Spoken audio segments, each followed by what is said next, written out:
Chapter 320. What was the sundial? Xianxia raised his question, but Bai Hong did not answer immediately. He looked at the soul crystal in Xianxia's hand and was silent for a long time before he answered slowly. Back then, after the Taiching sacred master led everyone to the great world, he left 5 sacred temples in the lower realm. One of them was the sundial. Although the great world was self-contained, it was still a spatial crack in the depths of the void. It was just that this crack was larger and more stable than an ordinary small grotto heaven. But it was a pity. Although the great world was good, it was far from being as stable as the main world. It might suddenly close one day and imprison the ancient cultivators in the void forever. Therefore the Taiching sacred master left 5 sacred temples on earth.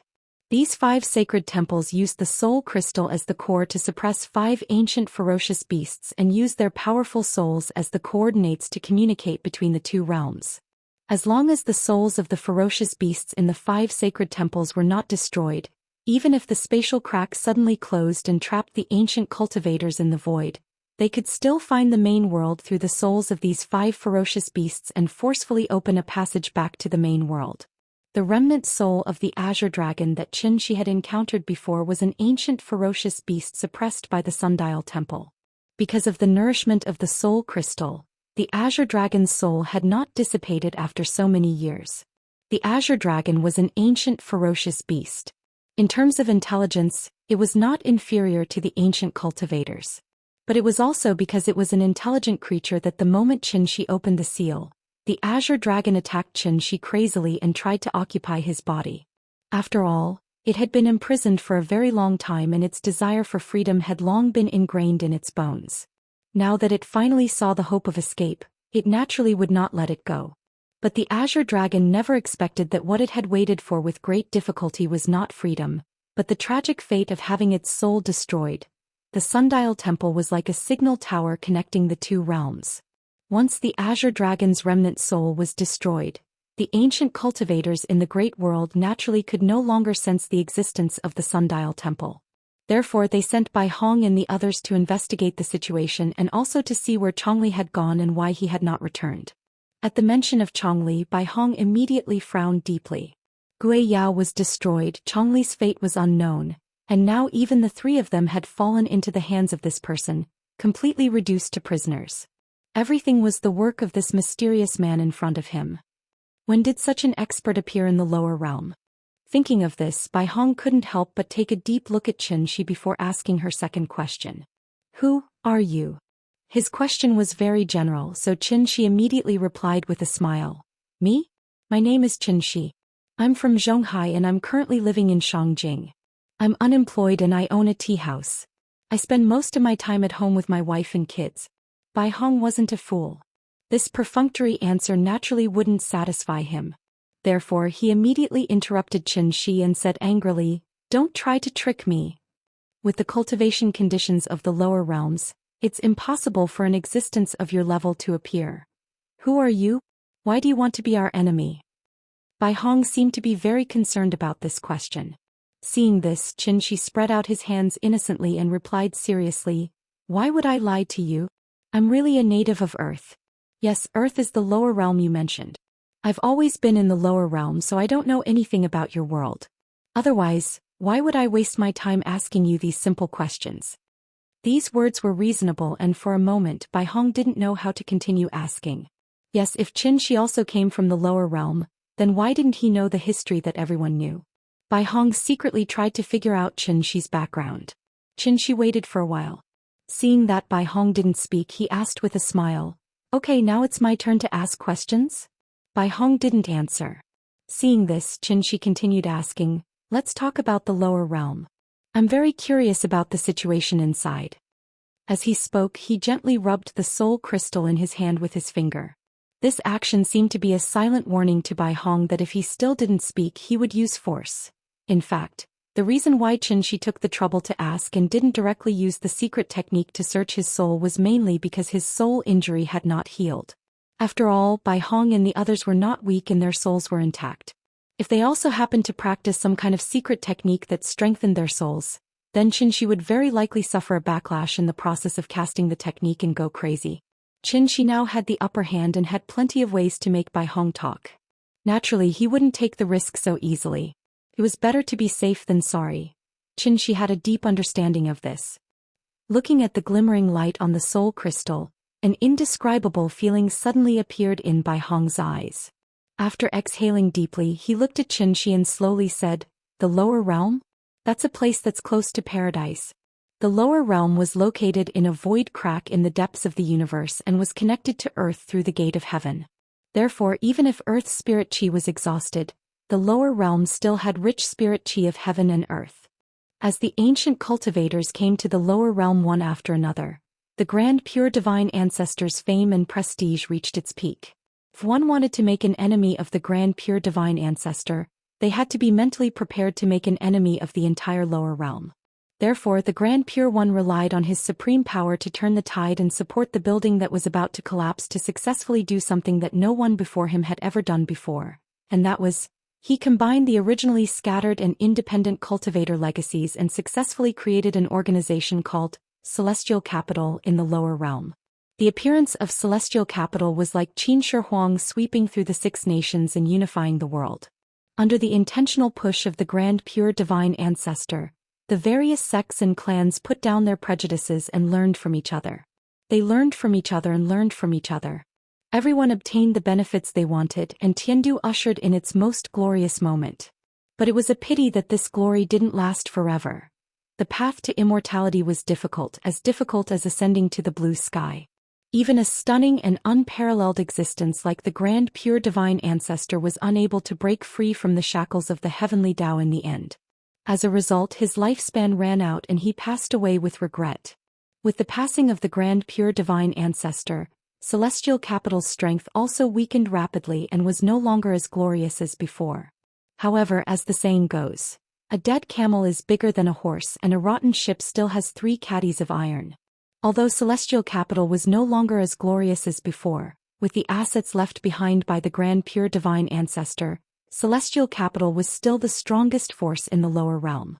As the Divine General of Celestial Capital, Bai Hong naturally could not tell Xianxia all the details of Celestial Capital, so after a brief introduction of the origin of Celestial Capital, he closed his mouth again. In this regard, Xianxia had no intention of continuing to ask, because he had roughly guessed the current situation of Celestial Capital. The reason was very simple. The world was as black as the crows.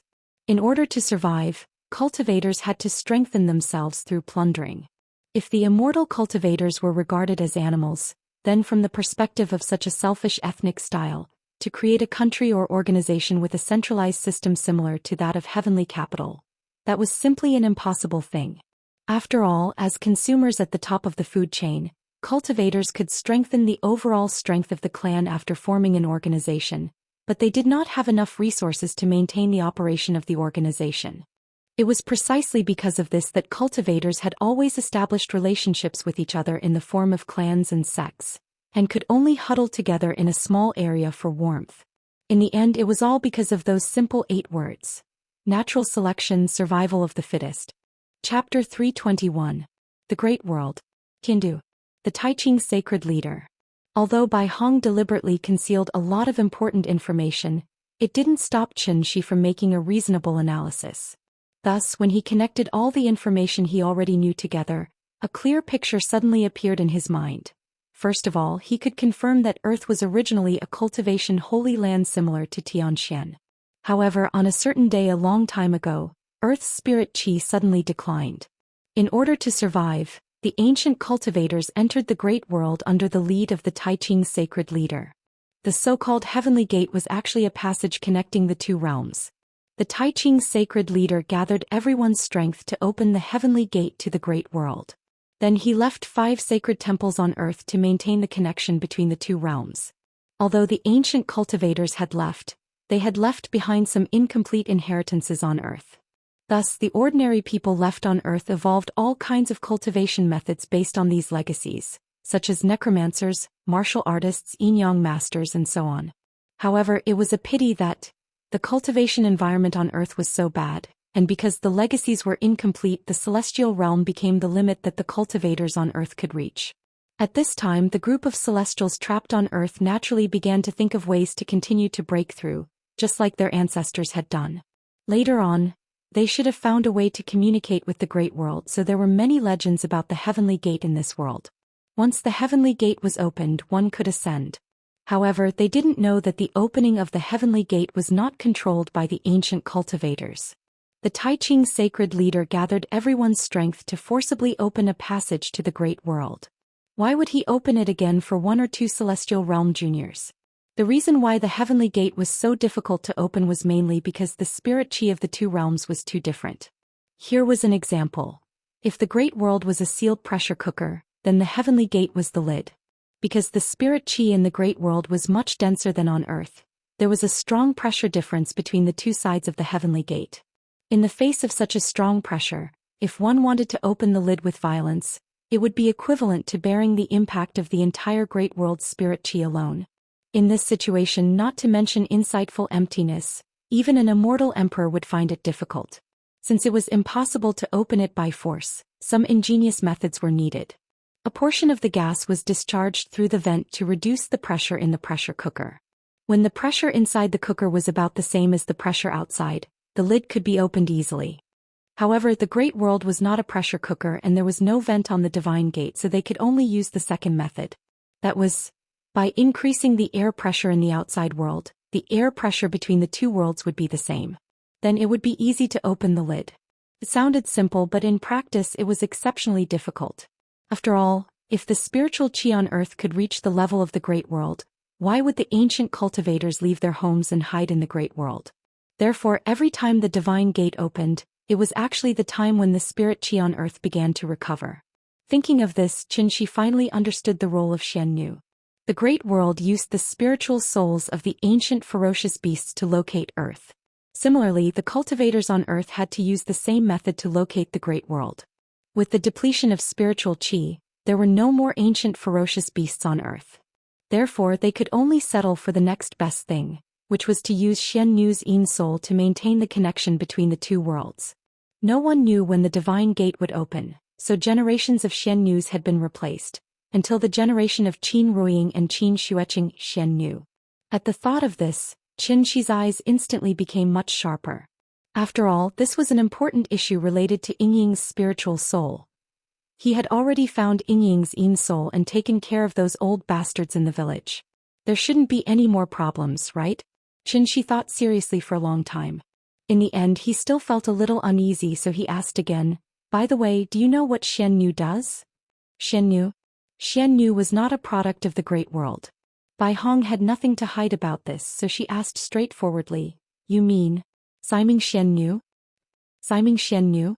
After Xianxia repeated this name, he replied hesitantly, I think so. Other than Siming Xiannu, I haven't heard of a similar name. If you want to ask about Siming Xiannu, then I'm sorry, I don't know much about it." This answer obviously did not satisfy Xianxia, so he immediately frowned and asked, "Why? You came from the Great World, don't you need Xiannu to sense the location of Earth?" We have the Sun Glory Temple, why do we need Siming Xiannu?" After hearing Bai Hong's matter-of-fact answer, Xianxia was stunned. That's right. Since the ancient immortal cultivators in the Great World used the souls of ancient fierce beasts to maintain the coordinates of the two worlds, why did they need Xiannu's soul to guide them? Xianxia stared at Bai Hong for a long time. Suddenly he seemed to have thought of something. His figure flashed and he appeared in front of Bai Hong out of thin air. Since Siming Xiannu and the Sun Glory Temple have the same function, that means the former is just a substitute for the latter. You just said that the Sun Glory Temple has been controlled by Tiandu since ancient times. Even if I accidentally destroyed the Sun Glory Temple, there should be 4 temples left that have the same function. So, I want to ask you to tell me, Siming Xiannu, and who is in control of it? Xianxia floated in the air at most 2 meters away from Bai Hong. He just looked at Bai Hong quietly, and Bai Hong also saw a dignified feeling in his eyes. Xianxia was not stupid. The reason why this seemingly contradictory question appeared now was obviously because Bai Hong concealed some information that might involve Siming Xiannu towards Tiandu, and even the entire Great World. Xianxia had a curious attitude, so she did not delve into how much truth or falsehood Bai Hong's words had. However, when these questions began to involve Qin Ruiying, Xianxia naturally had to change his way of communicating with Bai Hong. Although Bai Hong and Xianxia had not met many times, it was the first time he saw Xianxia so dignified. so he very wisely shut his mouth and was ready to answer after thinking about it. Because he also knew that if he continued to be perfunctory, the two of them might not be able to chat so happily anymore. Think carefully before answering. Xianxia gave Bai Hong enough time to think. So after a moment of silence, Bai Hong slowly said 2 words. Chapter 322. Attention to all bosses. A bug has appeared. The previous chapter has been modified. Chapter 321. The correct way to open the divine gate. Please review it. Please forgive us if we have caused you any inconvenience. Sorry. Arbiter of Fate Xianyu. The truth was just as Xianxia thought. Arbiter of Fate Xianyu was indeed the guide for cultivators to ascend to the great world. Through a secret technique, the elders placed Arbiter of Fate Xianyu's earthly soul into the soul mirror, thereby establishing a connection with the great world. There were 2 sides to the soul mirror. One was in celestial capital and the other was on earth. Just like a wired telephone, Arbiter of Fate Xianyu's earthly soul was the most important telephone line. However, Xianyu herself was only immortal. Therefore, when they became Xianyu, their earthly souls had to be at their most stable and strong. That is, between 10 and 30 years old. Just like an old saying, a person will pass noon after 30 days. Once a person's age exceeded 30, their body's various functions would gradually decline, and they would go downhill. The so-called Arbiter of Fate was the mandate of the heavens. According to the village's tradition, becoming Arbiter of Fate Xianyu was a very glorious and fortunate thing. However, only the elders knew. Even after Arbiter of Fate Xianyu left office, the earthly soul would not be returned to them. The moment they became Arbiter of Fate Xianyu, they were destined to have one less soul than ordinary people. If one of the 3 souls was missing, they could not be considered a complete person. Therefore, every time Arbiter of Fate Xianyu left office, their bodies would suddenly become very weak as if they had leukemia. They would be weak all over and fall sick easily. In addition, the effects of the soul recovery soup would gradually weaken, and the consequences of losing one of the 3 souls would gradually become apparent. Arbiter of Fate Xianyu usually did not live past 35 years old. It was also because of this that Qin Ruiying's mother died young. Of course, Arbiter of Fate Xianyu's function was obviously not limited to this. Through Bai Hong's explanation, Xianxia was surprised to learn that the Arbiter of Fate Xianyu had another use, and that was, cultivators in the great world could use the Arbiter of Fate Xianyu to check the condition of Earth's spiritual energy and selectively open the heavenly gates. Other than that, even Bai Hong wasn't sure if Ming Xianyu had any other secrets. As a result, after telling Xianxia everything he knew, he said calmly, "That's all I know. If you still don't believe me, you can search my soul." Bai Hong's temperament was originally cold and arrogant. Now that she had become Xianxia's prisoner and had unwillingly confessed some things under his interrogation, she naturally felt very uncomfortable in her heart. What's more, even if he told the truth, Xianxia still had a suspicious look on his face. Bai Hong was naturally unwilling to say anything more. It was merely a soul-searching. What did he have to fear? Seeing this, Xianxia didn't force her anymore. After seriously considering the truth of Bai Hong's words, Xianxia turned and flew back to the ground. It's getting late. Let's call it a day. After landing, Xianxia waved at Bai Hong without looking back, then walked straight out of the cave. Anyway, there were still many days ahead. He had plenty of time to slowly chat with Bai Hong. However, just as Xianxia was about to step into the pool, Bai Hong suddenly called out to him. "Wait." Her voice was very weak. However, Xianxia's ears were very sharp. He immediately stopped in his tracks and turned around to look at her. Is there anything else?" Xianxia waited for a while, but Bai Hong didn't say anything. For a moment, the deep cave was so quiet that not even the sound of breathing could be heard. After an unknown amount of time, Bai Hong's voice slowly rang out from the darkness. "If we calculate according to the time in the lower realm, the divine gate will open again in a month at most, including Chongli, for divine generals of Tiandu have already fallen in your hands, so it's impossible to ignore it like before. If you let us go now, I can promise to let bygones be bygones and pretend that these things never happened. Otherwise, what you will face might be even more terrifying than you think." Hearing this, Xianxia's lips suddenly curved into a slight smile. However, he didn't say anything harsh. As if he was saying goodbye to an old friend of many years, he waved casually at Bai Hong and jumped directly into the pool. They were all adults. Didn't they know what was right and what was wrong? If they didn't have some skills, would Xianxia deal with them like this? Naive. It was getting late, so after Xianxia left the cave, he prepared to go to the Xiaoqian glacier to pick up Ying from the Sundial Brilliance Temple. But when he traveled on the seabed for a while and was about to fly to the shallow sea area, he suddenly sensed a faint fluctuation of spiritual energy around him. Out of caution, Xianxia followed this fluctuation of spiritual energy and carefully searched the seabed. This was the deep sea where even the sun couldn't shine. Being in it gave people a feeling of being in the universe. Xianxia lit up a light ball. Suddenly, a colorful fantasy world appeared in front of him. Fish of all shapes and colors moved freely on the seabed. In addition to fish, there were all kinds of shellfish, starfish, corals, and seaweed dancing in the waves. Faced with this dreamlike underwater world, the first reaction in Xianxia's mind was, Nian should also like this place, right? Why not take advantage of her birthday and take her on a day trip under the sea? Xianxia seriously considered the feasibility of this idea.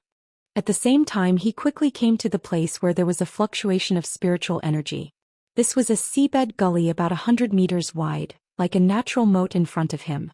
Seeing this, Xianxia didn't hesitate and went straight into the trench.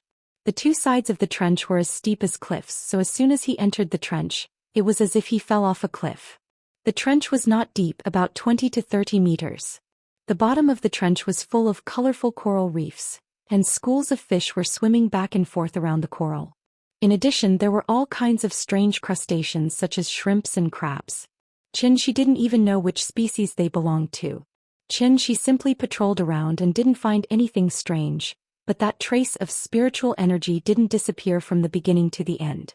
The reason why Xianxia was so interested in this spiritual energy was that this spiritual energy was not the original spiritual energy of heaven and earth. Instead, it seemed to have been roughly processed, somewhat similar to the existence of true essence. Of course, this spiritual energy was far from being as pure as true essence. The spiritual energy was too scattered and he couldn't find the specific location, so after Xianxia patrolled again, he was ready to leave. But just as he was about to leave, he inadvertently saw a fish hiding in the coral reefs. Separated by dozens of meters, Xianxia and the fish looked at each other from a distance. At that moment, Xianxia saw a trace of fear in its eyes. This fish was actually like a human and it could actually use its eyes to express its emotions. Xianxia raised his eyebrows and almost instantly understood why. This guy. Surprisingly, it was also a monster that had gained intelligence. Thinking of this, Xianxia was ready to catch this fish and study it. But before he could do anything, the fish seemed to have realized something. Like a cat whose tail was stepped on, it immediately drilled into the nearby coral reefs. Speed was very fast. If it wasn't for Xianxia's eyesight that was far better than ordinary people, he would have thought that he was seeing things interesting.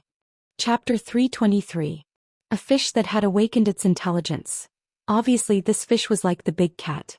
Because it encountered some kind of opportunity, it opened its own path of cultivation. However, the big cat's original form was a leopard. Leopards were at the top of the food chain. Therefore, before they gained intelligence, the big cat's chances of survival were naturally much higher than the fish in front of him. It was just a small fish, not a shark or a whale. Could it overturn rivers and seas? Fish were like rabbits, weak and timid. Even the slightest movement could frighten them, not to mention that this was a fish with intelligence comparable to that of a human. Therefore, when the fish realized that Xianxia had found it, it quickly drilled into the coral reef, wanting to hide as far away from this human as possible. But regrettably, the person it encountered today was not those diving enthusiasts who wore swimsuits and carried oxygen tanks, but immortal cultivators who protected their bodies with vital energy. Even if they were in the water, they were like birds soaring in the sky. The coral reef in front of him was very lush. It was as difficult as looking for a needle in a haystack to find this living fish. But fortunately, Xianxia was no longer the same as before. After this period of recovery, his soul injury had recovered a little, and the range of his divine sense had naturally increased a lot. Therefore, Xianxia, with the help of the soul crystal, allowed his divine sense to cover more than half of the trench in an instant.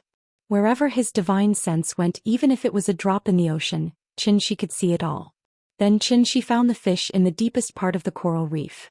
At this time he finally saw the fish's appearance.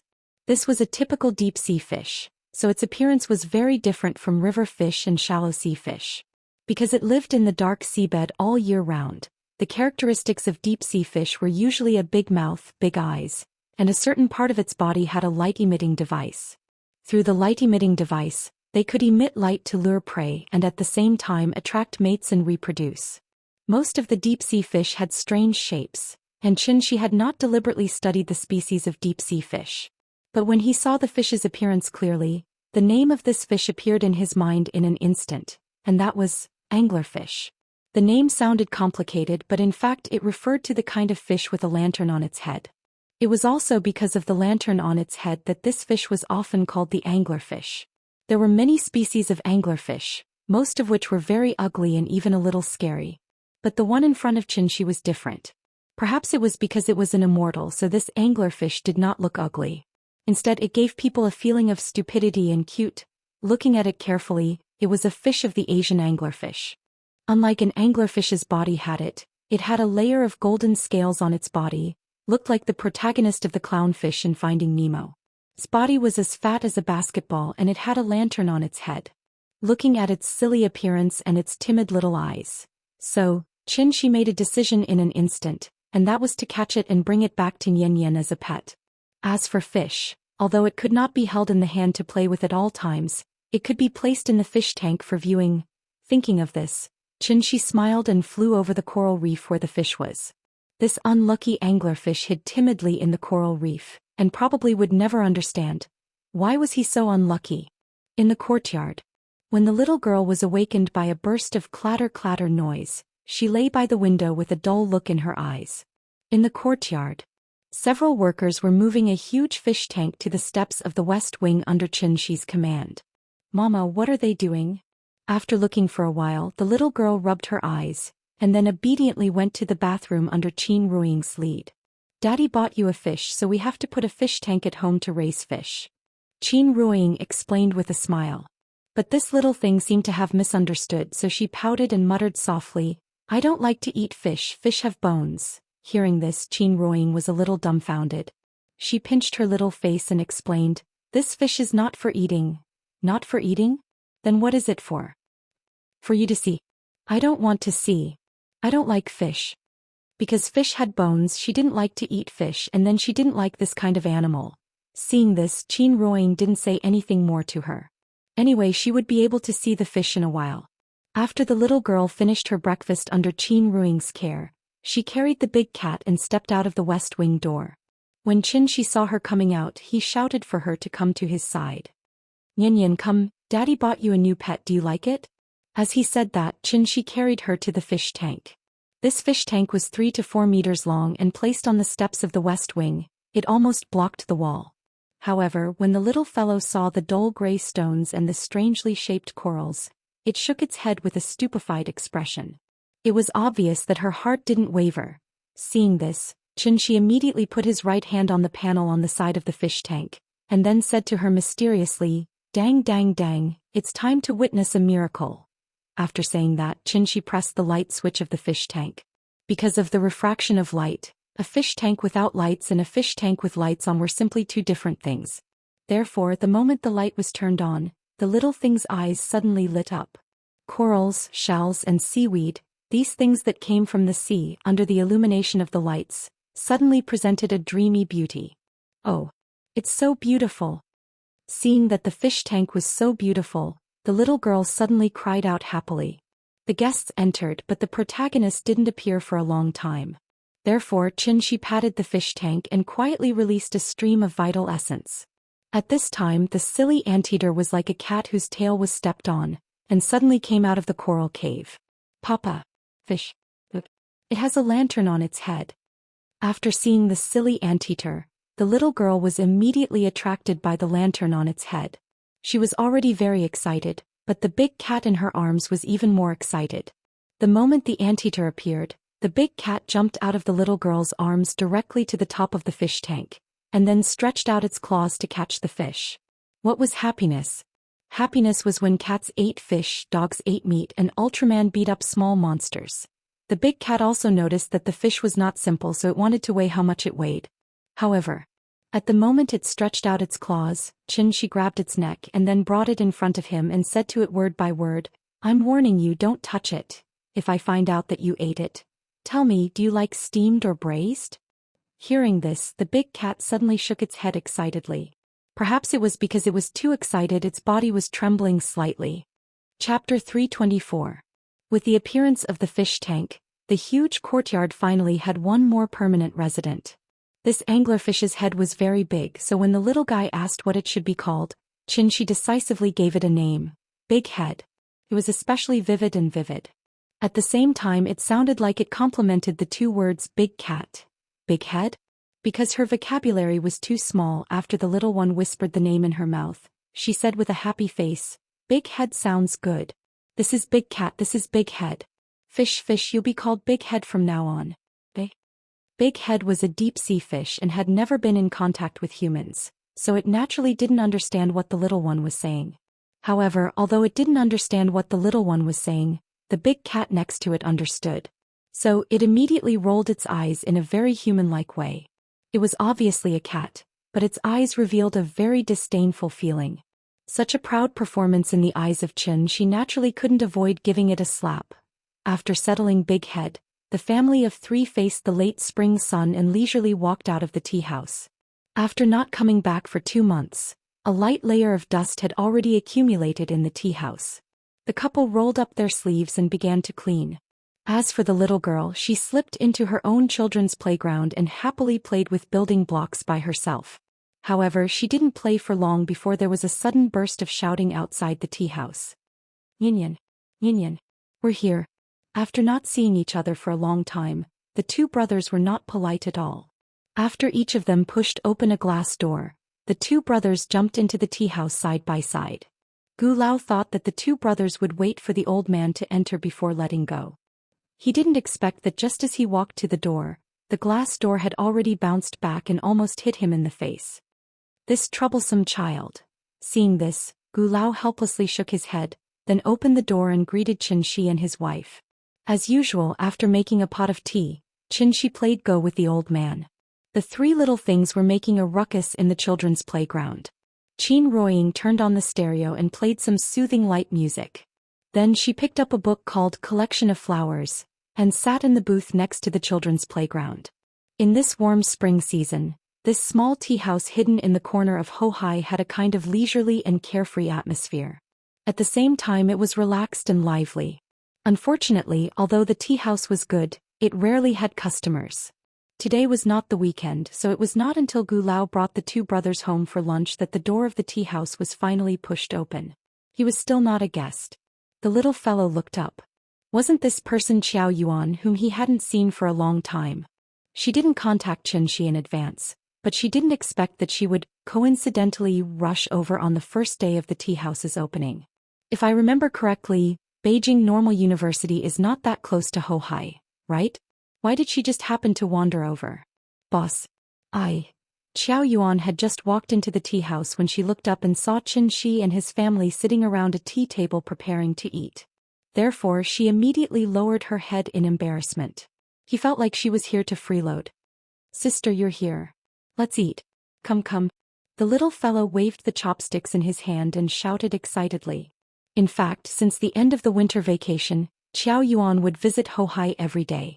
She wanted to come over and help when the tea house opened. She didn't know why she liked to come here. Repaying kindness was only one reason. On the other hand, it was probably because of the boss family of three. Although the boss didn't look much older than her, he always gave people the feeling that he had seen the world. Coupled with the knowledgeable and virtuous lady boss, as well as the lively and cute little guy, Xiao Yuan always wanted to follow them around and learn from them in detail. This was not homework, nor was it work. It was an attitude towards life. As the saying goes, one is marked by the company one keeps. Birds of a feather flock together. Xiao Yuan felt that she might have met the light in her life. Unknowingly, she was influenced by the husband and wife, which caused her to have a change from the inside out. This change wasn't obvious but hidden. Perhaps it would be many years later that she would truly realize what she had learned as a waitress here. Although the tea house didn't need to hire waiters, Xianxia obviously couldn't just chase them away. Therefore, after Qiao Yuan repeatedly promised that she wouldn't fall behind in her homework, Xianxia finally gave her the keys to the tea house. From now on she would be the shopkeeper here. An ordinary and leisurely day passed just like that. Qiao Yuan took some time to go to school to get her suitcase. Then she once again moved into the courtyard. As soon as she stepped through the drooping flower gate, she saw the huge fish tank and the big cat that was lying on top of the fish tank and kept meowing into the tank. Every time the big cat meowed, Big Head would immediately spit out a series of bubbles as if it was responding to it. The fish and the cat were communicating in a way that was completely incomprehensible to humans. Is this an anglerfish? The moment she saw the fish, such a question appeared in Qiao Yuan's mind. If she remembered correctly, the anglerfish should not have scales, right? This fish, what kind of fish was it? Why did it feel a little strange? Although Qiao Yuan felt that it was a little strange, she didn't ask much. She had already made up her mind to follow the boss in the future. She would see more, learn more, and do more. Although she was only a waitress in the tea house, when she held the keys to the tea house, a fighting spirit ignited in her heart for no reason. The peaceful and indifferent life kept repeating itself. Time flew by, and in the blink of an eye, it was summer. This morning, while the little girl was feeding the fish, Xianxia quietly came to her side and then asked mysteriously, "Nian, come, Daddy wants to ask you a question. Do you know what day it is tomorrow?" Hearing this, the little girl tilted her head and thought for a while. But after thinking for a long time, she still couldn't think of a reason, so she shook her head blankly. "Think again," Xianxia asked again. But the little girl shook her head again. Xianxia had no choice but to cough lightly and remind her, "Today is May 5th. Hearing this, the little girl still didn't seem to react, and the expression on her face looked very cute. Xianxia was silent. Then he suddenly raised both hands like a child and shouted very exaggeratedly, "Today is your birthday. Are you happy?" "Birthday?" The little girl was obviously stunned, but then as if nothing had happened she turned around and continued to throw minced meat into the fish tank. Big Head opened its bloody mouth. Every time it swallowed a piece of minced meat, it happily turned around in the water. And the big cat was lying on the side, and from time to time, it would poke its head out to snatch a piece of meat to eat. This behavior made Big Head so angry that it kept bubbling in its mouth. This scene made Xianxia stunned. Strange. Nian's reaction was not right. But after thinking about it, Xianxia understood what was going on with the little girl. Chapter 325. Xianxia had discussed with Qin Ruiying for a long time about how to arrange Nian's birthday. On her birthday he would take her to fly in the sky, travel the 4 seas, look at the land of the divine land and see all the beautiful scenery. Although the idea was quite tempting, after some consideration, Xianxia finally decided to let Nian live a normal childhood. After all, this was not the Tianyuan world and Nian would have to go to school in the future. If he really let her come into contact with the world of immortal cultivators in advance, then when other children were talking about toys and cartoons, wouldn't Nian be talking about how high and how deep the sea was? Let me tell you a secret. Actually, my papa is Superman. He is invulnerable and can fly. When he thought that Nian might use such a proud tone to show off to her classmates in the future, Xianxia couldn't help but imagine their reactions. Ridicule was inevitable. Children nowadays were very precocious, and they already knew a lot of things when they were just a few years old. Many children thought that their father was Superman, but reality would always teach them a lesson. How could there be Superman in this world? So they would turn to ridicule those children who always thought that their father was Superman. If your father is so powerful, why don't you save the world? But the more they ridiculed her, the angrier Nian would be, and then she would want to prove that she wasn't lying. After all, she knew that her father could really fly. Nian wasn't lying, but who would believe such a thing that sounded like a fantasy story? Other people's fathers couldn't fly. Why could your father fly? From the moment she said that her father was Superman, Nian was no longer sociable, so everyone only ridiculed her even more. She said that her father is Superman. Do you believe it? I don't believe it. She must be bragging. Mom said not to play with bragging children. We have to stay away from her. Bragging King Ba.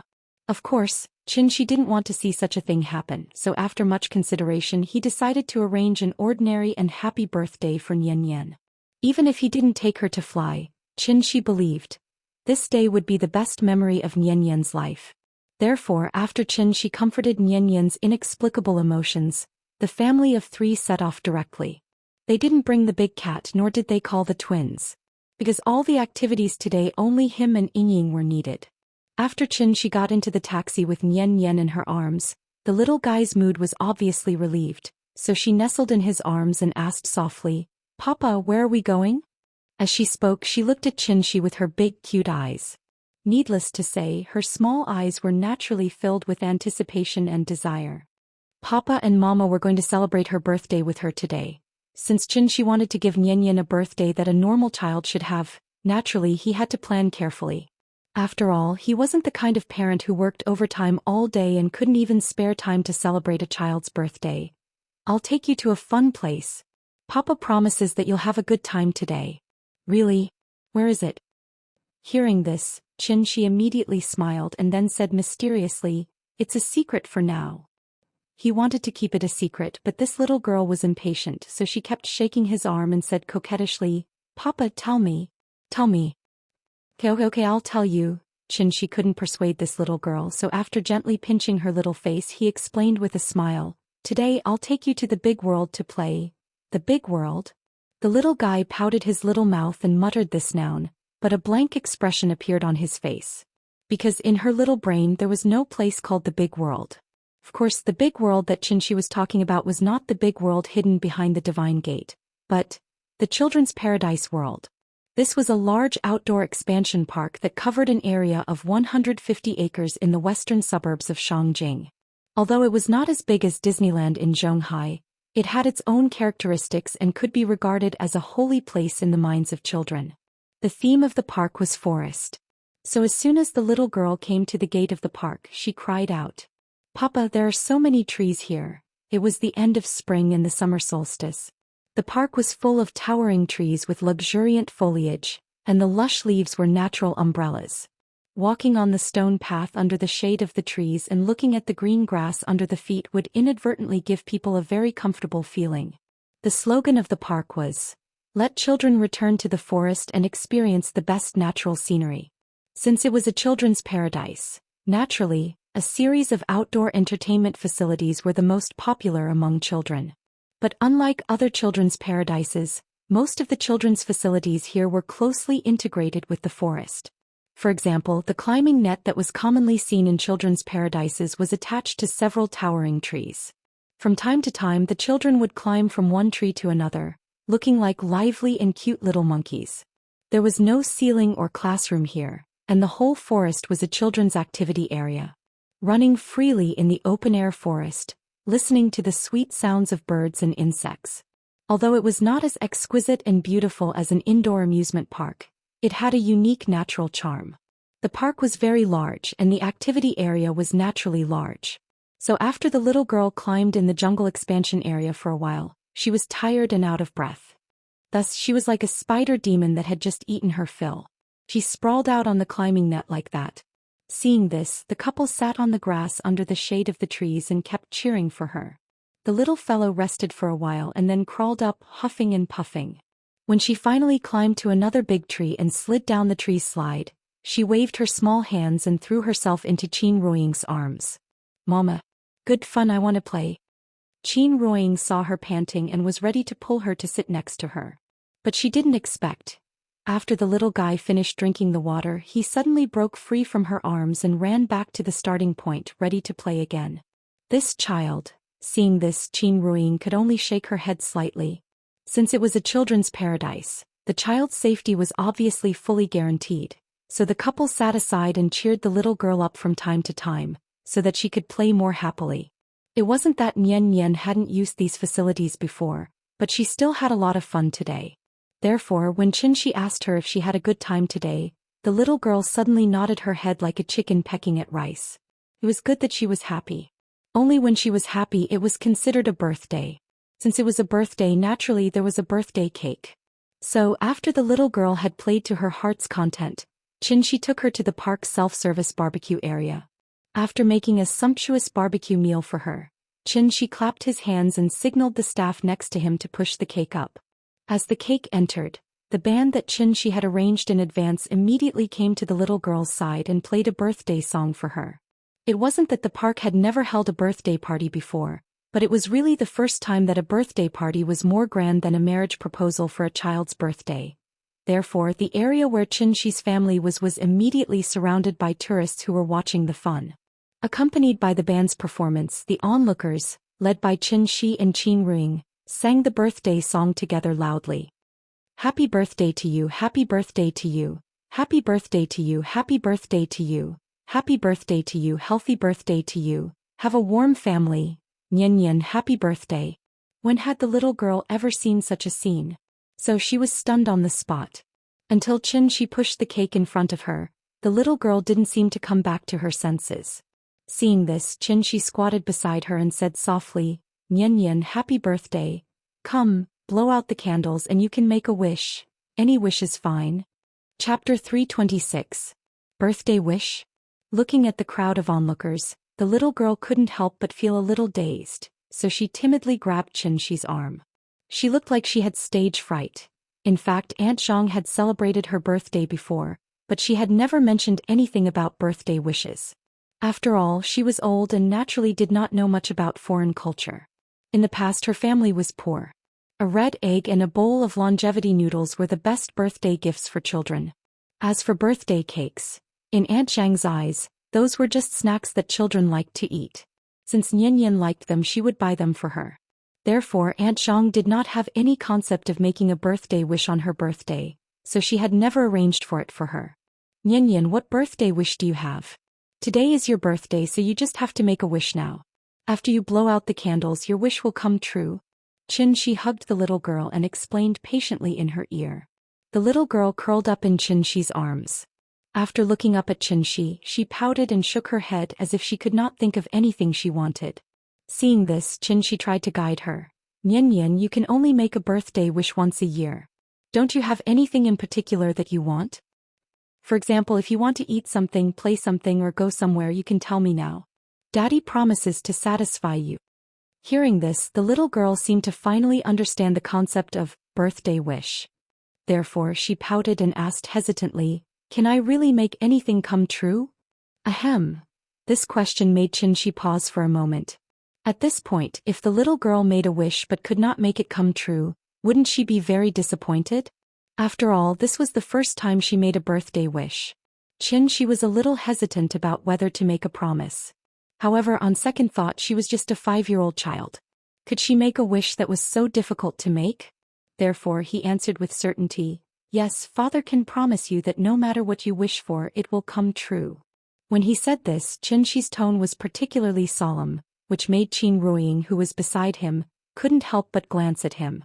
This sentence was, what about the father's promise to his daughter?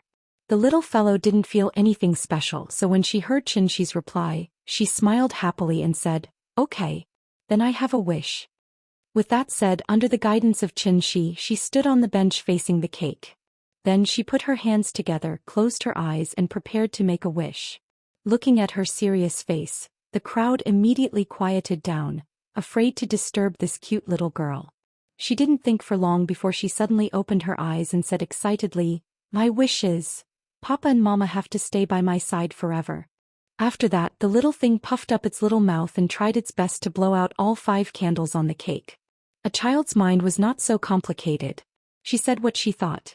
However, it was such a simple and somewhat unrealistic wish that directly displayed the thoughts in the depths of her heart.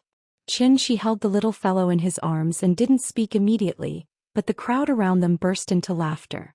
After hearing the little fellow's wish, a middle-aged man with a child immediately said with a smile, silly girl, when you get married, how can your parents stay by your side? At that time you'll want to drive them away. That's right. A married daughter is like spilled water. My child won't come back to accompany us a few times a year unless she is wronged at home. If she doesn't come to accompany you, you can go to her. Do you think she dares to drive you out of the house? Hey, they are busy making grandchildren. How can I disturb them? This conversation also amused the onlookers and made them laugh one after another. However, the little fellow was not happy. She immediately pouted and shouted unhappily, no, I don't want to get married. I want to be with Papa and Mama. Forever and ever. After saying that, she even made a face with an unconvinced expression, which immediately made everyone laugh out loud. Oh, your child is so cute. If my child is so cute, I will consider not letting her marry in the future. Don't you have to ask the child if she is willing to do this first? Otherwise, it will be too late for you to regret it if they elope. Don't jinx it. The crowd of onlookers kept talking and the atmosphere was very lively. Seeing this, the little fellow pulled Qin Ruing's hand, pointed to the cake on the table and shouted, "Mama, I want to eat cake." Silly child. Hearing this, Qin Ruing rubbed her head with a smile. You are a child, but you don't know that your parents have already taken it seriously. The couple looked at each other silently. After that, Xianxia gently pecked the little fellow's face, then stood up and asked the crowd to eat the cake with Qin Ruing. Good things naturally had to be shared. There were a lot of people, so the birthday girl was only given a small piece of such a big cake. Although there wasn't much cake, when she saw that everyone was holding her birthday cake, her little face bloomed with joy. So many people were celebrating her birthday with her. She was so happy. After eating the cake, the crowd of onlookers left their blessings and dispersed. The reason why the couple chose to bring the little fellow here for her birthday today was mainly because there was a parent-child camping area in the park. Therefore, when Xianxia opened the rented tent by the lake, the little fellow immediately got in excitedly, and then excitedly turned over and over on the mat. Papa, come in. Mama, come in, come in. At this moment it was already evening and the sky was red. The family of three lay in the tent, quietly looking up at the sunset. The green grass, the clear lake, the towering trees, and the sound of insects and birds from time to time. At this moment, the family of three was particularly peaceful. The little fellow put her head on Xianxia's chest, quietly watching the sunset dye the sky and the water red. Perhaps she also realized that the wish she had just made was not reliable, so she could not help muttering, "Papa, Mama? What's wrong? Don't leave me again, okay? I don't want to be a wild child." Hearing this, Xianxia suddenly felt a surge of warmth in his heart. Even with his age and experience, he could not control the sudden burst of emotion for a while. Therefore, Xianxia immediately hugged the little fellow with one hand and Qin Ruing with the other, and replied very solemnly, "Okay." This warm atmosphere seemed to have infected Qin Ruing, so she followed the little fellow and leaned her head on Xianxia's chest.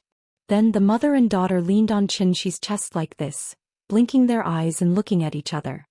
"Nian, come on, Dad will teach you a song? Is it Little Star?" No, I'll teach you a new song today." "Okay. Then listen carefully, I'll sing it once first." After that, Xianxia began to hum softly. This song was very simple and the melody was not very complicated, so after listening to it twice, the little fellow could hum along with Xianxia. Xianxia's low voice, coupled with Qin Ruing's quiet and gentle voice, plus the little fellow's clear and melodious childish voice. This song, "Insects Fly," which always gave people a feeling of sadness, was unexpectedly sung by this family of three with a happy and cheerful taste. The dark sky hung low, followed by the bright stars. Insects fly, who are you thinking of? The stars in the sky shed tears, the roses on the ground withered. The cold wind blows as long as you're with me. Insects fly, flowers sleep, pairs after pairs are beautiful. I'm not afraid of darkness, I'm only afraid of heartbreak. Chapter 327. It was a very ordinary birthday, but it was destined to be the most precious memory in the little girl's life. There was a gentle breeze by the lakeside, a lush green meadow and a lush forest. The family of three lay lazily in the tent and fell asleep under the accompaniment of the starlight. It wasn't until the sun rose again that the little girl opened her eyes in a daze under the sunlight. The important birthday passed just like that, but her interest didn't seem to have waned at all. So as soon as she got up, the little girl squatted by the lake and happily played with the lake water. Seeing this, Xianxia took her to breathe the first breath of fresh morning air while doing exercises by the lake. "Nian, Daddy will teach you how to do morning exercises, right?" "Good girl, then come over and stand behind me. I'll do one, you do another. 1 2 3 4 2 2 3 4. Very good, next is body rotation exercise, walk." Xianxia acted as a physical education teacher, standing by the lake and shouting slogans while doing standard movements. The little girl followed behind Xianxia's butt, doing her best to twist her butt and shake her hands. That silly look looked very cute. As Xianxia's magical slogan continued to ring out, many parents seemed to be infected by him. So they brought their children behind them and started to do the radio calisthenics with the father and daughter pair. After finishing their morning exercises and eating breakfast, the family of 3 finally got on the car to return home. On the way back, Xianxia played the role of a language teacher and gave the little girl an essay question. The question was, "The most unforgettable day." The little girl was very interested in this question that was obviously out of the syllabus. So Xianxia told the little guy about the 6 essentials of writing, and under his patient guidance, the little guy was able to draw inferences about other things from one example, and successfully wrote the first essay of his life. The only regret was, Nian still didn't know how to write, so there was no way to write this essay on paper. However, Xianxia believed that when Nian attended language classes in the future, this piece of the most unforgettable day would definitely become a model for her teacher's lectures. Under their tutelage, Nian would definitely become an excellent Chinese class representative in the future. In this regard, Xianxia was full of confidence. It was a sunny afternoon in Hohai, a quiet and cozy little tea house. The leisurely days passed by slowly. Until this day, May 20th. Only half a month had passed since Nian's birthday. Logically speaking, with the dry summer weather, there should be very little fog in the morning. But today he didn't know why. In the morning, as soon as the little girl opened the door, she saw a foggy scene as if winter was coming. The thick fog obscured their vision. The little fellow stood outside the door of the west wing. When she raised her head, she couldn't even see the door of the east wing clearly. The visibility was at most 5 meters. Standing in the courtyard and looking at the sky, the thick fog even covered the brilliant morning sun. The fog cast a mysterious veil over the familiar things around him. Standing in the courtyard and looking at the sky, the thick fog even covered the brilliant morning sun. The whole sky was gloomy. In this regard, the little fellow was particularly excited. She actually played hide-and-seek with the big cat in the fog. The big cat circled around the courtyard and the little fellow chased after it. Because she ran too fast, when she realized that there was someone in front of her, it was too late to stop. Thus, the little fellow fell into the arms of that person. Nian, run slower. Be careful not to fall. The little fellow looked up and found that she had fallen into Xianxia's arms. She immediately opened her mouth and sweetly called, "Grandpa, good girl, go play." Xianxia touched the little fellow's head and then gently let go of her. After this period of cultivation, Xianxia's cultivation had improved by leaps and bounds. He was originally a master of gang strength, so when he refined all the genuine qi in his body into genuine essence, his cultivation smoothly reached the late stage of foundation establishment. He was only one step away from becoming a legendary celestial being. Xianxia stood on the stairs outside the main hall and looked at the sky thoughtfully. Only then did he turn his head to look at the west wing. Then he suddenly nodded in that direction as if he was greeting someone. The little fellow continued to chase the big cat in the courtyard. Suddenly, a pair of big hands stretched out from the fog and directly picked up the naughty little fellow from the ground. Nian, stop playing. It's time for breakfast. Xianxia's gentle voice rang in the little fellow's ears. So the little fellow immediately put her arms around Xianxia's neck and said coquettishly, "Papa, I want to eat crystal shrimp dumplings." Didn't you say you wanted to eat soup dumplings today? No soup dumplings. I want crystal shrimp dumplings. Xianxia was obviously prepared for this little fellow who often changed her mind, so he pinched her nose and said with a smile, "I knew you would do this. Go. We have both. You can eat whichever you like. Papa is so nice." It was obvious that this sudden fog was a sign of the arrival of the heavenly anomaly.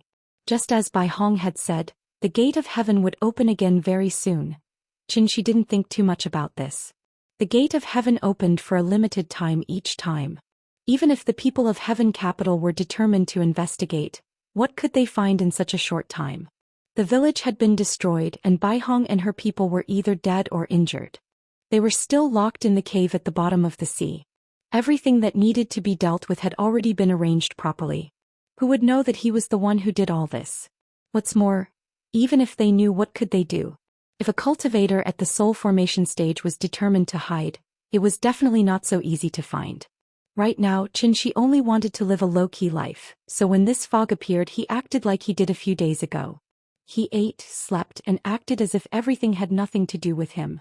Therefore, after the family of 3 had breakfast, they prepared to open the tea house as usual.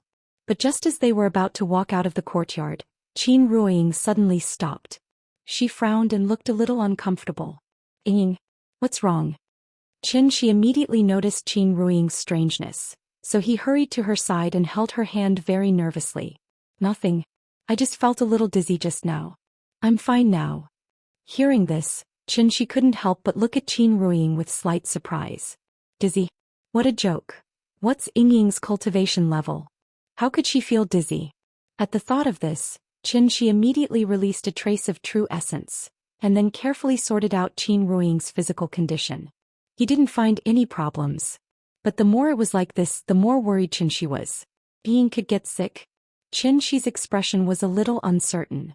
In order not to worry him, Qin Ruiying seriously felt her own situation, and then said with a smile, It's really nothing.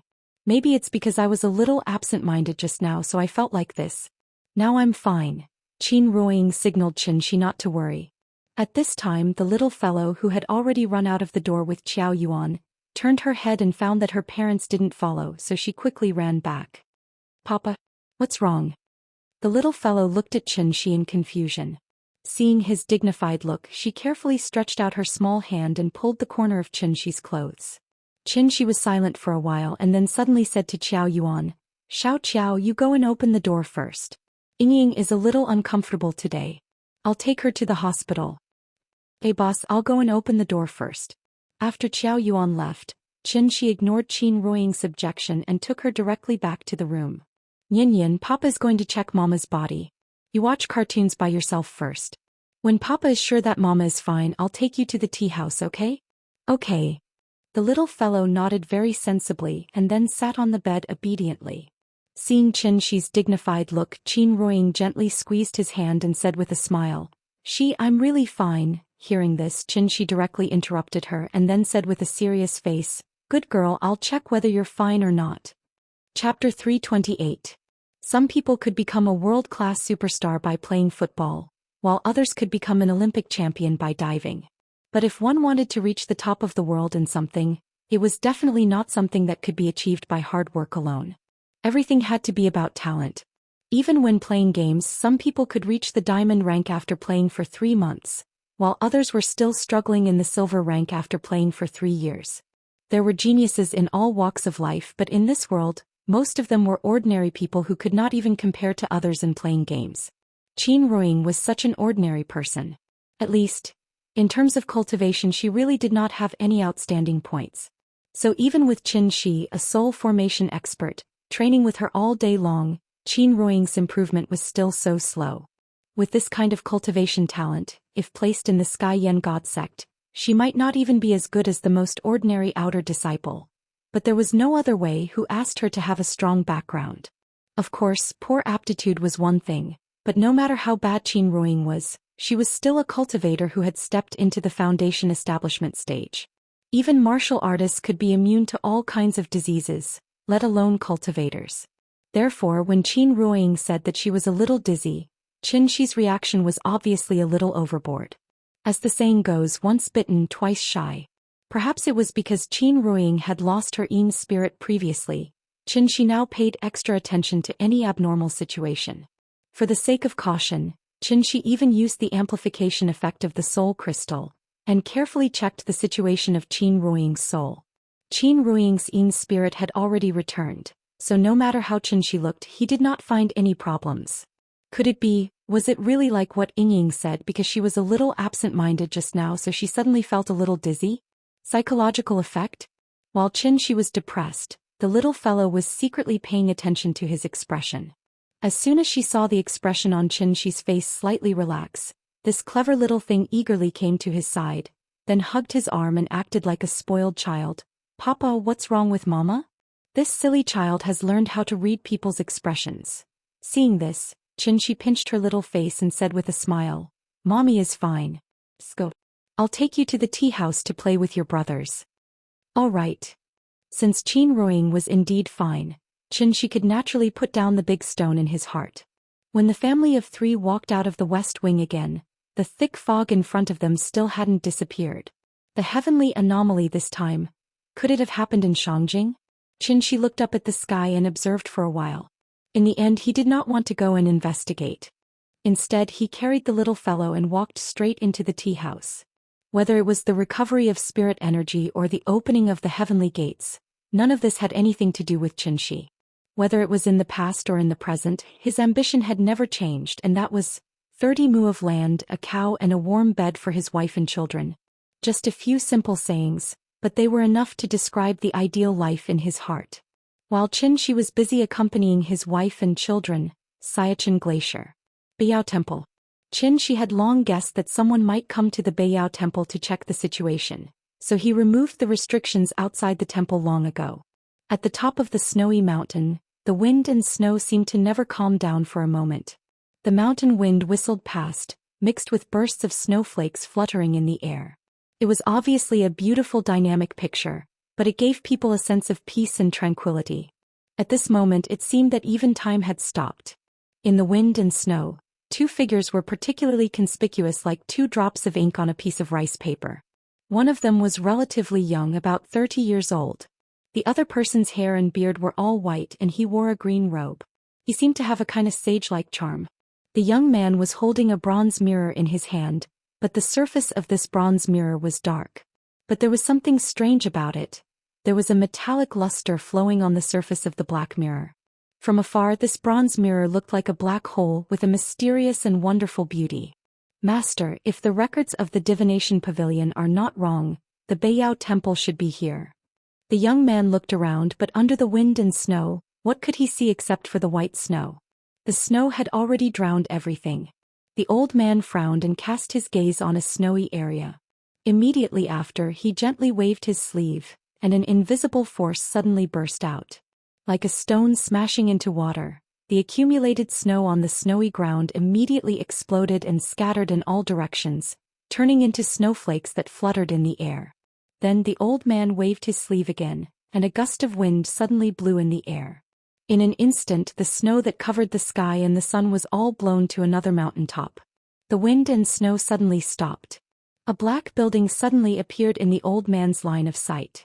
This unopened sacred hall was like a flower bud waiting to bloom, standing alone on the mountain peak. Seeing this, the young man immediately soared into the air and flew above the hall in the blink of an eye. He held the mirror and looked at the hall. Immediately, as if some mechanism had been activated, a series of ka-ka rotating sounds could be heard in the hall. Then this black hall slowly bloomed under the young man's slightly bewildered eyes. This is the Beiyao Temple? The young man landed in the center of the hall and carefully looked at the strange patterns on the floor. But just as he was curious about the things around him, the old man suddenly called out to him. Wuxia, there's no need to look. Go. Hearing this, the young man called Wuxia immediately flew back to the old man's side, and then asked with a puzzled expression, Master, what happened to this temple? The evil spirit has been destroyed and the soul crystal has been lost. Without these two cores, the Beiyao Temple can be considered to be completely destroyed. Is there no way to repair it? There's no way. The old man shook his head, then suddenly asked, Wuxia, carefully feel the aura here and see if you can sense anything? After hearing the old man's words, the young man sat cross-legged in the air, held his breath, and carefully felt the surrounding spirit of heaven and earth. Master, this place seems to have the aura of senior brother Baihong. He should have been here before. Is that so? After the old man glanced at the black lotus below, he waved his sleeve again. The wind and snow all over the sky suddenly surged. The old man did not use true essence to protect his body. Instead he allowed the goose feather-like snow to continuously fall on his body. Therefore, in a short while, the old man's body was covered with a shallow layer of white snow. They came in a hurry and they left in a hurry. If I'm not wrong, they're probably dead by now. What? Hearing this, the young man's face couldn't help but change drastically. He looked quite excited and asked, There is still someone in the lower realm who can hurt senior brother? Why not? Moreover, are you so sure that the person who hurt them must be from the lower realm? Master, I don't understand what you mean. If you don't understand, think more. Seeing the old man's serious expression, the young man wisely shut his mouth. Then the old man thoughtfully looked at the bronze mirror in the young man's hand. Let's talk about this later. The most important thing now is how to deal with the prophecy left by the divine ancestor. The Beiyao temple is destroyed and one of the 5 is missing. Perhaps the divine ancestor expected this to happen back then, so he left this soul mirror behind. Let's go to the All Saints Valley first. I hope nothing happened to the inheritance of Si Ming Xian Nu. Chapter 329. The heavy fog lasted for about 2 hours. Because such a heavy fog was so rare, CCTV even made a special report to analyze the reasons for the heavy fog in summer from all aspects. Xianxia and Gu Lao were drinking tea while listening to the experts on TV blabber on and on. Experts analyzed many possibilities, but the final conclusion was still related to global warming, the greenhouse effect, and such terms that people were already familiar with. No matter what the situation was, as long as there was an abnormal climate, it was definitely due to environmental degradation. Therefore, the experts only repeatedly appealed on TV, hoping that people would spontaneously protect the environment and protect the common home of all mankind. Only a very small number of people knew, what did the appearance of the heaven and earth phenomenon mean? Although Xianxia was in the tea house, his mind was always outside the house. When the heavy fog dissipated, the hot summer sun once again shone on Hohai Old Street. Xianxia smiled and retracted his divine sense. The heavy fog dissipated, which meant that the gate of heaven was closed, and those people should naturally go back. This was undoubtedly good news for Xianxia. He was not afraid of them, he just didn't want to trouble them. After all, Xianxia had long passed the age of yelling and killing. Being able to quietly drink tea for a while was more appropriate for an old man like him. Xianxia and Gu Lao chatted about the recent abnormal weather. While they were chatting, Gu Lao seemed to be touched by something. After a moment of silence, he couldn't help but sigh softly. The ancients said that whenever there is a heaven and earth phenomenon, something big must happen. Xianxia thought he was referring to the recent weather, so he smiled and didn't say anything. Gu Lao's mind drifted further and further. Before Xianxia could speak, he continued, I didn't see anything big, but recently strange things have been happening one after another. Oh? Hearing this, Xianxia finally seemed to be interested, so he smiled and asked, what strange things have you encountered recently? Sigh, maybe it's because I'm old, so this old man is becoming more and more superstitious. Gu Lao smiled and shook his head. After looking at Xianxia thoughtfully, he sighed softly, there are some things that I've been keeping in my heart for a long time. Little Qian, I can see that you're not an ordinary person. If you're willing to listen, I can tell you about it. Just treat it as listening to an old man complain. Xianxia had known Gu Lao for some time, but he had never seen him show such an expression, so he immediately smiled and said, interesting, why don't you tell me about it first? Let me make this clear first. You youngsters should just treat this as a joke. Don't take it to heart. It's nothing, we're just chatting. Don't worry, I'm not a blabbermouth. Alright, it's actually like this. Then Gu Lao spoke of the things that had been buried in his heart all this time. The old man had never mentioned his family matters to Xianxia before, but he didn't expect to spill it all out this time. Gu Lao had a daughter, the mother of the 2 brothers, named Gu Yao. But what was regrettable was that, just when Xianxia moved from Zhonghai to Beijing with Nian Yan, Gu Yao died in a car accident. Gu Lao used to live in his hometown in Jizhou. Because of Gu Yao's death, he returned to Hohai to take care of the 2 children for his daughter. In fact, Xianxia had already guessed that there might be something going on in Gu Lao's family. After all, if it was a normal family, how could an old man like Gu Lao take care of the children 365 days a year? And there were 2 of them at once. Not to mention whether he had the energy or not, didn't the children miss their parents at all? What about their parents? No matter how busy they were, there had to be a limit, right? The 2 brothers rarely mentioned their father, which meant that they didn't like their father. The children were still young, so Gu Lao could only lie to the 2 children that their mother had something to do abroad and would only come back once in a while. This excuse was just like how Auntie Zhang used to lie to Nian Yan. But here was the strange thing. The reason why these 2 silly children didn't clamor for their mother was that Gu Yao often came back to see them. Moreover, the frequency of her coming back was obviously much higher than before. I buried Yao Yao with my own hands in the back of the mountain in my hometown. One day after dinner, I was watching TV in the room, and the 2 of them suddenly ran to me and told me that their mother was back. You don't know. When I heard this sentence, my first reaction was that all the hair on my body stood up. Yao Yao is my daughter and their mother, so I believe that even if she became a ghost, she would never hurt me and the children. But you also know, there is a difference between humans and ghosts. How can humans stay with ghosts? So, since that happened, I took the children out every day until it was dark, because I was afraid that if they stayed with Yao Yao for too long, they would be infected with Yin energy. After hearing Gu Lao's strange words, Xianxia didn't know whether to laugh or cry. In the end, she couldn't help but interrupt him and ask, "Are you so sure that the child's mother has become a ghost? How can there be ghosts in this world? Have you seen one?" "Although I can't see it, the two of them can." Speaking of this, Gu Lao turned to the direction of the children's park and asked loudly, when was the last time your mother came back?" The older brother was busy playing marbles with the little guy, so the one who answered was the younger brother. "Yesterday. Mom just came back yesterday." After that, the younger brother immediately lay back on the cushion because it was his turn to play. The three children played happily in the children's park, but Gu Lao could only shake his head and sigh. In this regard, Xianxia didn't know what to say. Ghosts. It's just a lingering spirit after death. From the perspective of immortal cultivators, the spirit was just a kind of pure and weak energy body. It couldn't even be called a life. Everything has a spirit. Not only human beings will leave behind a spirit after death. If it's a spirit left behind by a living creature, it will retain some memories of its life, but it won't be more than 7 days. It's also because the spirit is pure enough that it's easier for the spirit to come into contact with the origin of all things, heaven and earth spiritual qi. Take a human as an example. If soon after a person's death, the spirit happens to float to a place with rich heaven and earth spiritual qi, then it's very likely that it will merge with the heaven and earth spiritual qi and exist in the world as a more powerful energy body. The spirit isn't scary because they were just weak mortals, animals or even plants when they were alive. A little bit of heaven and earth spiritual qi only provided them with a chance to continue to exist in the world. When the heaven and earth spiritual qi is exhausted, it's the time when they really disappear.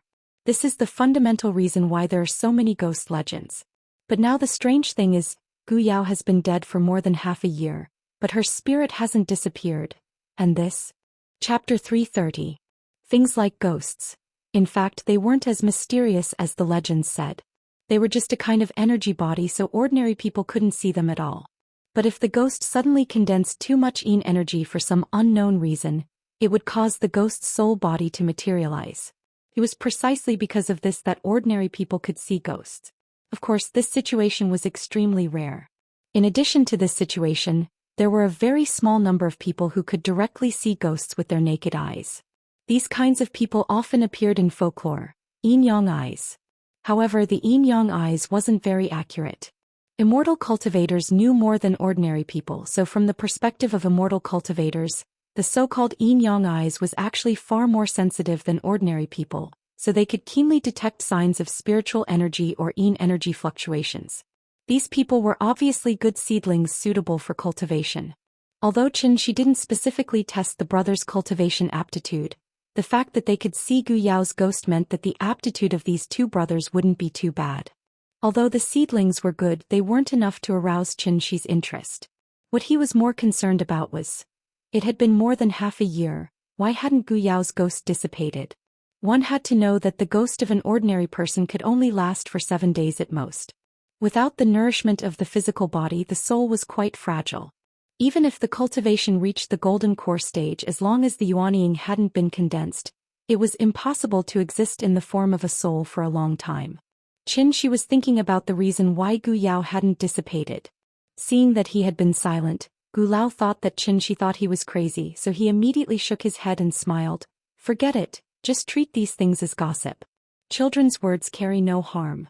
Maybe it's because they miss their mother too much that they have such hallucinations. Night talk in the city, ghosts and monsters." These things had always been circulating in folklore, and Gu Lao didn't want this matter to make Xianxia feel uncomfortable. After all, even if Gu Yao became a ghost, she was still Gu Lao's biological daughter, so Gu Lao believed that Gu Yao wouldn't hurt him. Xianxia wasn't related to Gu Yao in any way. What if she was accidentally targeted by her? It was better for ordinary people to stay away from such strange things. What's more, Gu Yao had been appearing more and more frequently recently. Every time she appeared, although Gu Lao couldn't see it, he could clearly feel the change in the surrounding temperature. It was clearly a hot summer day, but the room seemed to be air-conditioned. Gu Lao was also worried about this matter, so he couldn't help but tell Xianxia about it. But as soon as he finished speaking, Gu Lao regretted it. It was best not to scare others when it came to their own matters. However, after listening to Gu Lao's words, Xianxia responded with a relaxed smile. Let's not talk about whether these things are superstitious or not, but I see that these two children are usually fine. There are no problems with their physical and mental health. Since it's been more than half a year, there shouldn't be any problems. You can think of it this way. Even if these things are just the children's illusions, at least these illusions can bring a certain degree of comfort to the two of them. Just treat it as a kind of spiritual sustenance. After all, the children are still young. They may not be able to accept the fact that their mother has passed away. When they grow up, you can tell them the truth. Maybe this way it will be easier for them to accept it. Xianxi's words were very vague, but Gu Lao still understood the meaning of his words. Gu Yao had passed away for more than half a year. If she really wanted to hurt her children, something would have happened to these two children long ago. Now these two brothers were alive and kicking all day. It was probably because she loved her children that Gu Yao often returned to visit them. If he thought about it this way, it seemed to be acceptable. Thinking of this, Gu Lao couldn't help but look at Xianxia with a little surprise and asked doubtfully, "Aren't you afraid?" "Afraid of what?" "This kind of bad luck. If I go back to my hometown and tell them, the people in the village will probably drive us out on the spot. The three of us won't be allowed to go back in this life. If you believe it, then it's true. If you don't believe it, then it's not true. I'm a good person, but I don't believe in evil, so this kind of thing will absolutely not scare me." Hearing this, Gu Lao's mood suddenly became much better. After taking a sip of the teacup, a smile finally appeared on his face and he said, "That's good. I was worried that I would scare you. I won't have such good tea to drink in the future. You can rest assured. I'm one of the 5 good young men of the new era. I have Mao Gai, Ma Zhu and Deng Luan to protect me. I have a 5-star red flag floating above my head and a party emblem hanging on my chest. I guarantee that all evil will be repelled and nothing will be able to invade me." Okay, let's see what you can do." After hearing Xianxi's words, Gu Lao couldn't help but laugh out loud, so he immediately changed the topic and asked with a smile, "Since you are so good, why don't you come to my place for a meal later?"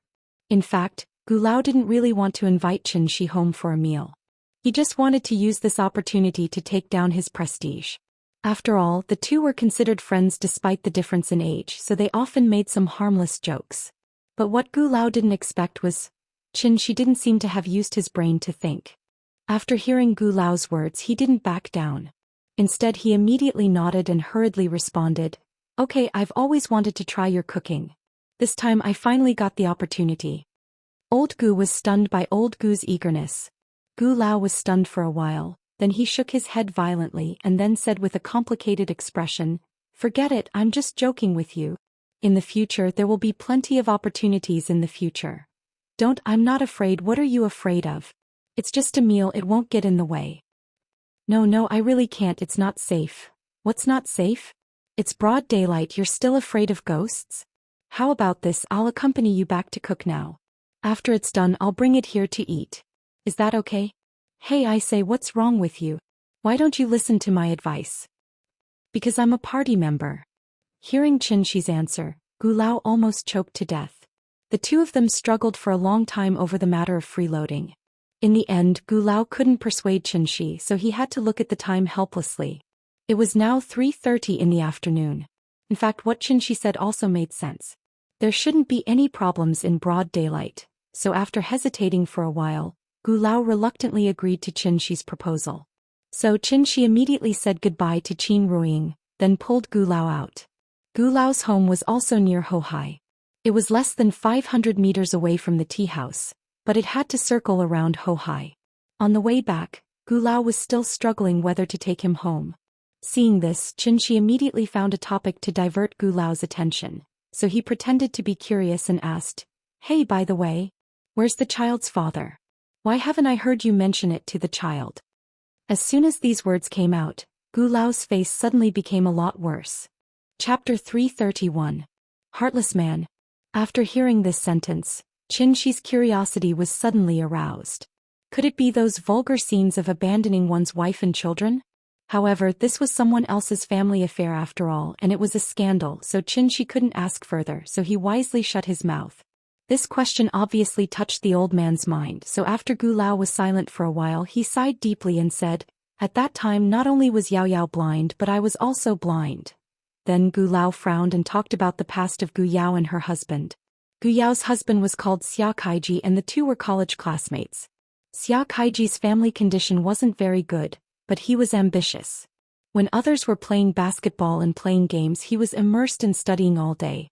This kind of man was a typical phoenix man, commonly known as a golden phoenix that flew out of a chicken coop.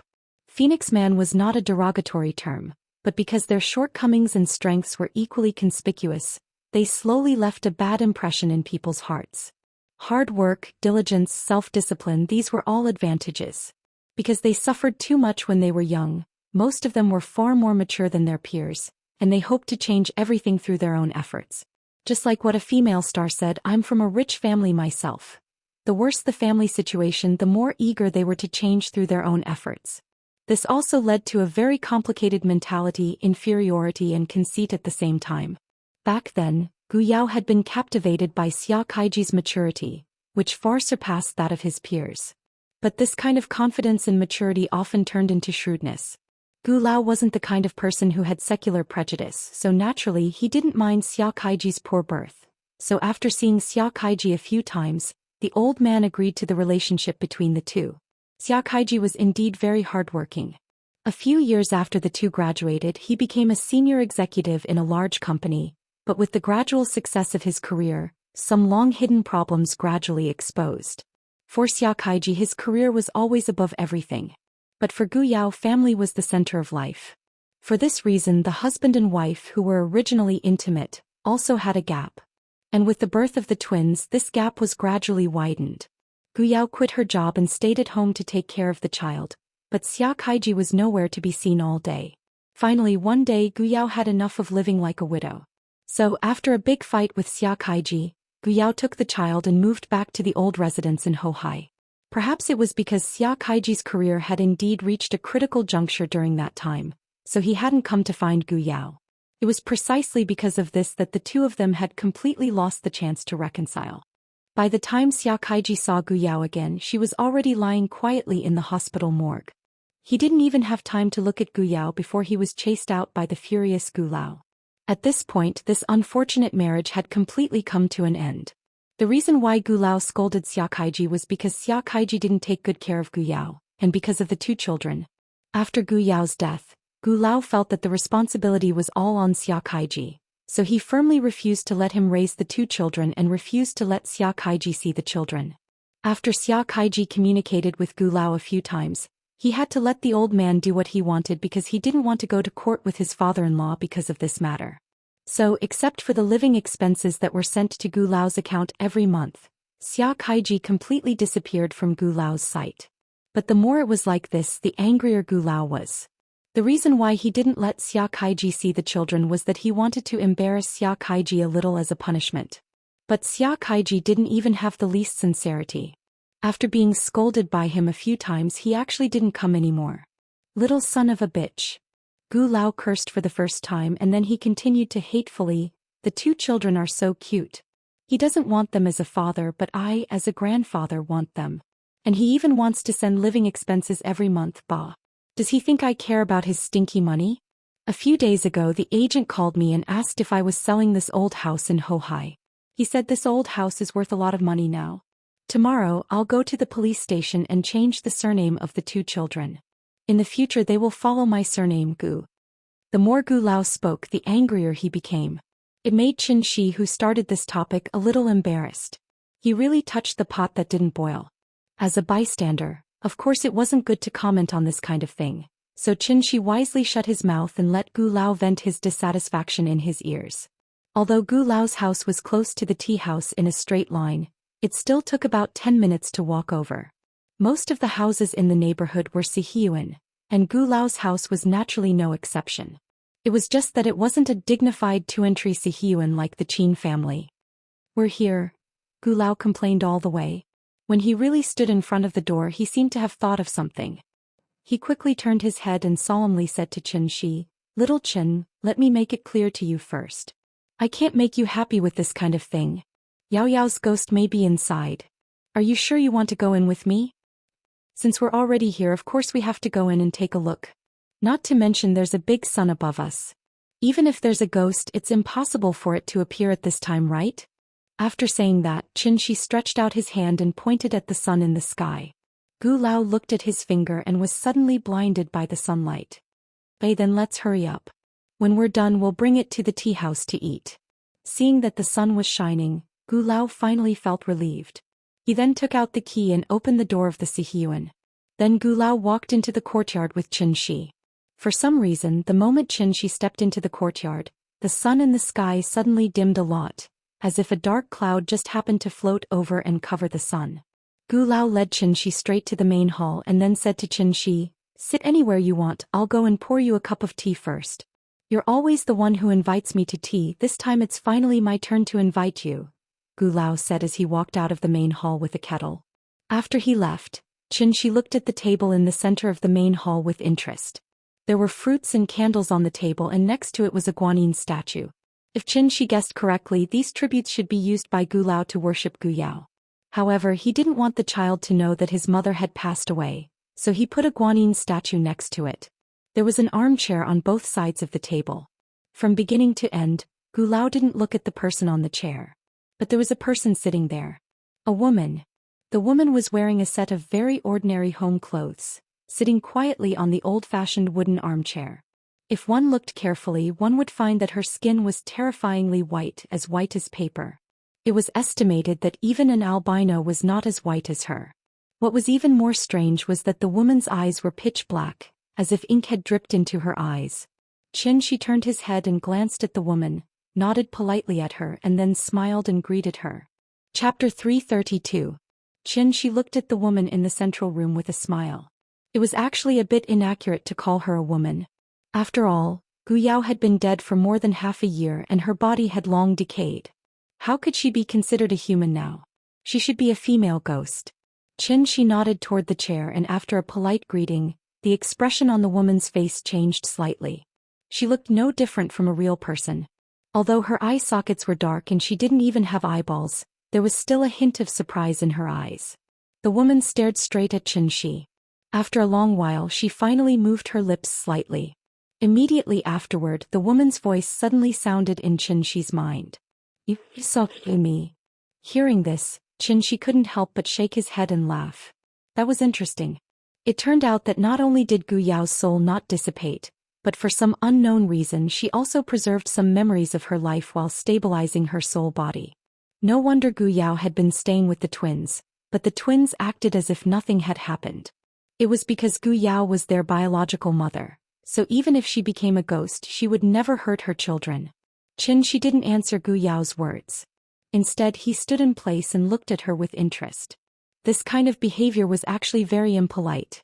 Even animals had territorial consciousness, let alone ghosts. Therefore, after looking at Xianxia for a while, the darkness in Gu Yao's eye sockets became more and more intense.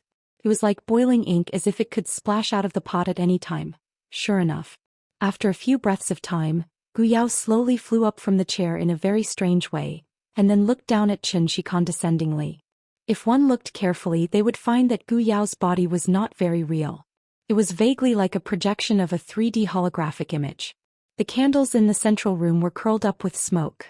Perhaps because the lights in the room were not turned on, the originally kind guanyin statue seemed to be covered with a layer of shadow. It looked a bit ferocious and terrifying.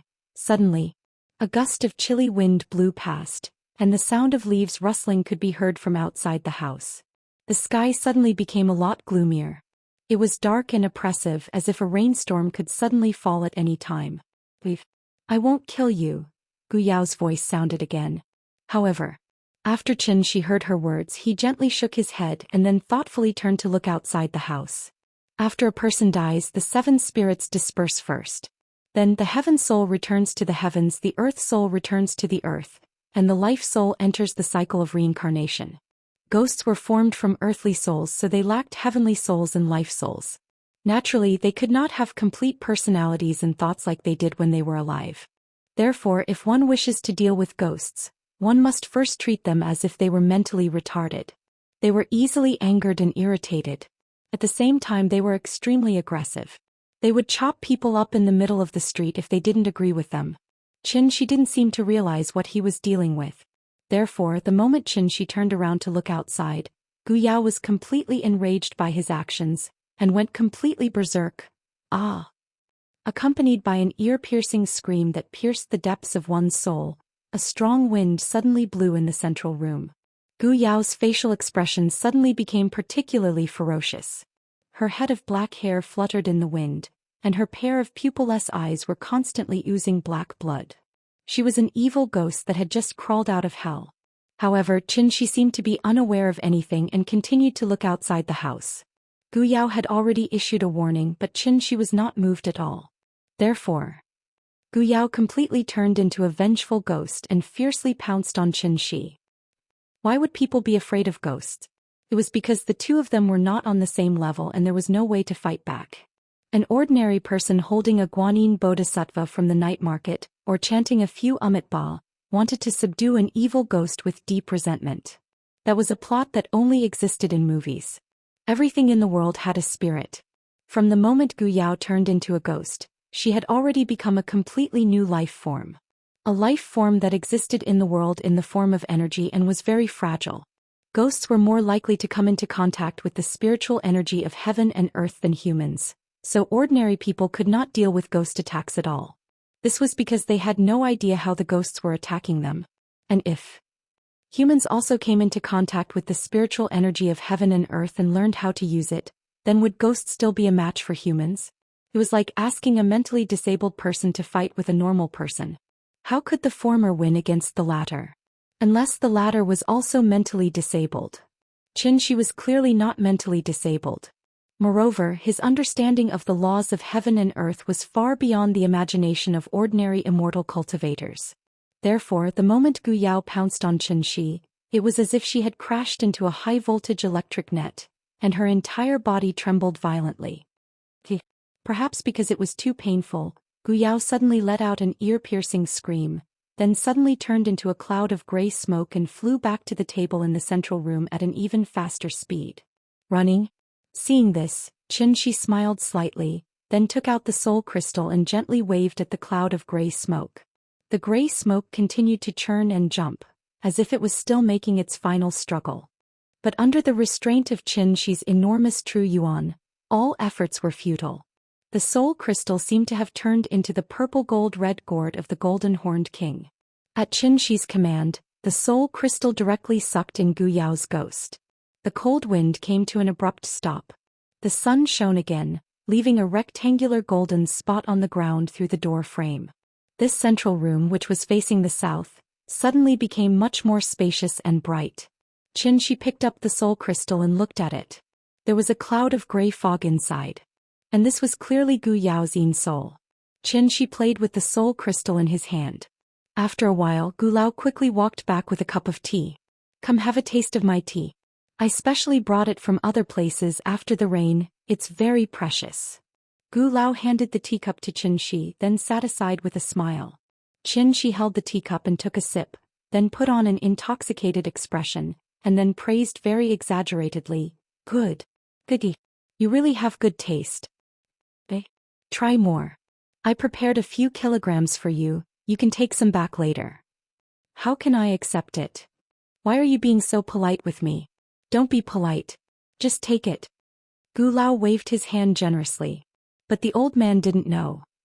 Not only did Xianxia take his tea leaves, but she also took his daughter away. Of course. The reason why Xianxia did this was not to hurt Gu Yao but to help her. After all, the soul crystal was the most precious treasure in the world. Even Xianxia used the soul crystal to nourish his divine soul, so the benefits were needless to say. Ghosts were born after people died. Therefore, compared to people, ghosts were actually incomplete. Therefore, it wouldn't be long before they completely disappeared from this world. Chapter 333. Xianxia held a teacup and chatted with Gu Lao for a while. The old man seemed to have suddenly thought of something and quickly pulled him out of the main hall. "It's getting late, let's go, it's time to cook." Looking at his anxious look, it seemed that he really didn't want Xianxia to stay here any longer. Seeing this, Xianxia just smiled and didn't say anything. However, when he followed Gu Lao out of the central room and went to the kitchen, Xianxia suddenly stopped next to the large water tank in the yard, and then began to carefully look at the water tank in front of him. This kind of water tank was very common in Shangjing Sihiyuan, which was the big water tank in Sima Guang's story of smashing a tank. The large water tank in the yard, in addition to the role of water and fire prevention, was mainly for auspiciousness. The large tank was filled with water, and water made money, which meant that the family could prosper and accumulate wealth. These were old customs, and generally only old people like Gu Lao would have this kind of thing in their house. Xianxia stood by the water tank for a while and no one knew what he was looking at. Seeing that he didn't move, Gu Lao stood at the kitchen door and couldn't help but urge him again. Wuxian, what are you doing? It's already 4 o'clock, let's start quickly. Okay, I'm coming. After hearing Gu Lao's urging, Xianxia had to respond with a smile, and then followed Gu Lao into the kitchen. Since he wanted to taste Gu Lao's cooking, Gu Lao naturally had to cook dinner, and Xianxia would help him prepare the dishes. Gu Lao took care of a child alone, so his cooking skills naturally wouldn't be bad. In addition, he only made some common home-cooked dishes today, so it didn't take long for a table full of dishes to fill up. Because he wanted to bring all these dishes to the tea house, Gu Lao specially found a scooter for moving goods, put all the plates and chopsticks on the scooter, and was ready to drag the scooter to the tea house. Now that it was summer, the time for the sun to set was naturally much later than before. Therefore, when Xianxia dragged the scooter out of Gu Lao's house, it was only a little over 5 o'clock, and the bright sun was still hanging in the sky with no signs of setting. Maybe because nothing went wrong after Gu Lao locked the door, the expression on his face became a lot more relaxed. It was obviously her own home, but she made it seem like she was in a haunted house. Even cooking a meal was frightening to her, so Xianxia smiled and joked, "You see, I'm fine, right? Gu Yao is not an evil person with grievances. Why would she turn into an evil spirit and demand lives? If she had a soul in heaven, I think she would only protect you and your child. So you can rest assured." After hearing Xianxia's words, Gu Lao's face suddenly showed an expression of sudden realization. That's right, Yao Yao is such a kind person, how could she become a malicious spirit? I was being foolish. After figuring this out, Gu Lao's mood suddenly improved a lot. How about this, I'll invite your family of 3 to have a good meal at my house tomorrow, as a thank you for taking care of the 2 of them. What do you think? Okay, as long as you don't need to be a cook, I'm all for it. The 2 dragged the scooter, happily chatting as they walked back. Since the house began to be haunted, Gu Lao had not let anyone enter the house.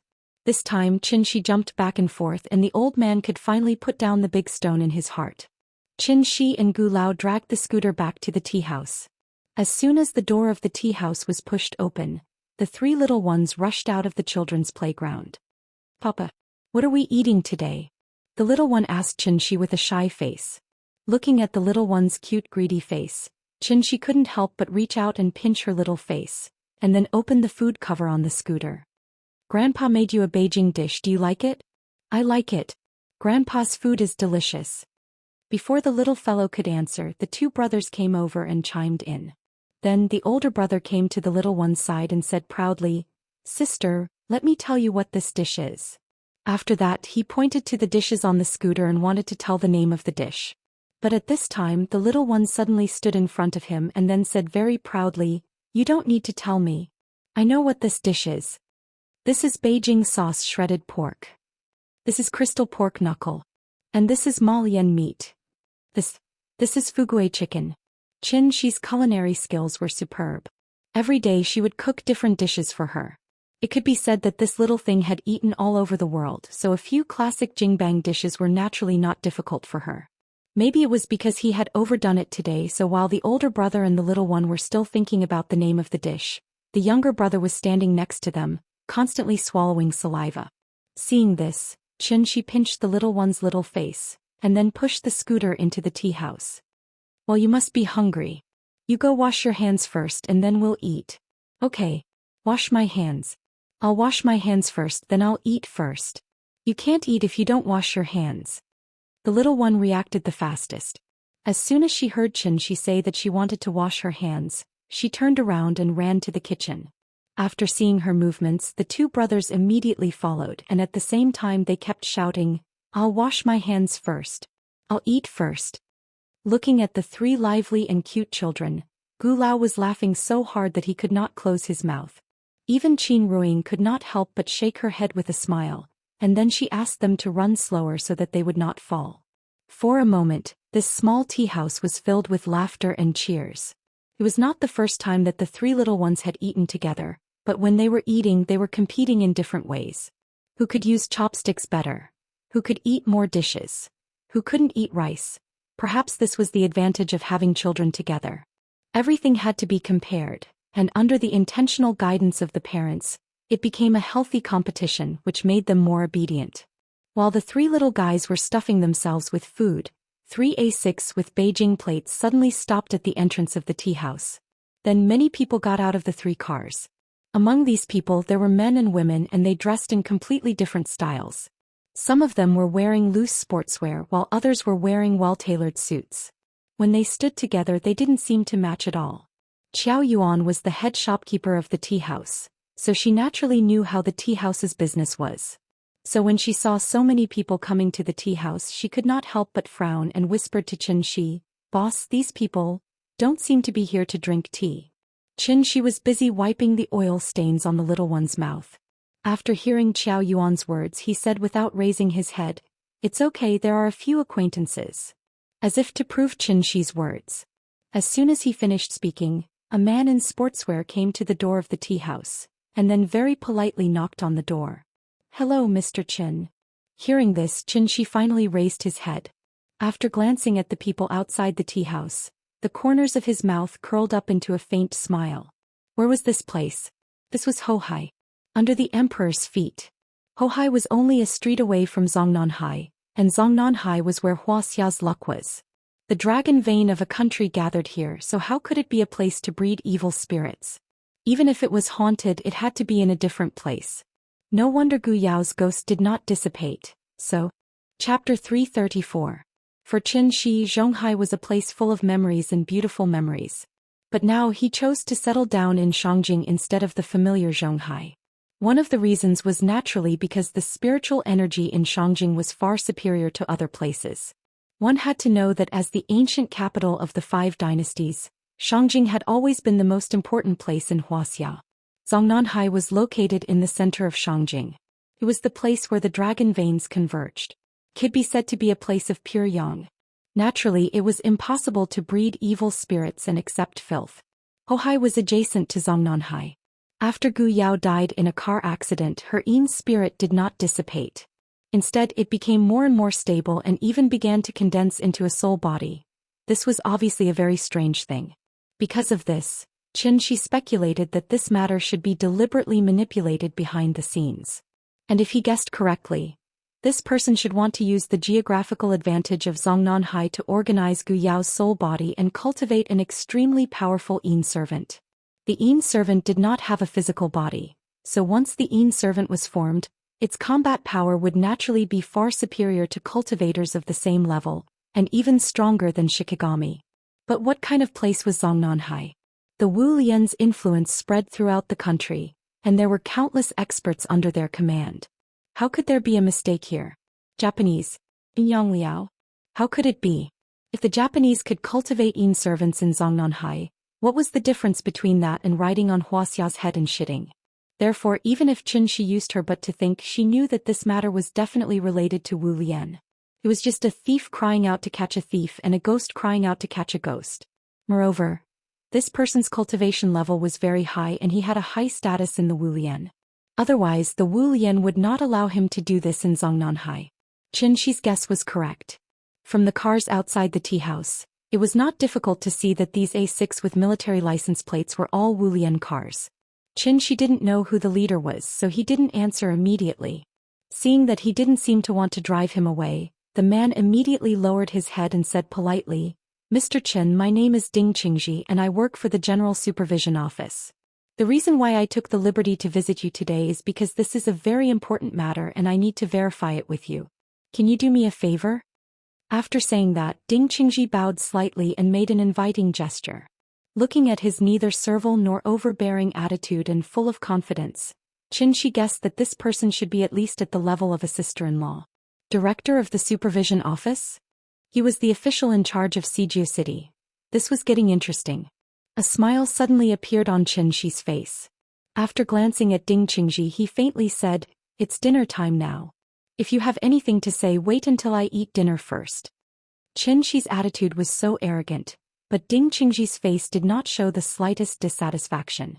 Instead he chuckled and said, "It's my fault for disturbing you. Mr. Qin, please enjoy your meal.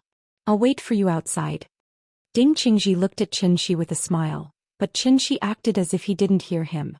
Even the little girl couldn't help glancing at him, and then looked at Xianxia with a confused face. "Open your mouth, good girl." Xianxia scooped up a bowl of rice with a spoon and sent it to the little girl's mouth. Hearing this, the little thing opened its mouth wide and swallowed the spoon in one gulp. As for Ding Qingji, who looked embarrassed, he pretended not to see it. Ding Qingji had no choice but to leave the tea house silently. No one knew what Ding Qingji said to the others outside, but after hearing what he said they all went back to the cars. Xianxia was not an impolite person. The reason why he did that was to express his dissatisfaction. He was dissatisfied with Wu Lian. Because the two brothers liked to quarrel while eating, the meal took more than half an hour. Although Gu Lao was very curious about the relationship between Xianxia and the people outside, he knew what to ask and what not to ask, so he pretended not to see anything from beginning to end. After Qiao Yuan cleared the table, Xianxia looked at the clock on the wall meaningfully, and then showed a meaningful smile. These people waited outside for so long, but his sister-in-law didn't call. Did she not receive the news? Or did she not inform her at all? Xianxia pondered as he slowly walked out of the tea house. After seeing him go out, Ding Qingji hurriedly got out of the car, and then said politely to Xianxia, "Mr. Qin, you see this is not the place to talk. Would you like to go to the office with us?" After saying that, Ding Qingji very subtly looked into the tea house, as if to say that there were ordinary people inside, so it was not convenient to talk about a lot of things here. Ding Qingji had made it very clear, but Xianxia had no intention of getting in the car with him. Instead he said calmly, "If you have something to say it here. I don't have time to talk nonsense with you." As soon as Xianxia's voice fell, before Ding Qingji even had time to respond, a young man in a suit pushed open the car door, and then said to Xianxia provocatively, "Okay, then say it here." Xianxia glanced at the young man, ignored him and looked at Ding Qingji. Seeing that something was wrong, Ding Qingji immediately lowered his voice and said to Xianxia, "Mr. Qin, this is Su Hongyi. His father is Su Feng and he is a professor at the headquarters. He is in the same field as you. The Wu Lian was not a university, so naturally there was no professor position." So what Ding Qingji meant was that Su Hongyi's father was in the same field as Xianxia. They were not Wu Lian people, but they were willing to do something for the Wu Lian, which was equivalent to a guest in ancient times. The so-called same field meant that this person's cultivation level was equivalent to Xianxia's. After listening to Ding Qingji's explanation, Xianxia couldn't help but laugh. How smart was he?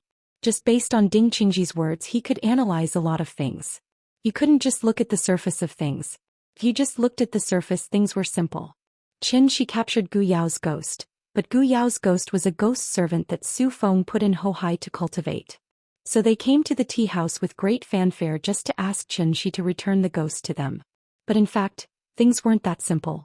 It even involved the thoughts of the Wu Lian's higher-ups. Xianxia and Su Feng were not Wu Lian people. They were only doing things for the Wu Lian for some reason. And what was Xianxia's level in the Wu Lian? Above Divinity X level. Su Feng was clearly at this level.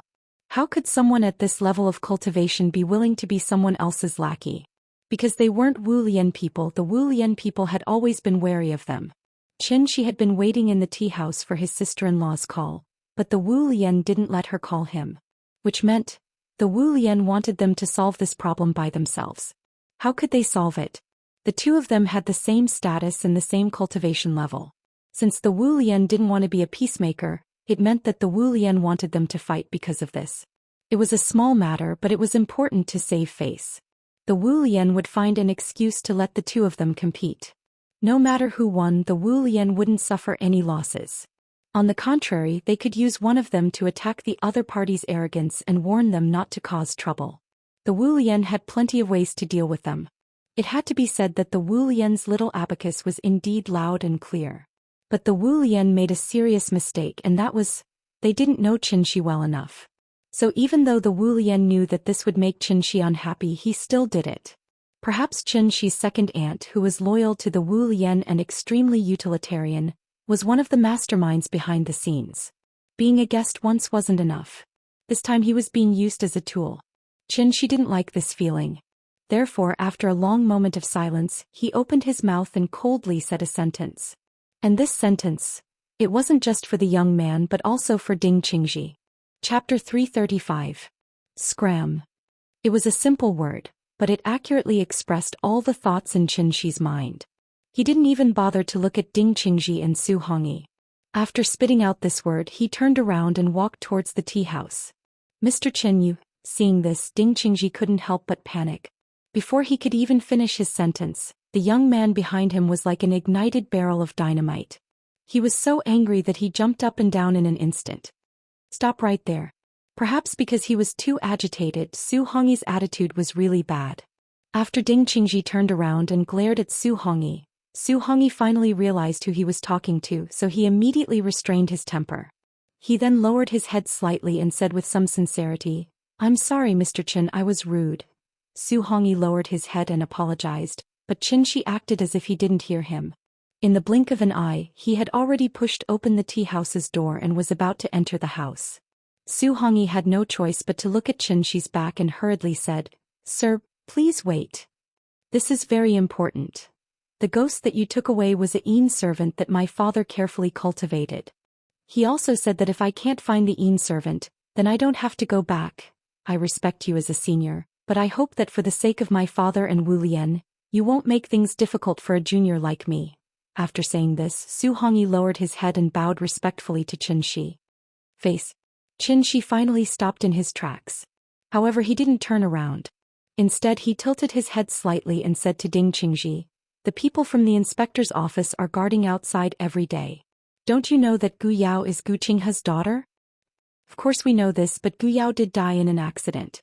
You can verify this with old Master Gu. If that's the case, then do you know that Gu Qinghe is my friend?" As soon as Qingxi's voice fell, Ding Qingji felt an invisible pressure suddenly attack him. It was as if someone had poured a bucket of cold water over his head. In this evening, when the summer heat still lingered, he felt as if he had fallen into an ice cellar. He only felt that his entire body was cold and his hands and feet were ice cold. Ding Qingji finally understood what it meant to be imposing without being angry. After all, this person was above the celestial realm. But now that things had come to this, he could only bite the bullet and reply, "I know." After hearing his answer, Qingxi finally turned around. He first took a deep look at Ding Qingji before shifting his gaze to Su Hongyi. After that, Qingxi asked with a calm expression, "Gu Qinghe is my friend, but you used his daughter's soul to refine a Yin servant, so I'm puzzled. Who's the one who's not giving face?" Su Hongyi was stunned. But immediately after, he was like an actor in a Sichuan opera who changed his face. Just a moment ago he was still very respectful, but now he suddenly changed his attitude and looked at Qingxi unscrupulously. His eyes were full of provocation. Su Hongyi looked at Qingxi unscrupulously. Qingxi looked at him calmly. After a long while, Su Hongyi asked with a provocative expression, "Sir, what you mean is, today's matter can't be settled peacefully?" Qingxi couldn't help but shake her head and laugh at this display of respect. A wild dog was a wild dog after all. Even if he deliberately pretended to be submissive, it wouldn't be long before he began to bare his teeth again. Since Su Feng was above the celestial realm, he must not be young, but this Su Hongyi looked to be in his early 20s. So Qingxi was very curious. Was Su Hongyi Su Feng's biological son? They were all the second generation of officials and rich people, but this one was the second generation of immortals. Nian was also a second generation, but why didn't he see her so evil and wild? It was not a problem of family upbringing. Just like the joke circulating on the internet, when Nian became an adult, Qingxi would tell her, "Nian, in fact, your parents are immortal cultivators. In order to train you, we put you among ordinary people, hoping that you can grow up healthily and happily like ordinary people. Now that you have finally grown up, in addition to telling you the truth, Mom and Dad will also teach you the most powerful cultivation technique in the immortal cultivation world. Nian, remember. From today onwards, you are the #1 second generation of immortals in the world." At the thought that Nian might become silly due to extreme shock, the corners of Qingxi's mouth couldn't help but curl up into a faint smile. After all, for a man like Qingxi who played the role of a father, no matter how old his daughter was, she would always be as lively and cute as she was today.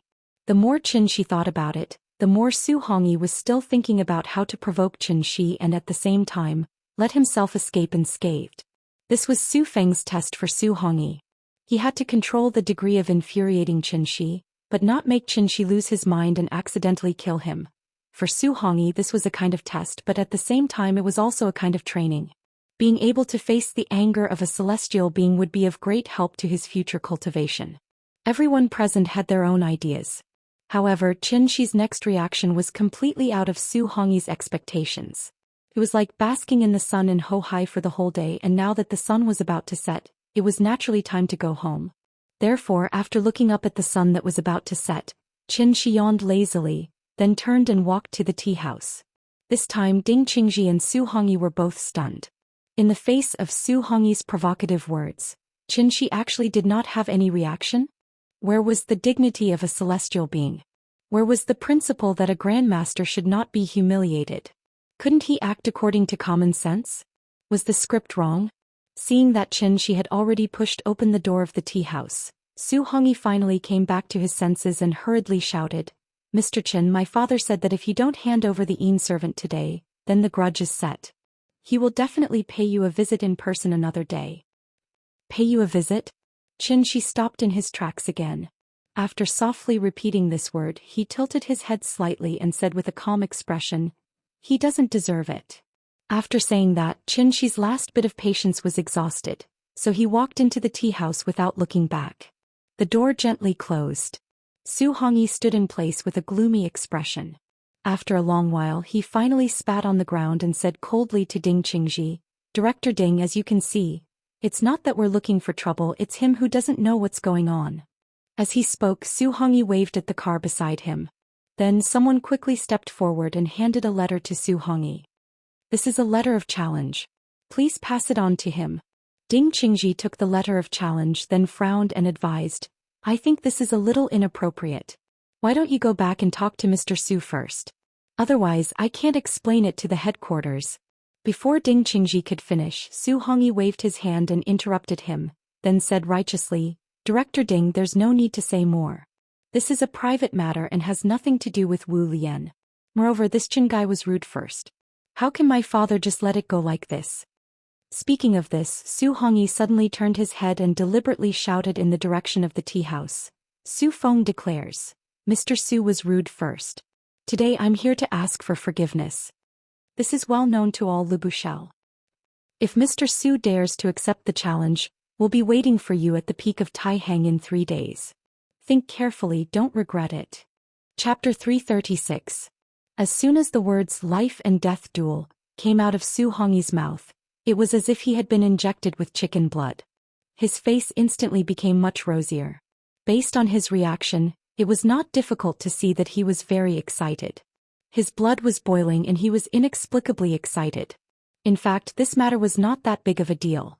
Because Qin Xueqing's family was the backbone of the Wu Lian people, Mr. Chen's name had long been known throughout the Wu Lian people. The Wu Lian people were respected by martial arts.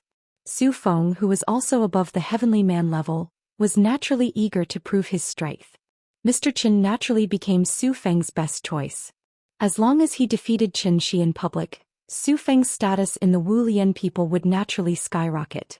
He could even leap to become a giant who had the right to speak within the Wu Lian people.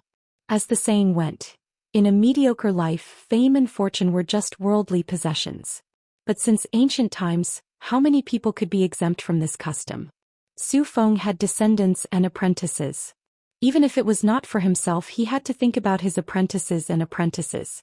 He had to leave his own legacy in Wuxia. But Xianxia and Su Feng were different. In this world there were only a few people that Xianxia really cared about. He was like a wanderer wandering between 2 worlds. Wherever there was a home, that was where he belonged.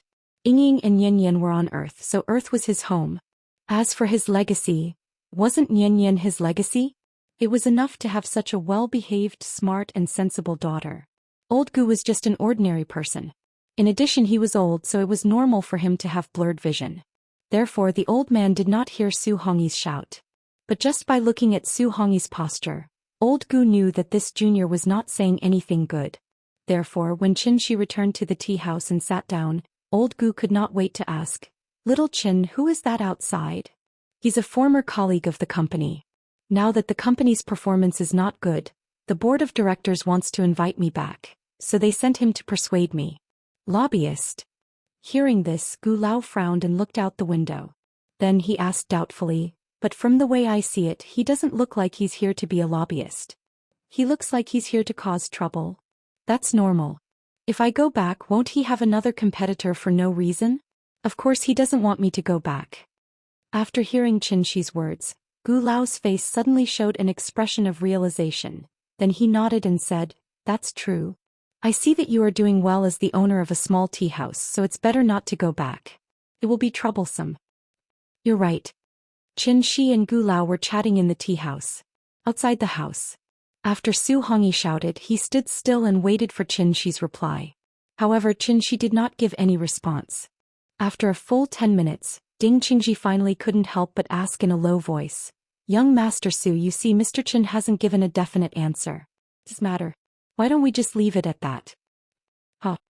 Hearing this, Su Hongyi suddenly let out a sneer, then immediately shouted at the tea house again, "Mr. Qin, I have delivered your message and the letter of challenge has also been handed over to Director Ding to notarize. My father will be waiting for you at the peak of Taihang in 3 days.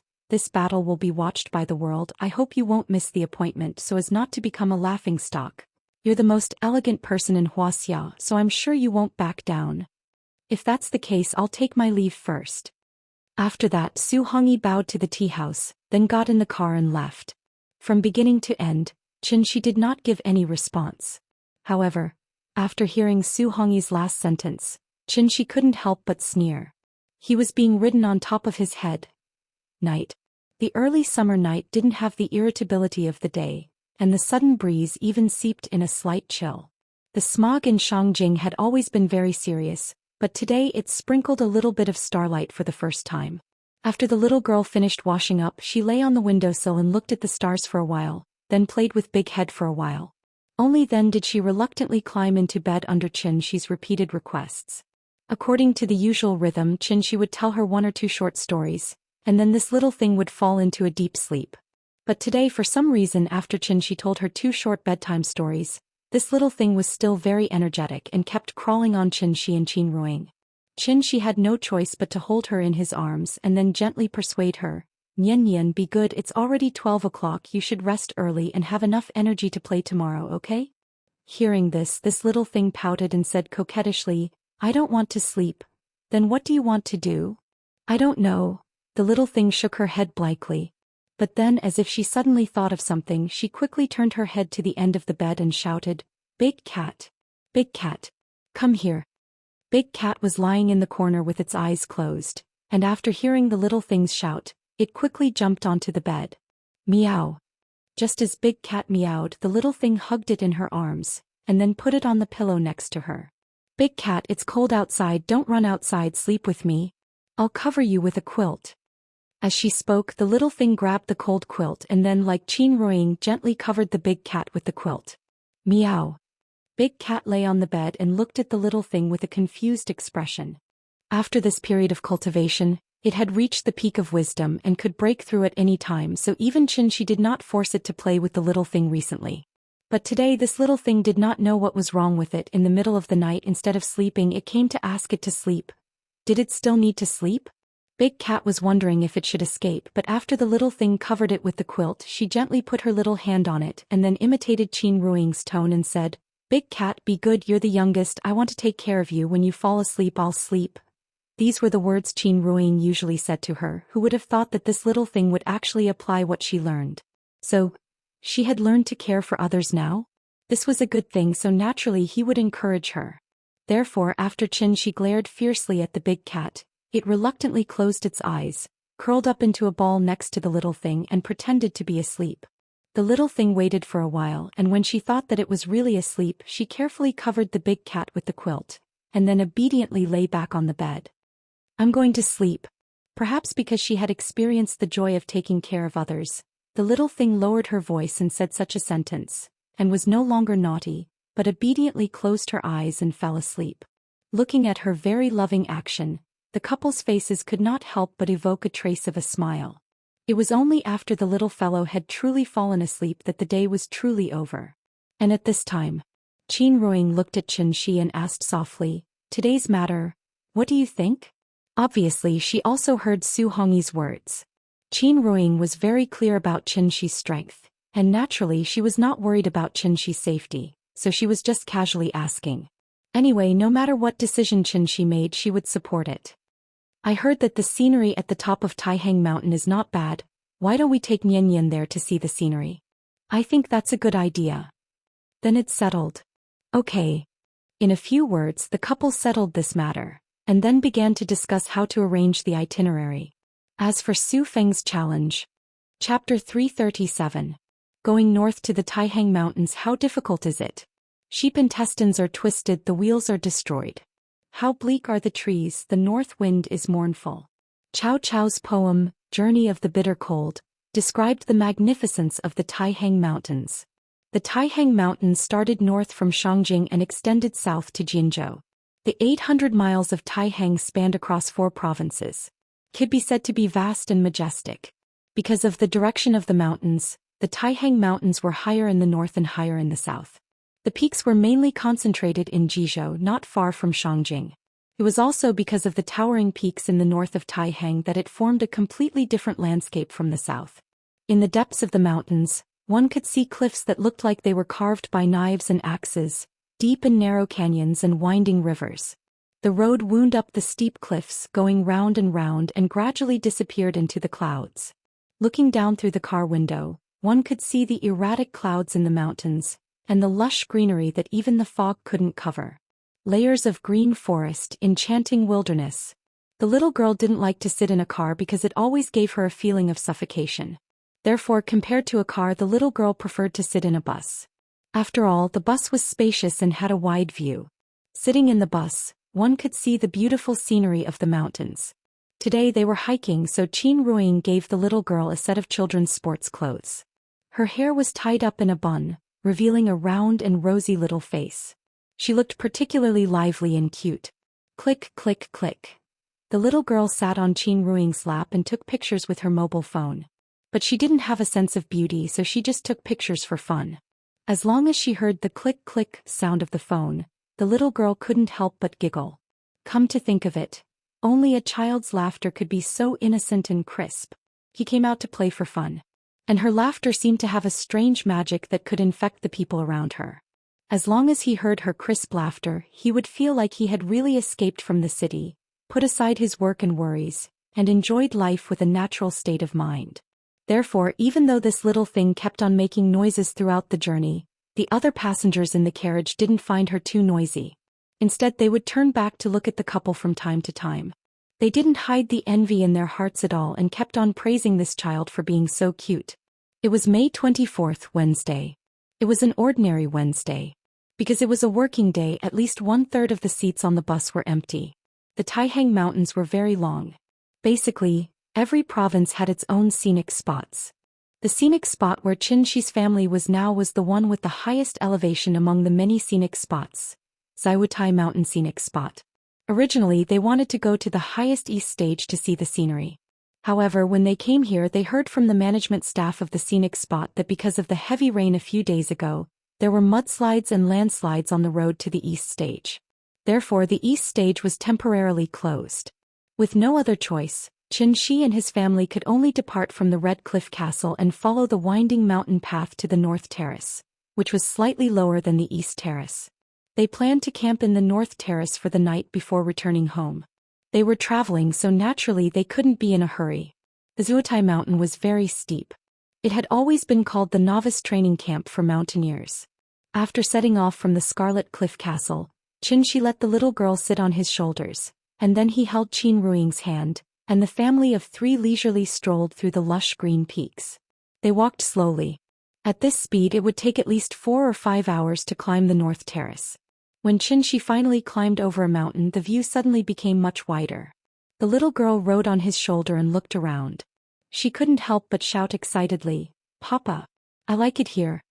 Blue sky, white clouds, green mountains, green water, and golden lotus flowers all over the mountains. In front of the beautiful scenery, even an ignorant child like her couldn't help but be intoxicated. And just when the little girl was excited by the beautiful scenery in front of her, East Terrace, the peak of Taihang. The Taihang Mountains in the north were very steep.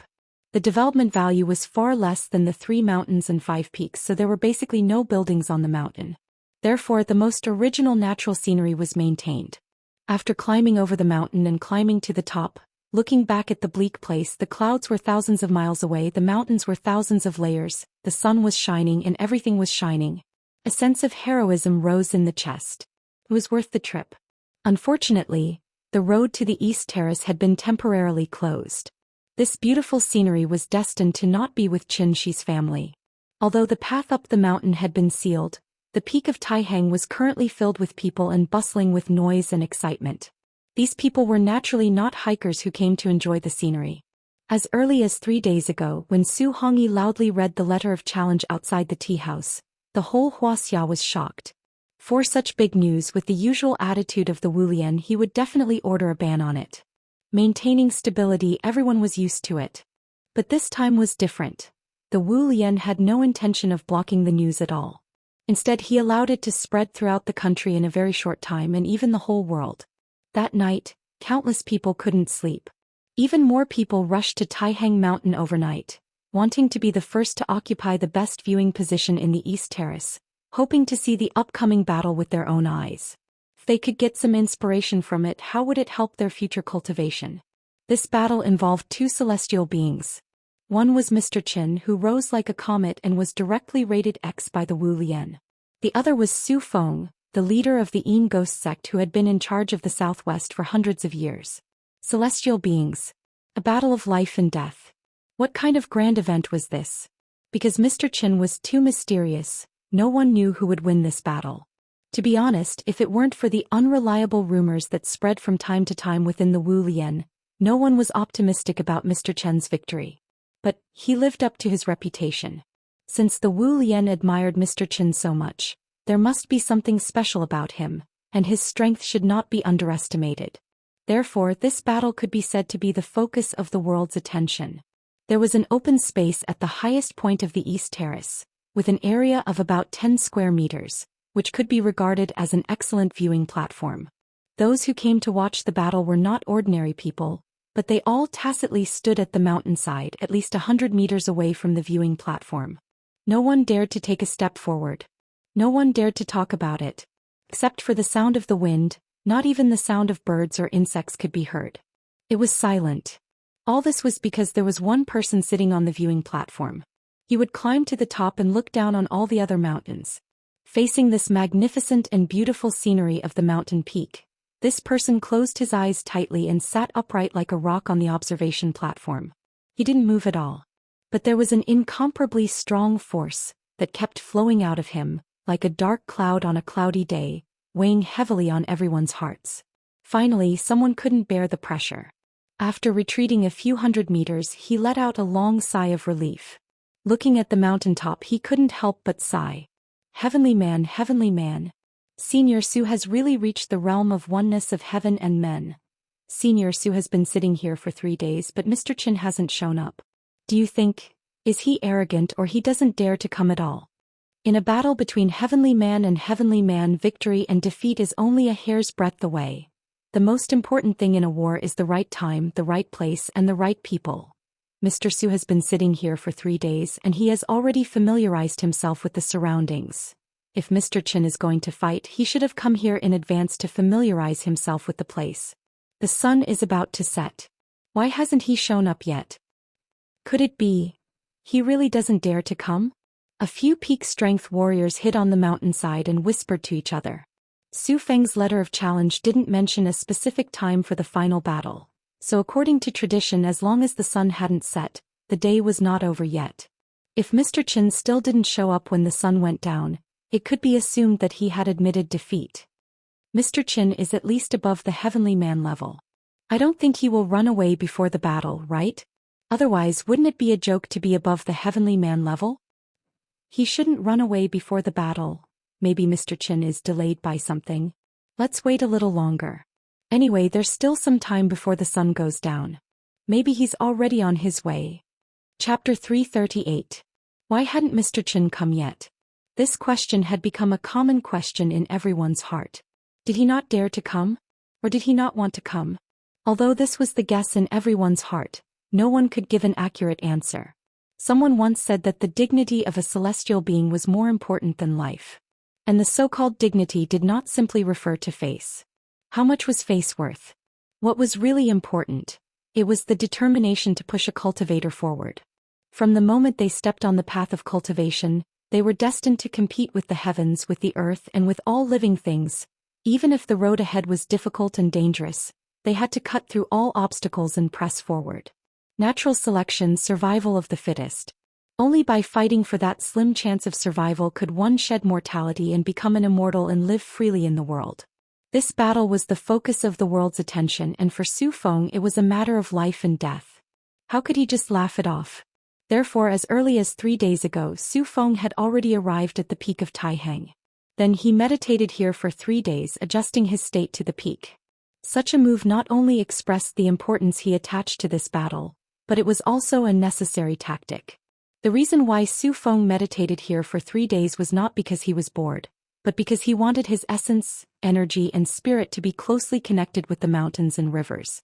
3 days was enough for him to familiarize himself with the direction of every mountain peak here, the position of every tree, and even the size of every fallen rock. Every flower, every leaf, every world. Every blade of grass, every tree, and every bodhi. Sitting on the right time and place, Su Feng's momentum reached its peak. Before they even fought, he had already taken the lead and gained the upper hand. This was not cheating. After all, Su Feng came here after issuing the letter of challenge. Mr. Qin could do the same. The sun rose and set and rose. The whole place was silent. Only the mountain wind kept echoing. Everyone was silently waiting for that person's arrival. Finally, the sun turned to the west. It was still emitting thousands of rays of golden light, but at the same time it was also slowly falling. The clouds next to it were dyed rose, mixed with some gold, and looked particularly beautiful and spectacular. This was a beautiful scene that belonged to the sunset. It was different from the relaxed joy of sunrise. At sunset, people seemed to be more prone to sadness.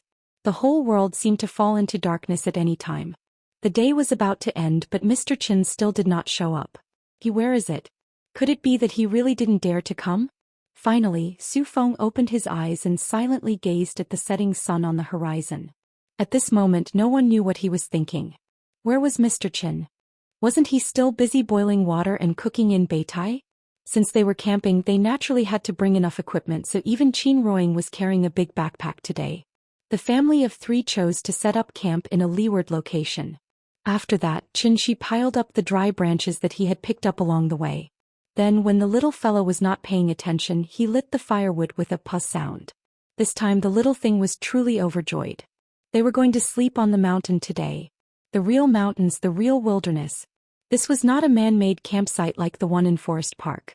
Therefore, when Qianxia used the portable kitchen utensils to cook, the little thing was already jumping up and down excitedly.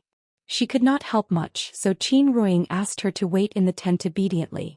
However, the little thing could not suppress her excitement at all and instead jumped back and forth around them. Qin Ruoying only asked if there was enough dry wood, but she actually understood. She even ran to the side of the tent and learned from Qianxia, constantly picking up some dry branches scattered under the trees.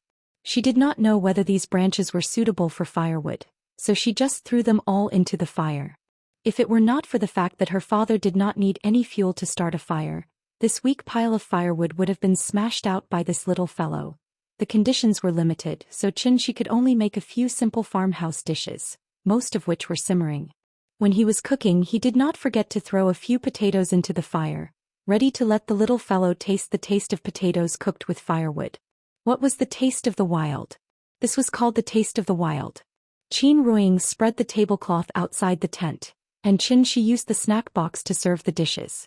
After a while the table was full of dishes. Looking up, the mountains in the distance were dusk and the wilderness was quiet. The sky was the bedding and the earth was the mat.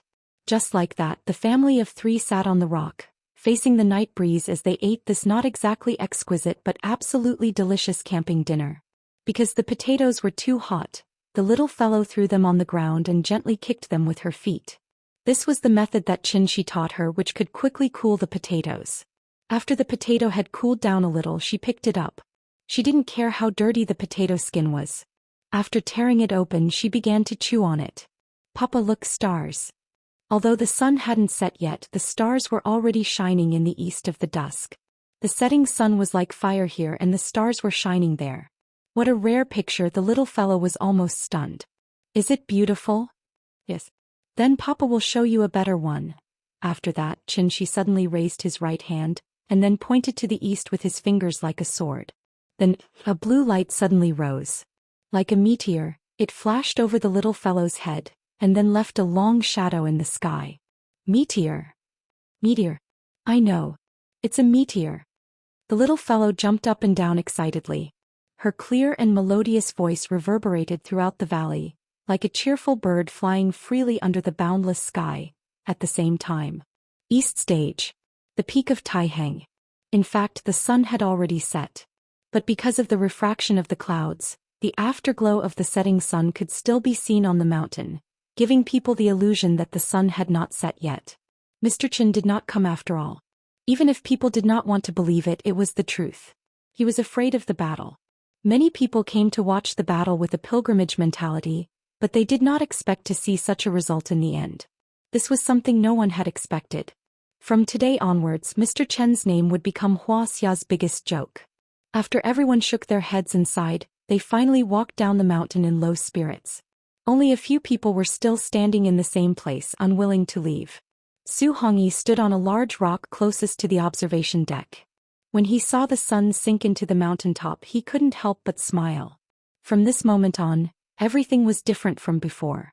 Identity, status, power, as long as he, Su Hongyi, wanted it. How could he not get it? This was the real. He would climb to the top and look down on all mountains. If Su Feng was not still sitting on the observation deck, Su Hongyi would have looked up to the sky and screamed to express his excitement at the moment. Su Hongyi's excitement did not last long, because there was a sudden exclamation from the crowd behind him. What is that? It looks like a meteor. Bah, no. It's a sword. A flying sword. It's so fast, it's coming. It's coming. The green light was so fast that it arrived in the blink of an eye. Like a meteor, it approached the east stage in an instant. Su Hongyi stared at the green light in a daze, and the smile on his face froze instantly. He's coming. Just as the sun was about to set and night was about to fall, a ray of green light streaked across the sky and shot straight to the peak of Taiheng. Chapter 339. The sun had already set. Just when everyone thought that Mr. Chen was not going to show up, a green light suddenly pierced through the sky, leaped over the mountains and headed straight for the east platform from the northwest. The green light shone like a comet. But when the green light approached the peak of Taiheng, people suddenly realized. This was not a shooting star, this was a flying sword that only existed in legends. At the peak of the mountains, a sword soared to the heavens. Swoosh, swoosh, a green rainbow pierced the sky. The long sword turned into a green light and suddenly flew over from afar. Although it was not close, it vaguely gave people a huge pressure. Its momentum was so strong that it was unstoppable. The sword was 3 feet and 3 inches long, the blade was like water and it emitted a dense chill. It was as cold as the moonlight and as bone-chilling as a cold lake. This long sword was the magic weapon that Xianxia had snatched from Bai Hong's hand. Flowing cloud.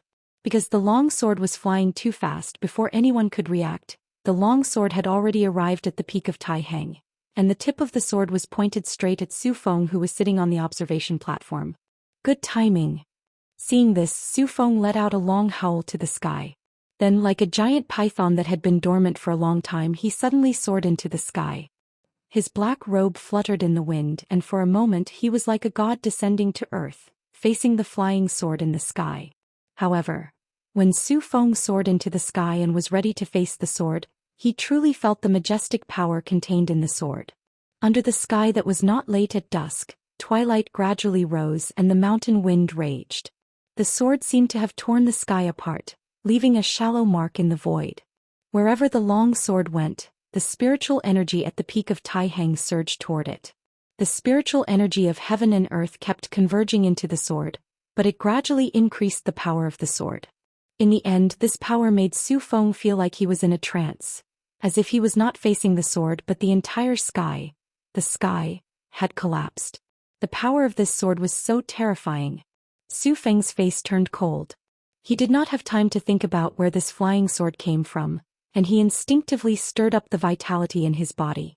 With a loud shout, 18 servants immediately appeared beside him and formed a protective circle around him. The 18 servants took up the position of the 8 trigrams, each occupying a corner. At the same time, they continued to inject their own yin qi into Su Feng's body. In that instant, with Su Feng as the center, a shadow of the 8 trigrams suddenly appeared at the peak of Taiheng, facing the green light from afar. For the past 3 days, Su Feng had been continuously absorbing the yin qi from the Taiheng mountains, pushing the 18 servants to their peak condition. The vast and majestic yin qi of the mountains as well as Su Feng's hundreds of years of hard cultivation merged into the peak of Taixing at this moment. They slowly circulated in the void, forming an indestructible 8 trigrams formation. And this was his trump card, Yin Soldier's formation, move the mountains. Taking advantage of the right time, place and people, gathering the power of the mountains, rivers, sun, moon and yin and yang, he faced this world-shaking sword head-on. This was a powerful force that only those above the celestial being realm could control. It was also a power that ordinary people could never imagine. Therefore, no matter who won or lost in this battle, it could definitely be said to be an unprecedented battle. And the moment Su Feng revealed the Taiji diagram, the flying sword finally arrived in front of Su Feng. Like the sonic boom caused by the flight of a supersonic fighter, the moment the long sword hit the Taiji diagram, with the point of impact as the center of the circle, a burst of white air suddenly erupted, its power monstrous. The invisible air wave carried a powerful impact, instantly turning the stones on the observation deck into dust. At the same time, the air wave also uprooted all the trees on the mountain.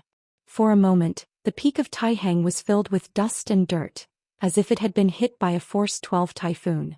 Su Hongyi was standing closest to it, so the moment the air wave hit, he was sent flying by the powerful shock wave and then rolled along the hillside. After rolling for a few hundred meters, he finally hit a big rock and stopped.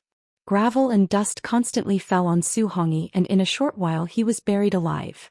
Similar scenes kept playing out. No one had seen a battle between those above the celestial being realm, so they didn't know what the safe zone was.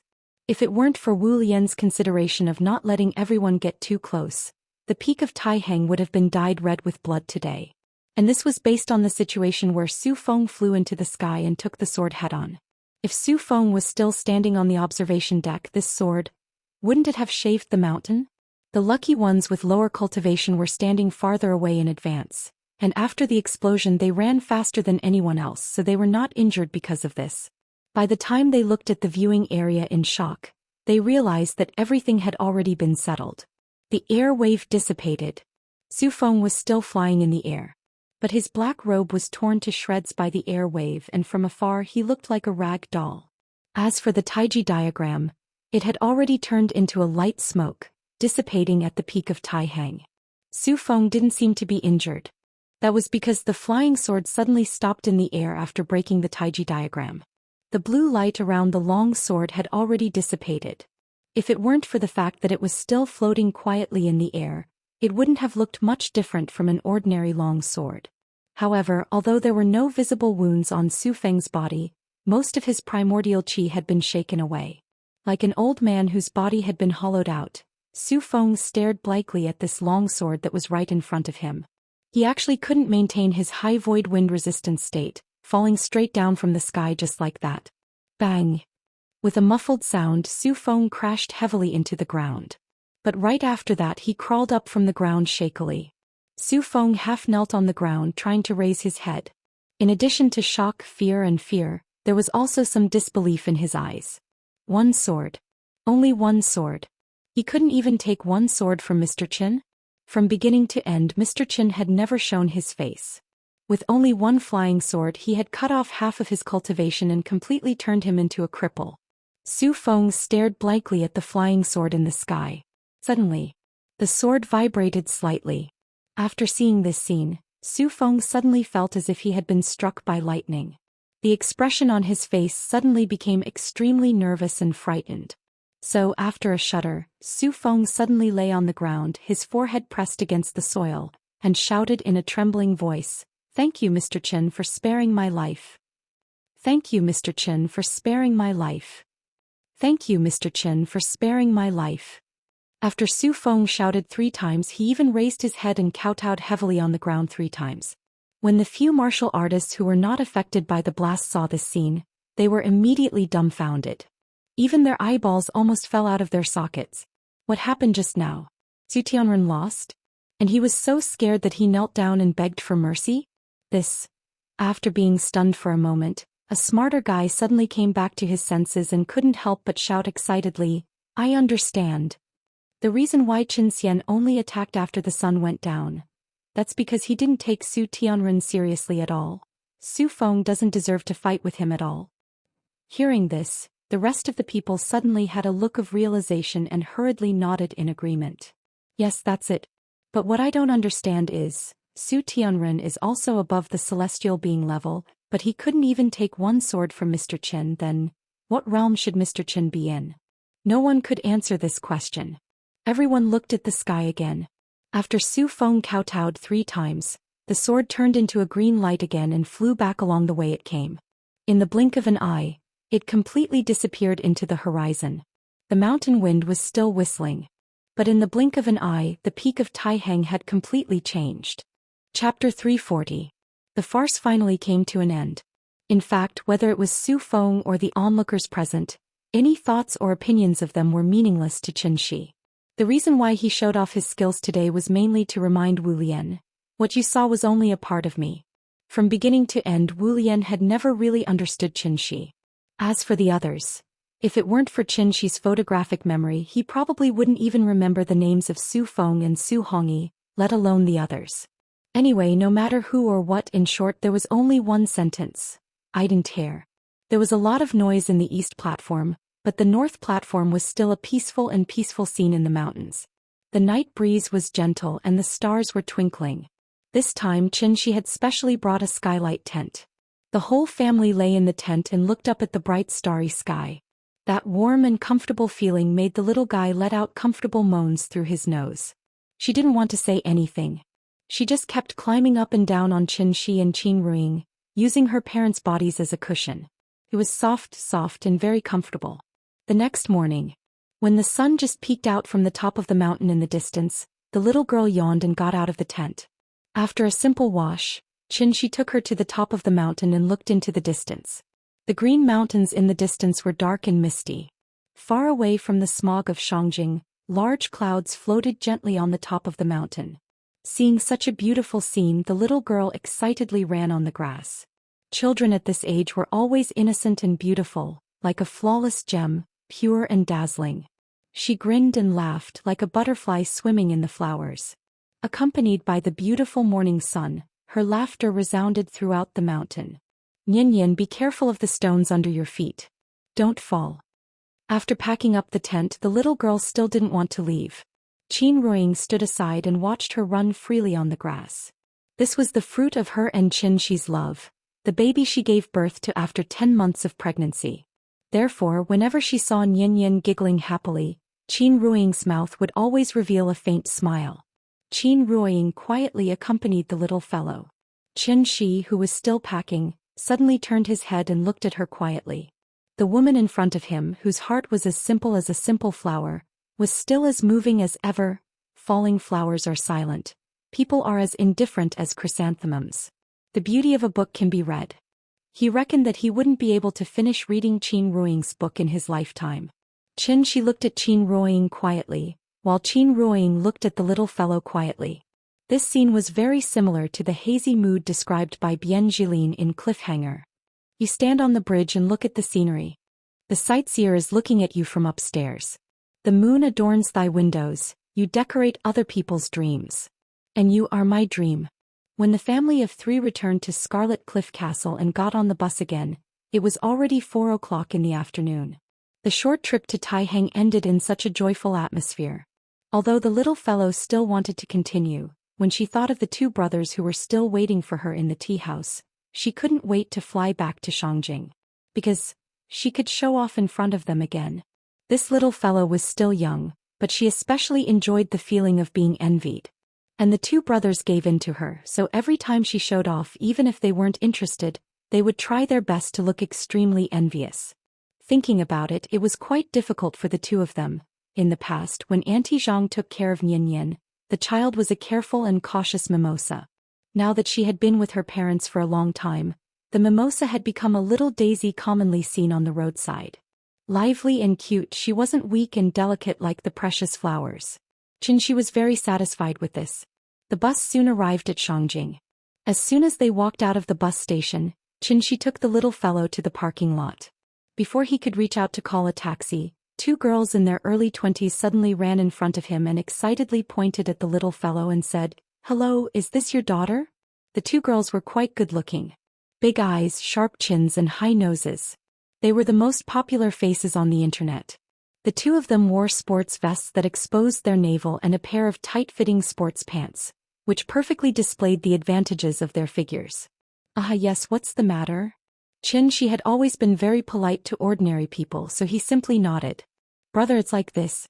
We saw that your daughter is so cute, so we want to ask her to take a short video with us. Just 15 seconds, is that okay?" Short video? The waves of the internet came one after another, so old antiques like Xianxia were naturally eliminated a long time ago. However, when Qin Ruiying heard the little girl mention the three words short video, she couldn't help but smile and explain, "They should be talking about TikTok." "Oh yes, TikTok." Seeing that Qin Ruiying seemed to have some understanding of this, the little girl quickly took out her phone and showed her homepage to Xianxia. She also specifically pointed at her number of fans, which was more than 400,000, which was quite good. "We want to dance a grey dance with our sister. Look at this video. There are only 2 or 3 movements, it's very simple." Xianxia looked at it and found that it was indeed very simple. He looked down at the little fellow and asked, "Nian, sister wants to dance with you, are you willing?" Hearing this, the little fellow seemed to be a little shy. She quickly hid half of her body behind Xianxia. After she felt that she was safe, she poked her head out and glanced at the phone screen that the little girl handed over. "Sister, don't be afraid. Look, it's just a few movements. You only need to do it once with us." The little fellow shrunk behind Xianxia timidly. She seemed to be a little unwilling. However, Xianxia knew the little fellow's character very well. It was not an exaggeration to say that this little fellow only needed to blink her eyes and he already knew what she was thinking. With her current reaction, it was not that she did not want to, but she did not dare. Seeing that there were people coming and going at the station, the little fellow would more or less be a little shy.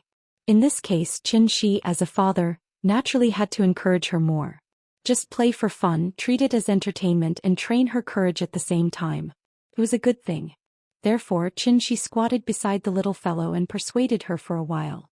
Father's words were always useful, so after hesitating for a while, the little fellow mustered up her courage and nodded. Then she walked out timidly. The movements were indeed very simple. It took a total of 15 seconds. Excluding the head and the tail, it probably took less than 10 seconds to actually jump up. Therefore, after the two girls demonstrated it in slow motion, the little fellow remembered most of it. Although she remembered the movements, she did not immediately start. Instead, she pouted and said to Xianxia, "Papa, you dance first. I'll dance after you." "I'll dance?" Xianxia looked at the little fellow helplessly, but when he saw her serious face, he did not know whether to laugh or cry. Seeing this, Qin Ruiying not only did not help Xianxia, but also added fuel to the fire. "Just dance for her to see. If you don't dance, how would she dare to dance?" Chapter 341. Dancing. For Xianxia, dancing was not a difficult task.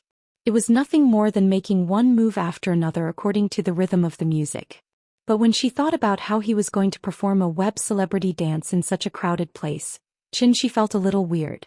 It made her feel like her limbs were becoming a little clumsy. At the end of the day, it was still a psychological barrier. However, when he looked at his wife and children's expectant eyes, Xianxia decided to go all out. As for his reputation, could it be eaten? As a result, such a scene played out outside the busy Shangjing station. A man in a mountaineering suit danced the ash dance with the company of 2 sexy and hot internet celebrities. Looking at his standard movements, he looked like a professionally trained dancer. Xianxia seemed to be in a good mood today, so after he finished dancing, he even imitated the handsome pose of a celebrity and winked at Qin Ruiying with a domineering expression. On the spot, Qin Ruiying was so happy that she couldn't stand up straight. "Daddy is so amazing." Qin Ruiying couldn't stop laughing. but the little girl was obviously shocked by her daddy's handsomeness. Therefore, when she finished watching Xianxia's demonstration, the little girl couldn't wait to jump in front of the camera. Then she imitated Xianxia's left and right hand gestures. Her little face was so happy that it was about to bloom. She was a child, so she didn't need to do anything. As long as she showed a pure smile and was happy from the bottom of her heart in front of the camera, she would naturally receive countless likes. The 15-second video was quickly recorded, but the little girl couldn't stop at all. It was as if she had eaten ecstasy and was completely high. "Mommy, you too." The little guy ran to Qin Ruiying's side and pulled her along, wanting her to jump with him. Qin Ruiying couldn't persuade her, so in the end she could only smile bitterly and dance with her. The two girls had picked up a treasure today. Just Xianxia and his wife's photos alone were enough to win an international photography award. Not to mention that they were a family of 3 now. The family of 3 was having a good time here, attracting the attention of the passers-by. Many people even stopped and took out their mobile phones to take pictures. Seeing that there were more and more onlookers, Xianxia thought about it again and again, and had to stop the little fellow's excitement. After letting her say hello to the 2 sisters, he took her and left directly. Seeing this, the little girl hurriedly caught up with Xianxia and wanted to leave his WeChat account, hoping that they could take videos together in the future. However, she was decisively rejected by Xianxia. After all, he had no intention of letting Yin Yin become an internet celebrity. It was fine to play around, but not when it came to other things. This was a matter of principle. Thus, the 2 girls could only stand by the roadside and watch regretfully as the money tree got further and further away from them. Although they had left, the little fellow still hadn't woken up from the extremely magical background music. Thus, she kept pestering Qin Ruiying to play music for her. Then she started wriggling excitedly in the car. Looking at her smug look, it was probably the long-hidden nature of the country high that had been activated for a long time. Because of the delay at the station when the family of 3 returned to Dongming Alley, it was already 7 o'clock in the evening. As soon as she stepped through the door, the little fellow rushed into the courtyard with her butt up, and at the same time she kept shouting, "Big cat! Big cat! Come quickly! I'll teach you how to dance." Before the word dance left her mouth, the little fellow suddenly stopped in her tracks. After being stunned for a moment, she looked at the figure next to her and exclaimed, "Auntie, you're back?" Xianxia and Qin Ruiying heard the commotion in the courtyard, and they couldn't help but smile at each other, and then they crossed the Chuihua gate side by side. Wasn't the figure standing on the steps of the east wing Qin Xueqing, whom they hadn't seen for a long time? His sister-in-law was still elegant, but the most eye-catching thing was her right hand. "Oh, your hand has recovered. So fast." Xianxia looked at Qin Xueqing in astonishment. He really didn't expect her to be able to step into the golden core stage in such a short time. Although his sister-in-law's martial arts foundation was not bad, this speed of progress, it seemed a little too fast? While Xianxia was still puzzled, Qin Xueqing calmly explained to him. "The organization recently found some rare elixirs. My qualifications are not bad, so I got the priority to use them. With the help of the elixirs, I rushed to the Heavenly Man stage in one go." Rare elixirs? Xianxia repeated it, and suddenly he had some understanding in his heart. As the spiritual qi of heaven and earth became more and more intense, some precious treasures of heaven and earth would naturally be born. With the power of Wuxia, it was not difficult to collect these rare treasures. His sister-in-law was young, had a solid foundation and good qualifications. In addition, she was originally a great guru at the peak of the Gang realm. After practicing the practice method Xianxia gave her, she naturally made rapid progress. Therefore, even without the help of external forces, it was estimated that she could soon break through to the Heavenly Man stage. The Heavenly Man was just a pseudo-elixir stage. Only those above the Heavenly Man could barely be regarded as the Golden Core stage. In the blink of an eye, his sister-in-law had reached the Golden Core stage. It had to be said, time really passed quickly. "You haven't been home recently. What have you been busy with?" Qin Ruiying also hadn't seen Qin Xueqing for a long time. Now that she suddenly saw her back and her injuries had recovered, Qin Ruiying naturally felt happy for her from the bottom of her heart. Therefore, after handing the luggage to Xianxia, Qin Ruiying stepped forward and pulled Qin Xueqing to talk. His wife wanted to catch up with his sister-in-law. As her brother-in-law, Xianxia naturally didn't want to disturb them. So after taking the luggage, he asked the little fellow to go back to the room to wash her face and change her clothes. But the little fellow didn't pay attention to him. As soon as the big cat came over, the little fellow ran straight to the fish tank with the big cat in her arms. Then under her leadership, the cat and the fish shook crazily to the music from the mobile phone. Left, right, forward, backward. The little fellow led the dance in front. The big cat squatted on the ground and waved its paws. Big head floated in the fish tank and shook its head and tail. Looking at their silly looks, Xianxia could only shake his head with a smile. Then he went to the kitchen alone to prepare dinner. While cooking, Xianxia also pondered about his sister-in-law's sudden return. Actually, even if he used his butt to think, he knew that Qin Wanqing was being used by Wu Lian again. The Wu Lian successfully made Xianxia reveal the tip of the iceberg through Su Feng's provocation. When they finally realized Xianxia's potential, they immediately transferred their sister-in-law back. They were afraid that Xianxia would vent his anger on them. On the other hand, they wanted to let Xianxia see with his own eyes that the Wu Lian would never treat his own people badly. So they let their sister-in-law get a big bargain. Otherwise, how could they let her use this kind of heaven and earth treasure, which was very helpful for cultivation? As a large organization with an official background, this kind of decision was naturally right. But this kind of behavior made Xianxia very disgusted. If it was useful, they would hold you in high regard. If it was useless, they would immediately throw you aside. Too utilitarian. Xianxia didn't want to deal with the Wu Lian anymore. So he decisively put this problem to the back of his mind and turned to think about another problem. If he didn't remember wrongly, Bai Hong once said that the divine gate would open again in a month at most. Chapter 342. Life was back on track again. It was so peaceful that not a single ripple could be felt. The only thing that made Xianxia feel a little uncomfortable was the little girl was addicted to the phone after all. Since the last short video, the little thing wanted to play with it from time to time. Although the brothers were not naughty, they were definitely the most enthusiastic audience. They would always give the warmest applause to the little girl at the end of her performance.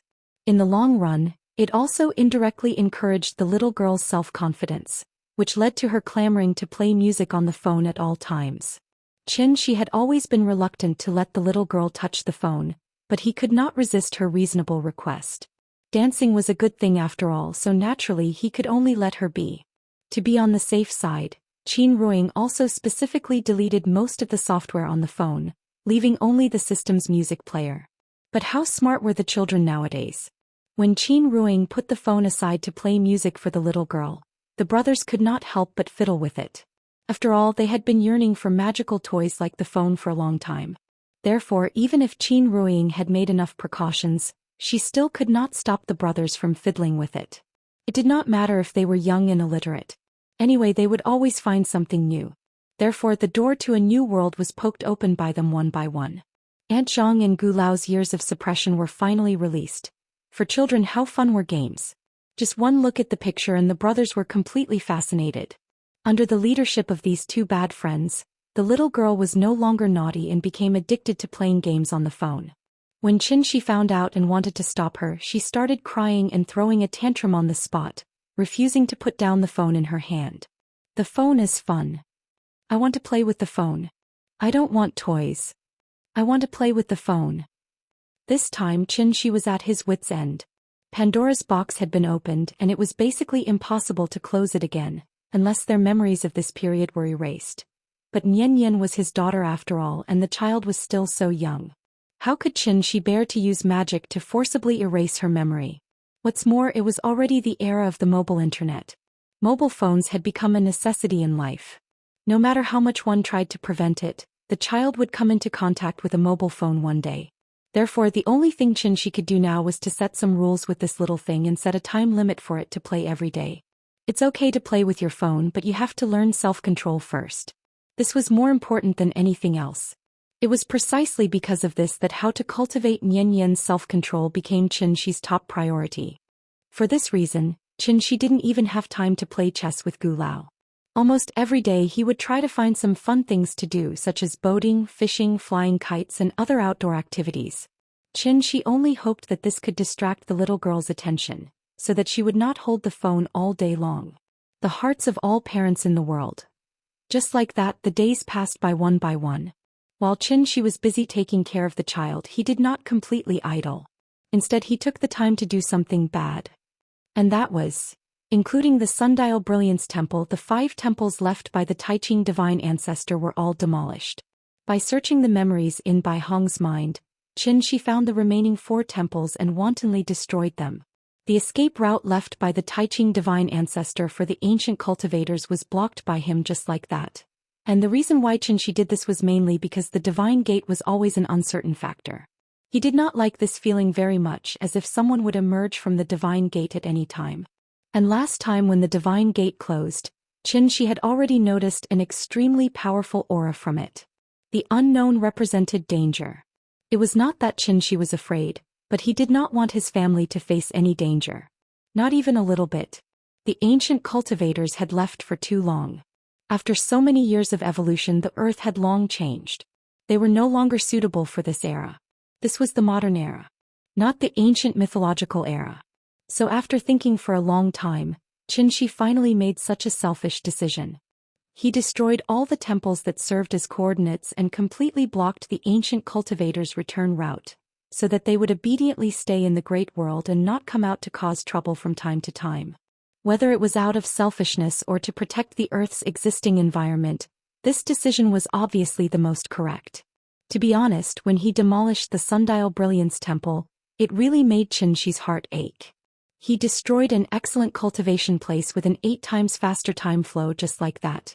In fact, ever since Bai Hong revealed the information about the 5 temples, Xianxia roughly understood why the time flow in the Sundial Brilliance Temple was different from that of the Earth.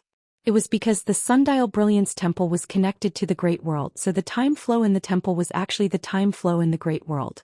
In addition, Xianxia guessed that there should be another Sundial Brilliance Temple in the Great World. Just like there was a receiver at both ends of the phone, the temple on Earth was just a child temple, and the temple in the Great World was the mother temple. In order to confirm whether destroying the temple could really cut off the connection between the Great World and the Earth, Xianxia recently paid special attention to the fluctuation of the spirit qi of heaven and earth. June 1st, Children's Day. On this holiday that only belonged to children, the fog that covered the sky finally appeared again. The scale of the spirit qi tide this time was indeed very large. As long as it was a place with a little bit of spirit qi, there was now fog everywhere. The fog covered the sun like a summer shower, and the whole sky was so gloomy that it seemed like it was about to drip water. Xianxia was not sure where the divine gate would appear, so after saying goodbye to Qin Ruiying, he left the tea house and then patrolled in the direction of the spirit qi surge, wanting to see if the divine gate would appear again. The fog lasted for more than an hour. Xianxia flew more than half of Wuxia, but in the end he did not find any trace of the divine gate's appearance, and his heart immediately calmed down. The spirit qi tide had begun to weaken, and it seemed that the divine gate would not appear again. Thinking of this, Xianxia's heart suddenly calmed down a lot, so he turned his head and flew back to Shangjing.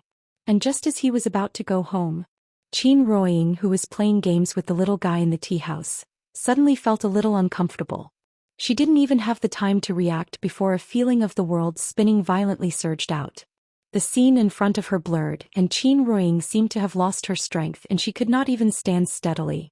If she had not grabbed the chair next to her in time, she would have fallen directly to the ground. Qin Ruiying had no choice but to tightly grab the back of the chair next to her, and then carefully sit down to rest for a while. After she felt a little better, Qin Ruiying frowned slightly and began to check her own situation. In any case, she was a foundation establishment stage cultivator, so how could she still feel dizzy and blurred vision? This feeling had already appeared once before and Xianxia carefully checked for her at that time, but he did not find any problems, so Qin Ruiying did not take it to heart. But now this feeling appeared again. Chapter 343. For a foundation establishment stage cultivator to frequently experience dizziness and blurred vision, this was clearly a very strange thing. Therefore, when Xianxia came back, Qin Ruiying immediately told Xianxia about this matter. When she said this, Xianxia immediately exploded like a big cat. Gu Lao greeted him with a smile, but his face was cold. He didn't even respond and directly pulled Qin Ruiying to the back kitchen of the tea house. Xianxia couldn't be blamed for losing his composure. After all, there weren't many things in this world that were worthy of his attention. If something really happened to Qin Ruiying, Xianxia was afraid that he would go berserk on the spot. He would never be as harmless as before. But it was strange. Although Qin Ruing's aptitude was average, in any case she was now able to cultivate, right? Her earth soul had returned to her body. In the case of 3 complete souls, how could she fall ill? Not to mention what realm Qin Ruing's cultivation had reached. Even if she really did have some kind of strange illness, Qin Shi, as the best doctor in the world, wouldn't be able to find the problem? Due to all kinds of worries, Qin Shi was really nervous this time. Where did the problem come from? Out of caution, Qin Shi first used the amplification effect of the soul crystal to greatly increase the strength of his divine soul. Only then did he release his divine sense to carefully investigate Qin Ruing's body. There was no problem with the body's organs, 5 viscera, 6 bowels and 8 major systems. Since the whole person was healthy, the problem was obviously in the divine soul. Therefore Qin Shi gave the soul crystal to Qin Ruing, and then let her try to let her divine soul out of her body. Perhaps it was because Qin Ruing's current cultivation was too low, so even if he used the soul crystal to force her divine soul out of her body, Qin Shi couldn't see anything wrong with her divine soul. From the perspective of an immortal cultivator, the soul was the most important organ in the human body. Without the soul, a human would be nothing more than a walking corpse. An ordinary person's soul was hidden in their heart aperture. Only after they had successfully cultivated could their soul leave their heart aperture and completely merge with their Yuanying, becoming the second life of the cultivator. As long as Yuanying did not die, her spirit would not be destroyed. That was why there was the saying of possession and rebirth. The heart aperture was where the soul was stored. It was also the most mysterious and important part of the human body. Since he could not find any problems with the divine soul, Qin Shi speculated that the problem should lie here. Therefore he was now faced with a choice, and that was, should he allow his spirit to enter Qin Ruing's heart aperture? Qin Shi had never tried to let his spirit enter someone else's heart aperture. After all, what was the difference between this and possession? He believed that other than Qin Ruing, there was absolutely no one in this world who would let him enter their heart aperture without reservation.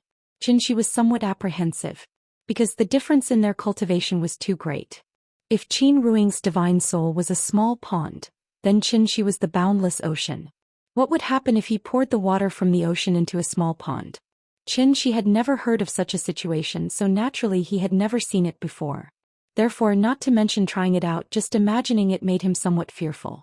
Qin Ruing was the most important person in his life. If something went wrong and hurt her heart aperture, Qin Shi was afraid that he could only commit suicide to apologize to the world. What to do? He couldn't advance or retreat. For a moment, Qin Shi was stunned. Qin Ruing saw Qin Shi's worry, so after thinking about it again and again, she said gently, "Shi, don't worry so much. You see, I'm fine now. It shouldn't be a big problem." Qin Shi did not immediately reply. After a long silence, he said with a dignified face, "No, this matter is not simple. We must find the problem."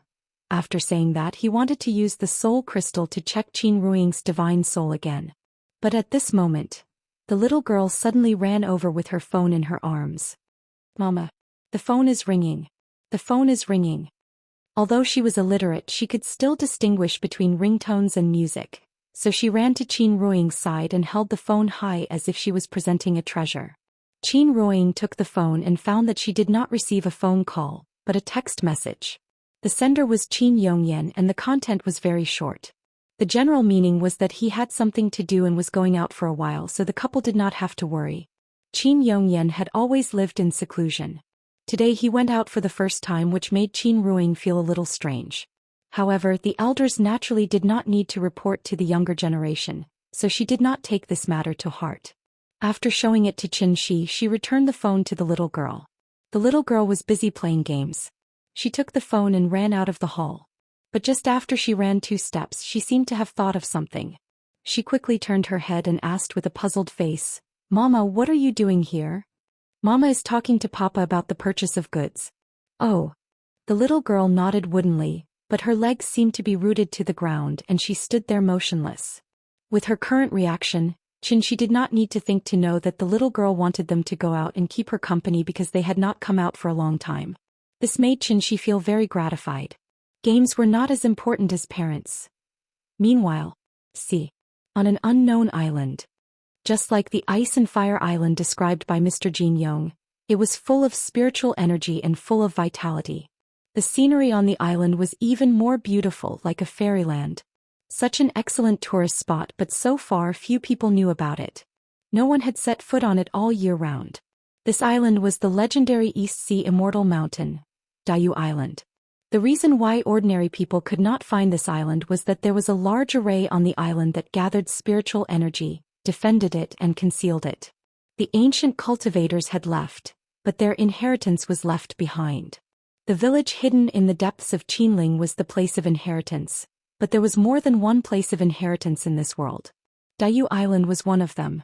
Daoist Island was also a place of inheritance, but there was a big difference between Daoist Island and All Saints Valley. All Saints Valley was run by the clan elders. As long as foreign cultivators passed the test of the clan elders, they could join All Saints Valley and officially become a member of the village. The two words Fong Xian, carved on the stone tablet outside the village, were the foundation of the village. Shape does not exist, Fong Xian accepts. All rivers run into the sea. All Saints Valley was very inclusive, so whether it was martial artists, necromancers or other inheritances, everyone could live in harmony in the village and learn from each other in order to break through to the diviner level as soon as possible, or even ascend to the divine gate. Compared to All Saints Valley, Daoist Island was more mysterious and naturally more isolated. It did not accept outsiders and was never open to the outside world, so the residents of the island had always had the same surname. They were of the same clan and had been passed down from generation to generation. Chapter 344. East Sea Immortal Mountain, Daoist Island. Daoist Island was not an isolated island, but a group of more than 10 small islands. It was like a county with more than 10 villages under its jurisdiction. 17 small islands were scattered randomly on the sea. Although the islands were not connected, they were not very far apart either. As far as the eye could see, it was all clear and transparent seawater, fine golden beaches and lush forests. This place was like a pure land that had never been polluted by industry. Everything was so beautiful. In such a paradise, it was natural that it would be flourishing and flourishing. Therefore the residents of the island all had the same surname, Jiang. One had to know that the origin of surnames could be traced back to the birth of new humans. At that time humans were still in a matriarchal system, so many surnames had the word woman in them. Jiang was one of the 8 great ancient surnames. Ever since the ancient cultivators left, the Jiang clansmen left on earth had sealed themselves on Daoist Island. If not for the serious dangers of close kin reproduction and the need to inject new blood into the clan from time to time, the Jiang clan would never allow any outsiders to set foot on Daoist Island. It was precisely because the Jiang clan had followed the ancestral teachings of seclusion for so many years that the Jiang clan's inheritance was extremely complete. This had become the thing that the Jiang clan was most proud of. Just like the rumors in the outside world, they were what the ordinary cultivators were talking about, descendants of immortals. However, due to the gradual weakening of Earth's spirit energy, even the ancient cultivators could only stay away from it, let alone these abandoned children left behind on Earth. Therefore, rather than saying that the Jiang clan was conserving their strength, it was better to say that they were struggling at death's door here. At their worst, there was not even a single immortal in the entire Jiang clan. However, this was all in the past. With the gradual recovery of spirit energy, the Jiang clan was about to welcome its most glorious moment. The current clan leader, Jiang Yuankui, was very confident about this. On this day, Jiang Yuankui was handling clan affairs in the ancestral hall of Qixia Peak when a clan disciple suddenly came to report, interrupting his train of thought. Clan leader, someone wants to see you. Who is it? This person is from the All Saints Valley. His name is Qin Yongyan. All Saints Valley? Wasn't it destroyed long ago? Jiang Yuankui repeated this phrase and a faint smile appeared on his face. It was obvious that there had been some unpleasantness between Daoist Island and All Saints Valley. Jiang Yuankui pondered for a moment, then coldly said to the messenger, "It seems that those old things are really dead. Now, a junior of the young generation wants to see me. Tell him to scram." Hearing this, the messenger had an extremely awkward expression on his face. After a moment of hesitation, he said cautiously, "Sir, that person also said that he is Mr. Chen's father-in-law." Mr. Chen? Jiang Yuankui froze for a moment. Then he seemed to think of something, but he wasn't sure. He frowned and asked, "Which Mr. Chen?" He's the one who soared to immortality with a single sword strike in Taihang Mountain. Jiang Yunkui was silent. After a long moment of silence he said solemnly, "Tell him to come see me." "Yes, Patriarch." At the foot of Qixia Peak, Qin Yongyan stood proudly in front of the mountain gate in a plain robe. Although it was called a peak, it was actually only a few dozen meters high. From afar, one could see the cornice of the ancestral shrine at the top of the mountain. Perhaps it was because no stranger had appeared on Daiyu Island for a long time, so when Qin Yongyan stood there, countless Jiang family members couldn't help but come to take a look. Qin Yongyan was like an old monk in meditation. After standing there for more than 10 minutes, the Jiang clan member who went to deliver the message hurriedly rushed over. "Mr. Qin, please come with me." Then the man led Qin Yongyan to the square outside the ancestral shrine. Qin Yongyan had been silent the whole time, but when he arrived at the square he set his eyes on the giant bronze cauldron. This giant cauldron, All Saints Valley once had one. Qin Yongyan didn't have to wait long in the square before a man in a brown brocade robe strode out. This man looked about the same age as him, probably in his 40s, but his tone was slightly arrogant. As soon as he saw Qin Yongyan he asked impatiently, "Tell me, why are you here?" Junior Qin Yongyan greets Mr. Jiang. Cultivators naturally couldn't be judged by their appearances. Although Jiang Yuankui's attitude wasn't good, Qin Yongyan still bowed respectfully to him. Jiang Yuankui naturally had the right to be arrogant. After all, his age and seniority were much higher than Qin Yongyan's. However, when Jiang Yuankui approached Qin Yongyan he suddenly realized Qin Yongyan had actually stepped into the celestial being realm, which surprised Jiang Yuankui quite a bit. A junior with the surname Yong should be between 40 and 60 years old, but he had already stepped into the celestial being realm? This kind of cultivation aptitude was rare even in the Jiang family. No wonder this man dared to climb Qixia Peak alone to ask for a meeting. Jiang Yuankui frowned as he sized up Qin Yongyan. Seeing that he didn't answer, Qin Yongyan cupped his hands and bowed. He said directly, "I know that outsiders are not allowed to set foot on Daiyu Island. The reason why I came so abruptly this time is that I have a question that I would like to ask Mr. Jiang." "Tell me about it." Because the Jiang family's inheritance was relatively complete, since ancient times, many cultivators had wanted to come to the island to seek guidance.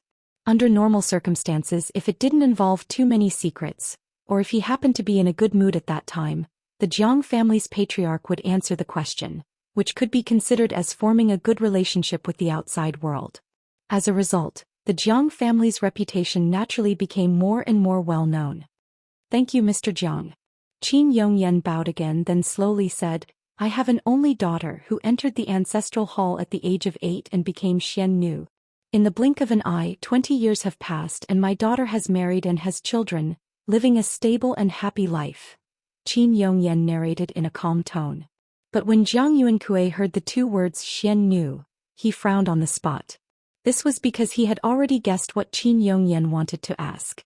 Just as expected, Qin Yongyan said some seemingly long-winded words, but in the end he suddenly changed the topic and said, "My wife is also Xianxia, so I know very well that most Xianxia won't live past 40.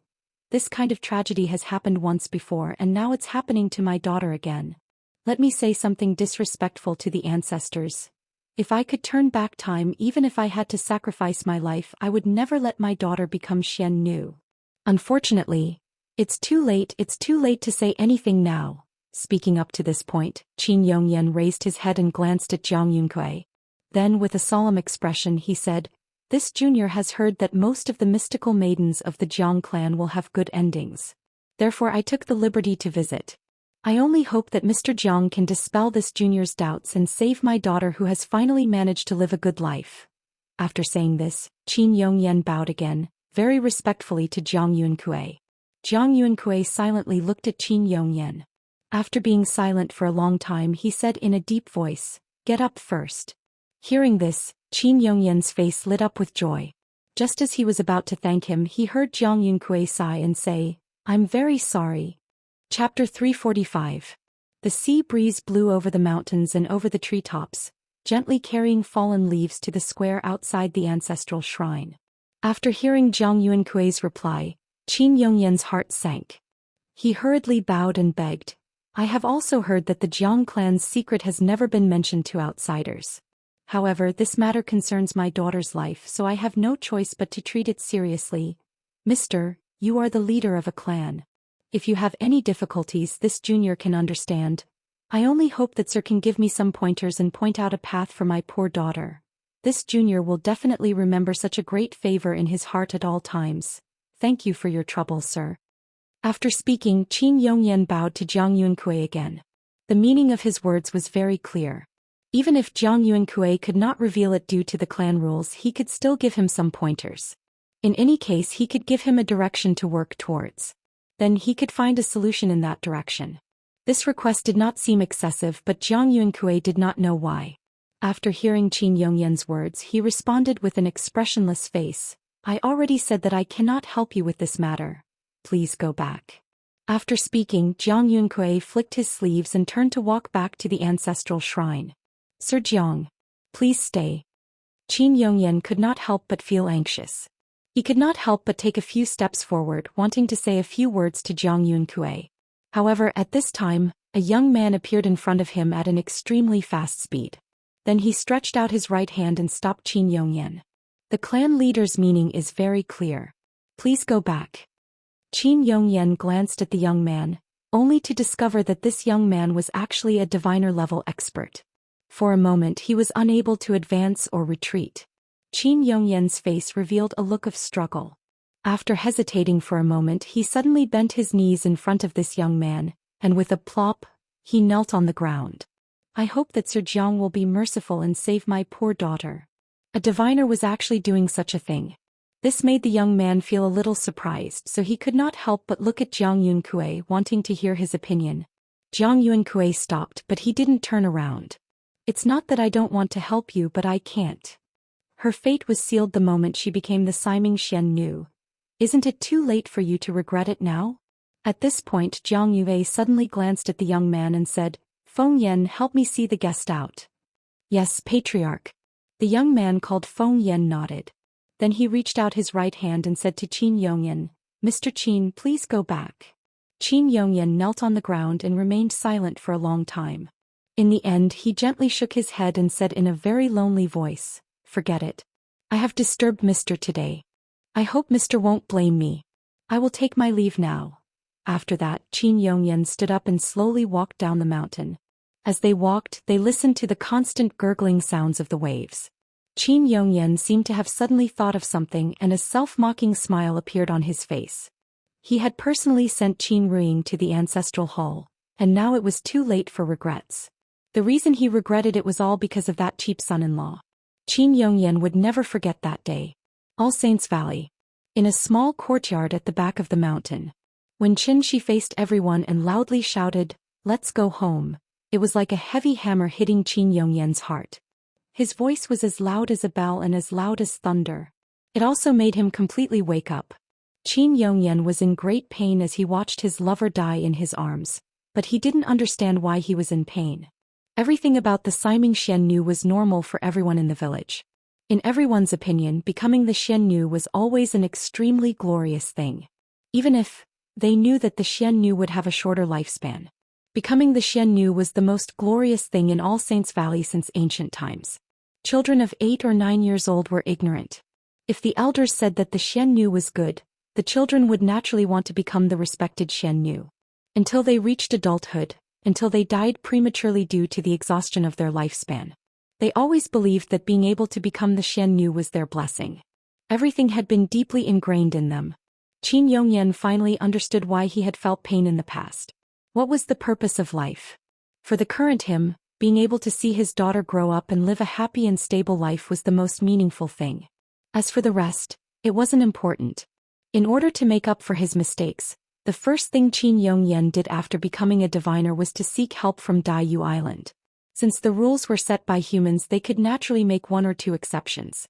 But unfortunately, Qin Yongyan's ability was limited and he didn't have enough face. Jiang Yunkui obviously couldn't break the rules for him. He couldn't, but someone else could. Thinking of this, Qin Yongyan couldn't help but chuckle. But there was a bit of loneliness, a bit of unwillingness in that smile, and at the same time a bit of consolation. He was old, he couldn't take care of his daughter like before. He had taken care of Ying for half his life, but now this responsibility fell on the shoulders of someone else. For a father, this feeling was indeed a bit complicated. But no matter what, as long as Ying could be happy as a father, he didn't care. Polygonum jigu banditi hao. Mourning for my parents who gave birth to me. Polygonum jigu banditi hao. Mourning for my parents who gave birth to me. When Qin Yongyan's figure disappeared from the foot of the mountain, Jiang Fengyan thoughtfully came to the ancestral hall. There were no outsiders present, so Jiang Fengyan directly called out to Jiang Yunkui, "Father." Jiang Yunkui held 3 sticks of incense and stood in front of the ancestral tablets respectfully. After inserting the incense in his hand into the incense burner, Jiang Yunkui turned around and asked, "Is he gone?" "Yes." Jiang Fengyan responded. Then he said with a confused expression, "Father, I don't understand." "What don't you understand? You don't even know this, do you? Qin Yongyan's daughter is called Qin Ruing. I heard that it was because of her that the All Saints Valley was flattened by Mr. Qin." "So what?" Jiang Fengyan was stunned for a moment. He seemed to be completely unable to understand Jiang Yunkui's approach, so he hurriedly said, "Father, Mr. Qin is above the celestial being. It's completely inappropriate to offend him over a few words, right?" Jiang Yunkui didn't answer. Seeing this, Jiang Fengyan gritted his teeth and continued, "The spirit energy has been surging too much recently. Second granduncle may break through at any time. If we take this opportunity to build a good relationship with Mr. Qin, we may be able to ask him for help. If he's so helpful, why do you have to push him away?" Seeing Jiang Fengyan's puzzled look, Jiang Yunge laughed and said, "Fengyan, you're oversimplifying things. Let's not talk about your second granduncle first. This Siming Xiannu is actually not as simple as you think," Jiang Yunkui explained with a smile. However, Jiang Fengyan still couldn't agree with his point of view, so he couldn't help but shout, "Father." He wanted to say something, but Jiang Yunkui waved his hand directly, indicating that he should stop talking. "Just wait and see. If Mr. Qin really cares about that woman, then he'll definitely go to Daiyu Island himself. When that time comes." Chapter 2806. If Yi Xian could force him to retreat without making a move, didn't that mean that Yi Xian had the ability to defeat or even kill him? Yi Xian didn't do that. Instead, he faced him calmly. Without a doubt, Hong Yuan's brother, who had been infuriated, slowly calmed down. "Are you sure you weren't behind what happened to my sister?" Upon hearing this, Yi Xian raised his head and said calmly, "I said it wasn't me, so it wasn't me. If I really did it, then do you think you'll still be alive to find trouble with me? As for your sister, I don't even know who she is. Why would I find trouble with her? Don't worry, since I'm involved in this matter, then I'll take care of it to the end. Just wait, I'll catch the mastermind very soon." Yi Xian always kept his promises. Moreover, Yi Xian knew very well that he had to find a solution to today's matter. If he didn't catch the mastermind, then similar incidents would happen again. However, Yi Xian still underestimated these people's methods. After Hong Yuan's brother left temporarily, Yi Xian began his investigation. He asked Fian and the people from the fire division to help him investigate, but unfortunately, it was to no avail. Of course, Yi Xian also knew that the power he could use now was far too little. However, Yi Xian didn't pay too much attention to it. Since the mastermind had found trouble with Yi Xian the first time, then there would be a second time, a third time.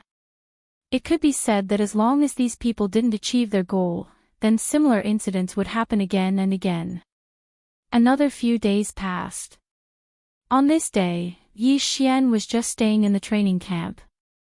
However, a sudden attack broke out. They were all from the training camp. 5 of them, 5 heavenly gods from the 10th division. The strangest thing was their reason. "That's him. That's right. It's that Yi Xian. He's gone too far. He's a complete bully. That's right. Today, we must find him for revenge. Why? He's a genius. Fine, we're just ordinary people. We can give in to him, or even avoid him. But why does he have to force us step by step? Since he doesn't want to give us a way out, then let's die together. When the 5 of them arrived in front of Zhou Xian, they first discussed with each other before directly attacking Zhou Xian. The moment he made his move, it was a killing move. It was as if he wanted to perish together with his opponent. Go to hell, you bastard. Boom. Zhou Xian didn't even understand what was going on when he was suddenly attacked. While the 5 of them were discussing, Zhou Xian also heard them. However, he didn't expect them to be talking about him. However, the 5 of them did not hesitate at all when they said they would attack. Ding! A powerful attack has been detected. Host, please be careful. Along with the system notification, Xianxia once again controlled the Godslayer to automatically protect its owner. Ding! Host, please take note. The host does not have enough soul fragments. The defense has been broken. Boom! Zhou Xian was sent flying by a punch. He was actually sent flying by a punch despite the defense of the Godslayer. Fortunately, Zhou Xian was not hurt at all. He only took a few steps back. However, this was still unacceptable. A minute, what are you doing? Zhou Xian looked at the 5 of them, anger rising in his heart. 5 upper-level heavenly gods. Could it be that these fellows ate the wrong medicine? QWPM, you know what we're doing. Everyone, attack together and kill him.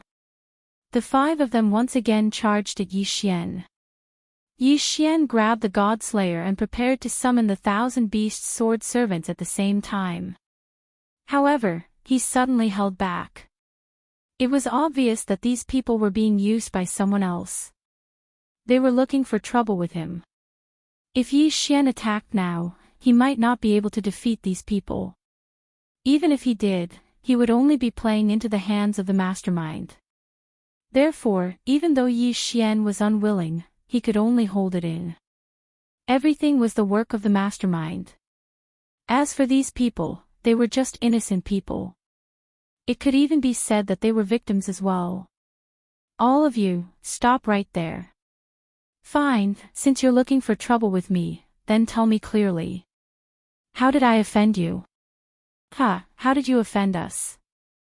Zhou Xian, oh Zhou Xian, to think that you're number 1 on the genius leaderboard. With your talent and strength, we're no different from ants in front of you. Zhou Xian, you can kill us. We're not strong enough. We're just ordinary people. We can't beat you, and we don't have anyone to back us up. We'll admit it. However, why are you toying with us, and even killing our families? Zhou Xian, my Lu village has 182 people. They're all ordinary people I brought up from the mortal realm. How are they a threat to you? Or rather, how am I a threat to you? Why are you killing all of them? The 5 of them went back and forth. Their voices were extremely agitated, to the point that they were incoherent. However, Zhou Xian still understood. These people were saying that Zhou Xian had been causing trouble for them since a few days ago. At first, he wanted them to hand over their families to Zhou Xian and make them his slaves. Of course, they didn't comply. Then, Zhou Xian used all sorts of methods to deal with them. He even destroyed their families with one last breath. F***ck. Damn you. Zhou Xian cursed when he heard this. Zhou Xian, how dare you be so arrogant? Brothers, let's attack together. Today, we'll kill him. Even if we die, we'll avenge our families. The 5 of them were extremely agitated. However, Zhou Xian was even more agitated than them. All of you, stop. Boom. Boom. Boom. Thousands of God-class mounts appeared in an instant and surrounded the 5 of them. However, they didn't attack. At the same time, Zhou Xian said to the 5 of them. A bunch of fools. What do I need your families for? Slaves. Do you think that I, Yi Xian, lack divine crystals? Mothif *Ker, are you trying to accuse me again? You accused me of being a pervert before. Why, what is it this time? Yi Xian was extremely agitated. Wasn't that person in the dark a little too much? Slaves. It looked like he had to pay a visit to the slave pavilion.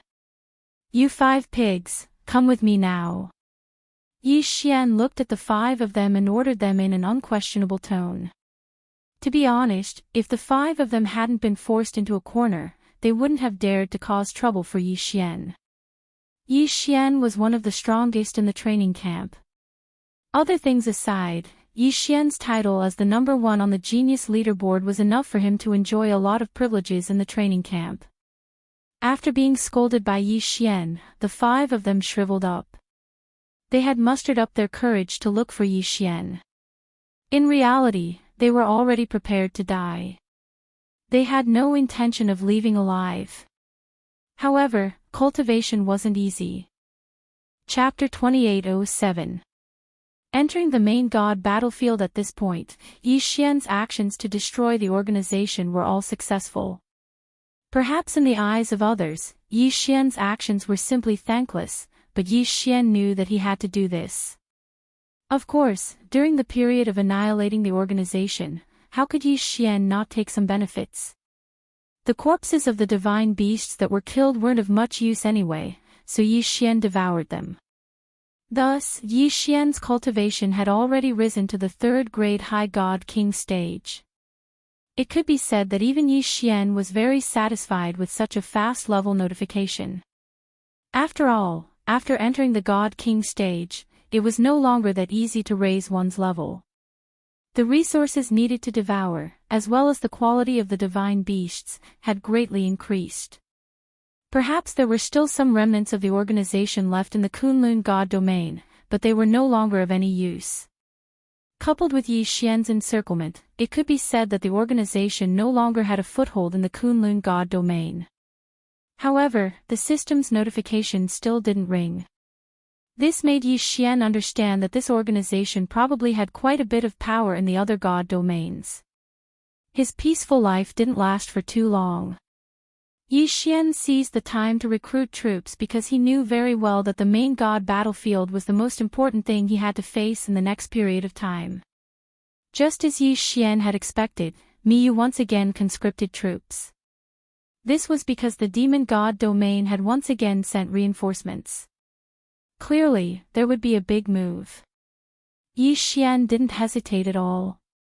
He recruited 1 billion soldiers in one go, as well as 20,000 experts at the Divine Lord stage and above, and directly rushed to the main god battlefield. This time, Yi Xian wanted to personally go over. Although there was no rule that said that a regional governor needed to personally command his own army, Yi Xian still wanted to go take a look at the main god battlefield. The vast army even took more than half a year to teleport into the main god battlefield. After all, there were simply too many people. This wasn't the first time Yi Xian had come to the main god battlefield. In fact, he'd even lived in the sky above the main god battlefield for a long time. However, a main god battlefield that hadn't started fighting was completely different from a main god battlefield that was currently fighting. Yi Xian quickly arrived at his own camp. Many people were very surprised by Yi Xian's arrival. Of course, Yi Xian bringing 20,000 experts over was still very exciting. Kun Buyu had already entered the main god battlefield a long time ago. When he saw Yi Xian arrive, he immediately introduced the situation of the main god battlefield to him. Lord Regional Governor, the main battlefield of our 9 direction 60,000 realms is a 100,000 kilometer section of the city wall, as well as the 1,000 cities behind this section of the city wall. Other than that, there are 108 resource points and a medicinal pill resource point. Outside the city walls, we occupy 68 outpost cities and 6 strongholds.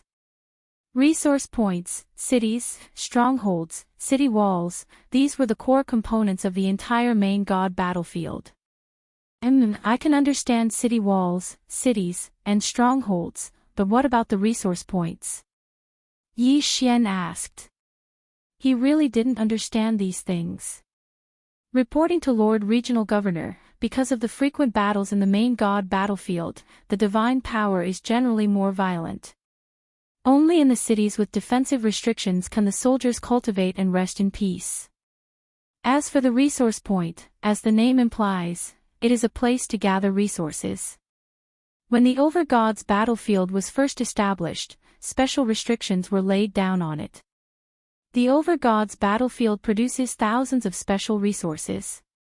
These resources have extremely high requirements, such as God's blood and other special substances. Only the Overgod's battlefield meets these requirements.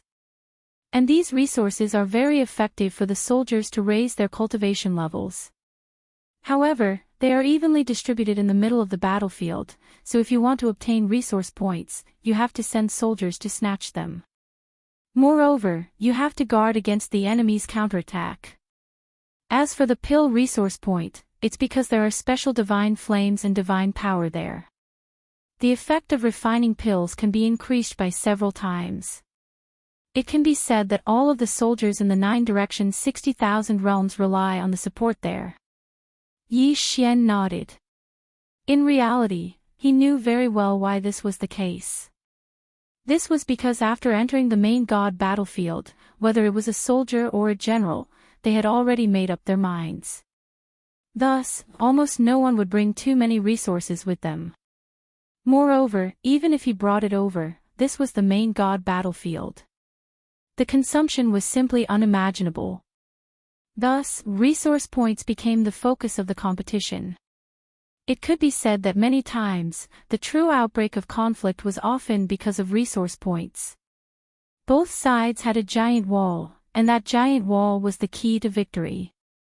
There were countless cities behind the giant wall, but those cities could only be stationed and recuperated. It was impossible for them to provide resources.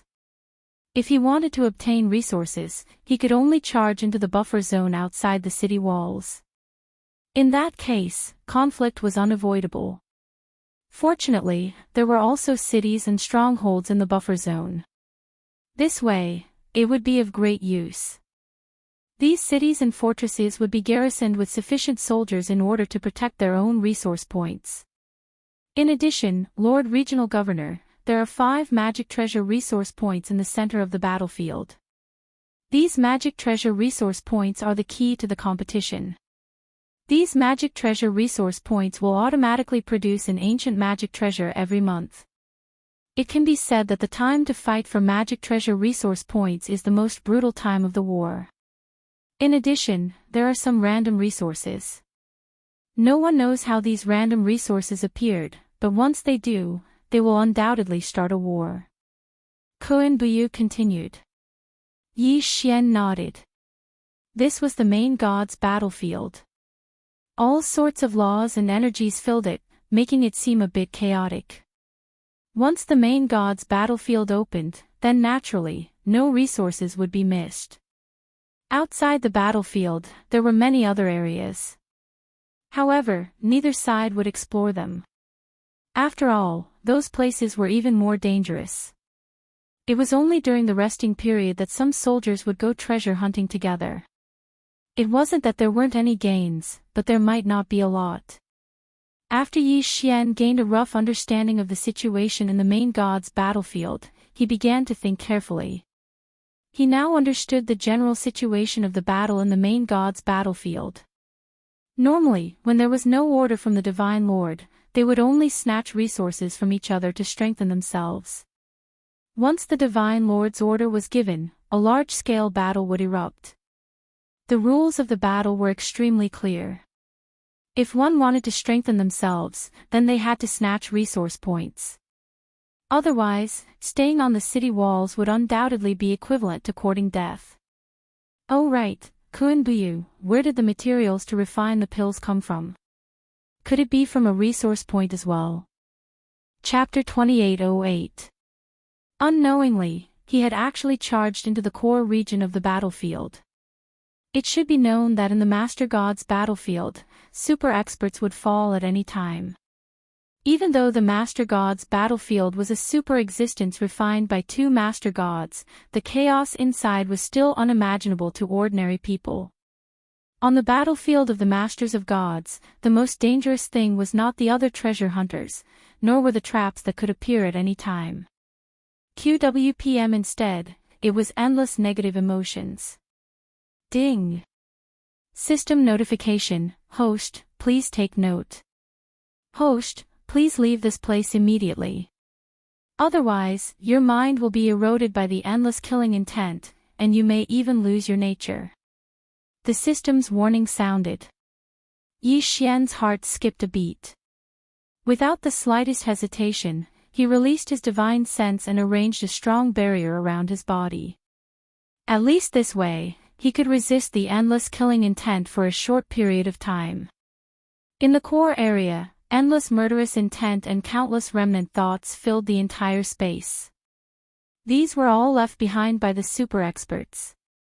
Madness, bloodshed, brutality, howling, crying, and other negative emotions filled the entire core area of the Master God space.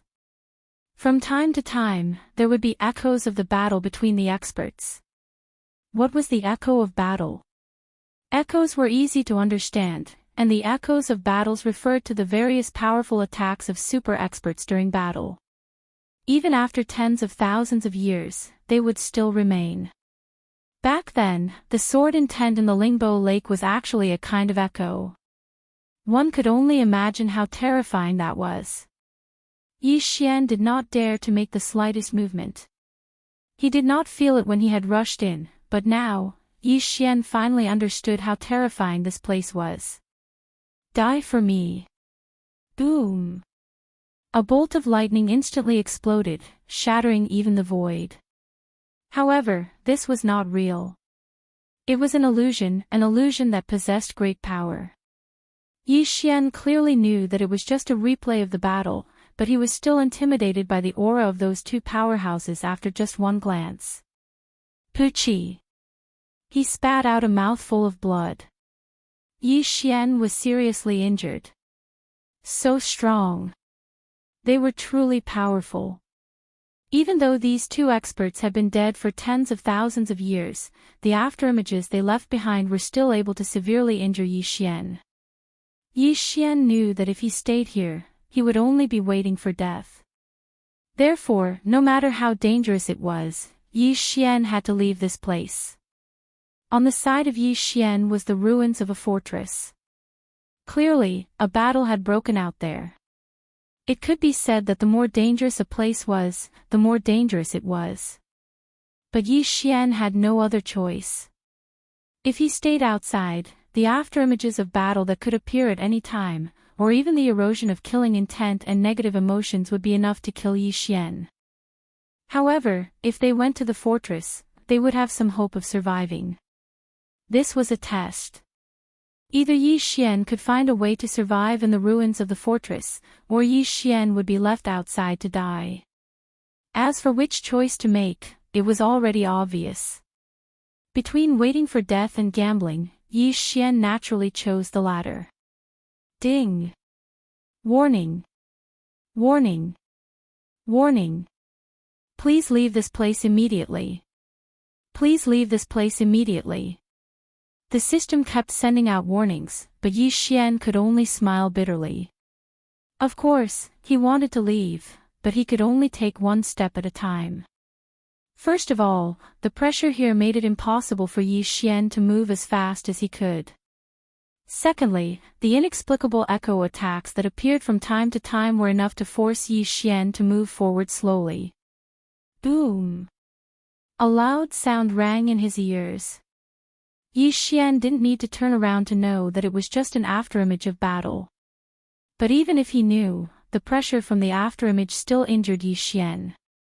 Move forward, one step at a time, continuously moving forward. Yi Xian had no choice. Everything was up to the will of the heavens. Perhaps the heavens were still looking out for Yi Xian, so he successfully entered the ruins of the fortress. Just as Yi Xian had expected, the number of afterimages of battle here increased, and Yi Xian was injured again and again. Yi Xian was helpless. He could only grit his teeth and move forward. There was nothing else he could do. These attacks were not targeted at Yi Xian. These attacks were just after images, and they were just after images, but they were already enough to make Yi Xian so miserable. One could imagine how powerful these afterimages were left behind by powerful experts. One could also imagine how cruel this battlefield of the sovereigns was. Yi Xian's divine will was attacked time and time again. There were even a few times when it was almost broken through. If his divine will defense was broken through, it was possible that in the blink of an eye, Yi Xian would be corroded by the killing intent here and become a walking corpse. As for Yi Xian's body, it was even worse. It was damaged time and time again, and then repaired time and time again with the help of his powerful bloodline. However, even before the wounds from the last time were completely healed, new wounds had already arrived. If someone saw Yi Xian's appearance now, they would probably not be able to confirm that this was not a person. This was because apart from his silhouette, they could not see any trace of a person. This was the battlefield of the sovereigns, a powerful and cruel battlefield of the sovereigns. There's light. Suddenly, Yi Xian discovered a ray of light in front of him. It seemed to be something like a door.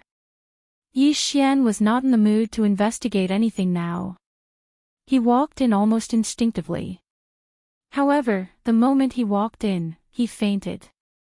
After an indeterminate amount of time, or at least, Yi Xian did not know how much time had passed. Finally, Yi Xian's body moved slightly. Under the powerful recovery of his bloodline, Yi Xian, who was on the verge of death, finally woke up. However, Yi Xian was still extremely weak. Yi Xian smiled bitterly. This time, he had suffered a great loss. Most importantly, he did not know how to get out of here again. He could not possibly be trapped here forever. Ding! System notification: host has triggered the effect of life and death refinement. Body's recovery ability has temporarily decreased. Ding! System notification: host has been severely injured. Host's cultivation level has temporarily decreased. Host's current cultivation level has dropped to lower rank 1 true god. Ah! Another piece of bad news. Then, what other bad news was there? Why not say it all at once? Fortunately, there wasn't any bad news after that. Ding! System notification: host, please take note. Host has entered a special sealed space. Special sealed space.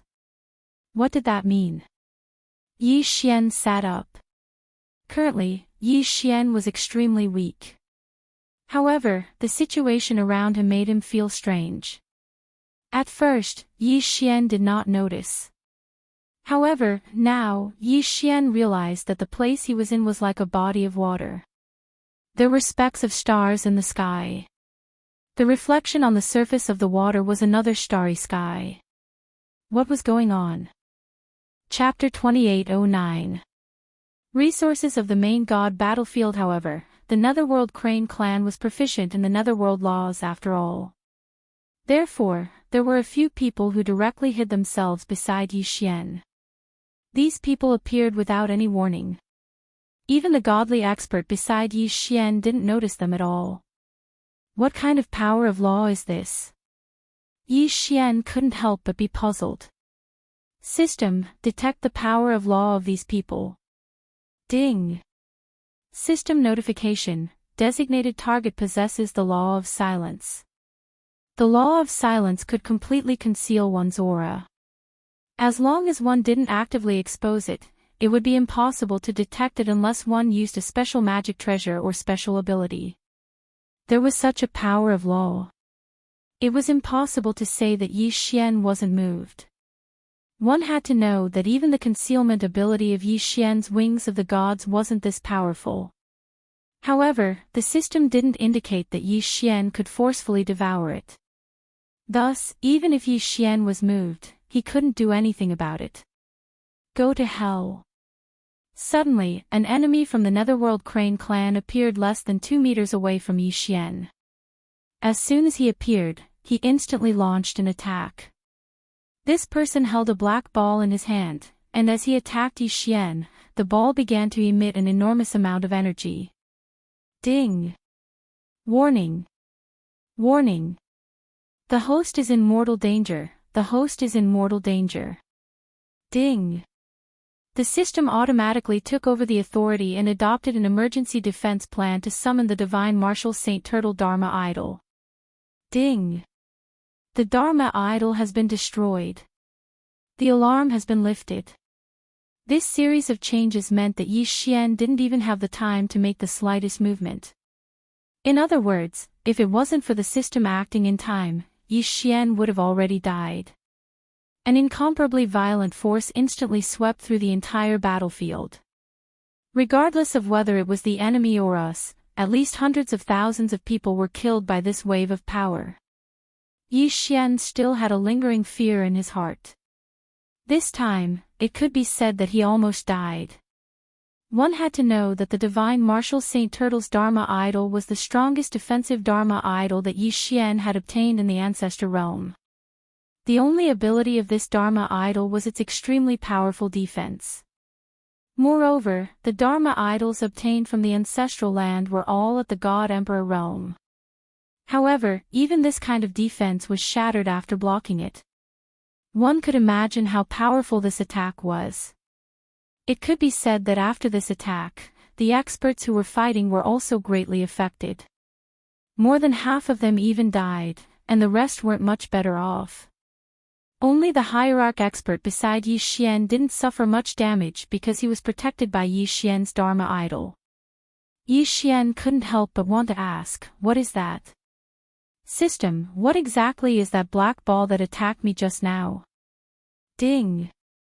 System prompt, target, Sphere of Law. The Sphere of Law was a special magic treasure that was reinforced by a special formation and material by an expert who continuously compressed the power of the laws. This magic treasure was a one-time explosive attack magic treasure. Depending on the power of the laws injected into it, it would have different attack effects. Moreover, it was extremely easy to self-destruct. It could actually store a law attack like this. It could be said that this was beyond Zhou Xian's imagination. One had to know that the power of the laws was an illusory thing. He wasn't water, fire, sand, or earth, so he could store it. However, the people from the demon god's divine realm actually created such a thing. The power of the laws could only be borrowed, so once it was used, it would immediately disappear. Zhou Xian really couldn't understand how the people from the demon god's divine realm did it. How did they store the power of the laws in the sphere? Of course, perhaps the most important thing was the sphere that stored the power of the laws. That thing was the true rare treasure. Only now did Zhou Xian truly understand the dangers of the battlefield. It could be said that the moment he appeared on the battlefield, he was undoubtedly a piece of fat meat in the eyes of his enemies. He was afraid that his enemies would do everything they could to kill him. After all, Zhou Xian was a provincial governor. Once he killed Zhou Xian, the morale of the people from the Nine Directions divine region could be imagined. Following the failure of the Sphere of Law's attack, it also announced that the Netherworld Crane clan was no longer able to withstand the attacks of the Nine Directions' 60,000 realms. A moment later, Zhou Xian had already occupied a city, and he quickly lost several resource points with the city as the center. It was only now that Zhou Xian truly walked into the resource point for the first time and carefully examined what kind of resources these resource points produced.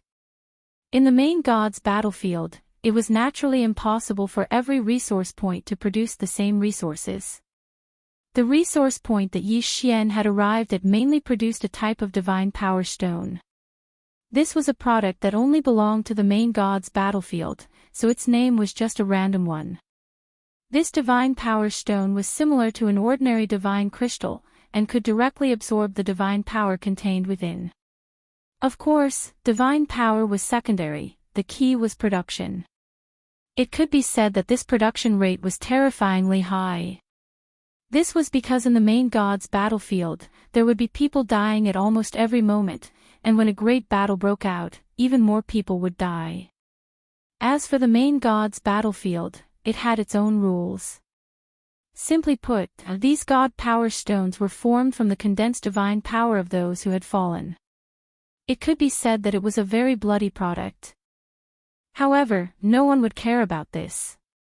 As long as they could increase their own strength, even if they told those people to eat the corpses of their enemies, there would still be many people who would be very happy.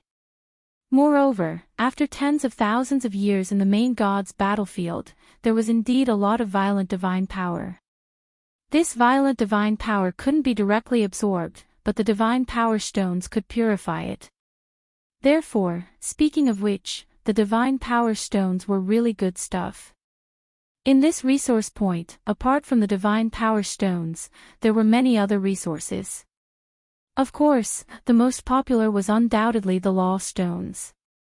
Most law stones only contained a single type of nomological power, but occasionally, there were 2, 3, or even more types of nomological power. These law stones contain different amounts of nomological aura. However, no matter how many there were, it was definitely good news for ordinary soldiers. After all, this would allow them to comprehend the nomological power at a close distance. Back in the Kunlun realm, hundreds of thousands of geniuses fought for the opportunity to comprehend the nomological power. Of course, although law stones could be used for comprehension, the effect wasn't very good. However, as ordinary soldiers, what else could they hope for? It could be said that in every divine realm war, many powerhouses would be born, and it was precisely because of this law stone. Of course, law stones couldn't leave the main god's battlefield either. Once they left, they would immediately lose the nomological power contained in them. Chapter 28:10. Powerful stronghold. This resource point was mainly filled with all kinds of ores. Other than god power stones and law stones, there were also some ores that could be used to forge magic treasures. Afterwards, Zhou Xian walked towards the next resource point. Compared to the first resource point, which was a bare mountain peak, the second resource point was a forest. Here, there were many plant resources. Naturally, the resources here could not be better used to refine pills. Among them, the most special one was probably a fruit called the God Corpse Tree. The most special thing was that the growth of the God Corpse Tree was actually related to war, because the nutrients it absorbed were the killing intent on the battlefield. It could be said that as long as the God Corpse Tree was in a battle, it would be able to grow rapidly, and it would even be able to produce fruits in a few days. The God Corpse fruit could be refined into a very unique pill, the Killing Chi pill. After consuming this pill, there was no other effect but to increase one's killing intent. Killing intent might not seem too important on the surface. It did not increase one's cultivation, nor did it increase one's strength. However, this kind of pill was the most popular in the Overgod battlefield. This was because, in fact, every time the Overgod battlefield ended, there would be a large number of non-combat casualties. These people could not stand the influence of the killing intent and were scared out of their wits, or perhaps they had gone berserk. Killing intent could directly affect a person's mind. No matter how strong you were, you could still be affected. And in the Overgod battlefield, there were tens of millions or even hundreds of millions of battles erupting at any time. One could imagine how strong the killing intent was. Consuming this killing intent pill could effectively prevent the killing intent from corroding one's mind. At the same time, it could also strengthen one's killing intent. Naturally, this thing was liked by people. However, the production of this pill was very limited. Zhou Xian patrolled the resource points that he'd seized, but he hadn't found any resources that were worthy of his eyes lighting up. Of course, the total amount of resources was still very large. However, Zhou Xian naturally couldn't devour them. After all, these were all soldiers. Seizing a city wasn't enough to satisfy Zhou Xian. Thus, after a short period of rest, Zhou Xian once again gave the order to fight. However, this time, Yi Xian wouldn't be at the front. After all, if another one came out of the sphere of law, then Yi Xian definitely wouldn't be able to withstand it and wouldn't be able to defend against it. Yi Xian led his army to continuously attack several cities. After all, with the help of 10,000 experts, how could the enemy possibly resist? Very quickly, Yi Xian's army arrived in front of a stronghold. However, Yi Xian had no choice but to stop here. It was no longer that simple to attack a stronghold. Fortresses were generally equipped with an absolute flight restriction. In other words, it was impossible to fly into the fortress. When attacking a stronghold, even the army that Yi Xian brought along could only be carried out as if it was an ordinary siege. Of course, this was not the main point. The main point was the stronghold's defense. Every stronghold had its own special protective barrier or formation. It could be said that it was not an easy task to take down a stronghold. However, Yi Xian couldn't just give up like this. With a wave of his hand, 100,000 vanguard army charged forward. Yi Xian wanted to see exactly what kind of defensive restrictions this stronghold had. Charge. Kill. If 100,000 people were to move out from the sky and the ground, it would not seem like much. However, just charging from the ground was already very spectacular. Fortunately, this stronghold was large enough. Otherwise, these humans would have already surrounded the stronghold. On the city walls, all sorts of attacks instantly erupted. Light flashed, and multicolored light filled the entire battlefield. The strength of an individual, in such a battlefield, began to seem so weak. Through his divine will, Yi Xian could clearly see the charging soldiers on his side being continuously struck by various types of attacks before falling. On top of the city walls, the enemy could calmly prepare one big move after another. There were even a few people, dozens of people, condensing the power of the ancient code to launch an attack. However, the siege troops below the city walls could only use their own divine power shields to resist. Suddenly, 100 pillars of light descended from the sky. In just an instant, over 100 people were vaporized. Following that, the pillar of light actually began to move. As long as it hit someone, they would immediately die. What kind of attack is this? Yi Xian asked in astonishment. Reporting to the provincial governor, this is the simplest method of attack for the stronghold's defensive restrictions. We call it the God-slaying light. The God-slaying light is a special God-slaying stone that the soldiers in the stronghold infuse with divine power. Then, the God-slaying stone will transform into a powerful energy attack. Yi Xian nodded. The power of this God-slaying light wasn't simple. However, Yi Xian didn't even have the time to take a few more glances at the God-slaying light when another attack suddenly exploded. From within the stronghold, a huge black ball suddenly flew out. As soon as the black ball landed outside, it immediately exploded. First, a vast force directly crushed a portion of the soldiers who were attacking the stronghold. After that, it turned into a huge devouring ball that sucked in the surrounding people. This kind of attack was extremely similar to Yi Xian's devouring law divine arrow. It was just that it was several hundred times larger. Previous chapter next chapter, boom. Previous chapter next chapter, boom. Boom. Accompanied by a few loud sounds, several incomparably powerful Dharma images appeared on the battlefield. Not only were these Dharma images extremely powerful, they were also extremely large. Perhaps it was because they were all summoned from the demon god's divine domain, but they all looked like divine beasts. However, Yi Xian's personal follower explained. Lord Regional Governor, this is the unique protection of the stronghold. In every stronghold, there will be dozens to hundreds of Dharma images. These Dharma images are usually like sculptures in the stronghold, unremarkable, but once there is a battle, they can be activated to protect the stronghold. These Dharma images can only last for a few hours at most.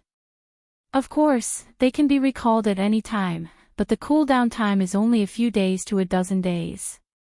If they are recalled quickly, the cooldown time can be even shorter. It can be said that they are extremely difficult to deal with. It only needed a few days of cooldown. It could last for several hours.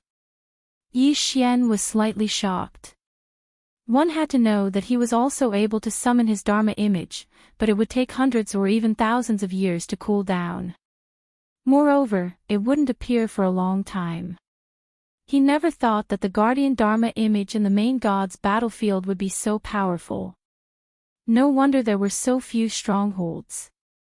If they were all strongholds, then there would be no way to fight at all. 100,000 people, a total of 100,000 people.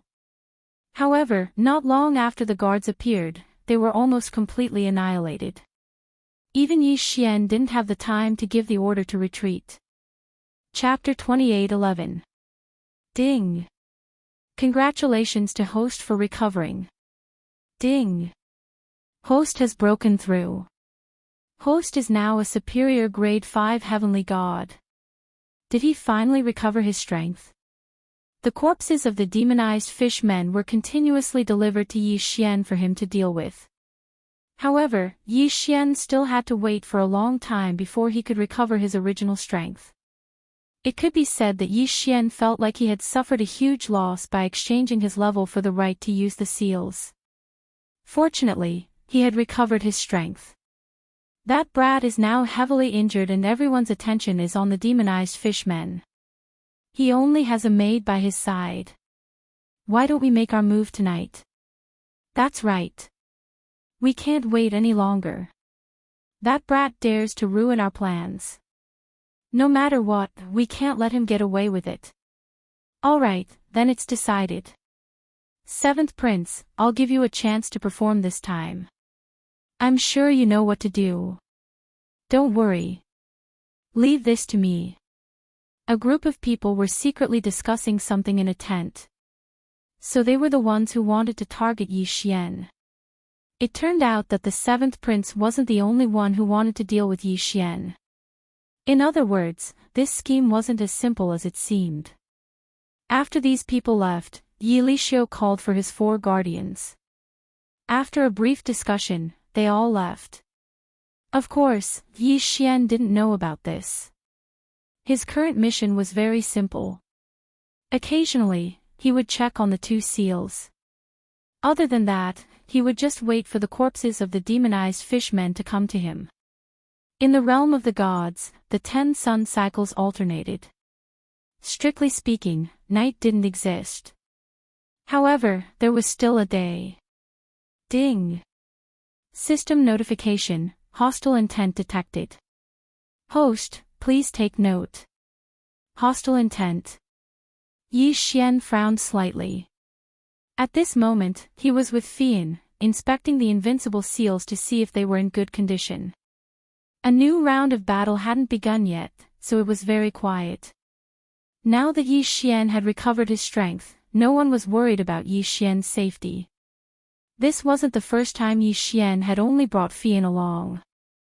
In fact, Yi Xian didn't want Fian to come along. However, because of Yi Xian's injury last time, she didn't leave Yi Xian's side. Yi Xian couldn't chase her away, so he had no choice but to agree. Hearing the system notification, Yi Xian's footsteps paused. He immediately released his spiritual sense and looked around. There was no one here, and he didn't seem to find any suspicious characters. However, Yi Xian trusted the system 100%. Since the system said that there was hostility, then there must be someone nearby. Moreover, it was an enemy. That brat seems to have found us. Yes, it's very likely. He's actually able to see through our disguise. Not bad. However, only death awaits him. QWPM. Whoosh. Whoosh. Whoosh. In an instant, 4 figures appeared around Yi Xian and Fian. However, even if these 4 people jumped out, Yi Xian could only see them and not sense them. A special ability. A special ability that could block the detection of divine sense. Yi Xian was slightly shocked. System, check their cultivation levels. Ding. System notification, 4 people have been specified. They are respectively at the lower 6th grade of the spiritual god realm, the lower 3rd grade of the spiritual god realm, the lower 4th grade of the spiritual god realm, and the upper 9th grade of the heavenly god realm. What the fuck? Yi Xian was slightly stunned.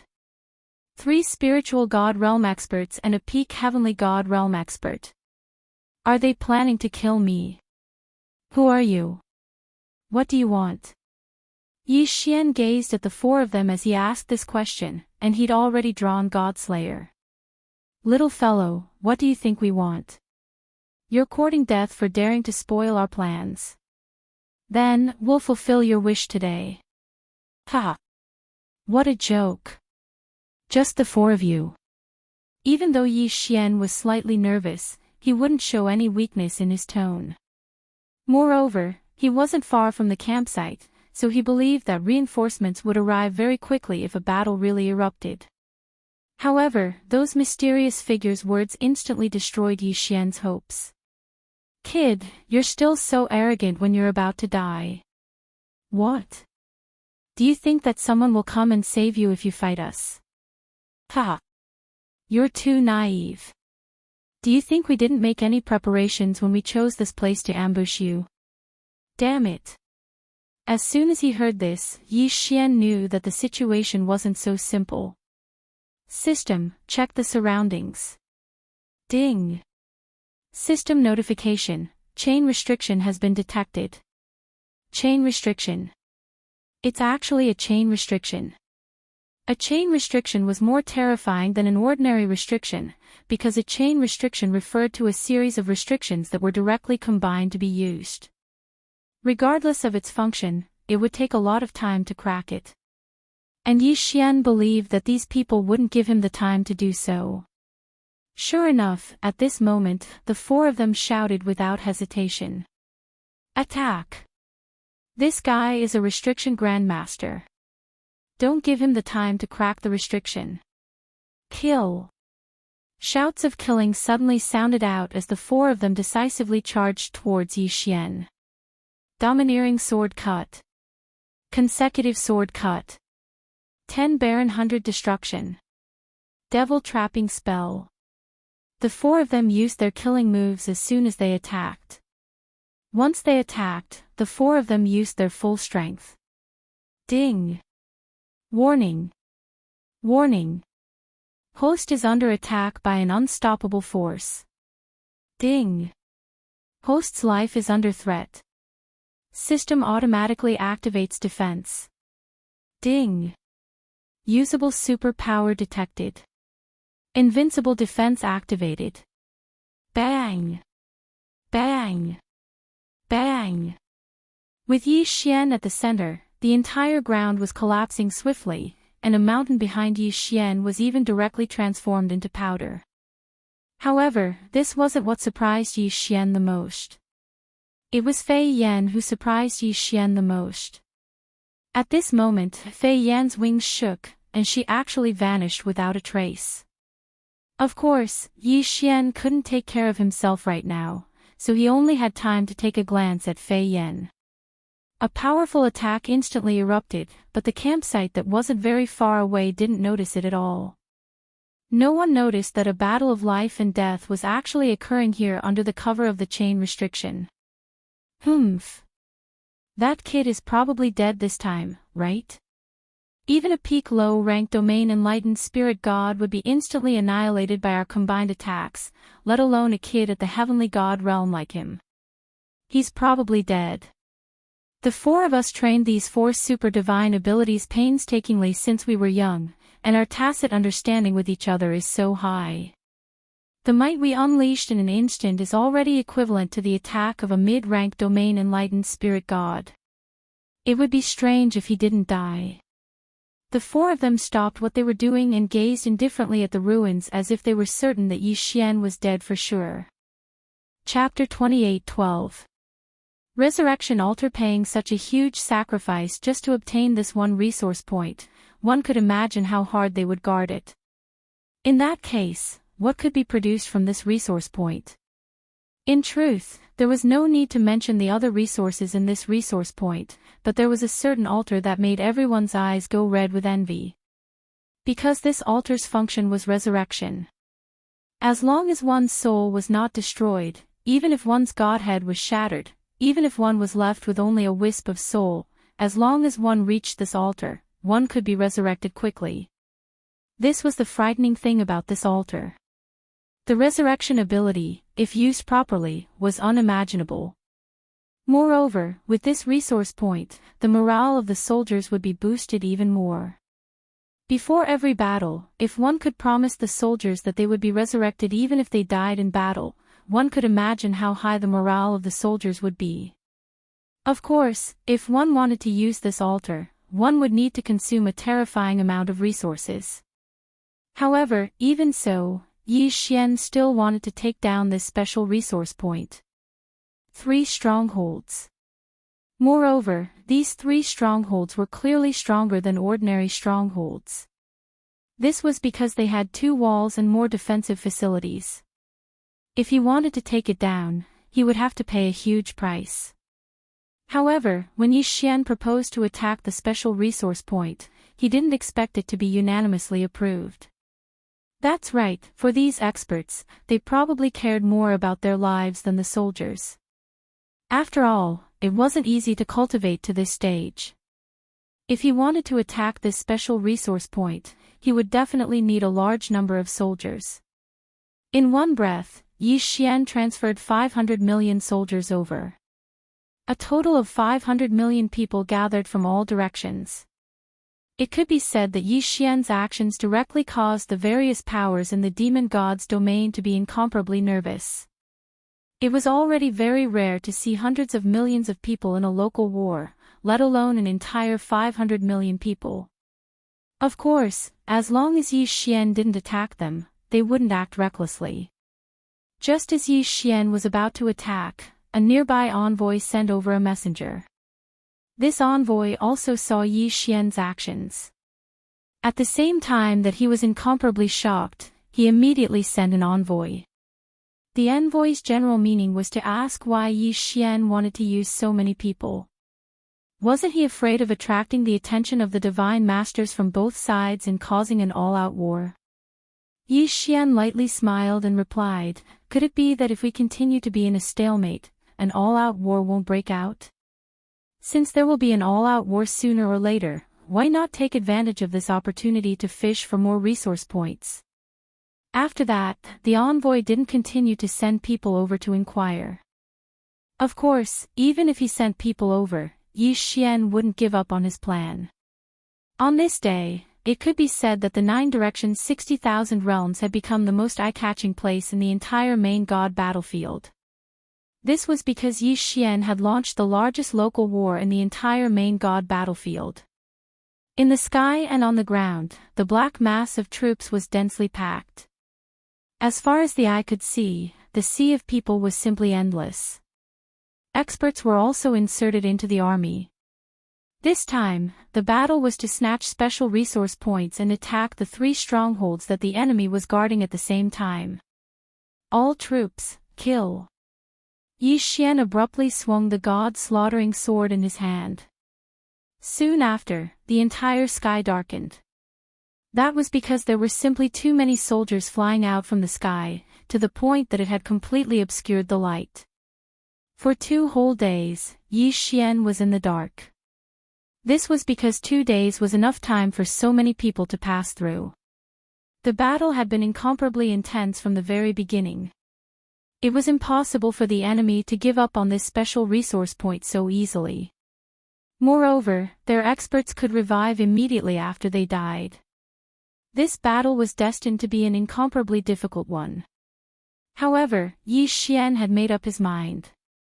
Just like what Zhou Xian had said to the envoy, if he went to snatch the resource point now, it would be a local war after all, so the losses would be a lot more laughable.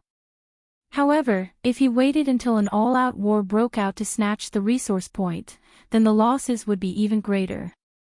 Yi Xian would rather pay a heavy price to obtain more resource points and raise the level of the remaining soldiers as much as possible than just wait like this.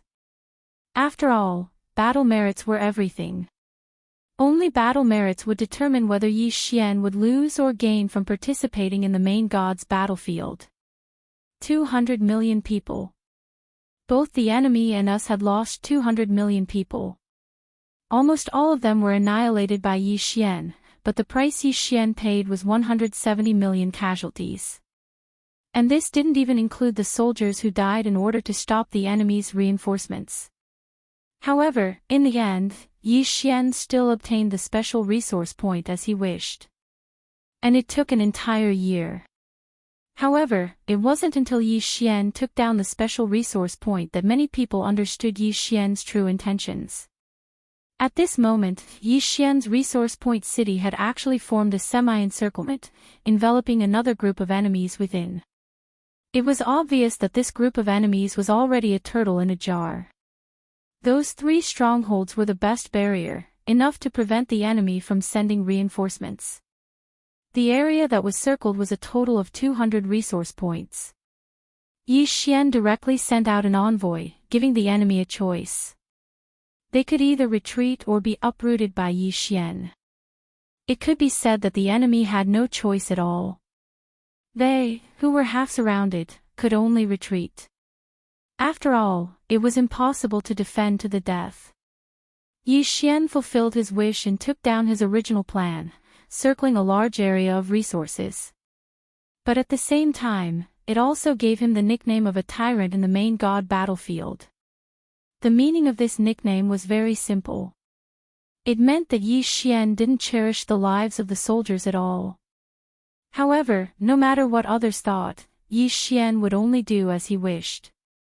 Moreover, the soldiers and experts of the 9 directions 60,000 realms did not have the slightest bit of emotion. After all, taking down so many resource points was undoubtedly a good thing for them. Batches of pills were constantly produced, and piles of magic treasures were constantly distributed to the soldiers, allowing their overall strength to rapidly increase. Yi Xian had sacrificed 200 million people in exchange for the overall strength of the remaining 1 billion people. This was the main god battlefield, and the growth rate of the resources was countless times faster than in the outside world. In addition, there were many things that could not be obtained in the outside world, which was enough to make the soldiers extremely happy. In fact, more than 3 million soldiers who had contributed to the war had obtained the lost stones that they had yearned for even in their dreams. Of course, after obtaining the lost stones, whether or not they could comprehend the laws would depend on their own efforts. After Yi Xian circled these resource points, he stopped the war. Instead, he used all his strength to increase the strength of his subordinates. This kind of self-initiated local war did not have any military merits. It could be said that very few people would do such a thing. Whether it was the Kunlun divine realm or the various powers of the demon god realm, they were all waiting for an all-out war to break out again. 50 years. For an entire 50 years, the entire main god battlefield was incomparably calm. Other than the occasional local war, it was basically peaceful.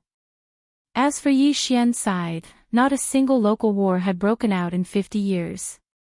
However, 50 years was enough. Chapter 28:13. Chaos World Annihilation Formation. Following the Divine Master's order, the soldiers and experts of the Kunlun God Realm and the Demon God Realm quickly gathered. It was only at this moment that they understood what it meant to be insignificant. From the sky to the ground, there were people everywhere. This was the first time that Miyu's figure had appeared on the Overgod battlefield. No one knew if this battle would decide the final outcome, but everyone knew that countless people would definitely die in this battle. Yi Xian stood in front of his army as a provincial governor. Behind him was a square formation. With the start of an all-out war, the number of soldiers invested would no longer be in the tens of thousands, but in the hundreds of millions. Even though Yi Xian led more than 1 billion soldiers, it was only a dozen or so square formations. At the same time, an all-out war broke out and one powerful magic treasure after another appeared on the battlefield. These were all battlefield Dharma treasures that would only appear on the battlefield. Charge! Mika waved his hand, and in an instant, tens of billions of soldiers rushed out. How terrifying was a number of 10 billion soldiers! However, this was just a probe by the vanguard.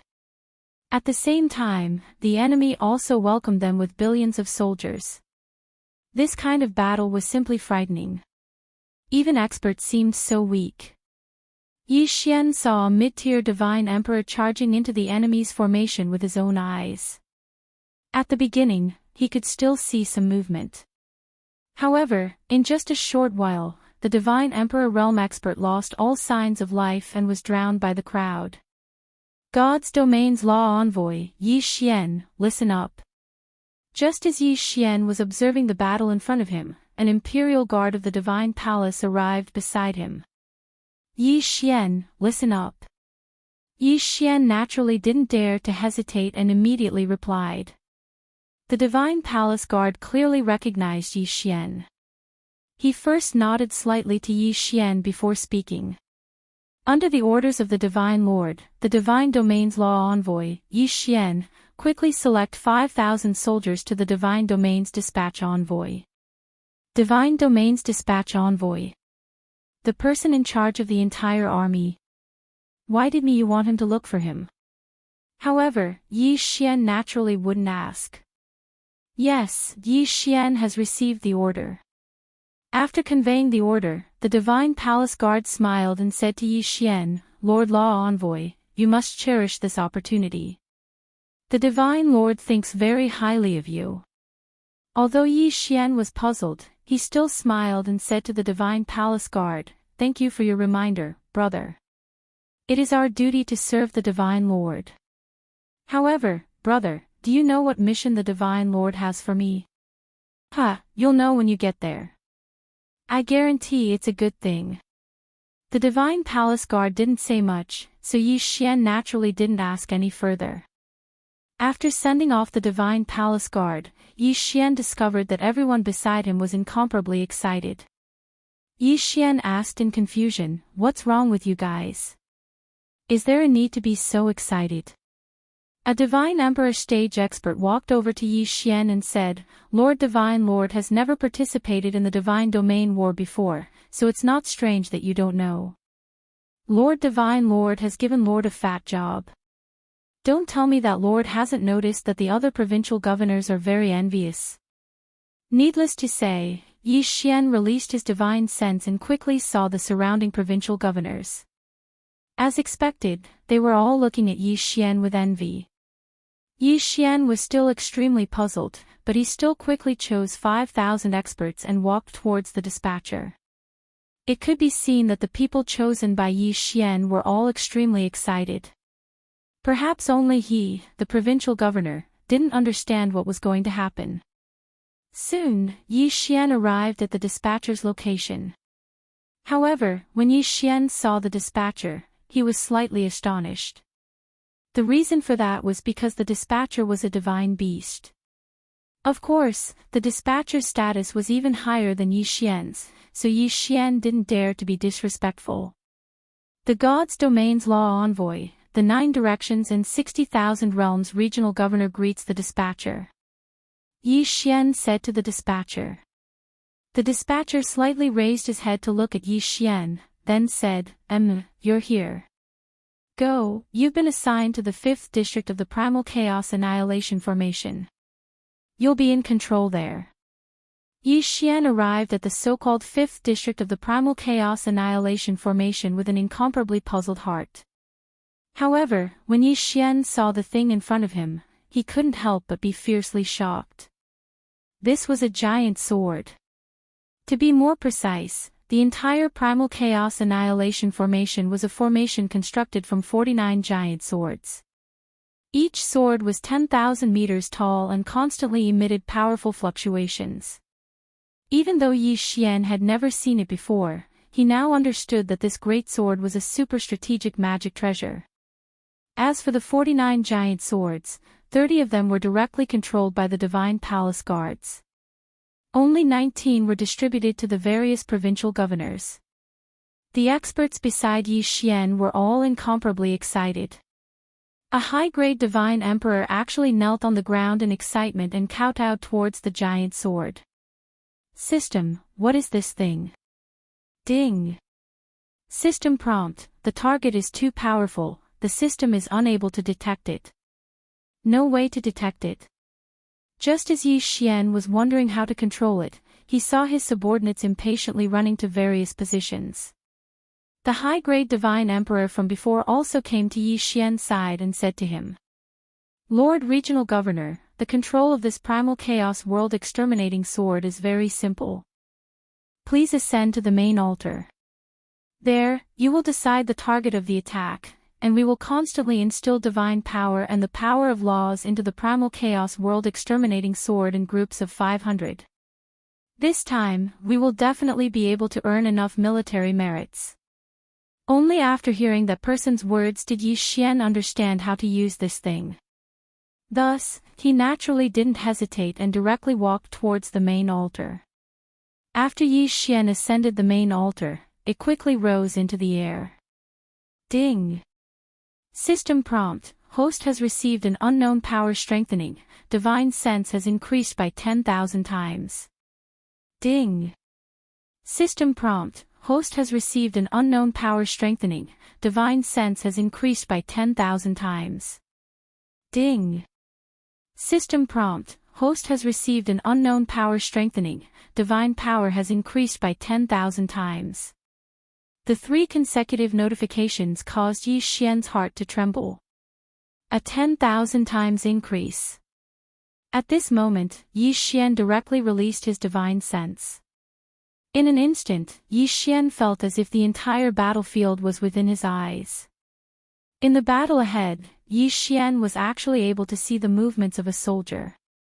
Of course, it was still impossible to sense the entire main god battlefield, but he could sense about half of the distance. At the same time, 3 illusory short swords appeared in front of Zhou Xian. A strand of divine sense entered Zhou Xian's spiritual sense. Chapter 28:14. 10,000 times amplification. It turned out that these 3 short swords represented the number of times Zhou Xian could attack. The experts below continuously poured their divine power into them in order to condense these short swords. Of course, as for the power of the short sword's attack, only Zhou Xian would know after using it. The order to attack hadn't arrived yet, so Zhou Xian only silently observed the battle in front of him. A battle of 20 billion people, but it was only a probing attack. They didn't even have the support of a strategic magic treasure. It was likely that it would only appear in the main god battlefield. Suddenly, a voice sounded out in Zhou Xian's ears. 5th District, free attack once. Zhou Xian was slightly taken aback. He didn't expect that he would be allowed to freely attack once without making a move elsewhere. He didn't know if Miyu had specially given him a chance to practice or something else. However, Zhou Xian naturally wouldn't let go of such a good opportunity. Zhou Xian knew that this kind of strategic magic treasure had a large area of effect attack, so he didn't dare to recklessly release it. If he wasn't careful, he might injure his own people. Very quickly, Zhou Xian locked onto a position, and then directly activated his divine power. Zhou Xian's divine power quickly fused into the primal chaos world exterminating greatsword. Suddenly, Zhou Xian felt his divine will automatically lock onto the enemy. It could be said that this sudden change caught Zhou Xian off guard. Only now did Zhou Xian realize that the primal chaos law greatsword actually had an artifact spirit. Zhou Xian had only locked onto an area, so it was obvious that it didn't match his attack method at all. Thus, the primal chaos world exterminating greatsword automatically helped Zhou Xian lock onto the correct target. Zhou Xian's divine will quickly swept across the battlefield, and wherever his divine will passed, countless enemies were marked. Zhou Xian could clearly feel this kind of marking, but no one else could see or feel it. Zhou Xian didn't even have the time to count how many enemies he'd locked onto. Because the time was simply too short, the small sword in front of Yi Xian disappeared in an instant. The primal chaos world exterminating greatsword emitted an enormous light, and then a sword image soared into the sky. The sword image quickly rushed towards the battlefield, but when it arrived, it quickly split apart. Countless sword rains were emitted from the primal chaos world exterminating greatsword. The number could be said to be terrifying. Boom! Boom! Boom! The entire battlefield was filled with smoke in an instant. Whether it was in the sky or on the ground, whether it was an ordinary soldier or an expert, the enemies of the demon god's domain had suffered an unprecedented blow. This was the true rain of swords. It was like rain, and countless sword images descended. The entire battlefield was shining with a dazzling light. Life, at this moment, seemed so insignificant. Countless enemies tried to defend. All sorts of magic treasures, divine shields, and law shields appeared one after another. Unfortunately, it was useless, because the attack of the primal chaos world exterminating greatsword itself contained the power of a special law. One enemy after another was penetrated, and their divine deity shattered on the spot. All of this happened too quickly. It was only the blink of an eye, but Yi Xian was able to clearly see all of this. This was because at the same time he launched his attack, he was also supported by the laws of time. Yi Xian's current spiritual will speed up by 100 times. At this moment, Yi Xian was truly busy. The rain of swords that filled the sky couldn't be ignored after being released. In order to cause the greatest damage, Yi Xian had to continuously lock onto his enemies. After all, if Yi Xian didn't lock onto a new target, then these sword images would be wasted. A 10,000 times increase in spiritual will and 100 times the increase in the laws of time still caused Yi Xian to be flustered and even feel powerless. Many attacks were actually wasted. However, there was nothing he could do about it. After all, there were simply too many swords in the rain. The power of this rain of swords was definitely not small. An ordinary true god stage soldier would be instantly killed with a single sword strike. Even if they were slightly stronger, as long as they were locked onto by Yi Xian's spiritual will, they would endlessly attack. A moment later, the attack stopped. However, hundreds of millions of people in the enemy camp had died in an instant. A terrifying number, a terrifying attack. Was this the so-called strategic magic treasure? No one would be able to withstand such a powerful attack. Of course, it was quite a challenge for him to control it. Yi Xian's control over his spiritual will was already pretty good, but it also caused a large amount of waste. If a single attack from Yi Xian was already so powerful, then what would happen if the 49 giant swords of the Primal Chaos Annihilation formation attacked at the same time? However, Yi Xian was well aware that once the enemy activated their strategic magic treasure, it would be impossible for them to cause such a terrifying amount of damage. Because of this attack, the Kunlun Divine Domain quickly gained the upper hand. However, it was also because of Yi Xian's attack that the enemy launched an all-out assault. Perhaps in Yi Xian's eyes, the attack of the Primal Chaos World Exterminating Sword was already incomparably powerful. However, when the war broke out, Yi Xian finally understood what a true strategic magic treasure was.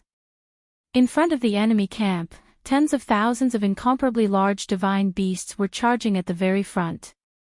They were so large that Yi Xian had never seen them before. Most importantly, this divine beast was actually able to use the power of the spatial laws at will. As long as they were willing, they could summon a teleportation formation in front of them at any time.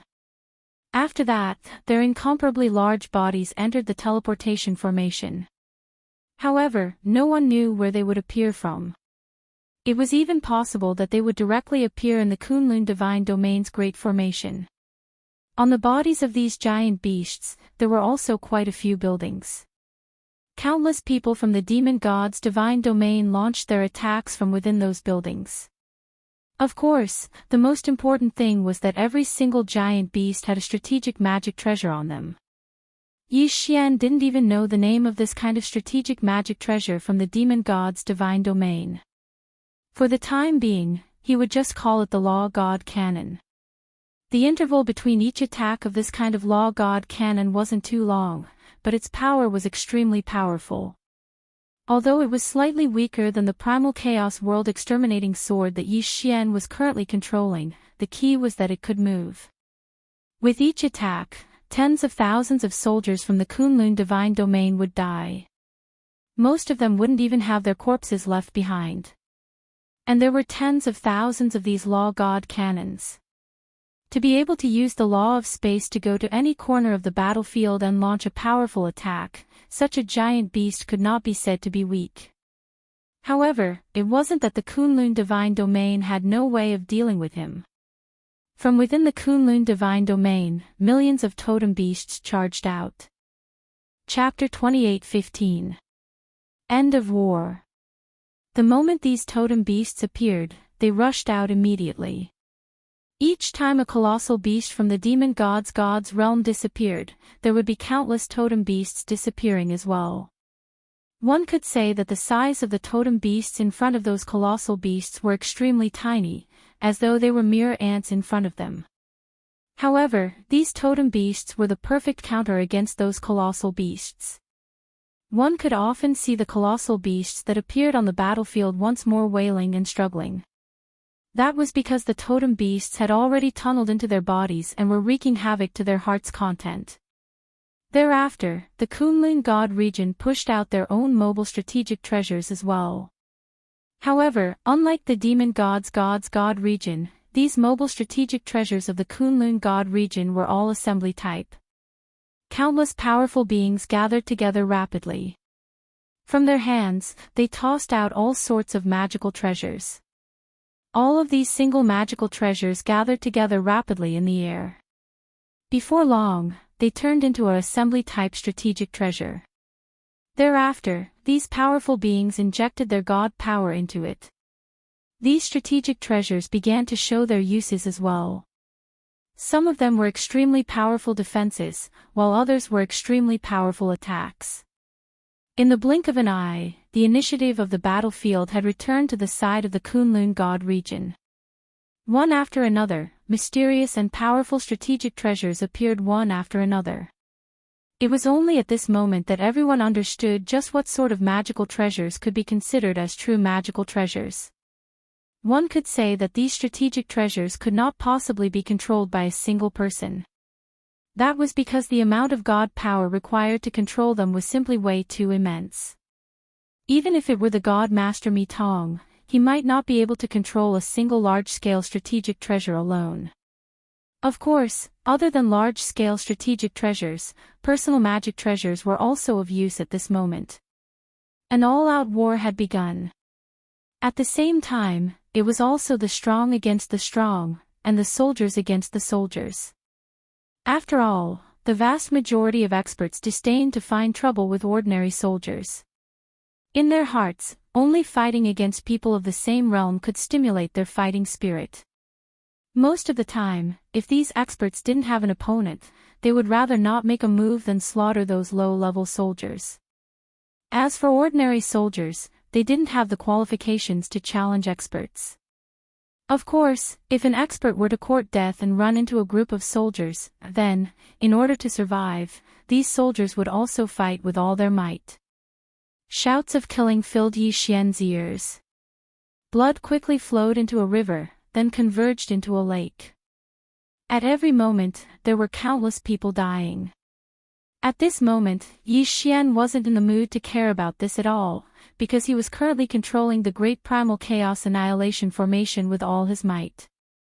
It could be said that the 49 giant swords of the Great Primal Chaos Annihilation Formation were the greatest trump card of the Kunlun Divine Domain, the strongest killing move. Of course, the Demon God's Divine Domain also had its own trump card. However, he didn't use the Divine Sword to attack, but the Dharma Phantom. Because the distance was too far, Yi Xian couldn't see what kind of attack the Demon God's Divine Domain was using, but he could see the effect.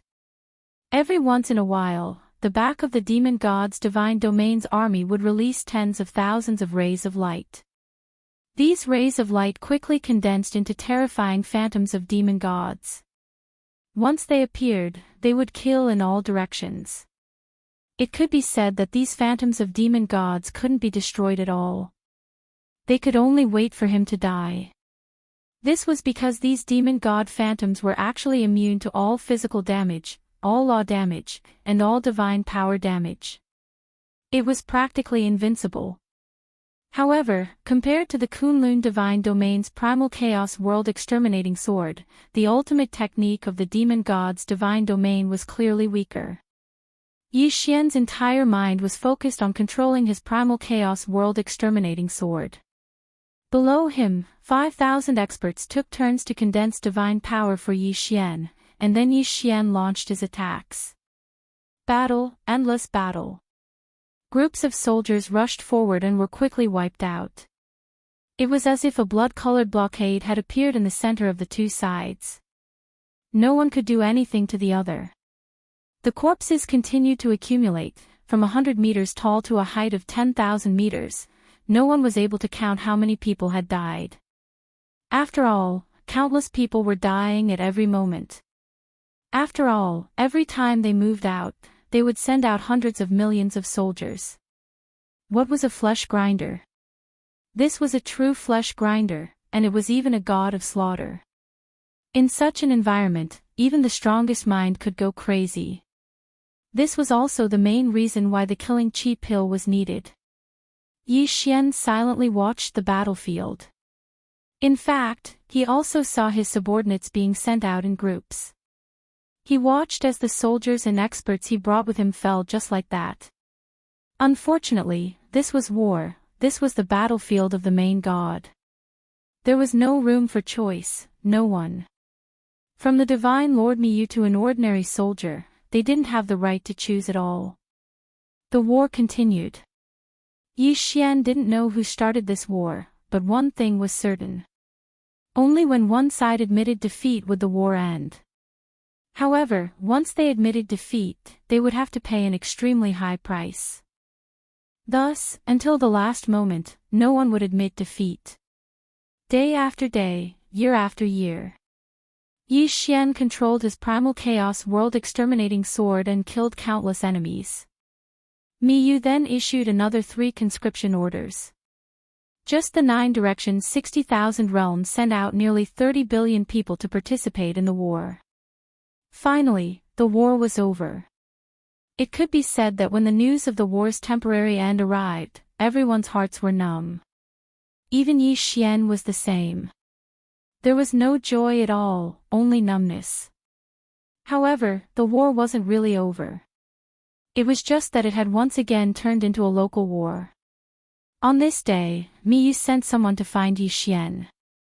When Yi Xian arrived at Miyu's side, he found out that after several negotiations, Miyu had finally gotten the demon god realm's divine master to agree not to carry on such a fearless war. Instead, they would hold a treasure-snatching competition. This time, both sides would send out a godly venerable, 100 godly emperors, 1,000 godly kings, and 10,000 godly lords. And these people would enter a secret realm. That secret realm produced a special white stone. It was actually completely useless, but it was extremely rare. Furthermore, it was incomparably dangerous. There were countless divine beasts there, and there were even some strange things that existed there. This time, their goal was to see which side could obtain more of these white stones in 3 days. Thus deciding the outcome of the war. This secret realm had a total of 86 entrances. Both sides occupied 43. Obviously, this was not the first time this secret realm had been used for such a thing. Chapter 28:16. White Jade. Logically speaking, Yi Xian, as a law envoy and regional commander, shouldn't have been chosen to fight for the treasure. However, it was clear that Miyu had high hopes for Yi Xian. Yi Xian didn't refuse and followed the group into the secret realm. The secret realm was huge, and the teleportation was random. Therefore, once he entered, Yi Xian didn't hesitate and immediately hid himself. Based on his current cultivation at the first-grade Divine King realm, if he met a Divine Emperor realm expert, he wouldn't be able to defeat him. The random teleportation made it impossible for anyone to know whether they were enemies or friends. Perhaps only the two Hierarch realm experts could run amok. Of course, even if it was them, once they were surrounded, they wouldn't have a good time. Since they were chosen to come here, how could the Divine Lord not prepare magic treasures for everyone? This was a treasure that would decide the outcome of the war. For example, before Yi Xian entered, Miyu had given him an interspatial ring. Only now did Yi Xian open the interspatial ring to see what was inside. When Yi Xian checked the universe ring, he was slightly astonished because there were actually 3 treasures within the universe ring. A jade pendant, a token, and an ancient map. Yi Xian knew about this jade pendant. Although it looked like a jade pendant on the surface, it wasn't. In fact, it was a special magic treasure that contained a law attack. The one in Yi Xian's hand was the defensive magic treasure that Miyu had personally prepared for him. In other words, this thing could even save Yi Xian's life at a critical moment. As for that medallion, Yi Xian also knew that it was a special medallion that was specially used to seal totem beasts. Similarly, this medallion was definitely prepared for him by Miyu, so the totem beasts sealed within were naturally not simple. One for attack and one for defense, 2 magic treasures. Furthermore, they were personally prepared by Miyu. From this, it could be seen how much Miyu valued Yi Xian. As for the ancient map, Yi Xian didn't know what it was. Helpless, he could only call out to the system. System, what kind of magic treasure is this ancient map? Ding, system prompt, data analysis in progress, analysis complete. Ding, the 9 Revolutions Divine Annihilation Diagram is a super magic treasure that has been specially forged and then imbued with 20% of 9 special laws. Not only is this magic treasure peerless in power, it also has a special divine annihilation domain. Yi Xian was slightly shocked. He didn't expect that the last ancient map would actually be the most special existence. At this moment, the only thing that puzzled Yi Xian was why Miyu would prepare such an ancient map for him. It had to be known that this magic treasure was extremely difficult to obtain, but Miyu actually gave it to Yi Xian. But no matter what Miyu was thinking, there was one thing that was certain, and that was that Yi Xian had an extra layer of protection. With these 3 items, it could be said that Yi Xian's ability to protect himself had increased by a lot. Naturally, his confidence in this treasure hunt had also increased by a bit. Yi Xian carefully released his spiritual will to investigate his surroundings. Releasing his spiritual will allowed Yi Xian to sense his surroundings while also being detected by other people's spiritual will. Thus, Yi Xian had no choice but to be careful. Of course, the reason he released his spiritual will was also to search for the white jade that had a specific target. Not long after, Yi Xian found a piece of white jade. Sure enough, it was useless to Yi Xian. It could be said that if it wasn't for the fact that this jade was given the mission of seizing treasures, it wouldn't be worth a single cent. White jade was very widely distributed. Moreover, it seemed that as long as one was in this secret realm, no matter what kind of terrain one was in, it was possible to find this kind of white jade. There was no pattern to his growth, but it was extremely rare. This forced the people who participated in the treasure hunt to continuously expand their search range. Of course, there were also people who weren't willing to search for white jade. They were more willing to reap without sowing, and they were more willing to wait to rob others. At this moment, Yi Xian was carefully searching every place. These white jade stones were well hidden. Although it looked like white jade on the surface, it was possible to find it in the trees. Yi Xian had actually been on high alert the entire time. However, after searching continuously, he didn't find any enemies or divine beasts, so he subconsciously focused more of his attention on searching. Another one. Yi Xian's figure moved as he quickly walked towards a small mound. This was because Yi Xian discovered a white jade within the mound. However, just as Yi Xian approached the white jade, a sudden change occurred. Boom! Without any warning, a fierce attack directly exploded beside Yi Xian. If it wasn't for the fact that Yi Xian's spiritual will had always been vigilant, it was very likely that he would have fallen for it this time. Yi Xian's figure moved, barely dodging the attack. However, when he looked around, he didn't find anything unusual. Could it be that it wasn't a human or a divine beast that attacked me at all? This was just a coincidence. Yi Xian looked at the pillar of fire that shot into the sky in confusion. Just a moment ago, this pillar of fire suddenly appeared and almost gathered Yi Xian. Yi Xian felt the power of the pillar of fire, but he discovered that it wasn't too threatening. That's why Yi Xian couldn't help but think that this might just be a natural mutation and not a sneak attack from the enemy. However, just as Yi Xian was thinking this, the entire ground suddenly began to tremble. Afterwards, pillars of fire continuously appeared. Yi Xian didn't dare to hesitate and dodged in all directions. What was going on? Yi Xian frowned. As he dodged, he was incomparably puzzled. This was because he didn't find the source of any attacks. These pillars of fire were like volcanoes that suddenly erupted. They appeared without any warning, and their power seemed to be so ordinary. However, these pillars of fire had a certain regularity, as if they were setting up some sort of formation. This is bad. It's a formation. Suddenly, Yi Xian came to a realization. Before entering, no one had told Yi Xian what was inside, so Yi Xian didn't know anything about this place. However, Yi Xian believed that it was impossible for there to be no danger in this secret realm. After all, this was the secret realm that determined the outcome of the battle in the divine realm. There was no reason for the main gods of both sides to choose a safe and peaceful secret realm that they could leave after a casual stroll. Therefore, there was only one thing that could be confirmed. This secret realm that didn't seem to be anything special on the surface was actually filled with traps and countless unknown dangers could erupt at any time. Chapter 28:17.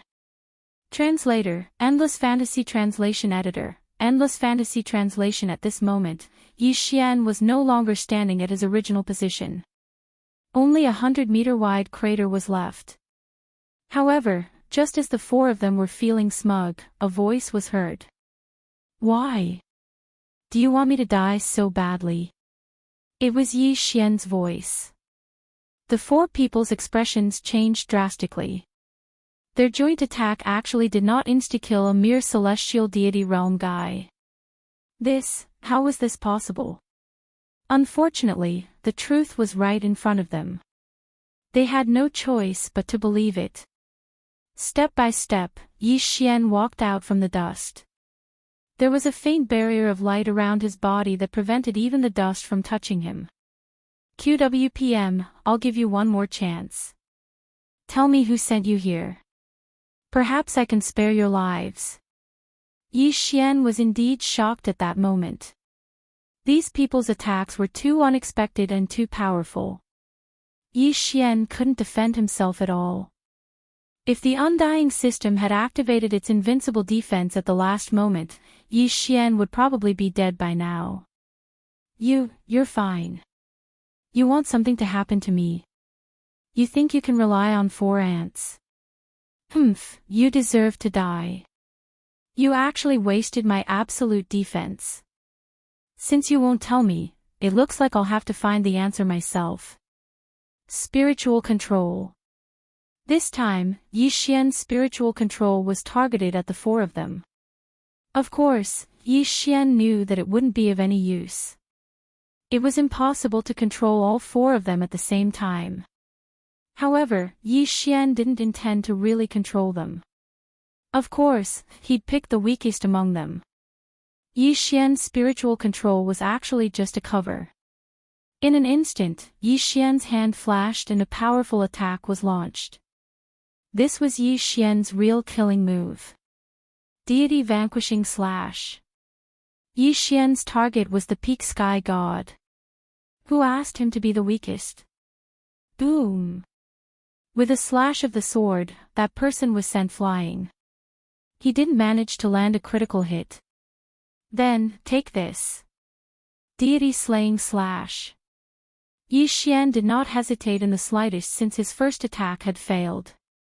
He had already decided that this time, he would definitely kill someone. Boom! This time, it was indeed a critical hit. The peak celestial god, who was still resisting the control of his spiritual sense, died in an instant. All of this happened in the blink of an eye. As for Xian's spiritual perception control, it could only interfere for a blink of an eye, but that was enough. It was enough for Xian to kill one of them. When the other three finally broke free from the control of their spiritual senses, they only saw the corpses of their companions. In such a short time, Xian had already killed one of them. How is this possible? These unknowns were unwilling to believe that they had lost a comrade in such a short period of time. One had to know that any one of them was confident that they had the strength to kill Xian. However, the truth was the truth. Xian had instantly killed one of them without any pressure at all. Xian casually took that person's universe ring, but he didn't take that person's corpse. Because Xian had a plan for Xian. Then, you're next. Xian suddenly turned around and spoke to that low-grade domain enlightened spirit god. His tone was so indifferent.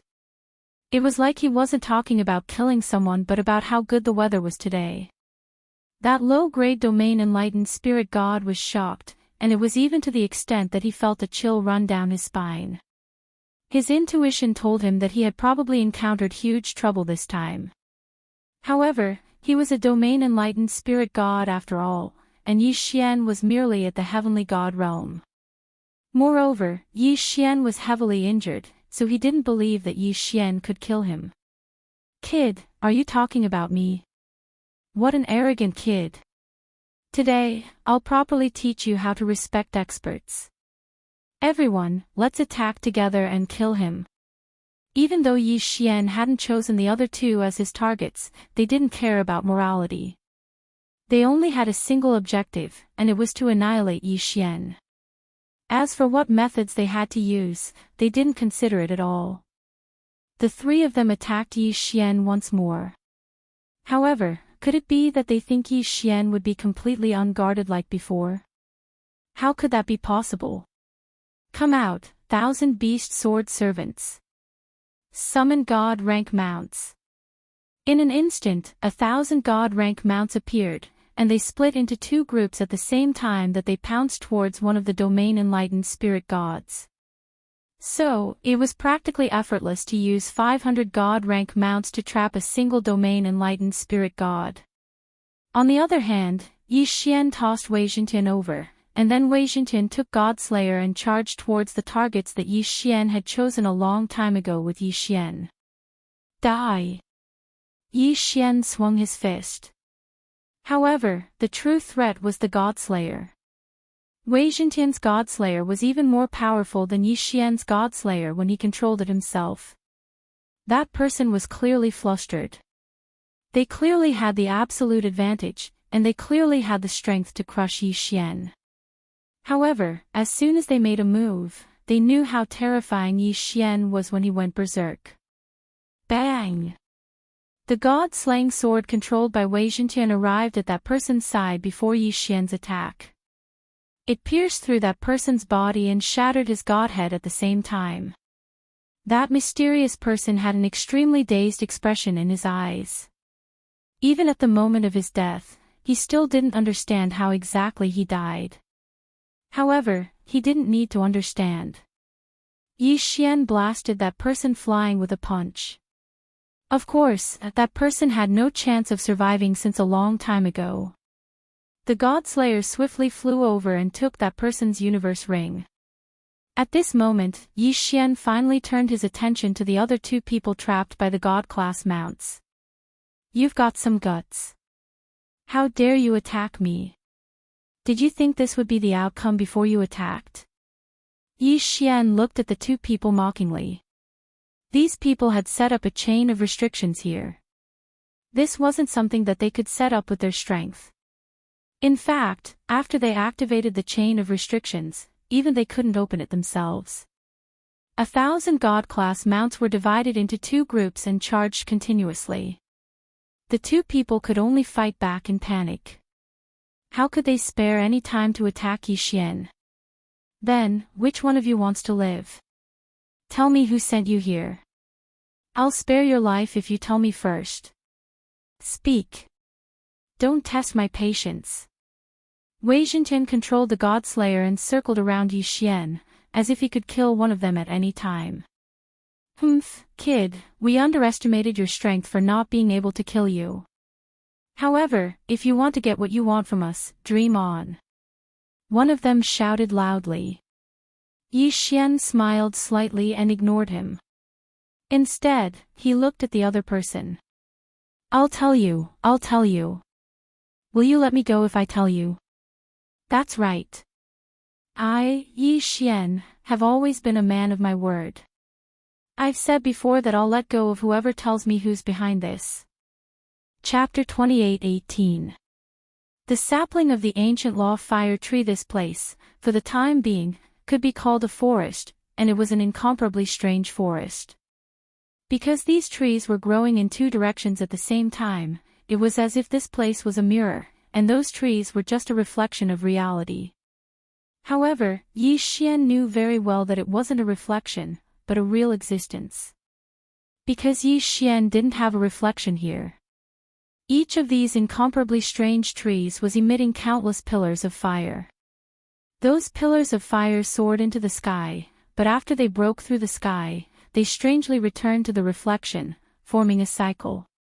This caused the energy of these pillars of fire to not be wasted at all. Zhou Xian looked at this space in astonishment because everything here had already overturned his understanding. Zhou Xian couldn't help but think that if he chose to fly towards the sky from the start, would he be like these flames and go to the other side of the reflection? In addition, Zhou Xian also wanted to know if he could use that illusory existence to go to the reflection plane. As soon as this thought appeared, Zhou Xian couldn't hold it in any longer and directly summoned the withered bone sword attendant. In reality, the withered bone sword attendant wasn't of much use to Zhou Xian, but it was suitable to be used as a scout. Go, pass through there. The place Zhou Xian was talking about was beneath his feet, an existence that seemed to be the surface of a lake. At the very least, looking at it with his eyes, it was as if he could reach the reflection surface as long as he passed through that barrier. Of course, the withered bone sword attendant didn't hesitate at all, so it directly charged towards the void. Zhou Xian watched the actions of the withered bone sword attendant with rapt attention. Closer. Even closer. Suddenly, the withered bone sword attendant seemed to have rushed halfway into the lake and directly plunged into the void. There was no reaction. Zhou Xian didn't see a reflection on the other side. Instead, a system notification rang out in his ears. Ding, system notification. Host, please note that the withered bone sword attendant has suffered a destructive blow and is completely dead. It is unable to revive. What? Complete destruction. And he couldn't revive. Zhou Xian was shocked. What exactly happened just now? Zhou Xian couldn't help but want to ask, but unfortunately, no one asked. It could be said that everything that happened just now, even the slightest change, was seen by Zhou Xian. However, the withered bone sword attendant had disappeared so easily, and Zhou Xian didn't even know what had happened. It was clear that the withered bone sword attendant was like entering a lake, just fusing into it. However, when it completely fused into it, it was also completely destroyed. Zhou Xian raised his head to look at the sky, then lowered his head to look at his feet. He knew that although it looked like a reflection, it was definitely not a reflection. It was an unknown existence that Zhou Xian didn't even know about. Not daring to easily explore the area beneath his feet, Zhou Xian directly stood up and walked forward. Zhou Xian was a person who could afford to let go.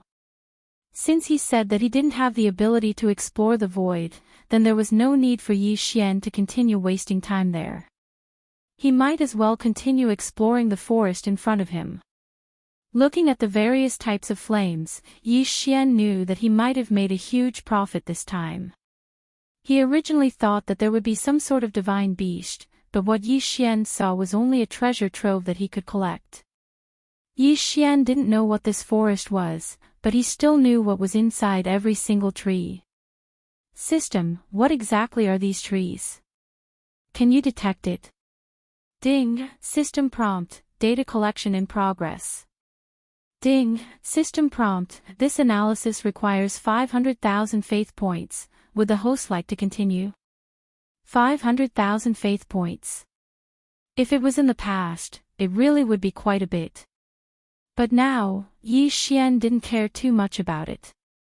This was because during this period of time, he possessed the 9 directions 60,000 realms.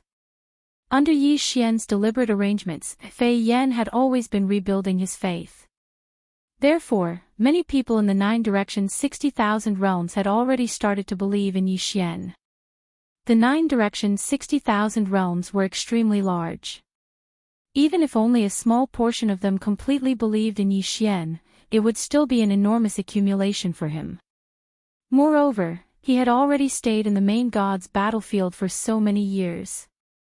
Therefore, Yi Xian already had some faith points in stock. Alright, permission granted. Yi Xian agreed to the system's prompt. Ding, system prompt, using faith value analysis successful. Target, Ancient Law sapling of the fire tree. Ancient Law fire tree, a special plant from the ancient era. The ancient era was an era even older than the ancient era. People could still have some records of the twilight of the ancient gods, but people only had legends about the ancient era, and there were very few real records. Of course, the primordial era, which was even older than the ancient era, was probably only a guess. Yi Xian never imagined that he would accidentally discover something that belonged to the ancient era. One had to know that the ancient era had always existed in legends. Even in the ancient era, people had no understanding of it, let alone the ancient era. However, the system had already said that this was the sapling of the law fire tree from the ancient era. How could Yi Xian not be excited? Yi Xian wasn't greedy as he looked at the endless forest. In his heart, he would be satisfied if he could obtain one of them. System, I want to obtain a sapling of this ancient law fire tree. Is there any way? Ding, system notification, please note that all the trees in front of the host are actually the saplings of an ancient law fire tree. What? This time, Yi Xian couldn't hold it in anymore. The system said that this boundless forest was actually just a sapling. Of course, although Yi Xian was surprised, he didn't doubt it. After all, it was something from the ancient era. Then, who would know so much? There weren't many records of the ancient era. It could be said that even Mo didn't know anything about the ancient era. In fact, Mo didn't even know about the sapling of the ancient fire tree. After all, if they knew, then countless experts would have entered to search for it. But from the looks of it, Mo and the divine master of the demon god realm only knew that this place was extraordinary, but they didn't know that there were ancient things here. System, how do I collect this sapling of the ancient law fire tree? Ding. System notification, host's level is not high enough, unable to provide information. System, then, how much do you know about the ancient era? Ding. System notification, host is not waiting for you enough, unable to provide information. Chapter 28:19. 2047 Unknown effects. That's right, all of this seemed to be too far away. Even if it was the ancient era, it was only a legendary existence to Yi Xian. However, he didn't expect that something from the ancient era would actually appear. Yi Xian looked at the forest. He really wanted to collect it, but there was nothing he could do. Gritting his teeth, Yi Xian knew that this time, he could only take a gamble. The sapling of the ancient law fire tree could be said to be an existence that could only be encountered by luck and not sought after. If Yi Xian missed this chance, he might not even have a second one in his lifetime. Thus, Yi Xian didn't want to let it go, even if he knew it was incomparably dangerous. However, Yi Xian was willing to gamble. Without any hesitation, Yi Xian extended his hand towards one of the tree trunks and instilled his spiritual will into it in an attempt to communicate with it. Suddenly, it was as if time had stopped. Yi Xian seemed to have been teleported to a mysterious space. In front of Yi Xian was a small sapling. There was nothing around Yi Xian and the sapling, only silence and darkness. Everything had disappeared, whether it was the laws or everything else. It was as if everything had completely disappeared at this moment. System, what's going on?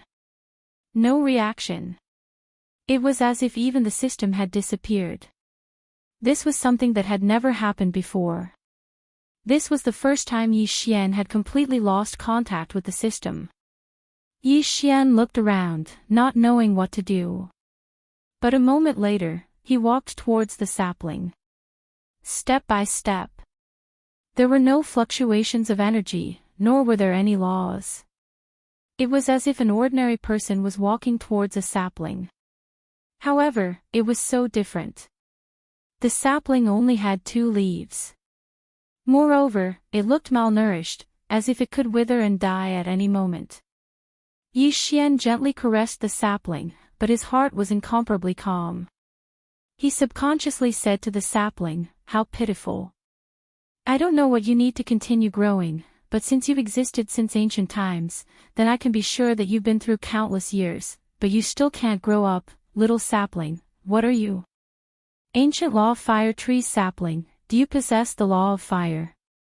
It could be said that Yi Xian was truly a bit stupid right now. He was actually talking to a sapling. However, Yi Xian himself didn't know why he was doing this. It was just a subconscious action. In Yi Xian's heart, this sapling of the ancient law fire tree had experienced countless years. It was already an extremely strange thing for it to be able to survive. However, not only did he survive, he didn't even grow in the slightest. From this, one could tell how lonely he was. It was unknown if it was because of this loneliness that affected Yi Xian, or if it was because of some other reason, but at this moment, Yi Xian actually began to recall his past and everything that had happened on his path of cultivation. Moreover, he subconsciously spoke to the sapling. In the outside world, the 2 people from the divine domain finally began to fight each other because of the exploration. They were constantly snatching the white jade. After all, their main mission was to bring out the jade. However, no matter how much the 2 sides fought, there was a place that no one dared to go to. Because there were countless flames that soared into the sky. There were also experts who tried to enter it to see if there were any treasures. Unfortunately, before they could even enter, they would be engulfed by the flames that suddenly appeared. However, if they didn't get close to the area of flames, the flames wouldn't affect them in the slightest. Thus, as time passed, people selectively forgot about that place. No one paid any attention to that place because they couldn't enter it at all. Moreover, there didn't seem to be any treasures there. The slaughter continued without end. Countless experts fell and those white jade stones were constantly being snatched away by others. Then, it was plundered by others. A bloody massacre unfolded in this secret realm. After all, for the sake of the mission, for the sake of their own divine domain, everyone's eyes were bloodshot. Only in the midst of the flames, there was silence. Little sapling, do you know? Actually, when I think about it sometimes, I realize that it really wasn't easy for me to walk this path. Sometimes, I also doubt my future. I don't know how far I can go. Little sapling, I feel that I might be much younger than you. However, I feel that you are even more pitiful than I am. You only have 2 leaves now. In that case, according to us humans, perhaps you are just a baby. Poor you. You have no idea how long you have been here. It seems like you are even more pitiful than I am. Little sapling, can you understand what I'm saying? Sigh, I'm really silly. You are just a little sapling. How could you possibly understand what I'm saying? It was as if Yi Xian had just reacted and laughed at himself. He even felt that he wasn't the same as before. Because at this moment, Yi Xian actually gave up on all of his defenses. What divine will, what power of law, what divine power. It was as if none of this had anything to do with Yi Xian. He was just an ordinary person who didn't know his future.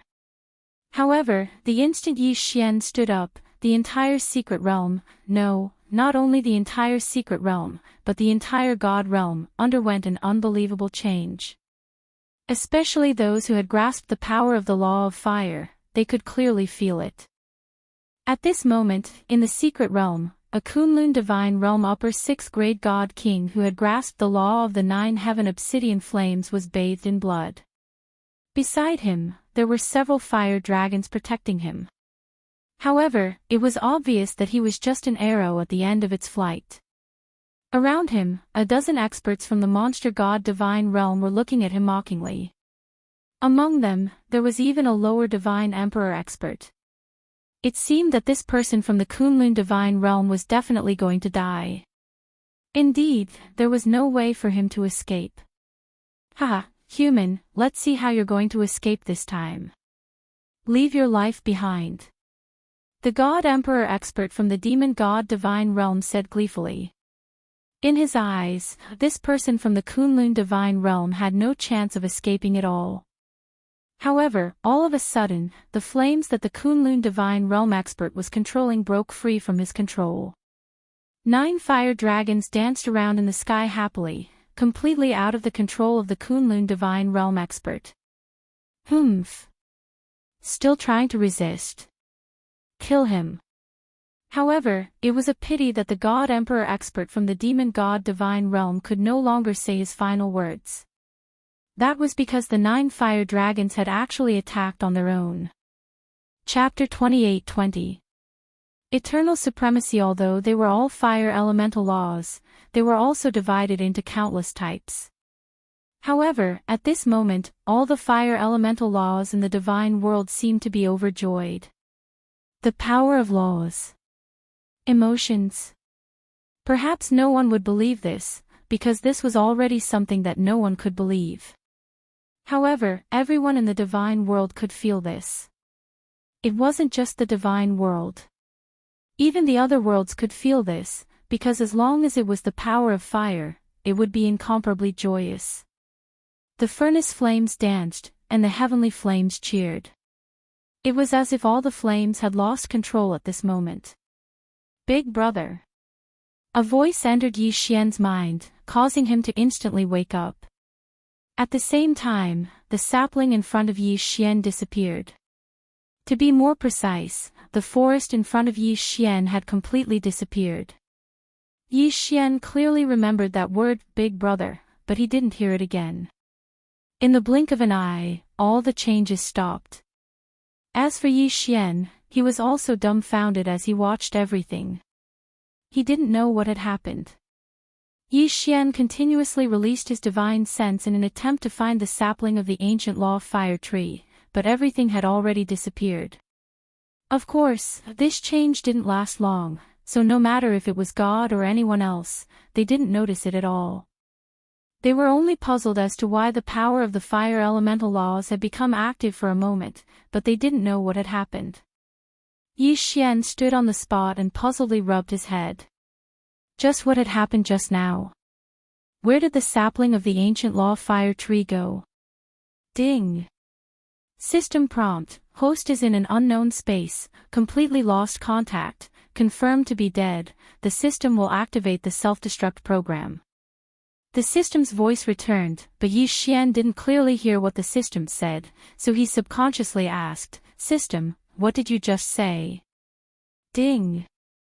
System prompt, cancel execution. Then, the system's voice didn't continue.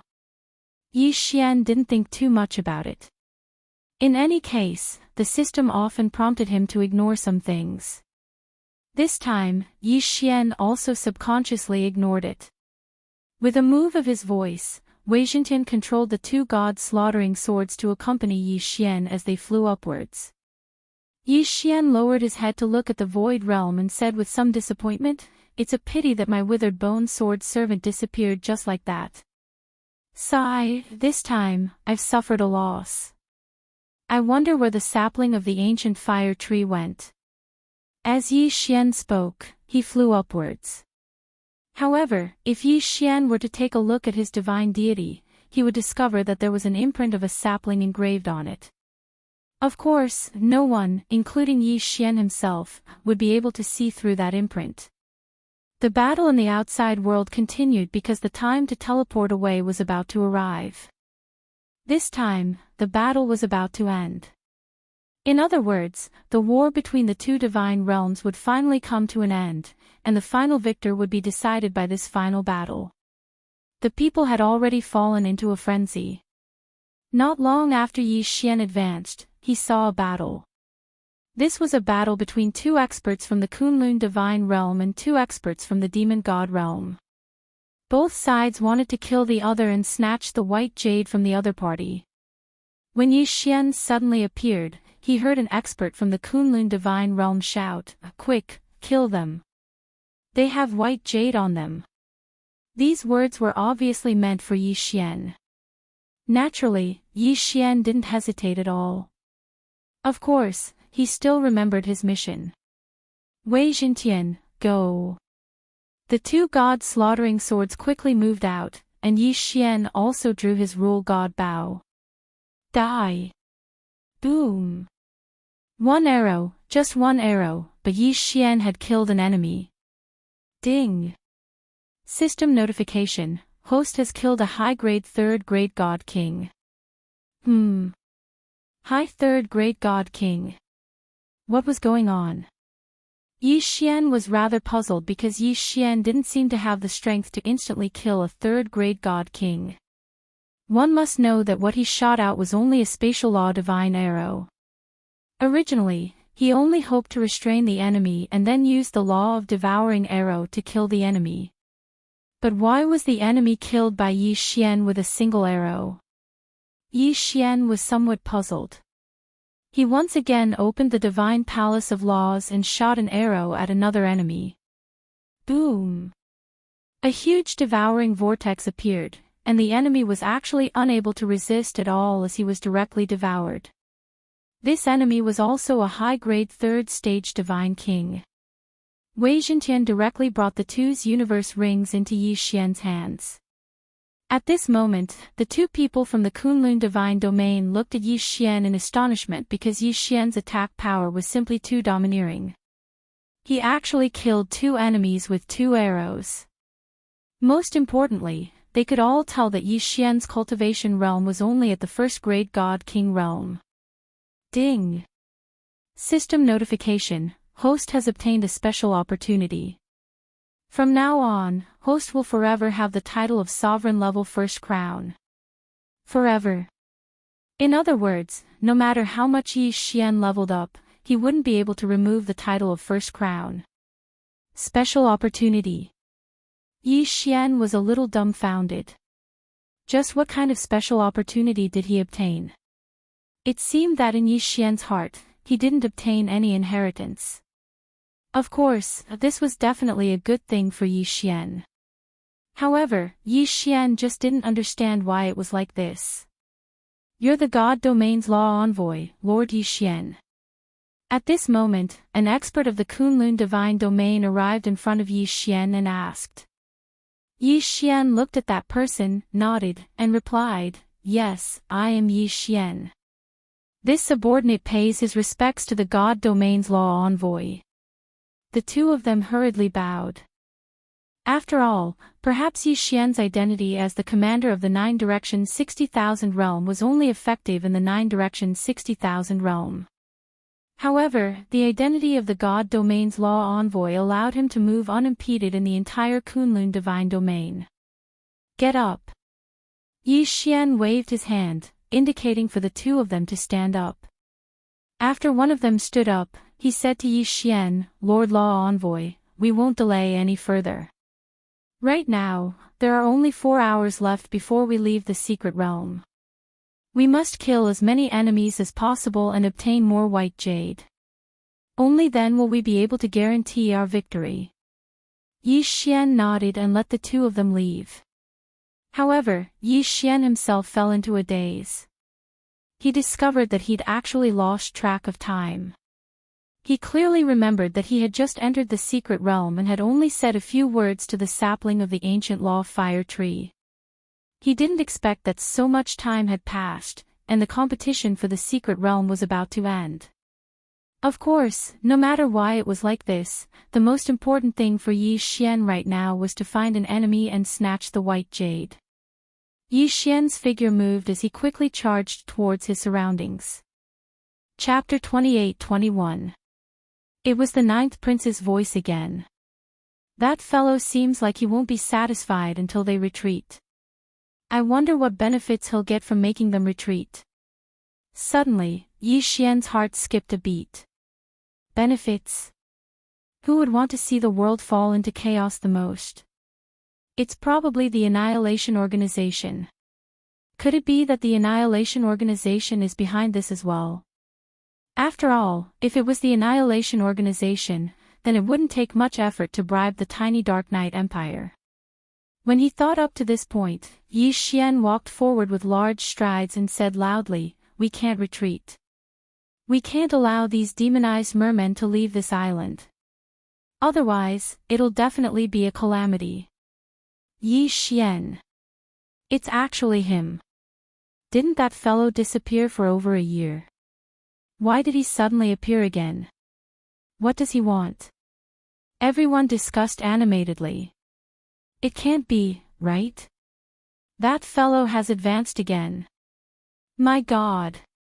He's actually already at the high-level heavenly god realm. His cultivation speed is simply too terrifying. Who said it isn't? That fellow's cultivation increases every time I see him. How exactly is he doing it? Could it be that there's someone even more terrifying than him? As they watched Yi Xian walk over step by step, everyone consciously opened up a path for him. It was even to the extent that even those domain-enlightened spirit gods would subconsciously back off when they saw Yi Xian. The leveling speed that Yi Xian displayed was simply too terrifying. Perhaps Yi Xian would be at the heavenly god realm when they met him this time, but perhaps Yi Xian's strength would surpass them the next time they met him. No matter who it was, they would instinctively maintain a certain level of respect towards such a genius with boundless natural talent. Master Yi, what are you doing here? Master Moonless frowned as he gazed at Yi Xian. It seemed like he was aware of Yi Xian's other identity now. Yi Xian smiled at Master Moonless and said, we definitely won't retreat. Retreat? We definitely can't retreat. I can set up an absolute defense formation for you all to take care of the injured disciples. However, if we don't destroy this island, it will definitely cause an unnecessary calamity. Therefore, I suggest that we take advantage of the fact that these demonized fishmen are trapped to completely eliminate them here. Humph. Who do you think you are? What qualifications do you have to speak here? Seeing that Yi Xian dared to ruin his plans, Yi Lixio was furious. However, Yi Xian was too lazy to even look at him. He continued speaking. I know, what you are most worried about right now is the demon fishman's unlimited resurrection ability. Leave this to me, I will think of a way to set up a restriction so that the black gas can't enter the battle zone. After that, I will deal with all the corpses of the fishmen. This way, the more we kill, the fewer demon fishmen there are. At that time, we will have a chance of winning. That's one way. However, Yi Xian, do you have a way for me to set up such a restriction? It had been a long time since Yi Xian had set up a restriction in his room, and with Master Moonless' promotion, everyone knew that he was a restriction grandmaster, even more formidable than Master Moonless. Now that they heard Yi Xian say this, they didn't have much doubt. However, it wasn't that they hadn't thought of a way to stop the black gas, but they had all failed. Thus, they were still somewhat conservative. Don't believe him. Just him. What right does he have to say such a thing? It was still Yi Lixio's voice. Right now, Yi Lixio wanted nothing more than to kill Yi Xian, but unfortunately, he could only dream about it. Suddenly, Yi Xian turned his head and looked directly at Yi Lixio for the first time. However, his words infuriated Yi Lixio. If you don't want to participate, you can scram. Yes, that was what Yi Xian had said. Yi Xian already suspected that this guy had been bribed by Annihilation, so he naturally wouldn't be polite. However, he didn't have any proof right now.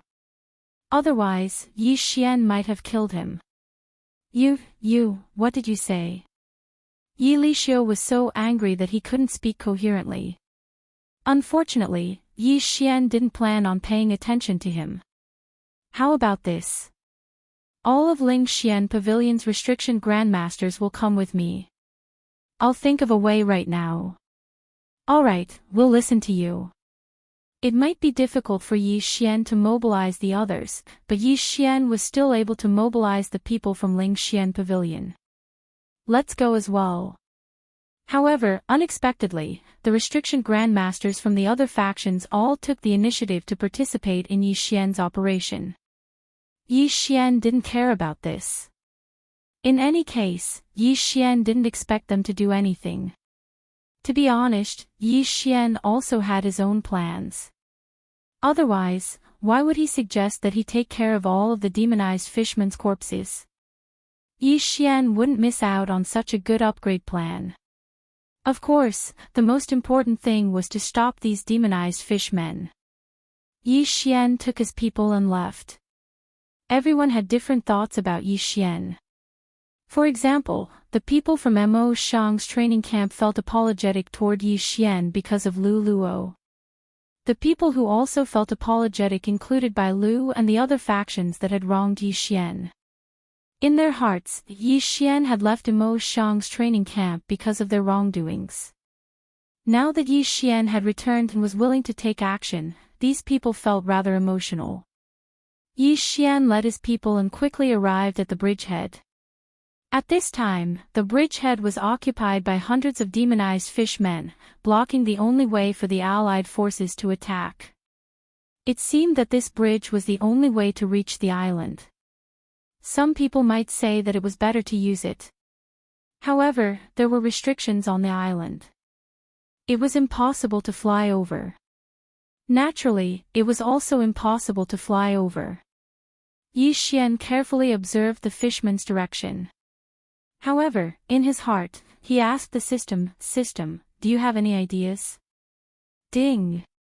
System notification. In view of the host's current situation, the system has provided two solutions.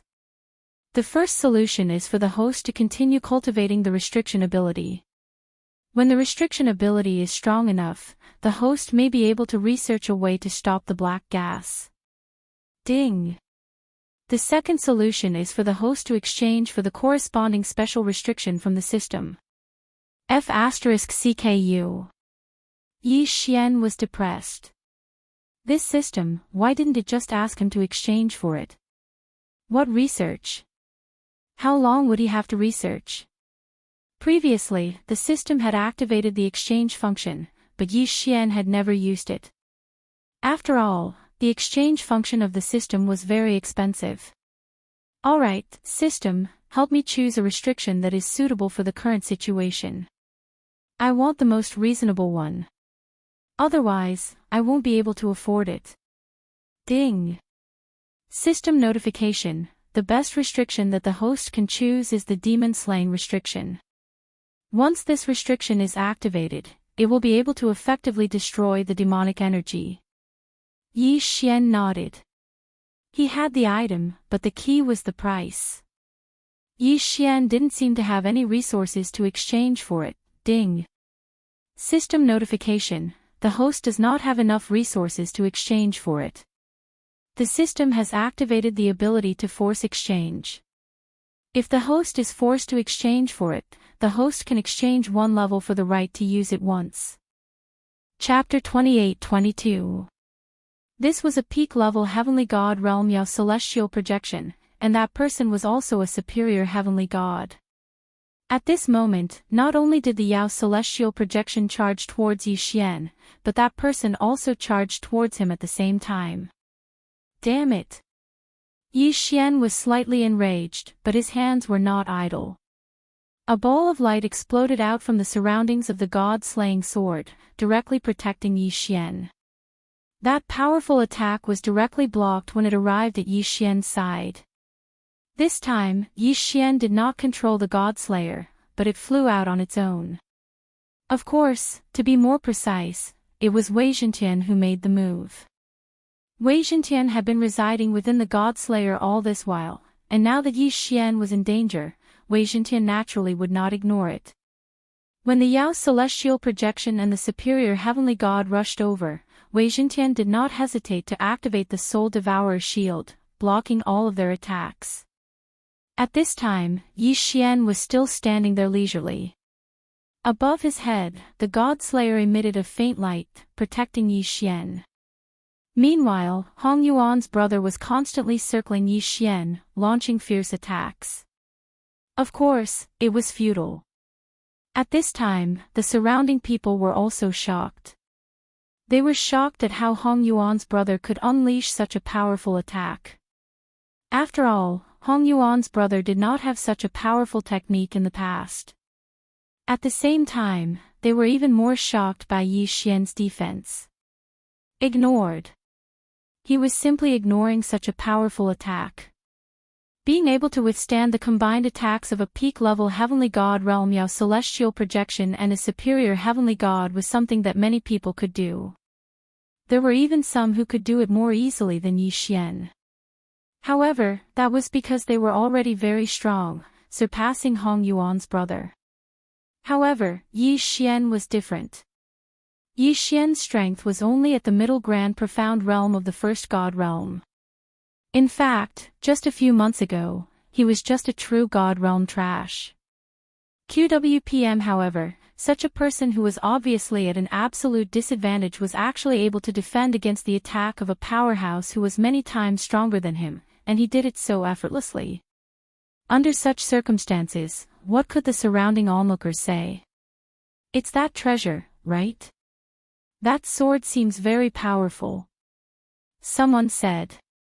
At this time, the God Slayer was the most eye-catching of Zhou Xian's performance. It could be said that the God Slayer had done all this on its own. It could be said that Zhou Xian was the God Slayer sword itself. It could be said that it was manipulated. It could Zhou Xian's eyes. There were many weapons and equipment. There were also many weapons that could fight god weapons. Of course, its flaws, its Xintian heavenly weapon. If an artifact spirit was allowed to fight on its own, its power would be greatly reduced. This was something everyone knew. Therefore, under normal circumstances, no one would allow an artifact spirit to fight on its own unless it was absolutely necessary. But what was Zhou Xian's situation now? The sword was clearly fighting on its own. How could it suppress the demon god projection and big brother Hong Yuan's attacks? Weapon spirits could never surpass their master's strength. This was an ironclad rule that no one could violate. They couldn't understand. Everyone was confused. They couldn't understand the current battle. They couldn't understand why Zhou Xian's sword was so powerful. Zhou Xian didn't want to fight. It was obvious that this guy was here for revenge because his sister had been defiled. Although this wasn't Zhou Xian's doing, Zhou Xian pitied him. That was why Zhou Xian didn't want to fight this guy. Alright, that's enough. I've said it before, I didn't do anything to your sister. Although I don't know where you heard this news, but if I didn't do it, then I didn't do it. I, Zhou Xian, will never hide anything when I do things. You didn't do it. Humph, Zhou Xian, you damned guy. I saw you walk out of my sister's room with my own eyes. Don't tell me you still want to deny it. Yi Xian was amused. Saw him with his own eyes. When did you see me? Last night. Yi Xian, you don't have to deny it. Today, I'll kill you. Yi Xian laughed. Last night? He didn't even leave the house last night. However, he couldn't allow this guy to continue causing trouble. Alright, I've said it before. It wasn't me. But since someone dares to defame me, no matter who it is, I'll catch them. Don't worry. I, Yi Xian, will handle your matters for you. Consider it for myself. I'll keep that person's head for you. Yi Xian said calmly as he scanned his surroundings. At this point, Yi Xian naturally understood that someone wanted to frame him. If it wasn't for the fact that he still had some strength, then Hong Yuan's brother would be enough to kill Yi Xian. The person hiding in the dark had a good plan. He didn't even need to make a move to get rid of Yi Xian. Unfortunately, his wishful thinking was too good. Yi Xian wasn't someone who would allow others to take advantage of him. Back off! Yi Xian shouted. Wei Zhentian and Yi Xian understood each other. In an instant, two beams of light burst forth. Deicide slash. Yes, it was the deicide slash. In Yi Xian's hands, the god-slaying sword could only release one deicide slash at a time. But when Wei Zhentian took over control, he could release two at once. Boom! Boom! Boom! Boom! The two beams of light forced Hong Yuan's brother and the demon god projection to retreat. Moreover, because the god-slaying sword was bound to deal a critical blow to the demon god projection was severely injured. In fact, although Hong Yuan's brother was anxious and angry, he still had some sense of reason. From the moment Yi Xian didn't make a move, to the moment Yi Xian explained himself. Combined with his own situation, Hong Yuan's brother still had some doubts. The day before, his demon deity phantom was merely an intermediate heavenly god. However, after the incident with his sister, someone inexplicably bought him a precious treasure at an extremely low price. It was a treasure that could temporarily increase the strength of his demon deity phantom. That treasure could allow the demon god projection to unleash the strength of a peak celestial god for 2 hours. Hong Yuan's brother hadn't encountered such a good thing in the thousands of years he had spent in the training camp. Why did he encounter it yesterday? Also, it seemed that someone had deliberately led him to Hong Yuan's residence. At that time, someone had told him that his sister was in danger. That was why he had rushed over immediately. Coincidentally, just as he went over, he saw the scene of Yi Xian coming out. If Yi Xian had directly attacked him, perhaps he wouldn't have suspected anything. However, Yi Xian didn't make a move. Instead, his sword alone was enough to force him to retreat. Chapter 28-23 Divine Phoenix Primogenitor Dharma Idol High 6th Grade God King Realm. That was enough. Although there was still a gap of 2 grades between him and the enemy, don't forget that Yi Xian had the title of Honorable Rank, while the enemy only had the title of King Rank. It could be said that Yi Xian was confident in killing this person. Of course, since he knew that the other party was one of the 5 imperial clans of the demon god's domain, Yi Xian wouldn't kill him so easily. After all, doing so might attract the attention of the enemy experts. There were less than 4 hours left until he left the secret realm. Yi Xian didn't want any accidents to happen in these last 4 hours. The battlefield of the main god was not a place for individuals to show off. If they wanted to show off, they wouldn't even know how they died. For example, the guy who relied on his strength to charge into the enemy's army. So what if he was strong? Ordinary soldiers could even rely on magic treasures to overwhelm you with numbers. Therefore, even though Yi Xian had already raised his level, he was still only emitting the pressure of a high-level god king. Humph, human brat, die.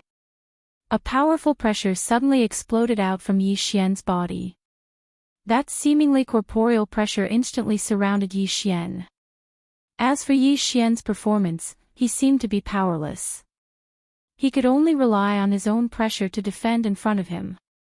However, no matter how much more strength he used, Yi Xian was able to defend against it. Just a little bit was enough to break through Yi Xian's pressure defense. Unfortunately, Yi Xian was unable to do so. His expression changed slightly, and a moment later, he actually laughed out loud. "Human brat, looks like I've still underestimated you. You're not bad, you're actually able to resist the suppression of my pressure. It looks like if I want to kill you, I'll have to move my hands and feet a little." What an arrogant tone. He actually said that he'd kill Yi Xian, but he was just moving his hands and feet. Needless to say, when that fellow said such words, it actually made the people of the Kunlun Divine Region feel the same way. Even the people of the Kunlun Divine Region didn't think highly of Yi Xian. However, no one stepped forward to help. This was because Yi Xian and Ci Hao's statuses were far higher than theirs. Even if they were slightly stronger, it wouldn't be good for them to interfere in such a duel. This duel was like a confrontation between two armies, soldiers against soldiers, generals against generals, and kings against kings. And right now, Yi Xian was the king representing the Kunlun Divine Region. That Ci Hao was the king of the Demon God Divine Region. Because one of them was a law user of the Kunlun Divine Region, and the other was a member of the 5 imperial clans of the Demon God Divine Region. Therefore, it was impossible for these ordinary experts to interfere in the battle between the two of them. Unless Yi Xian or Ci Hao gave the order to attack. The corner of Yi Xian's mouth hung a smile, but he didn't say anything. The more arrogant this fellow was, the more silent Yi Xian became. Because Yi Xian really wanted to see his expression when he was defeated. Accompanied by Ci Hao's roar, Ci Hao's figure suddenly moved and pounced towards Yi Xian. Ci Hao's original body was a world-annihilating divine phoenix, so his grasp of the law of fire was extremely strong. At the same time he moved, 10,000 divine phoenixes appeared in the sky without any warning. These divine phoenixes were actually made up of different types of fire energy. The moment they appeared, they pounced towards Yi Xian. Yi Xian naturally couldn't just sit there and wait for death. He instantly activated his unlimited teleportation, but the divine phoenix's speed wasn't weak either. After a moment, it caught up to Yi Xian. Previous chapter, next chapter, boom. A divine phoenix directly collided with Yi Xian. A scorching wave of air suddenly exploded, causing the entire area to instantly turn into lava. However, Yi Xian was slightly stunned. This divine phoenix's attack didn't seem to be very strong at all. Originally, Yi Xian was prepared to be injured because he couldn't dodge this attack. However, when the divine phoenix collided with him, Yi Xian discovered that these divine phoenixes only had their appearances. Since that was the case, then what was there for Yi Xian to be afraid of? With the god-slaughtering sword in hand, Yi Xian's figure moved. In an instant, countless figures of Yi Xian appeared in the sky. This was because Yi Xian's teleportation was too fast, leaving behind afterimages. Yi Xian was either chopping, stabbing, or slanting. The god-slaughtering sword in his hand was rapidly attacking. Previous chapter, next chapter, boom. Previous chapter, next chapter, boom. Previous chapter, next chapter, boom. One by one, the divine phoenixes were all slashed apart. This move caused the surrounding onlookers to widen their eyes. Lord Law Envoy, what method did you use to be able to directly cut through the enemy's divine phoenix that was blessed with the power of the ancient code? This is too powerful. Why can't I tell what kind of law power the Law Envoy is using? Why does it seem to me that the Law Envoy is using his sword to kill those divine phoenixes? This doesn't make sense. Those divine phoenixes are supported by the power of the ancient code. How could they be killed by ordinary attacks? Damn it, how did that human do it? Although Lord Xiao's myriad phoenix cry isn't too powerful, it shouldn't be something that a mere first-grade god king like him can break. The key point is that human actually didn't use any power of the ancient code. How is that possible? I don't believe it. Could it be that my eyes are playing tricks on me? Everyone discussed animatedly. They were filled with disbelief that Zhou Xian was able to kill those divine phoenixes so easily. Even Xiao was extremely astonished. He originally thought that just this myriad phoenix cry would be enough to injure Zhou Xian, but now, it actually didn't injure Zhou Xian in the slightest.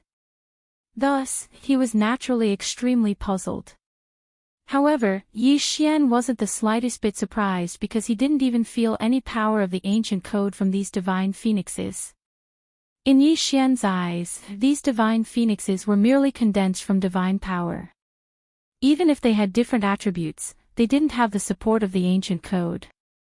Could it be that breaking a divine phoenix that didn't have the support of the ancient code was something to be surprised about? However, in reality, other than Zhou Xian, who couldn't tell that those divine phoenixes possessed the support of the ancient code, everyone else could tell that not only did those divine phoenixes possess the support of the ancient code, many of them also possessed the extremely powerful power of the ancient code of fire. It could be said that Xiao's mastery of the laws of fire was extremely high. His movements abruptly stopped as he looked at Zhou Xian. He was also puzzled in his heart. Could it be that this fellow grasped a special magic treasure? However, Xiao quickly understood that since this fellow was a law user of the Kunlun divine domain, it was reasonable for their divine master to give him some special magic treasures. Therefore, Xiao didn't suspect anything and continued to attack. Humph, human brat, I don't have time to waste with you.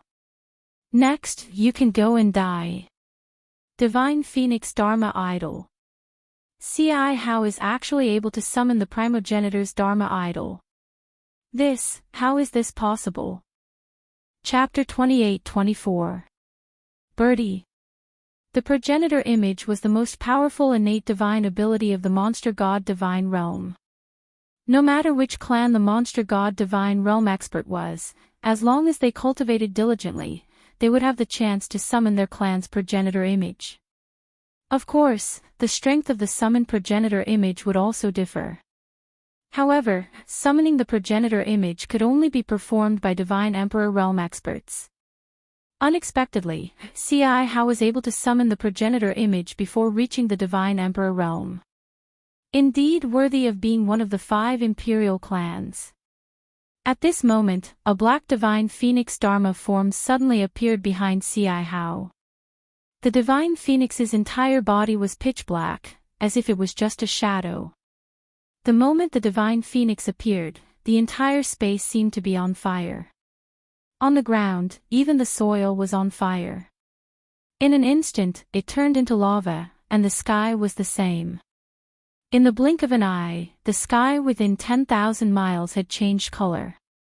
What was even more tyrannical was that the moment the divine phoenix appeared, the surrounding power of law actually had the ability to retreat by 30%.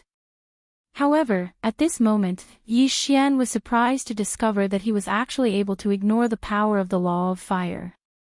At this moment, although Zhou Xian could feel a bit of heat, he didn't feel the slightest bit uncomfortable or oppressed. This time, even Zhou Xian himself felt that it was inconceivable. System, what's going on?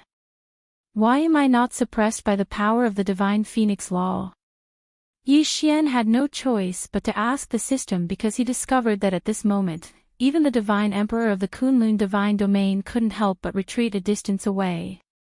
The continuous burning from the sky to the ground let Zhou Xian know that the enemy must have launched a powerful attack. But he could actually ignore it. Could it be that the enemy did it on purpose? Ding. System prompt, insufficient data, the system is unable to provide the answer. Ding. System prompt, detecting the host, detection successful.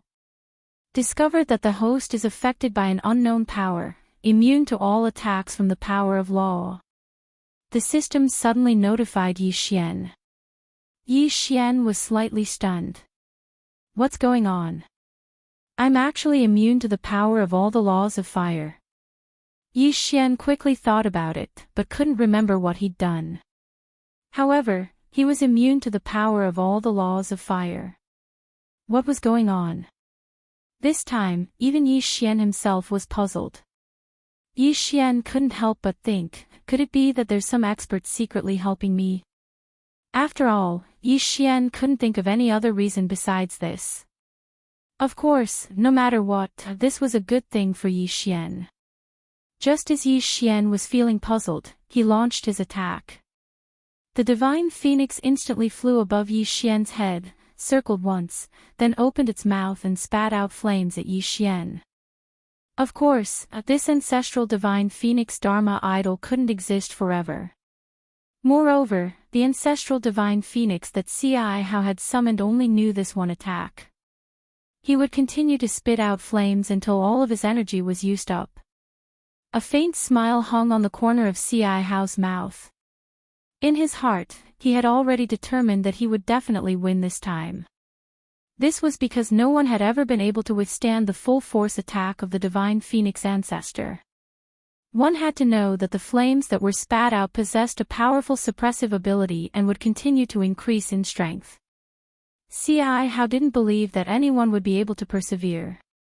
Even if he didn't immediately turn into ashes, he would definitely be devoured by the constantly increasing power of the law of fire. However, at this moment, Yi Xian wasn't affected in the slightest. At this moment, Yi Xian only felt rather warm. Right. That's it. Yi Xian only felt a little warm. There was no pressure or injury at all. Those so-called powerful flames were only equivalent to roasting the sun for Yi Xian. They posed no threat at all. Yi Xian suspiciously raised his head to look at the divine phoenix ancestor hovering above his head.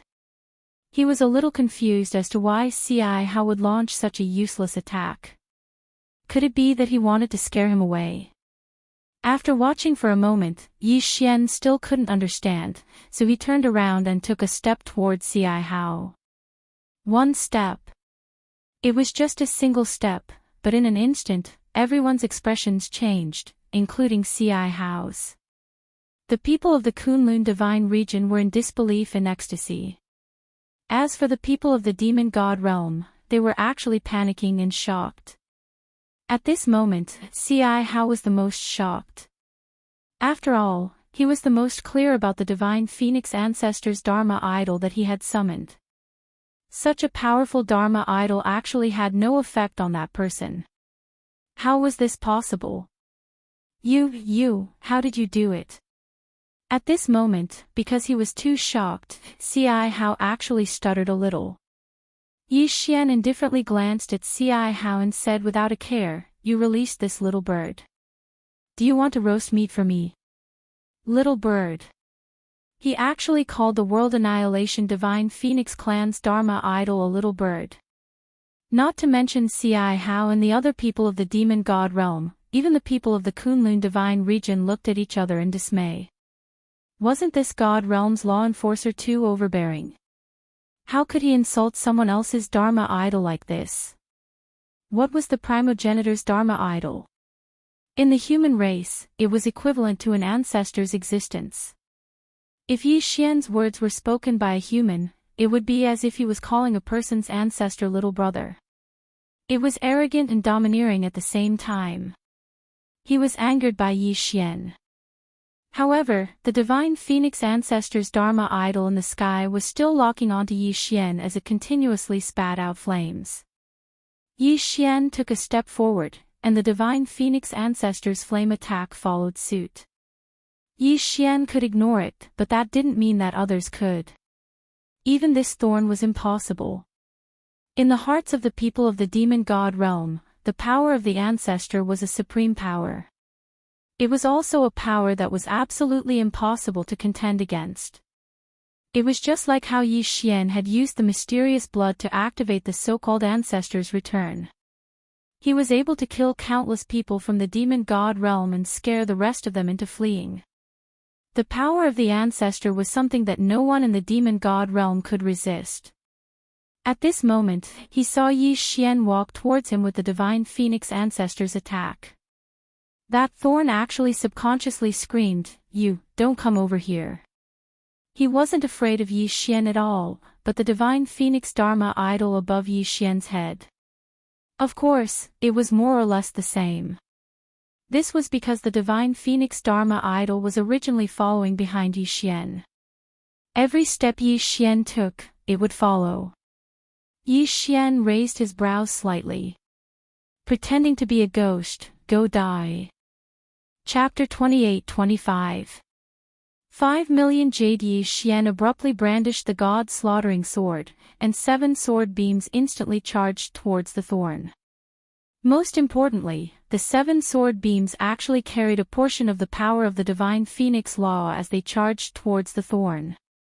No! The thorn screamed in fear, but his body couldn't move at all. This was because, when facing the primogenitor's Dharma idol, no one in the demon god's domain could resist it. In Yi Xian's eyes, the thorn was like a fool. He gave up on all defenses and allowed the 7 sword beams to hit him. Previous chapter. Next chapter, boom. In a situation where he was defenseless, Yi Xian's deity actually shattered the thorn. He couldn't be more dead. Even Yi Xian hadn't expected such an attack. He'd originally thought that no matter what, this move wouldn't be able to kill the thorn so easily. However, things had gone beyond his expectations. The thorn had actually given up on defense. Of course, Yi Xian didn't know that all of this was because the deity that Yi Xian had unleashed already carried a portion of the primogenitor's Dharma idol's attack. With a casual wave of his hand, the universe ring fell into Yi Xian's hand. As for the other people from the demon god's domain, they actually quickly fled without looking back.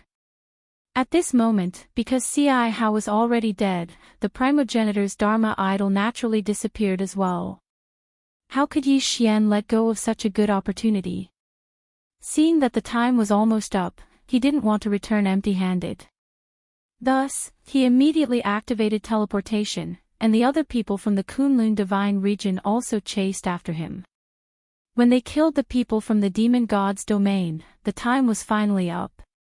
A ray of light suddenly appeared on everyone's body, and all the people who were still alive were teleported out. At this moment, Mi Chu and the other divine masters were already waiting outside.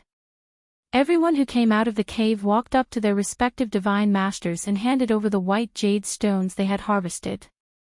Even though the white jade looked like it could be seen everywhere, it wasn't that easy to collect it. At this moment, the people who handed over the white jade were about the same from the Kunlun divine region and the demon god's domain. The more of them might have tens of thousands of them, and the less of them were only a few hundred.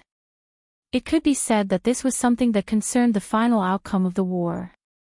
Thus, even Mi Mo and the divine masters of the demon god's domain were observing carefully. Of course, no one would fake it now. After all, this was something that had already been negotiated from the very start. Since it was a decision that had already been made, both sides would abide by it. Whichever side obtained fewer white jade stones would be the side that would lose. At the same time, both sides had sent a person to the other side's camp. This person was the supervisor, and he would report the exact amount of white jade that both sides had. Kunlun God Region, 1,863,200. Demon God's Domain, 1,976,123. As the two supervisors kept reporting the number, everyone's attention was attracted by the sound of the numbers being reported. As more and more people handed over their white jade, it could be said that the Kunlun Divine Region was starting to fall into a disadvantage. Finally, the only godly venerable realm expert from the Kunlun Divine Region walked over. With a wave of his hand, a white jade the size of a small hill appeared. Kunlun God Region, 19,637,000. Hearing this number, many people frowned slightly because the godly venerable realm expert from the other side had yet to hand over his white jade. However, the crowd was still rather excited. One must know that this godly venerable realm expert had actually taken out more than 5 million white jade. At that moment, the godly venerable realm expert from the demon god's domain finally walked over. With a wave of his hand, a small hill appeared as well. Demon god's domain, 2,103,200. It was a difference of nearly 2 million white jade. At that moment, the master god from the demon god's domain was already smiling because he already felt that victory was within his grasp. After all, there were only less than 10 people from the Kunlun divine region, including Zhou Xian, who had yet to hand over the white jade. Zhou Xian lifted his feet and walked forward, ready to hand over his white jade. However, the master god from the demon god's domain's voice rang out, "Ha, Master Miyu. Looks like our demon god's domain has won this battle. In that case, it would be impolite of me to refuse that item." Was the master god from the demon god's domain celebrating in advance? Well, there were only 4 god king realm experts left in the Kunlun divine region. Normally, a godly monarch would at most be able to take out 100,000 white jade stones, and that would already be considered pretty good. Therefore, even if all of them took out their jade, they would at most have 1 million or so. Indeed, it seemed like the demon god's domain had already won. After all, there were more than 10 people from the demon god's domain who had yet to hand over their white jade. Miyu furrowed his brows. In reality, even he felt that there was no hope for this battle. However, at this moment, Zhou Xian had already walked over. With a casual wave of his hand, a white jade the size of a mountain suddenly appeared. In that instant, everyone turned their gazes to Zhou Xian. The master god from the demon god's domain subconsciously said, "That's impossible." The meaning behind the master god's words was clear.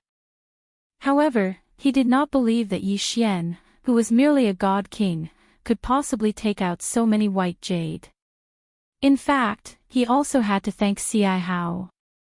Due to the bloodline of Ci Hao's emperor, many white jade were kept in his hands.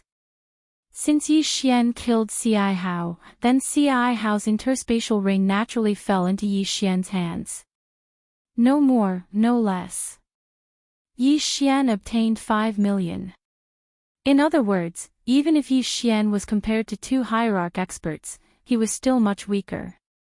One should know that Zhou Xian was merely a god king, yet he actually took out a number of white jade that was equivalent to that of a hierarch expert. In a split second, everyone's expression changed drastically. Kunlun Divine Domain, 24,640,000. The overseer of the demon god's sacred realm shouted in a trembling voice. As the overseer, he knew very well what this number represented. However, he had to shout it out. "Quick, take out all your white jade stones." The divine master of the demon god's domain turned around and said to his subordinates. Those people did not hesitate at all and quickly handed over their white jade. Unfortunately, it was not enough. These people only had tens of thousands of jade at most. Even if there were more than 10 of them, how could they possibly compete with Zhou Xian's 5 million jade? Even the remaining people of the Kunlun Divine Domain did not need to take out the white jade because the result was already out. Divine Master of the Demon God's Domain, it seems like you were happy too early. That thing is destined to belong to me. Miyu smiled and looked at Zhou Xian with eyes filled with admiration. Chapter 28-26. 12 seeds. However, he didn't expect Zhou Xian to bring him a pleasant surprise. The demon god Divine Realm's Divine Master looked at Miyu. Of course, he knew that the outcome was already determined. At this moment, unless he started a war, the outcome would be determined. However, he didn't want to start a war here. It could be said that if a war were to start, then it would be a battle to the death between the 2 divine realms. It could even be a war of extermination. The demon god Divine Realm wasn't ready for a war of extermination, so he could only give up. Useless trash. With a wave of his hand, the Demon God Divine Realm's Divine Master instantly killed all the Demon God Divine Realm experts who participated in the treasure hunt. Even that godly venerable expert didn't have the slightest ability to resist. Yi Xian's eyes twitched slightly. Was this the power of a Divine Master? Even a godly venerable expert couldn't struggle at all. Of course, this was an internal matter of the Demon God Divine Realm. Even if the Demon God Divine Realm's Divine Master killed all his subordinates, it had nothing to do with the Kunlun Divine Realm. Retreat! The Demon God Divine Realm's Divine Master suddenly roared before his figure immediately disappeared. Obviously, he had already left the place. Upon hearing the order, the people of the Demon God Divine Realm quickly retreated from the Overgod battlefield. In an instant, the people of the Kunlun Divine Realm burst into a series of excited roars. They had won this battle. After paying the price of tens of billions of people, they had finally won. Miyu looked at Yi Xian and revealed a rare smile. You did well this time. Here, this is your reward. After saying that, Miyu's figure also disappeared. Yi Xian took the universe ring. Although he didn't know what Miyu gave him, he knew that it wasn't something simple. After all, this was a reward given by Miyu, so how could it be simple? Of course, Yi Xian wasn't in the mood to care about this right now. Instead, he quickly returned to his own army and began to retreat with his men. A war that had lasted for hundreds of years had finally come to an end. The entire Kunlun Divine Realm was in a state of jubilation. In the following period of time, the Divine Palace Guards would distribute the rewards to the various provincial governors according to their contributions. And these rewards would be distributed to the people of their own divine domain by the provincial governors. At this moment, Yi Xian had already returned to the Yi sect. After such a long battle, Yi Xian naturally had to rest for a few days. Fei Yan had already been waiting for Yi Zong. During this period of time, Yi Xian had been fighting in the Overgod battlefield, and it could be said that the entire 9-direction 60,000 realm was managed by Fei Yan. It was obvious that Fei Yan had taken good care of it. Young master, you're back. Fei Yan looked at Yi Xian as she spoke with an excited expression. At this moment, everyone from the 9-direction 60,000 realm had already gathered at the Yi sect. At this moment, the 9-direction 60,000 realm was no longer the 9-direction 60,000 realm that Yi Xian had left. Along with the transmission of good news from the battlefield, no one in the 60,000 realm dared to be dissatisfied with Yi Xian in the slightest. It could be said that the current Yi Xian had already become the true master of the 9-direction 60,000 realm. Congratulations on your victorious return, Lord Regional Governor. Yi Xian casually waved his hand and said, let's disperse for today. I'm a little tired. I'll reward you according to your contributions in a few days. Yes, Lord Regional Governor. Naturally, no one dared to object. In fact, it was just the 9-directional 60,000 realm. Rewards based on merit were not complicated at all. After all, there was a complete system of attack, so every warrior already knew how much they would be rewarded. Sure enough, after a few days, under Fei Yan's control, the rewards began to be distributed without the slightest objection.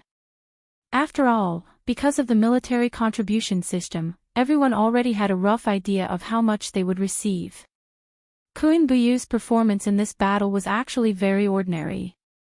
However, Yi Xian still rewarded him heavily. After all, Kun Buyu was considered Yi Xian's earliest friend. While the 9-direction 60,000 realm was celebrating, Yi Xian opened the reward that Miyu gave him. Yi Xian was very clear that the thing that Miyu gave him was probably not that simple. However, when he saw the things inside the interspatial ring, he couldn't help but be shocked. It could be said that if Yi Xian was an ordinary cultivator, he would probably be able to advance to the hierarch realm. Even if Yi Xian devoured them now, it would be enough for him to advance to the High Divine Emperor realm. However, there was a wooden box that interrupted this plan. In fact, it was impossible for Yi Xian not to pay attention to the divine box. This was because the wooden box was so eye-catching. The wooden box contained an endless amount of life energy, causing Yi Xian to notice it the moment he opened the interspatial ring. Yi Xian didn't hesitate and directly took it out. However, when Yi Xian opened the wooden box, he was still a little surprised. This was because there were actually 12 seeds inside the wooden box. Seed? What kind of seed was this? Yi Xian was a little confused. System, what are these things that you are detecting? Yi Xian directly asked the system. Ding. System prompt, please pay attention, this detection will consume 5 million faith points. Does the host confirm? He actually had to consume 5 million faith points. Yi Xian was slightly shocked. System, how many faith points do I have right now? Ding. System prompt, the host currently has 513 points to play with. 5,130,000. However, just to investigate these seeds, it actually required 5 million. Yi Xian was a little hesitant. After all, 5 million faith points wasn't something that could be easily obtained. However, when he thought about how this thing's origins were definitely not simple, Yi Xian still gambled. Alright, confirm. Ding. System prompt, the target is the tree of law of the 12 main laws. Ding. System prompt, the law tree contains a large amount of law energy. Not only can it be used to comprehend the law energy, it can also improve the structure of the god power in the secret realm, repair and strengthen the law energy, etc. It was actually the seed of the law tree. Yi Xian received the sapling of the ancient law fire tree. It was just a sapling, yet it possessed such a powerful strength. Although these tree of law seeds were far from being comparable to the seedlings of the ancient law fire tree. But after all, this was also a tree of law. He'd made a huge profit. Yi Xian was overjoyed because he'd already found a good place for these tree of law. That was Yi Xian's own devouring space. It could be said that Yi Xian had always been worried about the matter of devouring space. After all, due to the uniqueness of the devouring space, the power of law, divine power, and so on inside were somewhat insufficient. In this way, the most direct manifestation was that it would not be as easy for the people living inside to advance as it was outside. Moreover, due to the insufficient power of the laws, the devouring space was rarely used in actual combat. But imagine, if the devouring space was nurtured by Yi Xian to be similar to the outside world, or even surpass the outside world, what would the result be? Chapter 28-27. Planting trees. Yi Xian looked at the 12 seeds in front of him with extreme excitement. He knew very well what kind of changes these 12 seeds could bring to him and how much they could improve his devouring space. It could be said that with these 12 seeds of the law tree, Yi Xian's devouring space would definitely change greatly. Without the slightest hesitation, Yi Xian's divine sense moved and he entered the devouring space. In the previous battle, Yi Xian had used a large amount of the devouring space's power, causing it to be damaged. This pitiful devouring space had never been peaceful during this period of time. It had been heavily injured time and time again, and Yi Xian had taken its power time and time again. When Yi Xian entered the devouring space, he saw a desolate, withered trees, collapsed mountains, dusky sky, gray earth, and the lack of laws that made people feel uncomfortable. Yi Xian couldn't help but think that he'd really asked too much of the devouring space. However, today, Yi Xian was going to make it up to him and change the devouring space. Even if it was just a little bit of change, Yi Xian believed that if he continued to accumulate, the devouring space would continue to grow. System, gather all the resources. I want to plant trees. Yi Xian indifferently said to the system, but in his heart, he was extremely excited. Yi Xian wanted to plant trees, so he had to gather resources. What he wanted to plant wasn't just ordinary trees, but the 12 law god trees. Following Yi Xian's orders, the system continuously gathered all of Yi Xian's resources together. These resources would become nourishment for the law tree, and at the same time, they would be used to change the devouring space. Yi Xian didn't want to be seen by the people who devoured the space. Although Yi Xian was the master of the devouring space and the god of everyone who lived here, as long as it was a human, it was inevitable that they would have selfish desires. Yi Xian didn't want to see the people in the devouring space fight because of the law tree. What he was more willing to see was that the 12 law trees would silently contribute their power of law to transform the entire devouring space. Rise! Yi Xian's divine sense enveloped the entire devouring space. Following his order, 12 different locations in the devouring space underwent a huge change at the same time. In a place that was originally just a desert, countless sand and stones quickly condensed. In the blink of an eye, a huge palace was formed. Just how big was the palace? Other than Yi Xian, no one else would be able to enter. This was because this was a huge maze with only one path to the center. Moreover, Yi Xian had set up countless formations and restrictions here at any time. At the center of the palace was a huge garden. However, in the garden, other than ordinary flowers and plants, there was only one tree. That was the law tree. There were a total of 3 of these palaces, each of them strange and unique. In the sky, numerous restrictions began to condense. Soon after, floating islands began to appear one after another. These floating islands were filled with the fragrance of flowers and birds. Moreover, Yi Xian had used the power of the formation to connect the hundreds of lakes on the ground to the floating islands in the sky. Therefore, there shouldn't be a waterfall on the floating island, but it did. Moreover, it was flowing down the island endlessly. The waterfall was 1,000 miles long, and the silver belt covered the sky. The rainbows seemed to never disappear, making this place look like a paradise. Of course, these floating islands were also divided into 3 parts, each protecting the 3 seeds of the divine law tree. There were flowers, grass, and naturally, beasts. One powerful divine beast after another appeared on these floating islands. They only had one mission, to protect the sapling of the divine law tree. Moreover, Yi Xian had already made a new decision in his heart.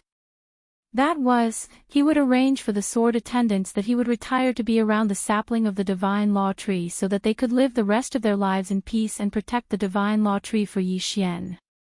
Of course, the most important thing was that beside these divine law trees, the pets and sword attendants that couldn't keep up with Yi Xian's footsteps because of their aptitudes would also have the possibility of advancing once again. Since the sky and the desert had already changed, the sea would naturally change as well. The power of the laws still had differences in attributes.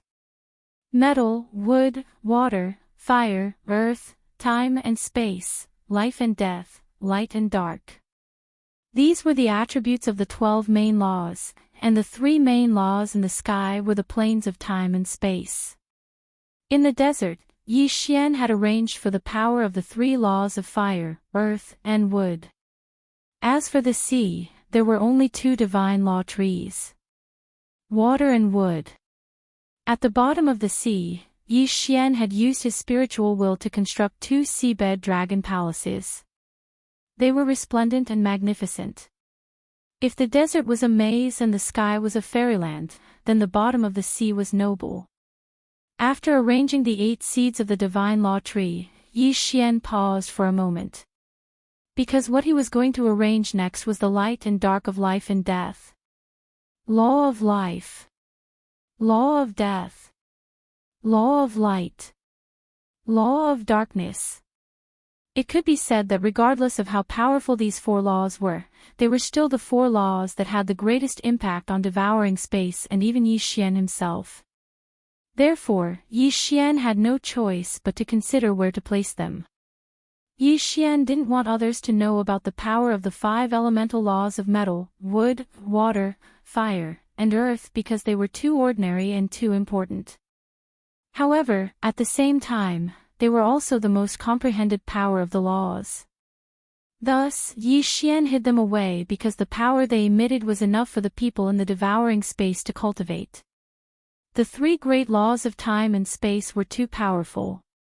Not to mention anything else, just the laws of the plane alone. If someone wanted to obtain it, would they use the laws of the plane to challenge Yi Xian's authority? Yi Xian didn't know, but he didn't want his devouring space to be disturbed in the slightest.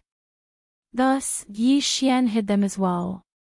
However, Yi Xian was more willing to let people come into contact with the four laws of life, death, and light. Especially the law of life and death. It was extremely important to Yi Xian.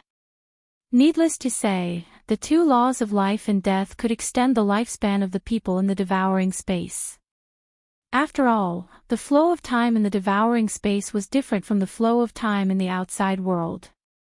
Yi Xian didn't want to see the creatures in the devouring space fall one by one because their cultivation wasn't high enough, but he was powerless to do anything about it. Therefore, Yi Xian wanted people to come into contact with this power and allow them to properly use it. Previous chapter. Next chapter, boom. Without any warning, the people in the devouring space were stunned to discover that two incomparably huge mountains had suddenly appeared. On top of each mountain, there was only one palace, and within the palace, there was an endless amount of power of law. Chapter 28. Reign of Divine Power. Yi Xian didn't deliberately arrange for anyone to guard that place, nor would he interfere too much with the operations of the four halls.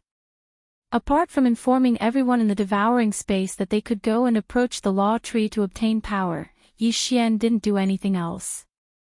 This was because what Yi Xian wanted was to let nature take its course. The power of the laws was a fortuitous encounter. Even in the devouring space, even if Yi Xian was the owner of the devouring space, it was impossible for him to control the power of the laws. After all, even if it was Yi Xian himself, the only thing he could do was borrow the power of the laws. Therefore, Yi Xian only left behind a fortuitous encounter in the surrounding palaces. Whoever could obtain it would depend on the luck of the person who devoured the space. The formation of the four palaces naturally caused countless people to exclaim in admiration. Moreover, the first group of people had already begun their challenges. Yi Xian didn't care that much because he knew that no one could enter the core of the law tree. That place was an infinite loop that Yi Xian had used his privilege as the owner of the devouring space. When you get there, you can see the law tree, but you will never be able to touch it.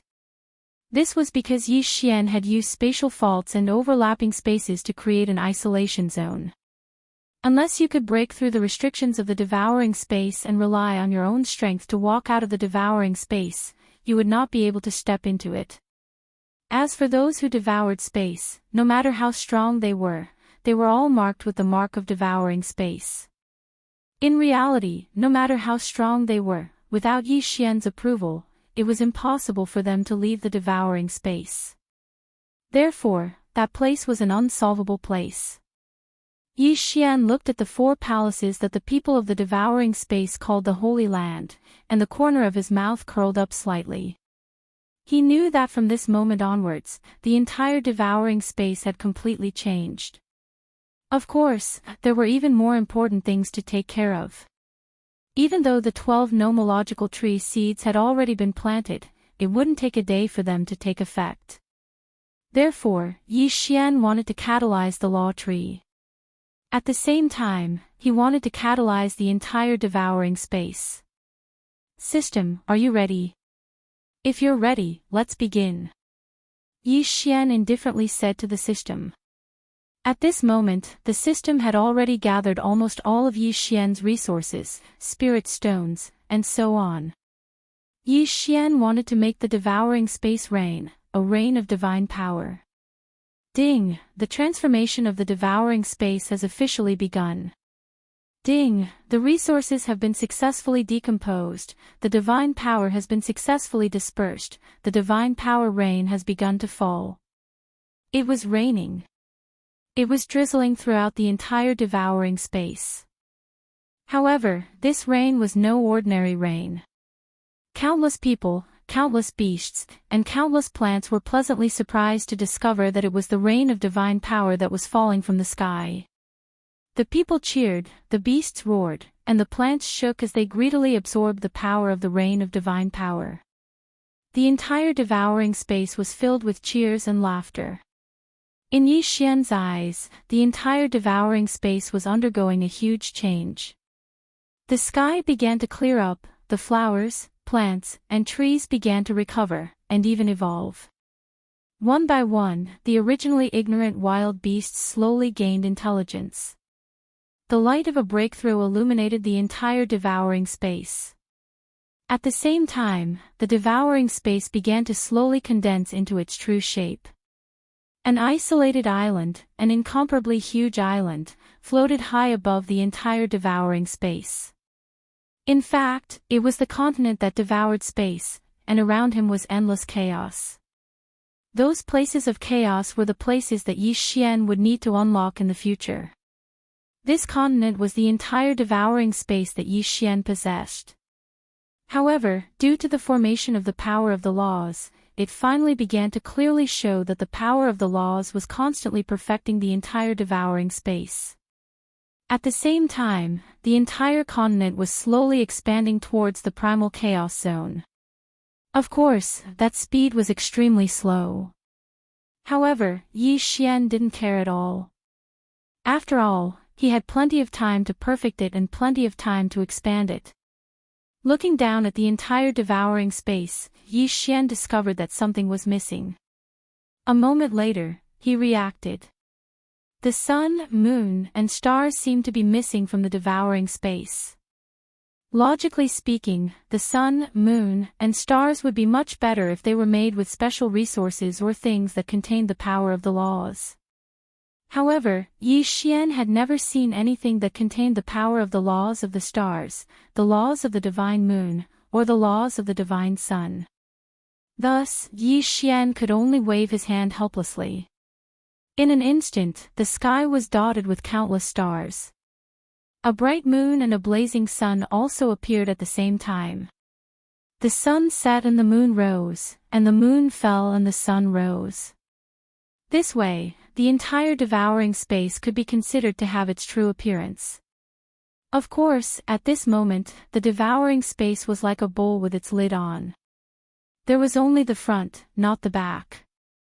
The sky was round and the earth was round, but that was all Yi Xian could do right now.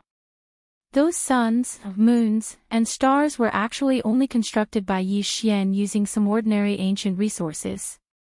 They could only be used to look at, but they didn't have any real use. Of course, this was enough. Yi Xian also knew that it was impossible for him to perfect the entire devouring space in one go. After all, he didn't have that kind of powerful strength and foundation yet. It was just like the saying, eating a mouthful at a time. As for the devouring space, it had to be perfected step by step. Yi Xian continued to observe the devouring space for a while to see if he could make any adjustments. At one moment, he was moving mountains, at the other, he was transforming rivers, or he was moving entire races. In beautiful places, he was building pavilions, tall buildings, and palaces out of thin air. Just like that, he carefully and decisively carried out the transformation. Of course, the division was still necessary. After all, if different powers were to suddenly fuse together, it would only cause unnecessary danger. But this time, Yi Xian had constructed a special area at the edge of the devouring space. Prison area. This was a place that Yi Xian was prepared to use to punish his enemies.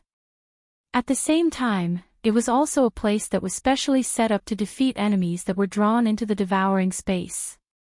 Here, Yi Xian meticulously constructed a great formation and a mystical restriction. Here, it was the complete opposite of the brightness of the outside world. There was only darkness and the aura of death, poisonous gas, and strange beasts running amok. This was because this was a place that Yi Xian had prepared for his enemies. As long as someone entered this place, even if Yi Xian didn't kill them, they would still be able to experience all the hardships in the world. After doing all of this, Yi Xian withdrew his divine will from the devouring space. Chapter 28-29. 2417. Another exploration of the City of Nine Secrets. For the past 3 days, Yi Xian had been in his chambers the entire time. In the outside world, the people of the 9 directions 60,000 realms were silently waiting for Yi Xian to leave. After all, the Kunlun Divine region had won the War of Over-Gods this time, and the Divine Master had also bestowed countless rewards. Under Yi Xian's leadership, the Kunlun Divine region had achieved outstanding military merits. Even though the people of the 9 directions 60,000 realms were able to obtain their own rewards due to the military merit system, they still hoped to see Yi Xian. Seeing their esteemed Lord Regional Governor. Everyone raised their heads in anticipation as they silently looked at the tightly shut doors of the palace. They all knew that it was their Lord Regional Governor's wise leadership that allowed them to obtain such generous rewards in this war. It could be said that their harvest this time was so generous that even those ancient great forces would not be able to find a second time. Thus, the people of the 9 directions 60,000 realms were waiting for their Lord Regional Governor to appear. "Look, the doors of the palace are open." It was unknown who shouted, but in an instant, countless people in the sky and on the ground quietly looked at the entrance of the palace. A moment later, a youth slowly walked out. One step at a time.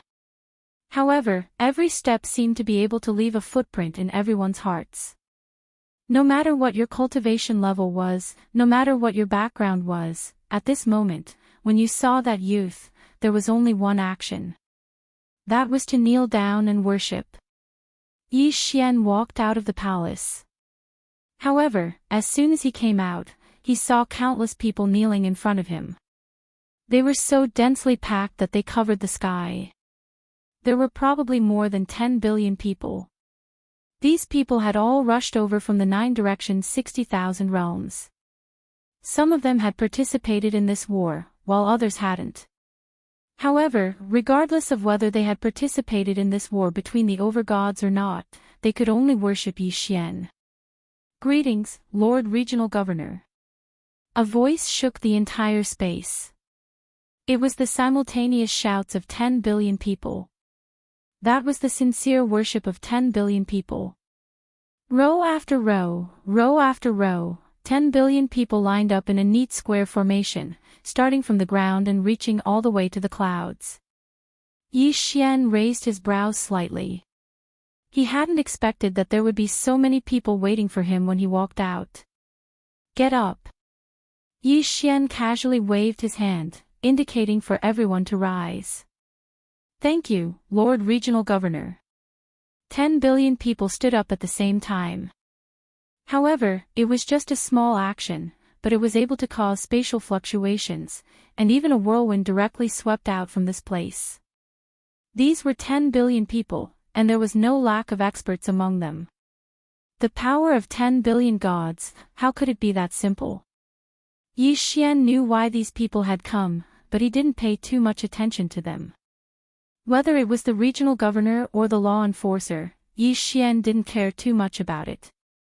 Especially now that the war between the Overgods had ended. In fact, Yi Xian had already made a new decision.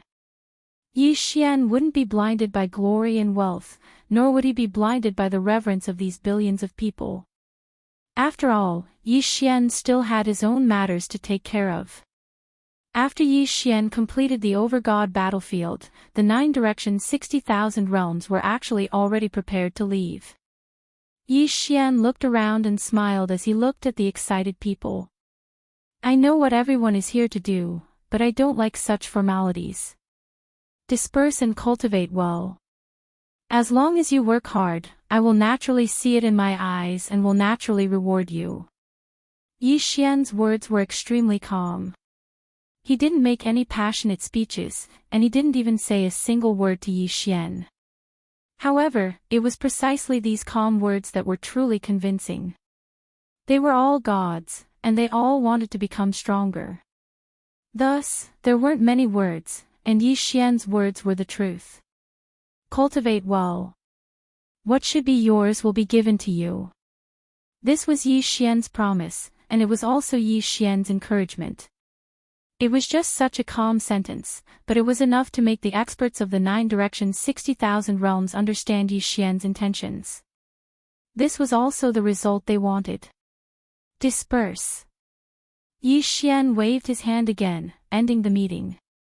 This was the first time Yi Xian had faced his own people as the provincial governor of the 9 directions 60,000 realms. It was obvious that the effect was extremely good. After receiving Yi Xian's order, streaks of light appeared like a meteor shower. Those were countless experts leaving this place. Only after everyone had left did Yi Xian walk forward with a smile. There were many things that were still waiting for Yi Xian to do. However, right now, Yi Xian was going to the 9th secret city once again. Most of the strength of the organization had been wiped out, but there was still one place that needed to be dealt with, and that was the fragment of the headquarters of the ancient organization that had been destroyed in the Middle Ages. Of course, with Yi Xian's current strength, he probably didn't even have a way to enter. After all, that place was protected by the laws of primal chaos. However, just because Yi Xian couldn't enter now didn't mean that he'd forgotten where it was. Yi Xian was waiting for an opportunity, or perhaps it could be said that it was a fortuitous encounter. The God realm was so big that even a treasure like the seed of the law tree could be used. Then, it wouldn't be strange for a treasure to appear that could break through the seal of the laws of primal chaos and enter that space. Of course, being able to enter that place and eliminating the members of the ancient organization were two different things. Yi Xian was very clear about this in his heart, so this time, he didn't go to explore the first secret realm that he already knew what was contained within. It was the second one. Because Yi Xian was constantly fighting in the 9 secret realms, he didn't have the time to deal with them. Right now, Yi Xian had a lot of time to explore them one by one. The last time he obtained several Dharma idols, they were all fused into the bloodline of the 10,000 sovereigns. This was Yi Xian's confidence. This time, Yi Xian didn't bring anyone with him as he walked towards the second secret realm by himself. The second secret realm was different from the first secret realm. At the very least, the first secret realm had some things from Tai Suo. However, the second secret realm, or more accurately, the remaining 8 great death realms, actually had no clues. It wasn't that no one had entered before, but they all died. Yi Xian didn't have much confidence. It could be said that entering the second secret realm was a decision he made after thinking for a long time. This was because in the second secret realm, it was the only secret realm that someone had come out alive. Even though the people who came out seemed to have suffered some kind of great shock, they were basically either crazy or stupid. Yi Xian wasn't completely confident that he'd be able to enter the second secret realm with his first-grade Divine King cultivation, but that didn't mean that he'd give up. Chapter 28:30. The second secret realm. Could it be that Yi Xian's goal was to sit at home and peacefully be his provincial governor? No. No. What Yi Xian pursued was great power, because Yi Xian still had things he wanted to do. For example, find Luo. However, after entering the God realm for so long, other than knowing that Luo was in the demon god's domain, Yi Xian didn't have any other clues. After living a peaceful and stable life for too long, Yi Xian knew that he couldn't continue like this. If he wanted to obtain strength, he could only fight for it himself. The war of the gods' domain was indeed a place that could quickly increase one's strength. However, the war of the gods' domain was something that only happened once in hundreds of thousands of years. Could it be that Yi Xian was still sitting here and waiting for hundreds of thousands of years? Step by step, Yi Xian directly stepped into the second secret realm. At the beginning, there wasn't anything worth paying attention to in the second secret realm. It was different from the other secret realms. After entering the second secret realm, Yi Xian seemed to have entered a dark cave. It was dark and quiet. Other than Yi Xian's footsteps, there didn't seem to be anything else here.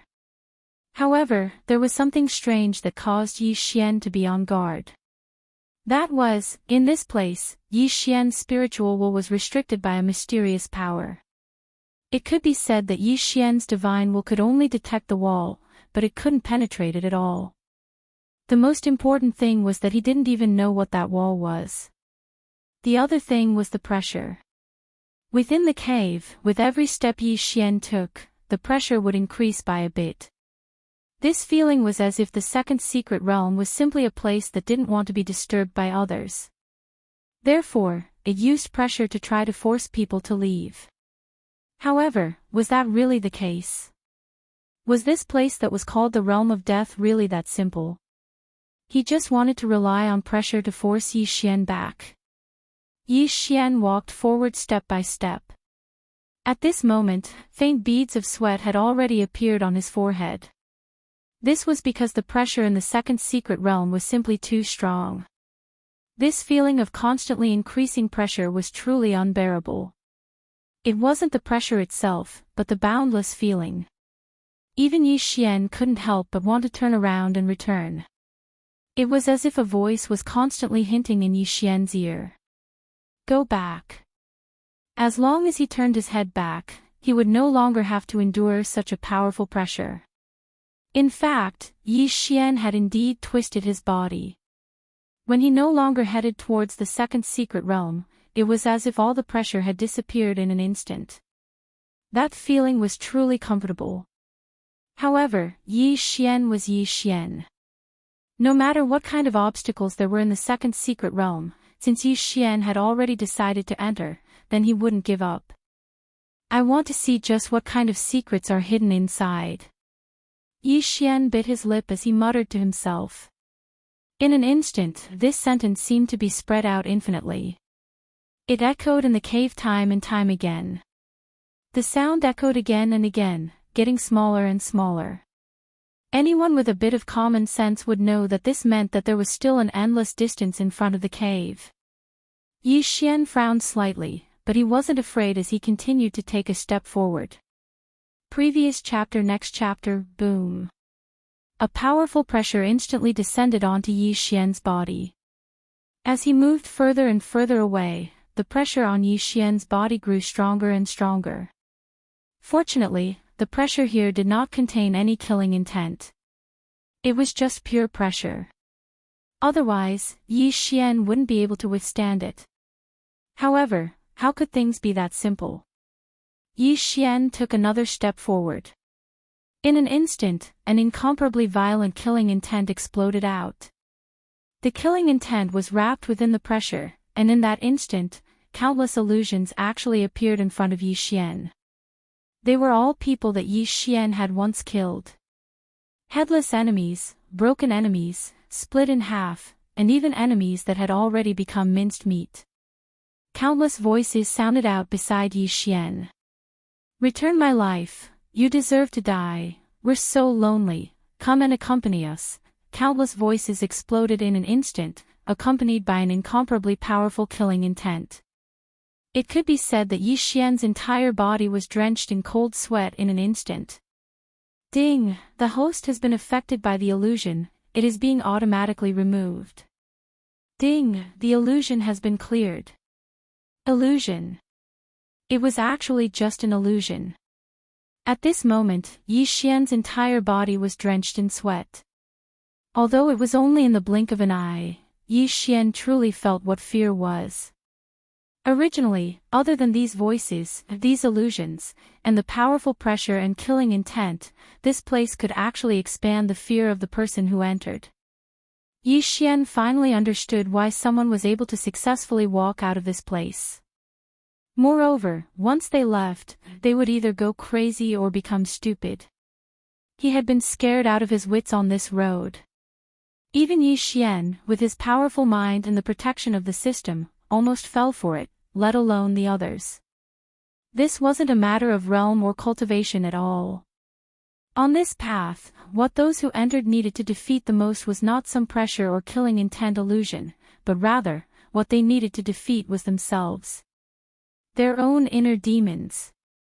Which expert didn't kill people? No matter what was right or wrong, it was inevitable that a shadow would be left in their hearts. Normally, these shadows wouldn't have the slightest effect on him. In fact, like Zhou Xian, he never felt that he'd killed any innocent people. However, in the cave of the second secret realm, there was a strange power that would constantly affect the judgment of those who entered. When the person who entered was completely focused on resisting the pressure, a powerful killing intent and illusion suddenly exploded out. It was likely that not many people would be able to withstand it. There was only one consequence of not being able to see through it, and that was to be infected by those negative emotions, or even to the point of occupying one's divine sense.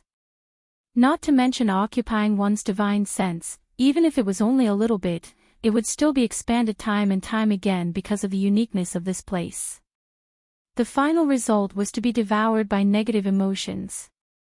This place could infinitely magnify the inner demons in one's heart. The first test of the second secret realm was the test of one's own inner demons. If one wanted to pass, then one either had an incomparably strong mind or had never done anything with a clear conscience. That sudden explosion was enough to cause anyone who entered the 9th floor and above to be directly washed out, regardless of their cultivation. Fortunately, the system prompted him to come into contact with the illusion. Otherwise, Zhou Xian would have died here as well. Zhou Xian frowned. However, he didn't hesitate at all and continued walking forward. Chapter 28-31. 2419. The test the first time was someone Zhou Xian killed. The second time was someone by Zhou Xian's side who died in vain. The third time was someone Zhou Xian was familiar with. Fortunately, no matter who they were, as long as they were illusions, the system would immediately come into contact with them. This place is very interesting. The first time, it scared you to death. The second time, it made you feel guilty to death.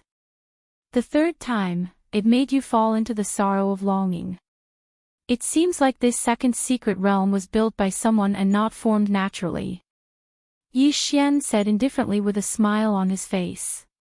It seemed that he'd already grasped some special changes in the second secret realm. Continue forward. Once Zhou Xian figured this out, his mood naturally became much more relaxed. It was unknown if it was because Zhou Xian had already comprehended it or if there weren't any obstructions to begin with.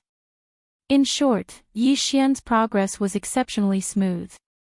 Until Zhou Xian saw a ray of light. That ray of light represented the exit. Zhou Xian turned around and looked at the dark cave. He sighed with emotion in his heart. In fact, this kind of test was truly difficult. Compared to fighting and killing, this kind of existence that induced one's own negative emotions was more of a threat to those who entered. After all, this test required those who entered to defeat their own inner demons. In fact, it even strengthened the inner demons by several times. Zhou Xian walked out of the cave with a step, only to discover that the flash behind him suddenly flickered and then disappeared. In front of Zhou Xian, there were dozens of circular platforms. There was no introduction, but the layout of the platforms was almost exactly the same. On the left side, there were either magic treasures, formations, restrictions, divine talismans, puppet beasts, and so on. However, on the right side, there were piles of materials and tools needed for refining. This was actually the second stage of the test. Zhou Xian was extremely astonished. It had to be known that this was the first time Zhou Xian had encountered such a test. The most important thing was that it was so comprehensive. This second stage was simply to test the profession of the person who entered. If he wanted to enter the next platform, he would have to refine the items on the platform he was standing on. The corner of Zhou Xian's mouth curled up slightly. Zhou Xian really didn't have anything to worry about regarding his secondary profession. After all, in reality, his secondary profession could be considered very comprehensive. Even if he didn't understand much, there was still the system. Zhou Xian stood on the first platform. On top of it was a pill, and the refining materials were all prepared. 2 chances. Yi Xian had 2 chances to refine that pill. What would the result be if he failed? Yi Xian didn't even consider it because he knew that he would definitely pass. In fact, in Yi Xian's heart, this was no different from giving away treasures. This was because no matter what Yi Xian refined, with the help of the system, he would succeed in one go. As for the remaining materials, wouldn't that mean that Yi Xian would have all of them? There were no rules here, saying that the remaining materials could not be taken away. Azure Sky Pill. Trash pills. Yi Xian casually glanced at the pill and casually waved his hand. Countless materials were quickly processed by him at the same time.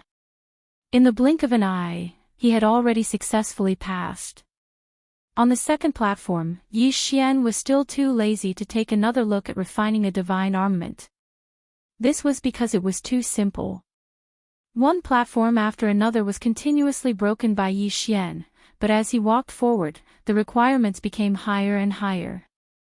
However, this was all within Yi Xian's expectations. It would be strange if all the platforms' tests were of the same level. Until the last platform. At this moment, when Yi Xian stood on the last platform, he couldn't help but smile. This test was really interesting, because there was actually nothing on the last platform. All there was an altar. The meaning of this test couldn't be more obvious. He was going to take out the resources he had accumulated from the previous platforms and then refine something of the highest quality. If he passed, then he would pass. If he didn't, then he would stay. Yi Xian couldn't help but think that if there really was a genius that passed through these platforms, but didn't have the ability or didn't care about those materials, then what kind of expression would they have when they reached the last platform? The person who designed this second stage of the test really knew how to scheme. Of course, all of this was impossible for Yi Xian. With a thought, Yi Xian directly had the system choose the method to refine the highest quality magic treasure at the lowest price. This was a divine talisman, an ancient divine talisman. To be precise, it was one of the 10 great ancient ancestral talismans of the divine talisman race. The reason he chose this divine talisman was very simple. It was because his quality was already qualified, and the materials he needed were the least. Yi Xian spent 4 hours. With the help of the system, he finally refined the divine talisman and placed it on the altar. The only thing left to do was to wait. Whether or not he could pass the test, he could only wait. Of course, Yi Xian also had a worry in his heart. He was worried that there was no longer anyone in charge of this place.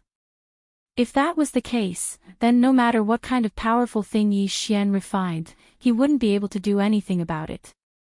Fortunately, the appearance of a ray of light dispelled Yi Xian's doubts. This light constantly twisted and turned in the sky, making it impossible for people to know where its source was. However, it gave Yi Xian the feeling that the light seemed to be a formation.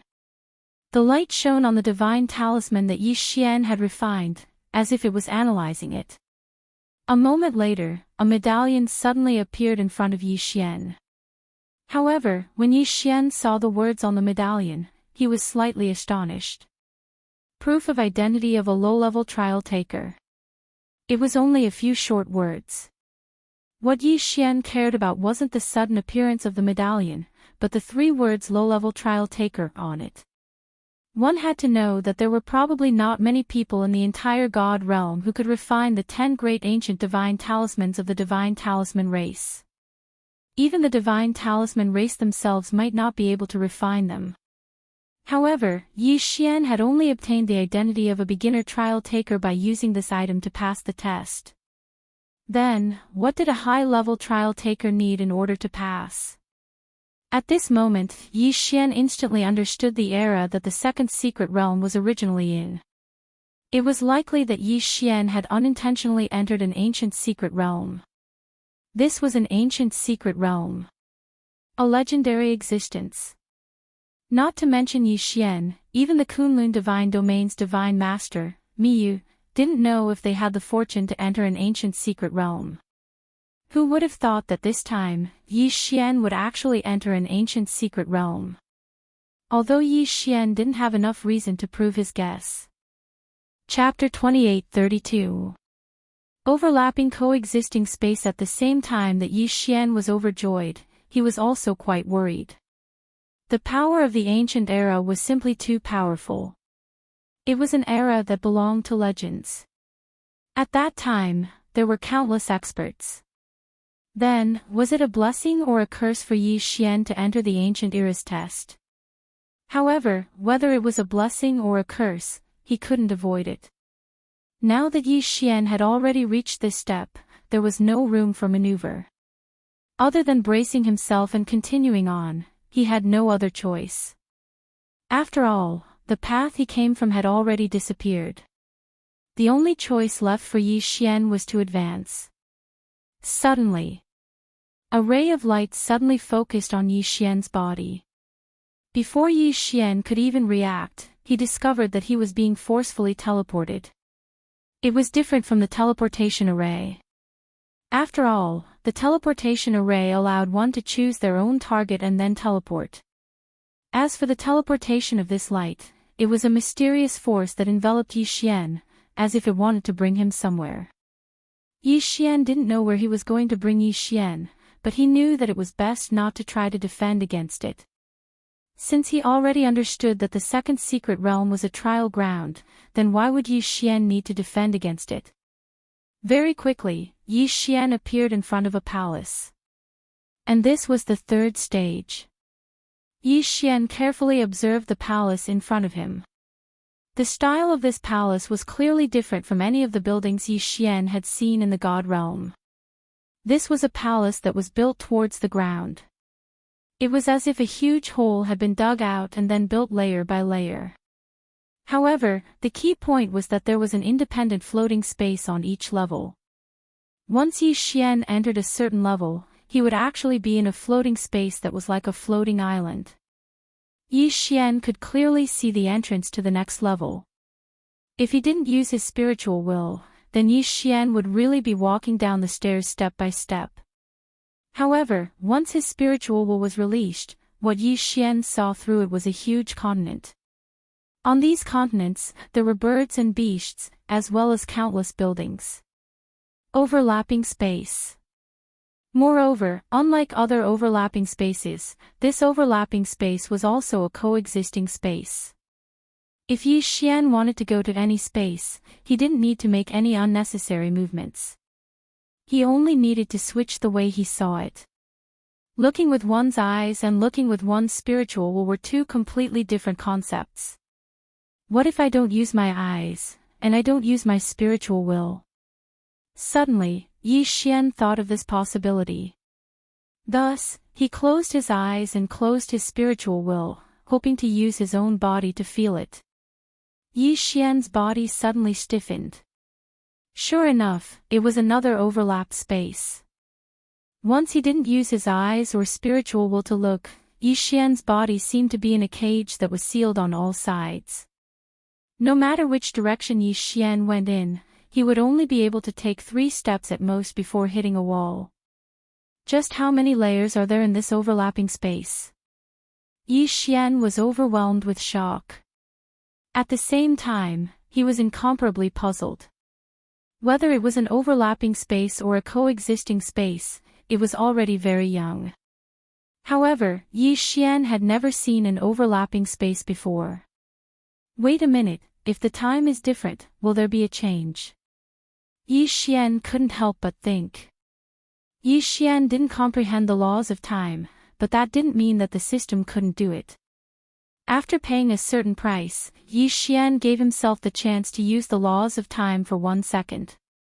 In the next second, Zhou Xian only allowed himself to use the laws of time to enter the next second.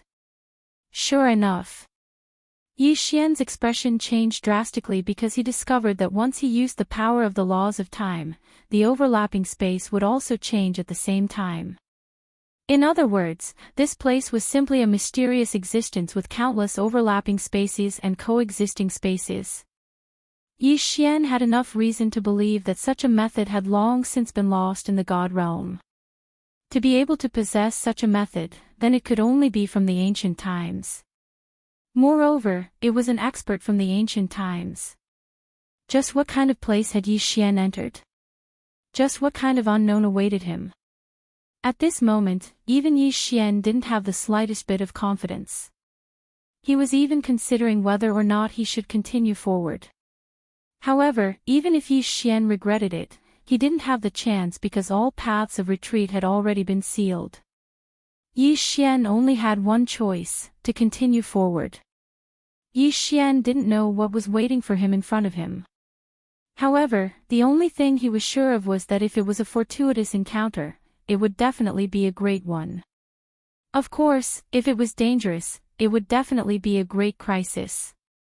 This was because this place was simply too special. Yi Xian originally thought that there would be some sort of test in the third stage, so he carefully advanced. It could be said that he was thinking about every step he took.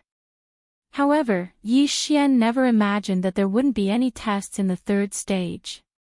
Yi Xian didn't know whether to laugh or cry. In this stage, there really was a corridor. It wasn't until Yi Xian arrived at the bottom level that he realized this. At this moment, when Yi Xian stood on the lowest level of the platform, he revealed a helpless expression. It was just a corridor, why did it have to be so miraculous, causing Yi Xian to be extremely careful and on edge. At this moment, there were two doors in front of Yi Xian. However, what surprised Yi Xian was that these two doors weren't the doors that people usually saw, but the Gate of Law. This door was completely constructed from the laws. If Yi Xian didn't already know about the uniqueness of this place, he might even suspect that it was formed naturally. It could be said that the form of this door was no different from an ordinary door.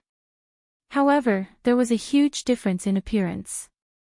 From time to time, there would be flashes of light above the door. That light was the light of law. Yi Xian could clearly see the light of law, and he could also clearly feel the power of law within the light. However, Yi Xian fell into deep thought as to how to open the Gate of Law. The two gates of law had different powers of law. Moreover, one had to think about which door to enter. System, detect what the power of law is in those two doors. Yi Xian said to the system. If he wanted to make a choice, then he had to first understand what law it was. Ding. System notification. The law gate on the left is the law of life, healing, and recovery. Ding. System notification. The law gate on the right is the law of darkness, and abyss.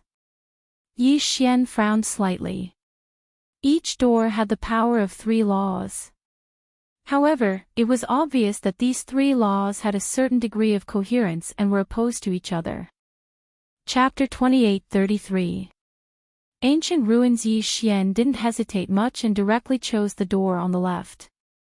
It could be said that if one chose the door on the right, they would possess the power of the laws of darkness, and the abyss.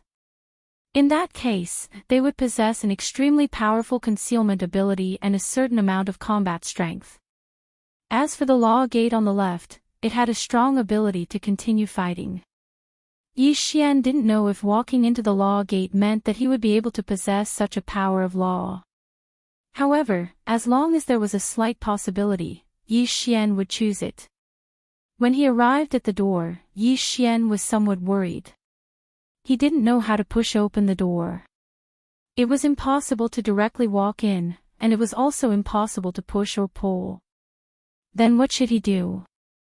After pondering for a moment, he realized that he had no clue.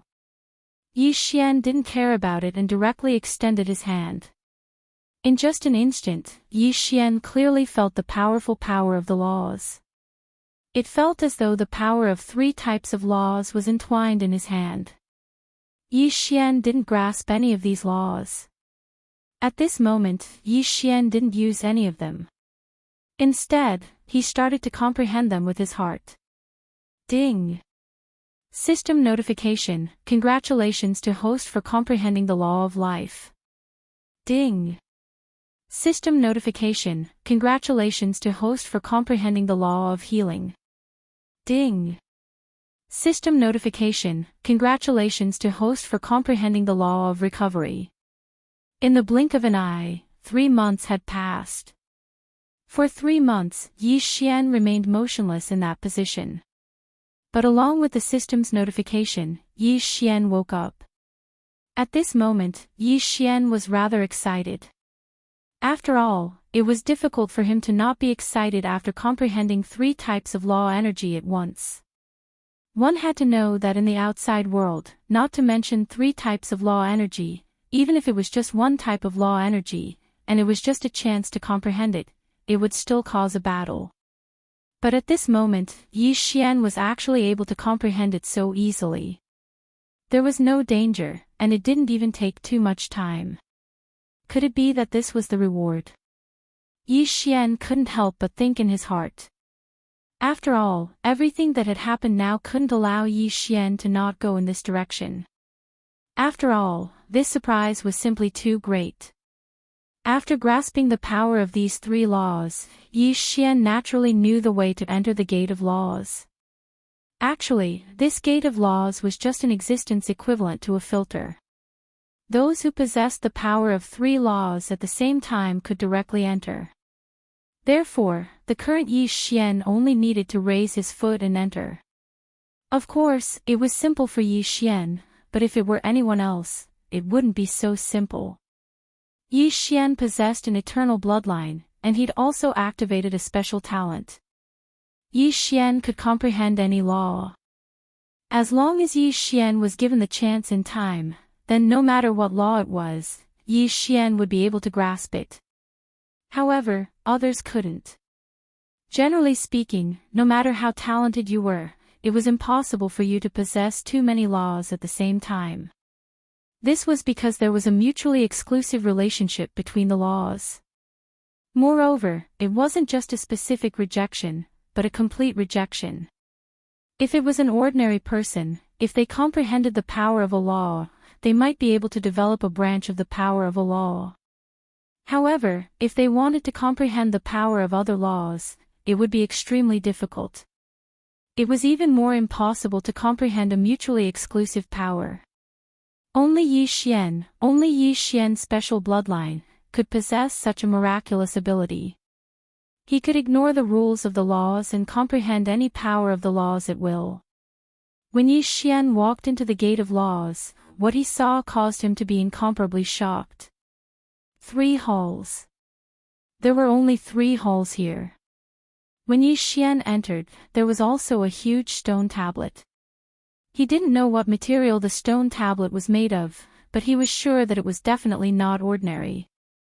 This was because in this secret realm that had existed for tens of thousands of years, the fact that the stone tablet was still able to maintain its undamaged appearance meant that it was special. There were ancient words recorded on the stone tablet. It could be said that there weren't many people in the current god realm that knew these words. Of course, Zhou Xian didn't know them either. System, what is written on this stone tablet? Fortunately, Zhou Xian didn't need to get to know him. Ding, system prompt, data collection in progress. Ding, system prompt, text analysis in progress. Ding, analysis successful. Does the host wish to check it immediately? Of course he had to check. There were no creatures or records in this secret realm. This stone tablet could be considered the only record that Zhou Xian could find. Very quickly, the words were translated. Only after Zhou Xian saw it did he know where this place was. Only then did he know what kind of existence this place was. The stone tablet recorded that in ancient times, there were countless experts. Naturally, there were also countless sections. The righteous and evil forces were the same. This secret realm was originally just a secret realm that wasn't too strange, but because of a war, it became quite strange. The Nature Divine Palace and the Darkness Divine Palace had always been 2 opposing forces. Perhaps in terms of strength, the strength of the 2 divine palaces was not too outstanding, but they also had their own uniqueness. Because of the disagreement in their ideals, the two divine palaces had been fighting for millions of years before the twilight of the gods. The stone tablet recorded the last battle. Unfortunately, it wasn't a war between the two divine palaces. Instead, a mysterious organization attacked the two divine palaces at the same time for the two ancient weapons that the two divine palaces were guarding. Who would have thought that the two opposing forces that had been fighting for millions of years would join forces to fight against the enemy? Unfortunately, the enemy was too strong. Even if the two divine palaces joined forces, they wouldn't be able to defeat them. Powerhouses fell one after another, and the two great shrines were in imminent danger. But at this time, the protector appeared. There was no record of what the guardian was, but from their words, Zhou Xian could tell that the two divine palaces and even the superpowers were incomparably afraid of the guardian. The guardian had mediated this war, but as the price, he had to take away two ancient weapons. The two divine halls naturally wouldn't be willing, so after some discussion, they activated the ancient weapons and sealed off the secret realm. It could be said that this was a choice of mutual destruction, and the truth was as such. Now that Zhou Xian had arrived here, he couldn't see any more living people. This was the best example. The stone tablet recorded the uniqueness of this secret realm. It was that those who possessed the physique of complete laws could enter, but at the same time, they were also marked. In fact, Zhou Xian could already feel two rays of light revolving around his divine deity, one black and one green. There was a forced contract on the stone tablet. Those who entered this place would obtain all the treasures of the two divine halls, but at the same time, they would also bear the responsibility of destroying the mysterious force. Of course, there was also the guardian. According to the contents of the contract, if Zhou Xian couldn't do it within 10,000 years, then he would be devoured by the two rays of light and perish. Chapter 28:34. Supreme God, damn it. Could it be that these two so-called shrines have a collective mental disorder? Zhou Xian said angrily after reading the contents of the stone tablet. In Zhou Xian's eyes, the actions of these two shrines were truly too paranoid. They had placed all their hopes on the people who had entered. This was an extremely risky action. Who could guarantee that the people who entered would have the strength to defeat the two great powers? In that case, wouldn't it be more than dragging a genius to accompany them in death? Even in ancient times, he was definitely a rare genius with a physique that was full of laws. Furthermore, having two shackles engraved on his divine deity was something that no one would be able to accept. Unfortunately, Zhou Xian didn't have the chance to choose at all. Now that the matter was settled, the two shackles had silently formed from the moment Zhou Xian entered the Gate of Laws. And this method was the legendary law contract. Zhou Xian had once heard of the law contract. It was said that some experts could use some sort of secret technique to use the power of the laws to set up a contract that was supervised by the laws. Once the contract was formed, it would automatically take effect. The result of violating the contract was that the power of the laws would be stripped away, and it was even possible for the divine deity to shatter. However, this kind of method was, after all, a method that only a legendary expert possessed. Zhou Xian just didn't expect that he would encounter a legendary law contract when he was only at the Divine King realm. One had to know that even the Divine Lord, Mo, had never seen such power before. The law contract was no longer as simple as borrowing the power of the laws. It could only be done by communicating with the laws. It could be said that these were two different realms of existence. Generally speaking, that level was called the Supreme God. To be more precise, it should be the Supreme Divine Lord. Supreme Divine Lord. If Mo could break through, then he would be able to enter that level. However, Zhou Xian was only a mere God King. Moreover, he was only a Tier 1 God King, yet he had already come into contact with something on the level of a Supreme God. He didn't know whether Zhou Xian should laugh or cry. Regardless of whether he cried or laughed, the outcome was already set in stone. Therefore, Yi Xian could only accept it. Yi Xian walked towards the hall step by step, cursing in his heart. To put it bluntly, this secret realm can only be entered by people with complete physiques of the laws. However, in order to confuse people, they created a few tests. What kind of contract is this? This is simply luring people in. The shameless nature divine palace, the shameless darkness divine palace, they actually used such a method to trick me. Yi Xian was extremely unwilling. After all, the actions of the two great halls were truly unworthy of their status as ancient experts. Unfortunately, Yi Xian was powerless to do anything. Fortunately, 10,000 years was enough for Yi Xian. After all, this was already something that happened in ancient times. In fact, it was possible that those two powers had already disappeared. Perhaps Yi Xian was just taking advantage of them for free. However, even now, Yi Xian didn't even know who the other force was apart from knowing that there was a guardian. This time, Yi Xian was rather confused when he searched for treasures in the secret realm. Soon, Yi Xian walked into the hall. There was no protection in the hall.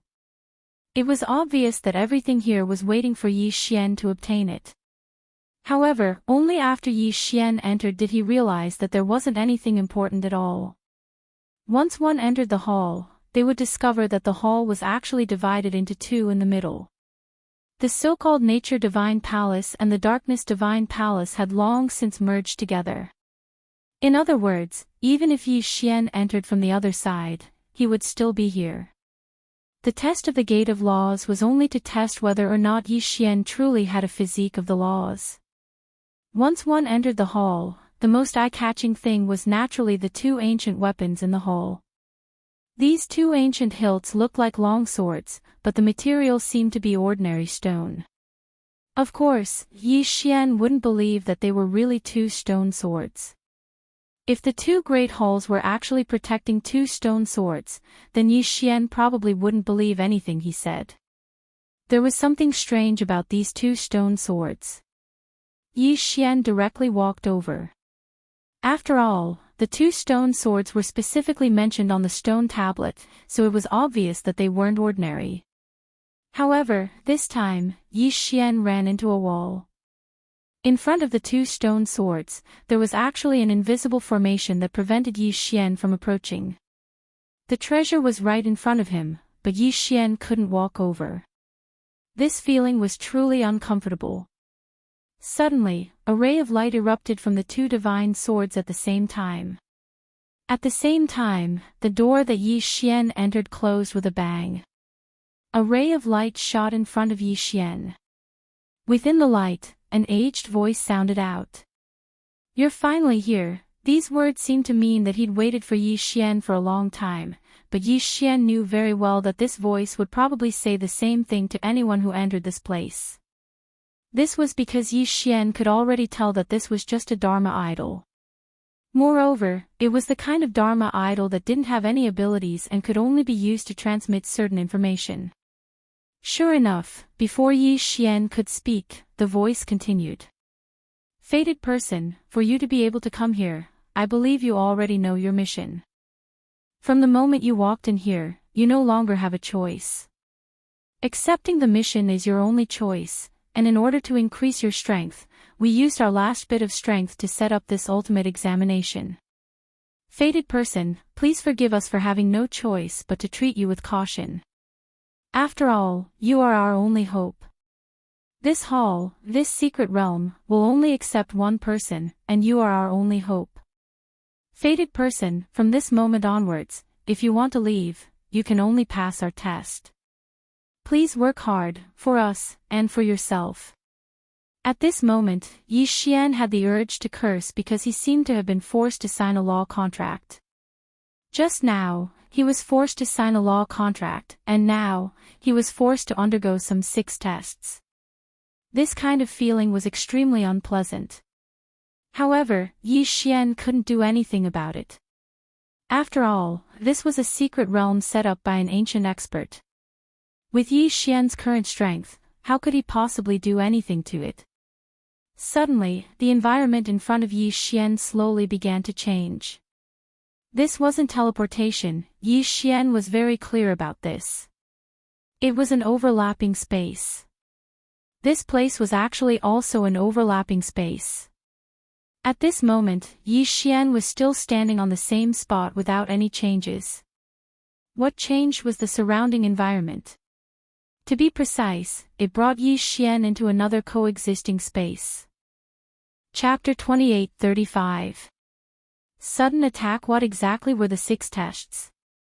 Yi Xian didn't know at the moment.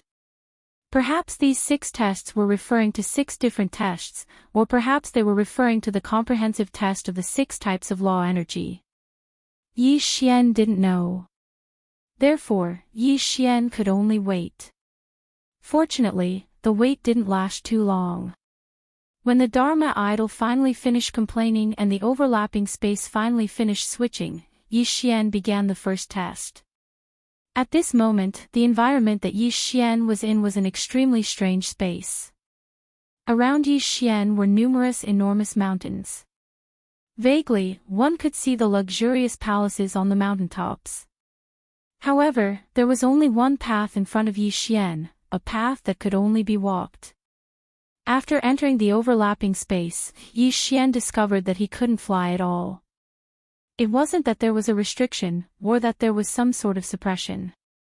Instead, here, it seemed to be just a flat surface. Simply put, in the outside world, there was a height, but here, there was no height. The so-called height was only the height that could be seen with the naked eye, but it could only be as high as it could be. It was impossible for it to rise any higher. Of course, this was also a restriction of the power of law. Two-dimensional power of law. It was an extremely rare type of power of law. Its effect was to transform length, width, and height into only length and width, without any height. In such a strange space, it was impossible for Yi Xian to be able to face it calmly without panicking at all. However, Yi Xian was very clear that no matter what he thought, there was one thing he could be sure of, and that was that he could only accept it. How could the ultimate test that the 2 great shrines had condensed with their final strength be that simple? It was almost impossible for Yi Xian to walk over with his current strength. Fated one, please move forward. Your first test is to walk through this path to the heavens. A voice rang out, indicating the beginning of the test. Yi Xian looked at the path in front of him, but he was slightly shocked in his heart. He was afraid that this path wouldn't be easy to walk on. Sure enough, when Yi Xian took his first step, a change immediately occurred. Suddenly, countless Dharma idols condensed on both sides of the so-called path to the heavens. These Dharma idols all appeared incomparably solemn, and their eyes were all locked onto Yi Xian. Yi Xian subconsciously stopped in his tracks. The feeling of being stared at by countless powerful gazes wasn't easy to bear. However, Yi Xian no longer had a choice. This was because after Yi Xian took his first step, the space behind him had already transformed into an endless void. All paths of retreat had been lost. Bracing himself, Yi Xian could only continue walking forward. The god-slaughtering sword was already in Yi Xian's hand. No matter what kind of unknown existence was in front of him, Yi Xian would still be able to pass through it. Roar! A loud roar sounded out. Dozens of divine beasts suddenly appeared in front of Yi Xian. Their appearance was without any warning, but there was no doubt that their bodies were powerful. Hoo! As soon as these divine beasts appeared, they attacked without pause. From the mouths of each divine beast, powerful rays of light shot out. These rays of light were of different colors, but they all had one thing in common, and that was that they were incomparably powerful. Boom! Boom! Boom! In the blink of an eye, Yi Xian had already fallen into danger. That powerful attack caused Yi Xian to have no choice but to dodge. This was because Yi Xian knew very well that any attack would be enough to take his life. At the same time, a yellow zone of light appeared in front of Yi Xian. Strangely, the attacks of the divine beasts didn't enter the yellow zone. Yi Xian was slightly shocked at first, but then he fell into doubt. What was going on? If those divine beasts wanted to attack him, why wouldn't he attack when he was in the yellow zone? If it wasn't an attack, then such powerful rays of light couldn't be for Yi Xian to see, right? What was going on? For a moment, Yi Xian was unable to react. System, detect the situation here. What's so special about this place? Helpless, Yi Xian could only ask the system. Ding. System prompt, please note, the current conditions are insufficient, the system is unable to determine. Insufficient conditions. Yi Xian slightly frowned. Yi Xian understood what the system meant. Simply put, Yi Xian didn't provide any valid data to the system at all, so the system had no way of determining what was going on.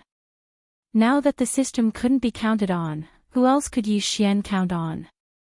It seemed that Yi Xian was the only one who could continue this test. However, how was he going to deal with this? The powerful attack made Yi Xian very clear that he was powerless to resist it head-on. He couldn't possibly be trapped here forever, right? Suddenly, Yi Xian raised his brows because he discovered something special. The attacks of these divine beasts seemed to be fixed. Moreover, although countless divine beasts interweaved and attacked, there would always be a gap between them. Could it be that the test this time was to test one's dodging ability? Yi Xian was in disbelief. After all, if it really was this kind of test, then it would be too simple. However, Yi Xian couldn't find any other reasonable explanation, so he could only continue according to his own thoughts. Of course, was it really as simple as Yi Xian thought? Was this test of dodging really that easy, as Yi Xian thought? This was a test created by the two great shrines. Even if this was only the first stage, it definitely couldn't be described with two simple words. After waiting for a moment, Yi Xian finally prepared to give it a try according to his own thoughts. Yi Xian's figure moved as he quickly charged out. In the beginning, it was just as Yi Xian had thought. He only needed to dodge through the gaps between the attacks. Indeed, from the looks of it, this test wasn't difficult at all. However, as Yi Xian continued, he realized that the difficulty was at the back. As Yi Xian walked forward on the endless path to the heavens, divine beasts continuously appeared and launched attacks. At this moment, Yi Xian finally saw it clearly. It turned out that this so-called divine beast was also a Dharma idol. Although they looked lifelike on the surface, they were indeed just Dharma idols constructed from energy. Powerful divine beast Dharma idols continuously appeared, and the moment they appeared, they would launch violent attacks. Moreover, they would only appear when Yi Xian arrived at a suitable location. Chapter 28-36. The new use of divine deity. Moreover, the attacks at the start were fixed, but the subsequent attacks were moving.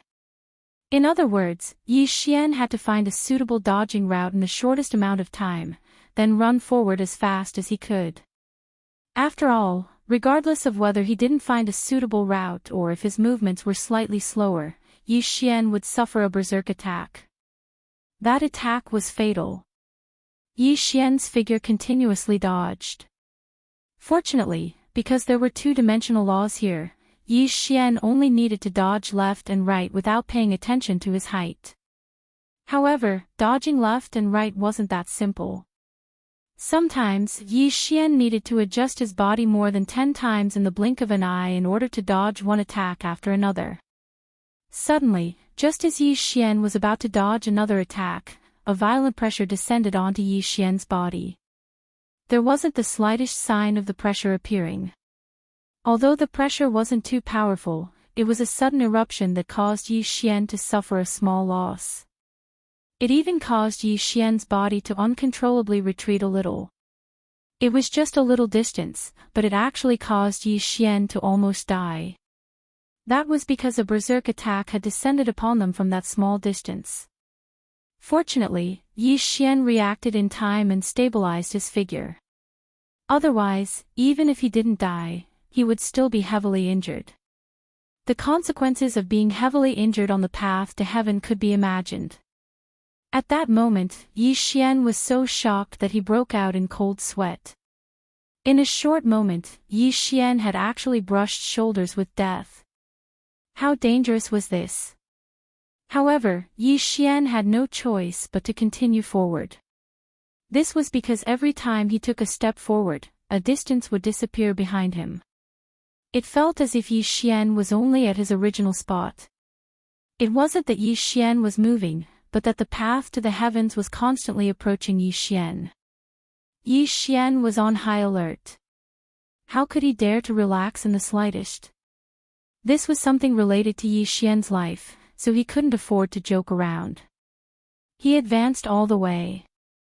It could even be said that it was a hopeless advance, because after all, you didn't know how far you still had to go. The path to the heavens seemed to have no end at all. The pressure that erupted from time to time seemed to be reminding Yi Xian to be careful and vigilant at all times. These pressures appeared without any warning, but as long as Yi Xian was the slightest bit careless, what awaited him wouldn't be that simple. Forward, forward. There was no end to it, no end to it. Yi Xian didn't know how long he'd been moving forward, nor did he know how many attacks he'd dodged. Was it 10 days? Or was it 20 days? But in the end, Yi Xian walked through this terrifying path to the heavens. No, perhaps, it couldn't be considered as walking. At most, it could only be considered as passing through the first section of the journey. At this moment, a yellow area appeared beneath Yi Xian's feet. This yellow area allowed Yi Xian to understand that he was temporarily safe and could rest for a while. Suddenly, a ray of light descended from the sky. Wrapped within the light was an incomparably huge stone sculpture. The sculpture seemed to be a strange half-human, half-beast existence. The sculpture was lifelike. Of course, Yi Xian didn't care about the sculpture itself, but the thing in the sculpture's hand. It was a bottle, and it was unknown what it was made of. Inside the bottle, one could clearly see a ball of light. With just a glance, Yi Xian was able to tell what the light represented. A complete divine deity. Inside the bottle, there was actually a complete divine deity. System, what is that? Yi Xian subconsciously asked the system. Ding. System prompt, target, first-rate divine deity. What do you mean? First-grade divine deity. Could it be that divine deity was divine deity? Wasn't divine deity just divine deity? At most, it was just because of the difference in realms. Why would there be a first-rate divine deity? Yi Xian was greatly astonished. He couldn't help but ask the system, what is this first-rate divine deity? What is it used for? Ding, system prompt, divine deity represents a person's potential. The stronger and purer the divine deity, the higher this person's potential will be.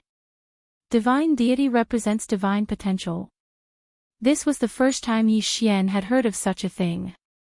Yi Xian had been in the god realm for such a long time, but he'd never heard of divine deity being differentiated. Thus, Yi Xian was completely confused. Fortunately, the system's prompt didn't end. Just as Yi Xian was puzzled, the system's prompt continued to ring. Ding, system prompt, host, please note, the division of divine deity is similar to the title of the crown, but the title of the crown increases the host's combat strength, while the level of divine deity increases the host's potential. Hearing the system's reply, although Yi Xian had a simple understanding of the use of divine deity, this didn't mean that Yi Xian had completely resolved his doubts. System, but why didn't I know about this before? Moreover, even if divine deity has such a use, why is it that no one would have any ideas about other people's divine deity? Ding, system notification, host, please note, the division of divine deity has been lost since the ancient times, and only places like the ancient secret realms can have some records.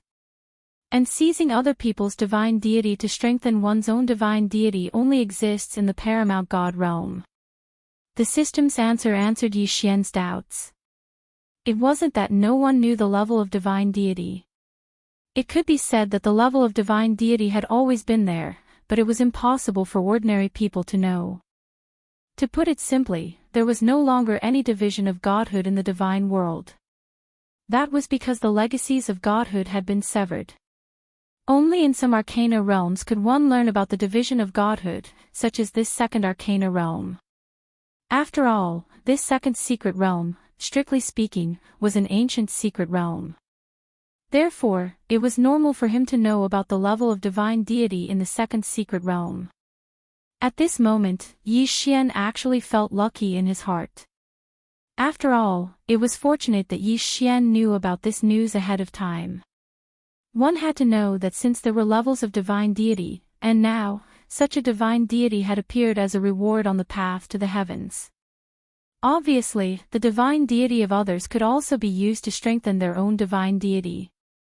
If Yi Xian didn't know about this, then one day, he wouldn't even know that someone was thinking about his divine deity.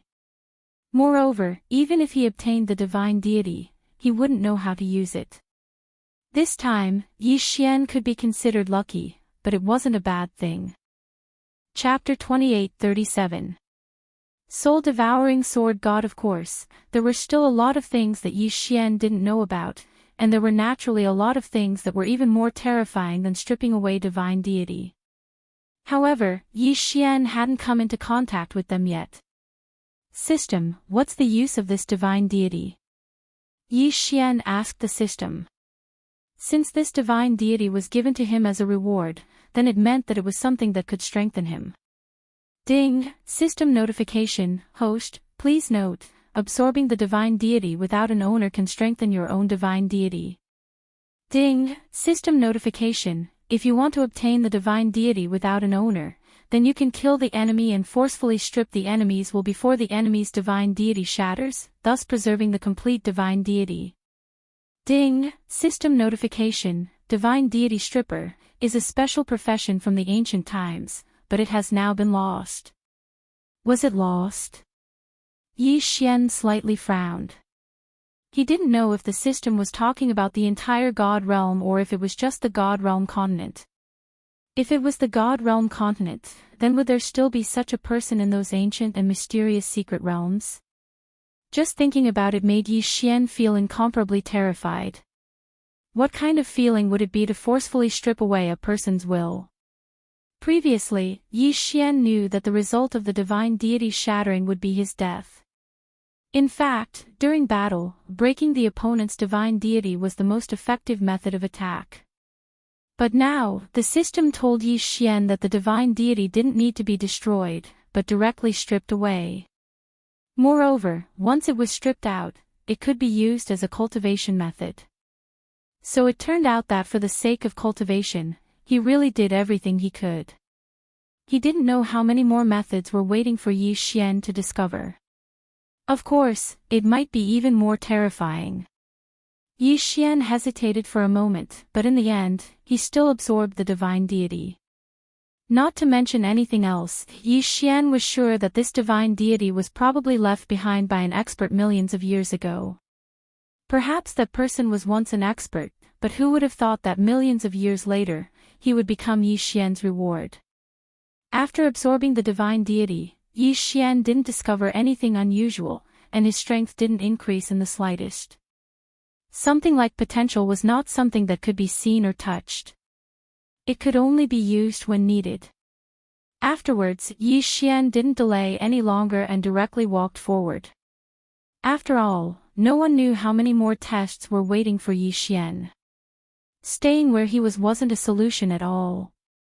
Step by step, he originally thought that there would be another test, but Yi Xian discovered that there was actually nothing. For a moment, Yi Xian relaxed a little. However, just when Yi Xian was at his most relaxed, an attack suddenly arrived. Previous chapter. Next chapter, boom. A violent force instantly sent Yi Xian flying. It was fortunate that the god's slaughtering armor had always been on Yi Xian's body, so it was able to offset a portion of the attack. However, even the system didn't have time to warn him of this attack. It could be seen how fast it was. At the same time, a white figure appeared in front of the path to heaven. So weak. The white figure spoke.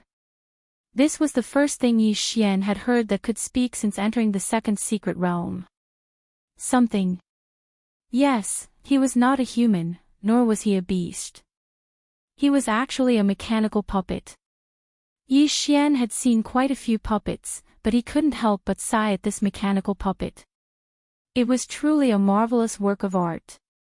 This puppet was made from the most common type of divine wood, but it was exceptionally detailed. Even every strand of hair was vivid and lifelike. You must be the person who came to take the exam. I've been waiting for you for a long time, but I didn't expect you to be so weak. Go back, you have no chance of passing my test. The puppet opened its mouth to speak, but Yi Xian wasn't happy with the meaning behind its words. He never thought that Yi Xian would actually be looked down upon by a puppet. What was a puppet? It was simply a man-made object. No matter how lifelike it was, after all, an object without a soul. But Yi Xian was being looked down upon by a puppet. How could Yi Xian feel good? That was simply a lie. System, detect this guy's strength for me. Yi Xian was infuriated as he directly asked the system. Ding. System prompt, designated target, no realm. No realm. Yi Xian was slightly stunned. What did this not mean? Without a realm, he could repel Yi Xian in one move. Yi Xian didn't believe it, but the system wouldn't lie at all. In that case, it was obvious that the problem lay with the puppet. This puppet seemed as though it had some sort of unique methods. Yi Xian frowned. He paused for a moment, then ignored the puppet. Instead, he pulled out the god-slaughtering sword and charged out. This time, Yi Xian didn't use Xianxia. After all, if he couldn't even take care of a puppet, and a puppet that didn't even have a cultivation base, then it would be a little unreasonable. Die! Yi Xian suddenly slashed down with his sword. The immense power caused a whirlwind to spring up on the path to heaven. Unfortunately, it was useless. The puppet actually ignored Yi Xian's attack. This was the first time the invincible god-slaughtering sword had encountered something that couldn't be destroyed at all. Yi Xian's fierce strike only left a white mark on the puppet's body. So hard. What exactly was this thing made of? Could it be that it was really just an ordinary divine wood? Impossible, how could an ordinary divine wood be so hard? Yi Xian seemed to be talking to himself as he spoke. However, at the same time Yi Xian spoke, the puppet also spoke. It's actually just a little fellow who hasn't even broken through to the Divine Lord stage. No wonder he's so weak. Little fellow, this isn't a place you can come to. You should go back quickly. Once again, he was despised. Yi Xian was despised by a puppet once again. Damn it. Yi Xian was incomparably furious. Go back, if only he could go back. Right now, Yi Xian didn't have a choice at all. He could either fight and clear all the way, or he could be trapped here to death. Xianxia, magic treasure form. Attack. Thousand Beast Sword Attendant, Flower God Sword Attendant, kill him. In an instant, Yi Xian waved his hand and unleashed his strongest attack. This was because Yi Xian knew very well that this puppet wasn't that easy to deal with. Of course, at the same time as he released the sword attendants and Xianxia, Yi Xian also used other methods. Dharma Idol. Yes, Yi Xian had obtained several Dharma idols, and now, Yi Xian had no choice but to use his Dharma idol to attack. I am free and unfettered, looking down on the divine continent. In the heavens, only the sword can kill souls. Soul-devouring sword god Dharma idol, come out. Chapter 28:38. Thousand Beast Sword Attendant promotion. At this moment, Yi Xian directly used the soul-devouring sword god's Dharma idol. In an instant, a huge circle of light appeared around Yi Xian's body.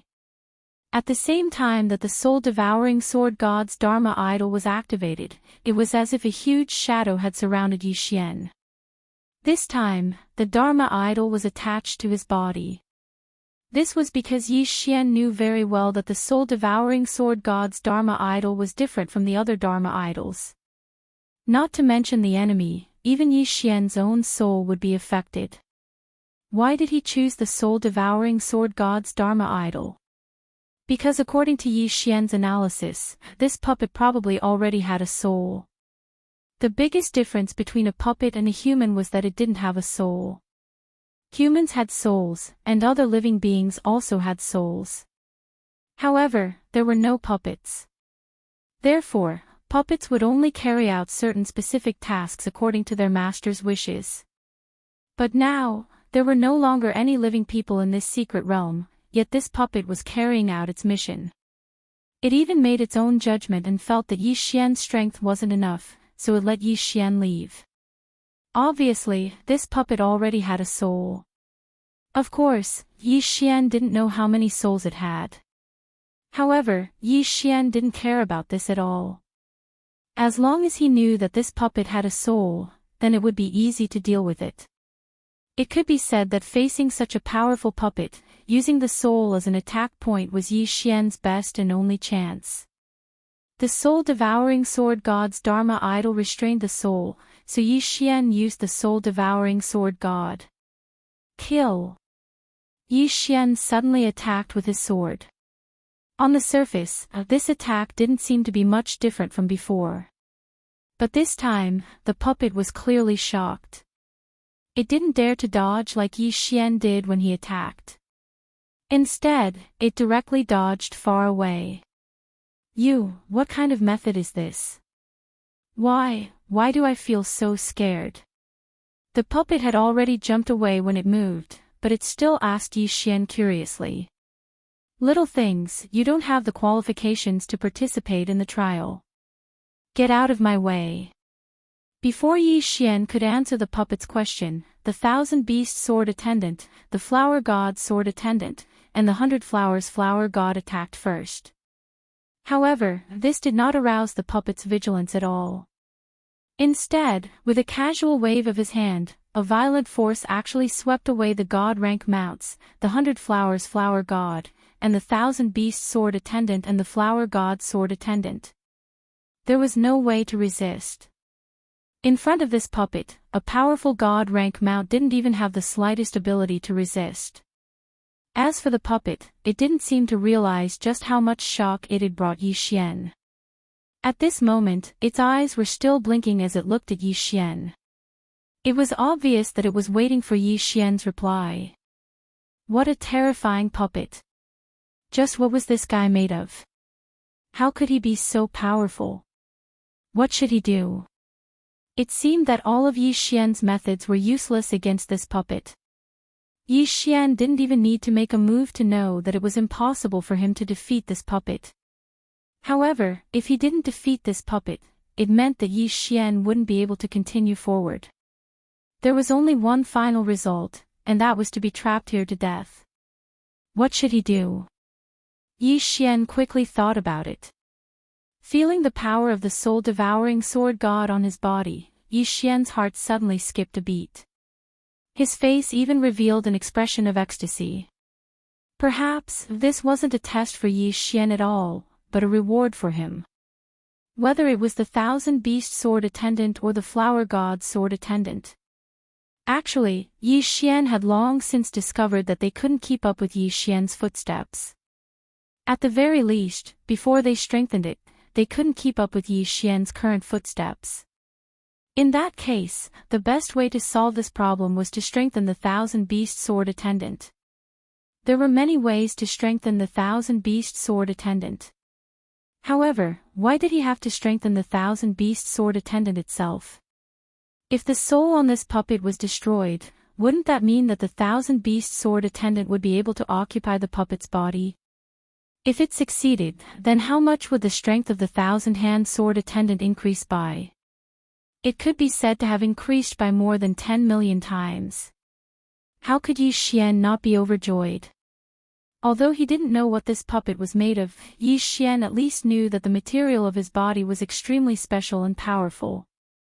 And the soul-devouring sword god had a special ability called Soul Battle. The name of the Soul Battle divine ability was simple, and its meaning was also very simple. It was used to allow the souls of two designated targets to fight against each other. This was a method used by the soul-devouring sword god to deal with enemies. Moreover, enemies were often able to escape this kind of control.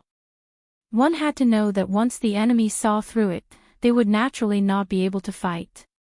However, Zhou Xian now had a new method of using it. He wanted to fight the soul of the thousand-beast sword attendant with the soul of the puppet, and he wanted the thousand-beast sword attendant to seize the puppet's body. At this moment, Zhou Xian didn't have the slightest bit of depression from before. All that was left in his heart was ecstasy. In fact, Zhou Xian even thought to himself, "I've picked up a treasure. This time, I've picked up a treasure." Wasn't that so? Zhou Xian had definitely picked up a treasure this time. Once the thousand-beast sword attendant succeeded, it could be said that the effect would be better than leveling up several times. Without any hesitation, Zhou Xian naturally knew that the thousand-beast sword attendant would definitely not go against him. He was afraid that the thousand-beast sword attendant would be extremely happy in his heart. Zhou Xian had gambled this round. In any case, even if he failed, Zhou Xian wouldn't suffer a greater loss. After all, if he failed, it was very likely that Zhou Xian would be trapped here for who knew how long. "Thousand-beast sword attendant, are you ready?" Zhou Xian lightly asked with a smile on his face. The thousand-beast sword attendant nodded. He naturally understood Zhou Xian's thoughts. Since everything was ready, Zhou Xian didn't stop. Soul of the soul, soul of the soul, thousands of reincarnations, revolving and unbreakable. Zhou Xian chanted an incantation and launched an attack. He didn't know what era this soul-devouring sword god was from, but he still had to chant an incantation to activate a divine ability. However, Zhou Xian didn't care about this. After all, the most important thing for Zhou Xian right now was to wait for the outcome of the battle. As Zhou Xian activated his Dharma idol ability, the bodies of the thousand-beast sword attendant and the puppet stiffened at the same time, not moving an inch. Obviously, the two of them were engaged in a battle of souls. Zhou Xian couldn't see what that kind of battle was, so he could only wait silently. 2 hours, another 2 hours. Day after day, Zhou Xian didn't care about how long had passed. But finally, the result was out. The thousand-beast swordsman suddenly moved and fell to the ground. As for the puppet, it moved its limbs and stood up. Could it be that the thousand-beast sword attendant failed? Zhou Xian was shocked. However, the system didn't indicate that the thousand-beast sword attendant had died, so Zhou Xian didn't give up. Instead, he closely stared at the puppet. Suddenly, the puppet moved and charged towards Zhou Xian. "Greetings, Master." Chapter 28-39. Translator, Endless Fantasy Translation Editor, Endless Fantasy Translation. He had succeeded, he had really succeeded. He had actually used such a method to defeat the puppet, and had even found a new body for the thousand-beast sword servant. Ding! System notification, host, please note, the thousand-beast sword servant has evolved into a divine wood sword servant due to special opportunities. All of the thousand-beast sword servant's original abilities have disappeared, and it has obtained the divine wood sword servant's exclusive abilities: infinite defense, infinite growth, infinite resurrection. Infinite defense. The divine wood sword servant can expand or shrink all of its defense at will. However, as the area of defense increases, the defense power will weaken. Infinite growth. The divine wood sword servant's original body is a divine wood, so it can cultivate on its own, but the speed is extremely slow. Infinite resurrection. The divine wood sword servant has the special ability to revive a withered tree. Even if it dies completely, as long as there is a little bit of its body left, it can instantly revive. F***ck. Yi Xian couldn't help but curse.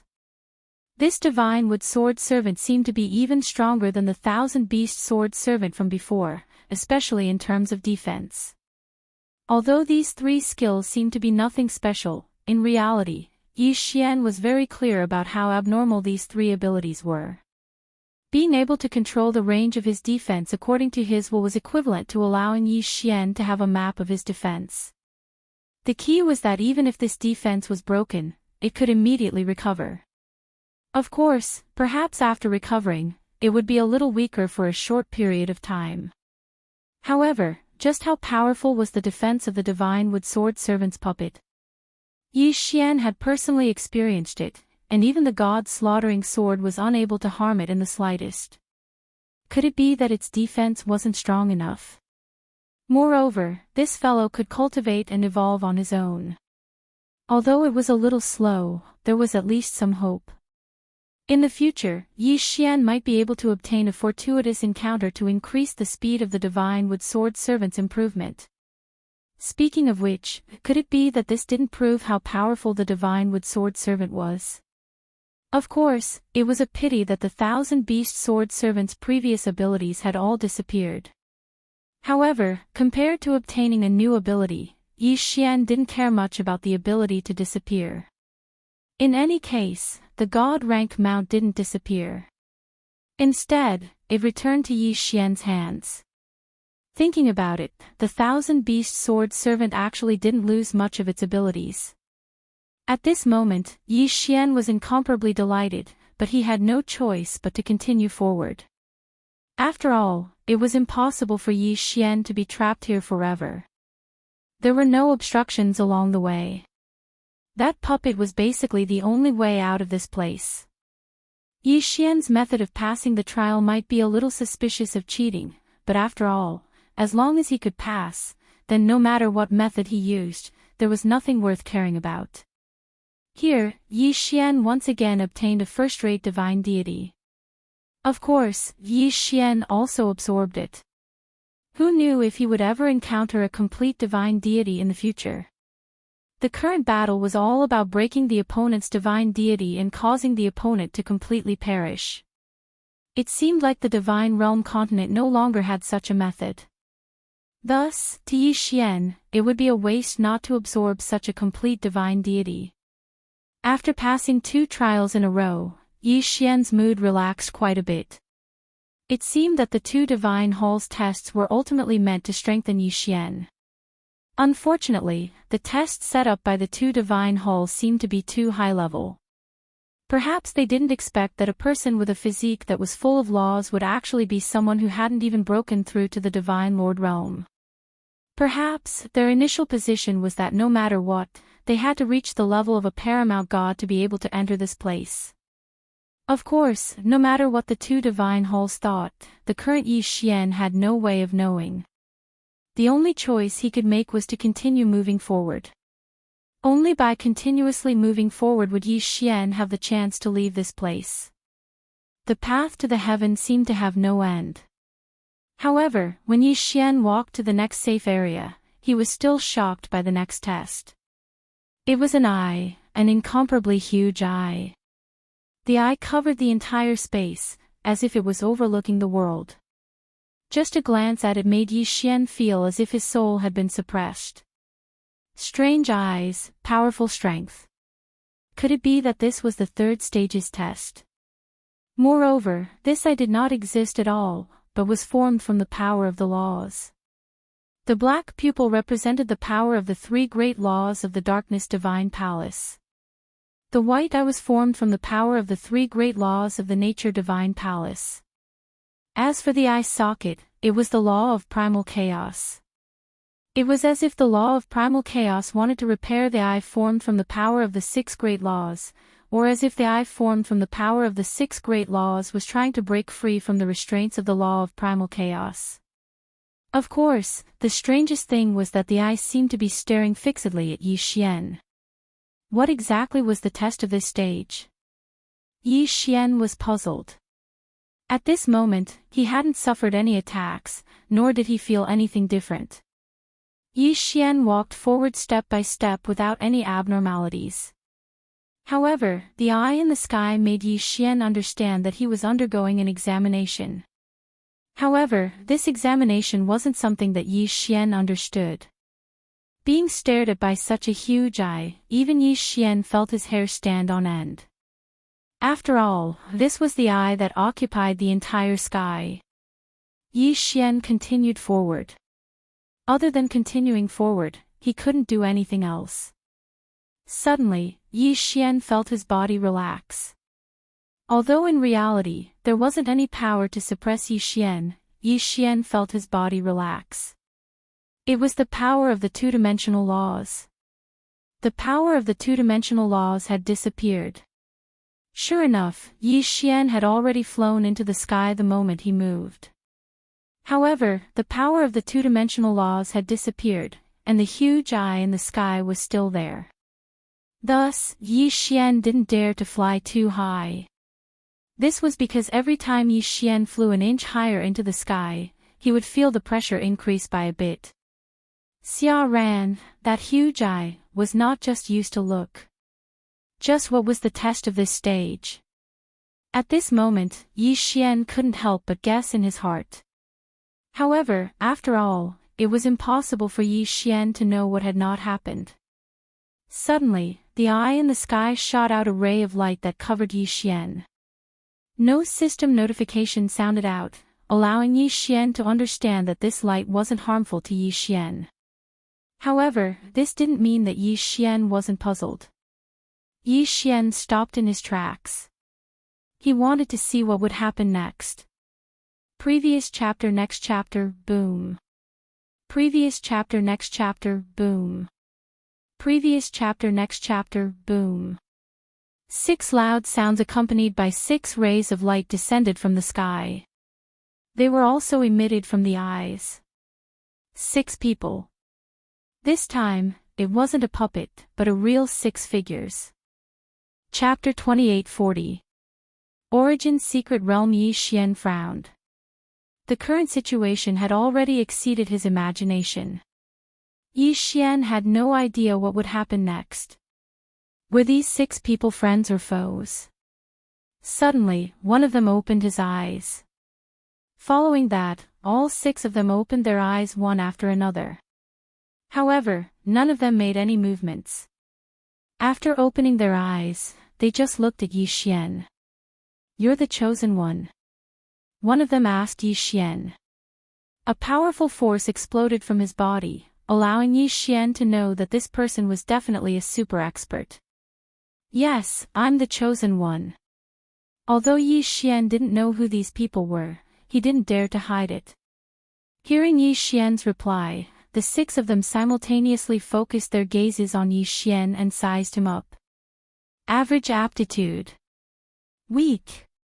Ordinary bloodline. Magic treasures are useless. Your mastery of the laws is not bad. The 6 of them, one after another, actually belittled Zhou Xian to the point that he was useless. Zhou Xian couldn't interrupt at all because the 6 of them didn't pay any attention to him. "Forget it, we don't have much time left. We don't have any other choice. Let's join hands and send him there," one of the 6 said indifferently. "Where to? Where to?" Zhou Xian couldn't help but be puzzled. However, it seemed that he didn't have the right to speak at all. "Isn't it too early to send him there? With his strength, I'm afraid it'll be very difficult for him to get out of there." "Then, what do you think we can do? At this time, what other choice do we have? Our 2 shrines only have one spot to go there, and in millions of years, only such a little fellow who is suitable to inherit the will of our 2 shrines has appeared. Do we still have time to ascend for 1,000,000 years?" "That's right, we have no choice." However, we might as well let him go to the lowest level zone first. I remember that each of us has a teleportation chance in our hands, so why don't we give him all 6 chances? Where he can go will depend on his own luck. What do you guys think? And I think so. I'm afraid right now, this is the only choice. Yi Xian really wanted to ask what they were talking about and where they were going to send him. Unfortunately, even if Yi Xian asked, it would be useless. Suddenly, a dragon mark universe ring appeared on Yi Xian's finger without any warning. At the same time, Yi Xian's figure flew uncontrollably towards the eye in the sky. What exactly do you want to do to me? At this point, Yi Xian couldn't care less as he loudly spoke to the 6 people. Unfortunately, it was useless. The 6 of them were still muttering to themselves and completely ignored Yi Xian. Go there and train well. Remember, you only have 6 chances. It's your luck to be able to enter that place, and it's also the only chance for our 2 shrines to fall or become stronger. Yi Xian entered the eye along with this voice. Afterwards, a powerful law energy was activated, and in an instant, Yi Xian's figure disappeared. When Yi Xian woke up once more, he already knew where he was, the boundary realm. The realm was a special place. It said that it existed, but as long as one's strength did not reach a certain level and their luck was not good enough, not to mention entering, even knowing about it would be very difficult. The realm was also a place that did not exist, because it did not exist in any corner of the God realm. This place could be considered a secret realm, but it was not a secret realm. Legend has it that the realm was the birthplace of the laws. Those who were able to enter this place were definitely the most powerful geniuses and the most powerful forces in the God realm. No one knew where the realm was located, but those who knew were all yearning for it. As the birthplace of the laws, there were countless fortuitous encounters and opportunities here. But at this moment, the place Yi Xian was pointing to was only the lowest and lowest level of existence in the realm. The world zone was like a tall pagoda. However, each level of the world zone was like a boundless continent. In fact, each level was even larger than the God world. This was because this realm had its own unique law, and that was infinite reproduction. Because of the existence of this law, no one would be able to reach the end of their path. Because with every step they took, the law of infinite reproduction would expand the continent by a bit. This was not something that could be created by human power, but was naturally born from the mysterious law. Of course, the realm might be called another way to let the people of the God realm know what kind of place it was. Origin Secret Realm. There were many other names for the realm. Origin Secret Realm, Ancestral Grounds, Primordial Chaos, Starting Point. There were many different names. Different races, different inheritances, and so the names were different. However, the Origin Secret Realm was the most widely used. To be more precise, this realm was actually the ultimate inheritance of the God realm. It had been like this since the Primordial Era, followed by the Middle Ages, the Ancient Era, and the Ancient Era. In every period of time, this special Origin Secret Realm would always exist. Perhaps the other secret realms would disappear, but the Origin Secret Realm would not disappear at all. Of course, the Origin Secret Realm was incomparably vast, reaching as high as 999 levels. It could be said that no one could walk out of it normally. There were only 3 ways to walk out of the Origin Secret Realm. The first was to encounter the random teleportation gate that only appeared once in countless years, and then be teleported to an unknown place. The second was the special method of leaving that the various great powers grasped. For example, the 6 chances that the 2 shrines had given Yi Xian to leave. The third method was to become the master of a level. Obtain the right to use the Origin Palace. There was an Origin Palace in every level. Within the palace, there was a teleportation gate that led out of the Origin Secret Realm. Thus, becoming the master of the Origin Palace would give one the opportunity to enter and exit the Origin Secret Realm. Of course, the so-called Origin Palace Master was meant to become the most powerful existence on this level. When Xian opened his eyes, he saw a city, an incomparably powerful city. This was because in this city, it could be said that the streets were filled with God Emperor realm existences. As for a God King like Xian, he could really be considered to be an exception. Why did you suppress your cultivation level so low? Suddenly, a person behind Xian curiously asked Xian. Xian turned around, but was actually unable to see through his cultivation. System, detect this person's strength. Ding. System notification, host's cultivation level is insufficient, unable to view. Unable to view. Didn't that mean that this person's strength far surpassed Xian's by far too much? Heavens, what kind of place was this? Why was it that in the outside world, powerful existences that could become divine lords were everywhere here? Chapter 28:41. Demon God Divine Domain. Xian didn't even know about such a terrifying place before. At this moment, Xian felt powerless. He really wanted to say that it wasn't that he was suppressing his cultivation, but that his cultivation was really only at the God King realm. Unfortunately, Xian didn't dare to say it. After all, the God King realm was simply an exception here. Oh, isn't it just a realm? What's there to care about? Xian suppressed the shock in his heart and said indifferently to that person. Who knew that person would actually smile and say, "That's true." In our first level, basically everyone has just entered the Origin Secret Realm. How could there be so much to pay attention to? I reckon that everyone is about the same. It's already not bad if they can break through to the Paramount God Realm. By the way, brother, my name is Lu Zhang. Even the Chain Trap Secret Realm, you even reached that secret realm? Xian frowned slightly. He didn't dare to answer so easily. However, could it be that these people all came from a certain secret realm? Could it be that they weren't from the divine realm? Where is this Chain Trap Secret Realm? Why don't I know about it? Xian changed the topic and asked a question in return. Even if you don't know, our Chain Trap Secret Realm is only a very weak one in the ancient Lost Race Secret Realm Alliance. This time, our entire Secret Realm only got 3 slots to enter the Origin Secret Realm.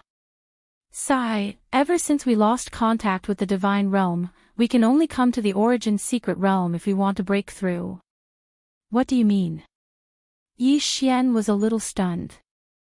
Ancient Lost Race Secret Realm Alliance. What kind of organization was that? Also, what did he mean when he said that he had lost contact with the Divine Realm continent? Could it be that these people weren't from the Divine Realm continent at all? However, Xian thought about it and understood that it would be strange if they were from the Divine Realm continent. One had to know that Ming was only a god emperor, but he was a divine master of the Kunlun god domain. If these people were to be placed outside, they would be existences that surpassed Ming or Ming. They couldn't possibly say that they were all divine masters of a god domain, right? If that was the case, no matter how big the Divine Realm continent was, it wouldn't be enough to divide them up. A single Kunlun god domain was the size of 3 million realms, and a single realm was incomparably vast. No matter how big the Divine Realm continent was, it was impossible for it to have hundreds of thousands of divine masters. Moreover, this was only one of the 999 levels. Moreover, there might not be only one city on this level. At this moment, Xian's heart was filled with shock and fear. He suddenly realized that he was nothing here. Moreover, he didn't even have the ability to defend himself. Although Xian's methods were impressive, Xian discovered that his strength wasn't even worth mentioning in the origin grounds. Is he really just a god king? That's impossible. If you want to enter the Origin realm, you have to be at least at the God Emperor realm. How did a mere first-grade god king like him get in? Something strange. Right, there must be something strange about this guy. There must be something special about him. Could it be that he came from the legendary Divine Realm continent? A few passers-by glanced at Zhou Xian when they saw him, but some of them saw through his true strength with a single glance. In an instant, Zhou Xian became the focus of everyone's attention. After all, it was extremely strange for a mere first-grade god king to appear in the Origin Realm. And that sentence, that Zhou Xian came from the legendary Divine Realm continent, attracted everyone's attention. Zhou Xian was helpless. He really wanted to say that this place, as well as these people, should be described as legends. He didn't expect that he would become an existence of legends. However, facing so many powerful existences, just the aura they emitted was already unbearable for Zhou Xian. This wasn't the aura of one or two experts, but the pressure condensed from the aura of countless experts. However, it was a good thing that although these people were discussing amongst themselves, no one really made a move against Zhou Xian. Otherwise, Zhou Xian probably wouldn't be able to resist at all. Zhou Xian knew that he couldn't stay here any longer. Since he had 6 chances to enter and exit this place at will, then leaving now and raising his strength outside before coming in might be the wisest choice. The mysterious Origin Realm wasn't something that Zhou Xian's current strength was qualified to stay inside. Zhou Xian carefully left the crowd, found a deserted place, and activated the teleportation. These 6 teleportations didn't use teleportation talismans or anything else, but were directly bound to Zhou Xian. Thus, Zhou Xian only needed a thought to activate the teleportation and leave. Perhaps in the eyes of others, advancing from the God King realm to the God Emperor realm would indeed require a lot of time, and it would even be difficult for them to achieve it in their entire lives. However, Zhou Xian was different. Therefore, Zhou Xian dared to go out. Of course, he had to go out. Only after his strength rose to the God Emperor realm would Zhou Xian be qualified to enter this place. However, Zhou Xian only thought about how powerful the Origin Realm was, so he wanted to leave. However, he forgot that those 6 experts wouldn't know where Zhou Xian came from. It was impossible for them to teleport Zhou Xian to the second secret realm. Thus, after Zhou Xian was teleported away, he was stunned to discover that he'd once again arrived at an unfamiliar place. Not to mention anything else, Zhou Xian knew that this wasn't the Kunlun divine domain. At this moment, Zhou Xian was in a wasteland. Zhou Xian could tell that this wasteland might have been a bustling place countless years ago, but now, there were only weeds, withered trees, and dilapidated walls. Zhou Xian looked at the scene in front of him. Although he really wanted to know where this place was, it seemed that the most important thing right now was to be able to leave this place. After all, this was an unknown place, so Zhou Xian still maintained a certain level of vigilance. After randomly choosing a direction, Zhou Xian directly flew forward. One mountain after another flew past Zhou Xian's feet. However, Zhou Xian discovered that there were still countless mountains beneath his feet. Finally, Zhou Xian saw a building. Without the slightest hesitation, he directly landed. This was because Zhou Xian wanted to find someone else to ask where this place was and how to return to the Kunlun divine domain. However, when Zhou Xian landed on the ground, he was shocked to discover that this place was actually a gathering place for divine beasts. Who are you? At the same time that Zhou Xian landed, a strange divine beast arrived in front of him. Since it could speak the human language, it was obvious that this divine beast was not weak. Chapter 2842. Exterminating all, who are you guys? Zhou Xian coldly asked. He didn't feel the slightest bit of fear because of the other party's numbers. How dare you? Arrogant brat, how dare you be rude to me? Another divine beast appeared in front of Zhou Xian. The divine beast transformed into a human and pointed at Zhou Xian's nose as it cursed. First, he was looked down upon by a puppet, then he was suspected by the experts in the Origin Realm. Now, even a mere divine beast dared to point at Zhou Xian's nose and speak like this. Wei Zhentian, kill this divine beast for me." Yi Xian frowned slightly as he gave the order. In an instant, Wei Zhintian controlled the god-slaughtering sword and charged towards the divine beast. Puchi! A sword pierced through. Without any suspense, the sword pierced through. This was because although this divine beast could take human form, its strength wasn't very strong. "Damned fellow, you actually dared to kill." "No, he's a human, he's a spy from the Kunlun divine domain." A divine beast saw through Yi Xian's identity and roared loudly. The moment this human spoke, the surrounding divine beasts immediately pounced over, causing Yi Xian to be slightly stunned. He actually said that he was a spy from the Kunlun divine domain. Then, it was obvious that this was not the Kunlun divine domain. Furthermore, it was a divine domain that was at odds with the Kunlun divine domain. And right now, wasn't the enemy of the Kunlun divine domain the demon god's divine domain? Could it be that he had actually been teleported to the demon god's divine domain? For a moment, Yi Xian was incomparably puzzled. However, when he thought about the uniqueness of the two divine halls in the second secret realm, it seemed that teleporting him to the demon god's divine domain wasn't something impossible. "Damn it, capture the spy!" A divine beast roared. In an instant, all the divine beasts on the mountain pounced towards Yi Xian. Yi Xian wouldn't be polite either. After all, none of the divine beasts here could threaten Yi Xian. "Wei Zhintian, magic treasure form, kill for me." "Divine wood sword attendant, it's time for you to make your move. Kill them all." This was the demon god's divine domain. If Yi Xian didn't kill these fellows from the demon god's divine domain, then they would definitely spread the news. At that time, Yi Xian would probably face the pursuit of the entire demon god's divine domain. The demon god's divine domain was an existence that could contend against the Kunlun divine domain. Then, once he was chased by the entire demon god's divine domain, the consequences could be imagined. If that was really the case, Yi Xian definitely wouldn't be able to escape. The two god-slaughtering swords quickly rushed out. In an instant, a bloody storm rained down, and the divine wood sword attendant also showed no mercy. The divine wood sword attendant's defense was incomparably strong, and its attack power was not weak either. The divine wood sword attendant waved its hands continuously, and every time it waved, a divine beast would definitely turn into a bloody mist.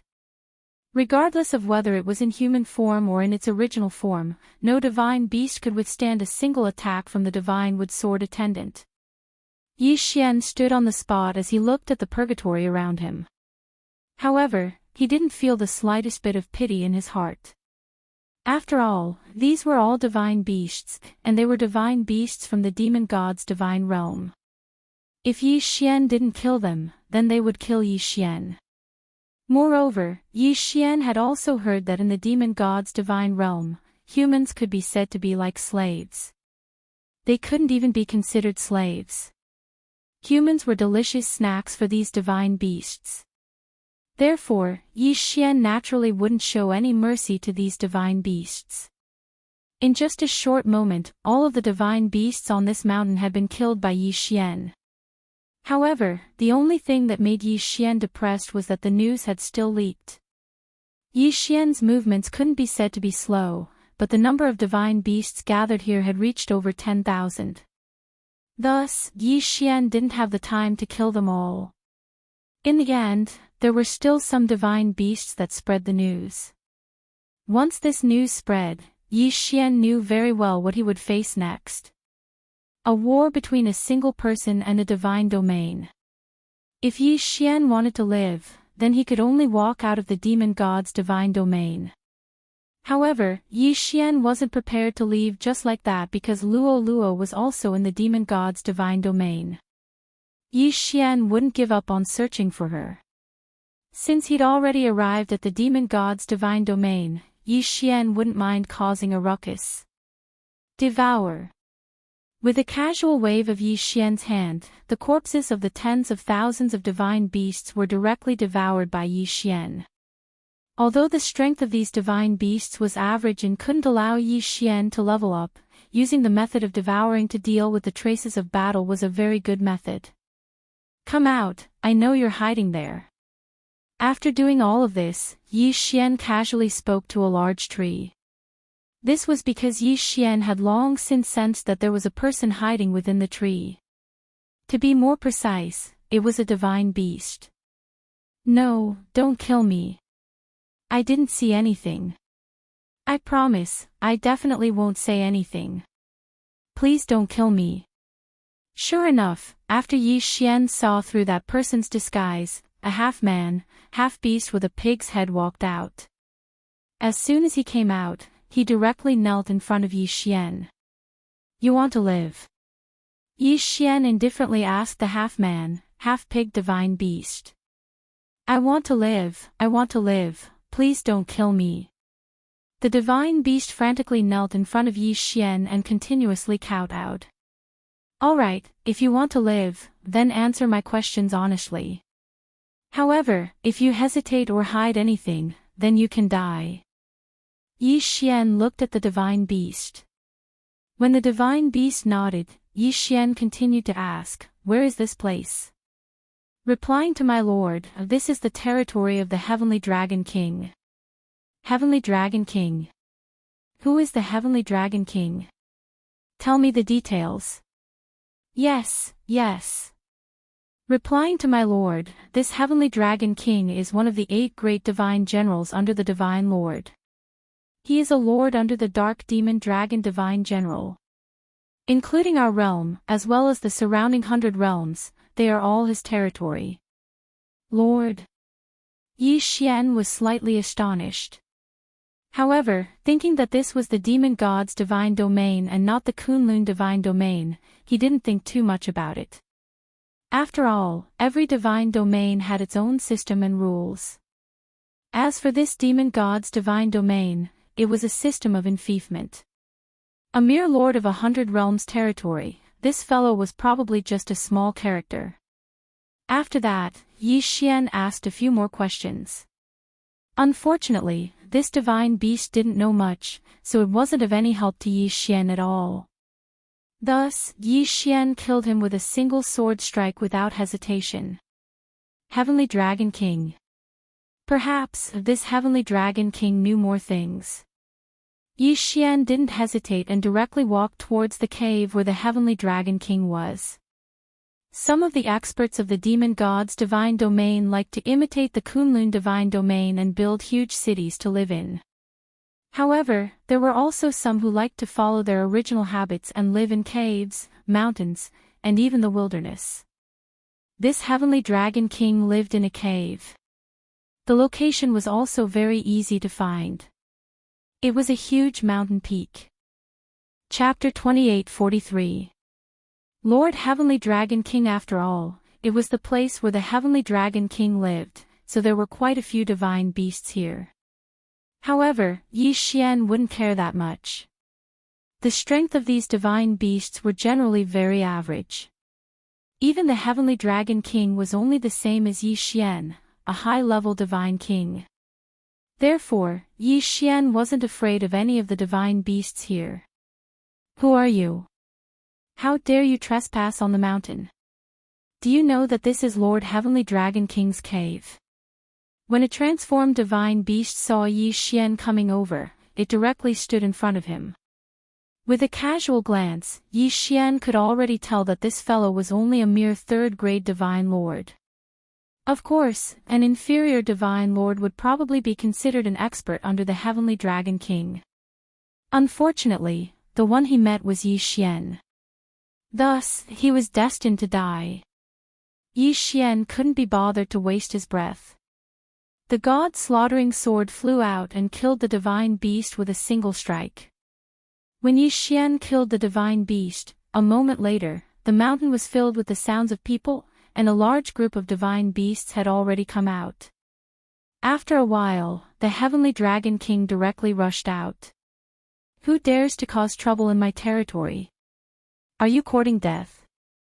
The moment the Heavenly Dragon King came out, he roared loudly. The deafening sound reverberated throughout the valley. Unfortunately, Yi Xian didn't care about him at all. System, detect the strength of this divine beast. Ding. System notification, target, Superior Grade 4 God King Realm. Superior Grade 4 God King. Perhaps in this area, he could be called the Overlord. However, if he met Yi Xian, then he could only blame his bad luck. Yi Xian looked at the Heavenly Dragon King and indifferently said, I'll give you two choices. First, listen to me obediently. Then, I can consider sparing your life. Second, if you don't accept it, then I will take your head. The Heavenly Dragon King looked at Yi Xian as his eyes flickered.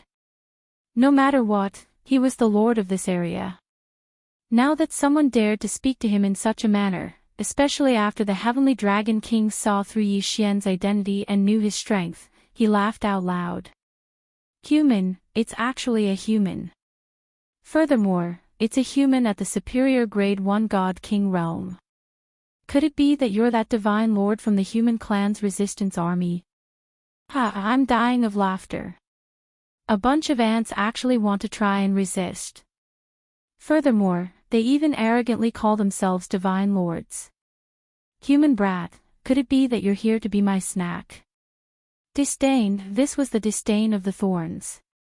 Even though the Heavenly Dragon King had already seen through Yi Xian's cultivation, he didn't care at all. In the Heavenly Dragon King's eyes, there was only boundless disdain. Indeed, the human clan of the demon god's domain was just a snack for these powerful divine beasts. Now, even if Yi Xian had the cultivation of a superior grade 1 God King, the Heavenly Dragon King had the cultivation of a superior grade 4 God King. He indeed had the qualifications to be arrogant. Of course, the prerequisite was that he didn't meet Yi Xian. The corner of Yi Xian's mouth curled up slightly. He was too lazy to talk nonsense and directly attacked the Heavenly Dragon King. Because to deal with this fellow, only by letting him know his own strength would he understand what it meant to be obedient. Audacious human clan ant, you're courting death. The one who shouted this was not the Heavenly Dragon King, but an expert beside the Heavenly Dragon King. This fellow also had the cultivation of a medium grade 6 God King. However, in the demon god's domain, the human clan had always been bullied. It was impossible for them to obtain any cultivation resources. Naturally, there was no need to even think about cultivation techniques or divine abilities. It could be said that other than a few humans who had great opportunities, the rest of the people did not have any decent divine abilities. Treasures and the like were even more out of the question. This fellow had enough confidence to kill Yi Xian.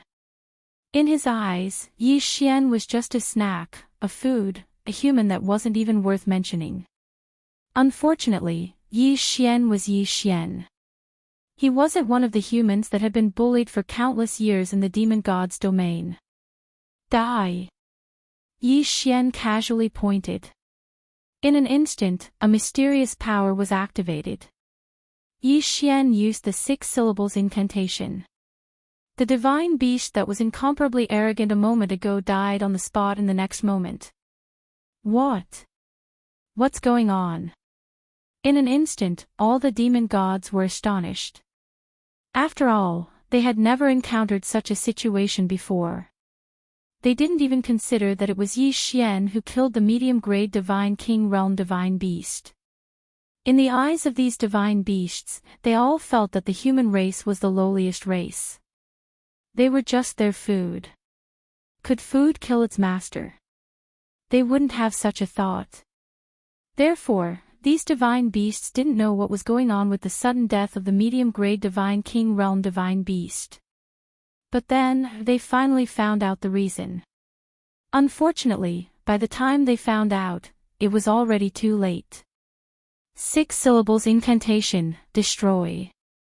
Yi Xian casually waved his hand, and a mysterious and profound power was activated once again. This time, Yi Xian used the extermination symbol art. Extermination symbol art, extermination race. This time, Yi Xian used the extermination symbol art against these divine beasts. In an instant, countless divine beasts fell to the ground. Without any warning, he fell to the ground. He didn't even know how he died. This time, over 1,000 divine beasts fell to the ground. They couldn't be any more dead. You, who exactly are you? This time, even a fool could tell that there was something strange about Yi Xian. At the same time, they understood that the death of the medium-grade Divine King Realm Divine Beast was caused by Yi Xian. Although they didn't know how Yi Xian did it, it didn't stop them from determining that it was Yi Xian's doing. Damn it, human brat, you're courting death. Kill him. Seeing that Yi Xian didn't return, the Heavenly Dragon King gave the order and countless divine beasts pounced towards Yi Xian. Even if these divine beasts were weaker than Yi Xian, they weren't afraid at all. In their eyes, Yi Xian was just food. Would Yi Xian show mercy? Impossible. This was the demon god's divine domain. It could be said that Yi Xian was facing a divine domain by himself. If he showed mercy, then he probably wouldn't even know how he died. Moreover, these divine beasts of the demon god's divine domain didn't even see humans as living beings. They only saw them as food and killed them at will. Then, why would Yi Xian care about them? Yi Xian only needed to treat them as resources that he could devour. Mighty heaven shaking, magic treasure form, leave none alive. At the same time that the divine beasts charged over, Yi Xian gave the order to attack. In an instant, Wei Zhentian transformed into a god-slaughtering sword and immediately controlled the two god-slaughtering swords to charge out. Of course, Yi Xian himself moved. Eternal Night Domain.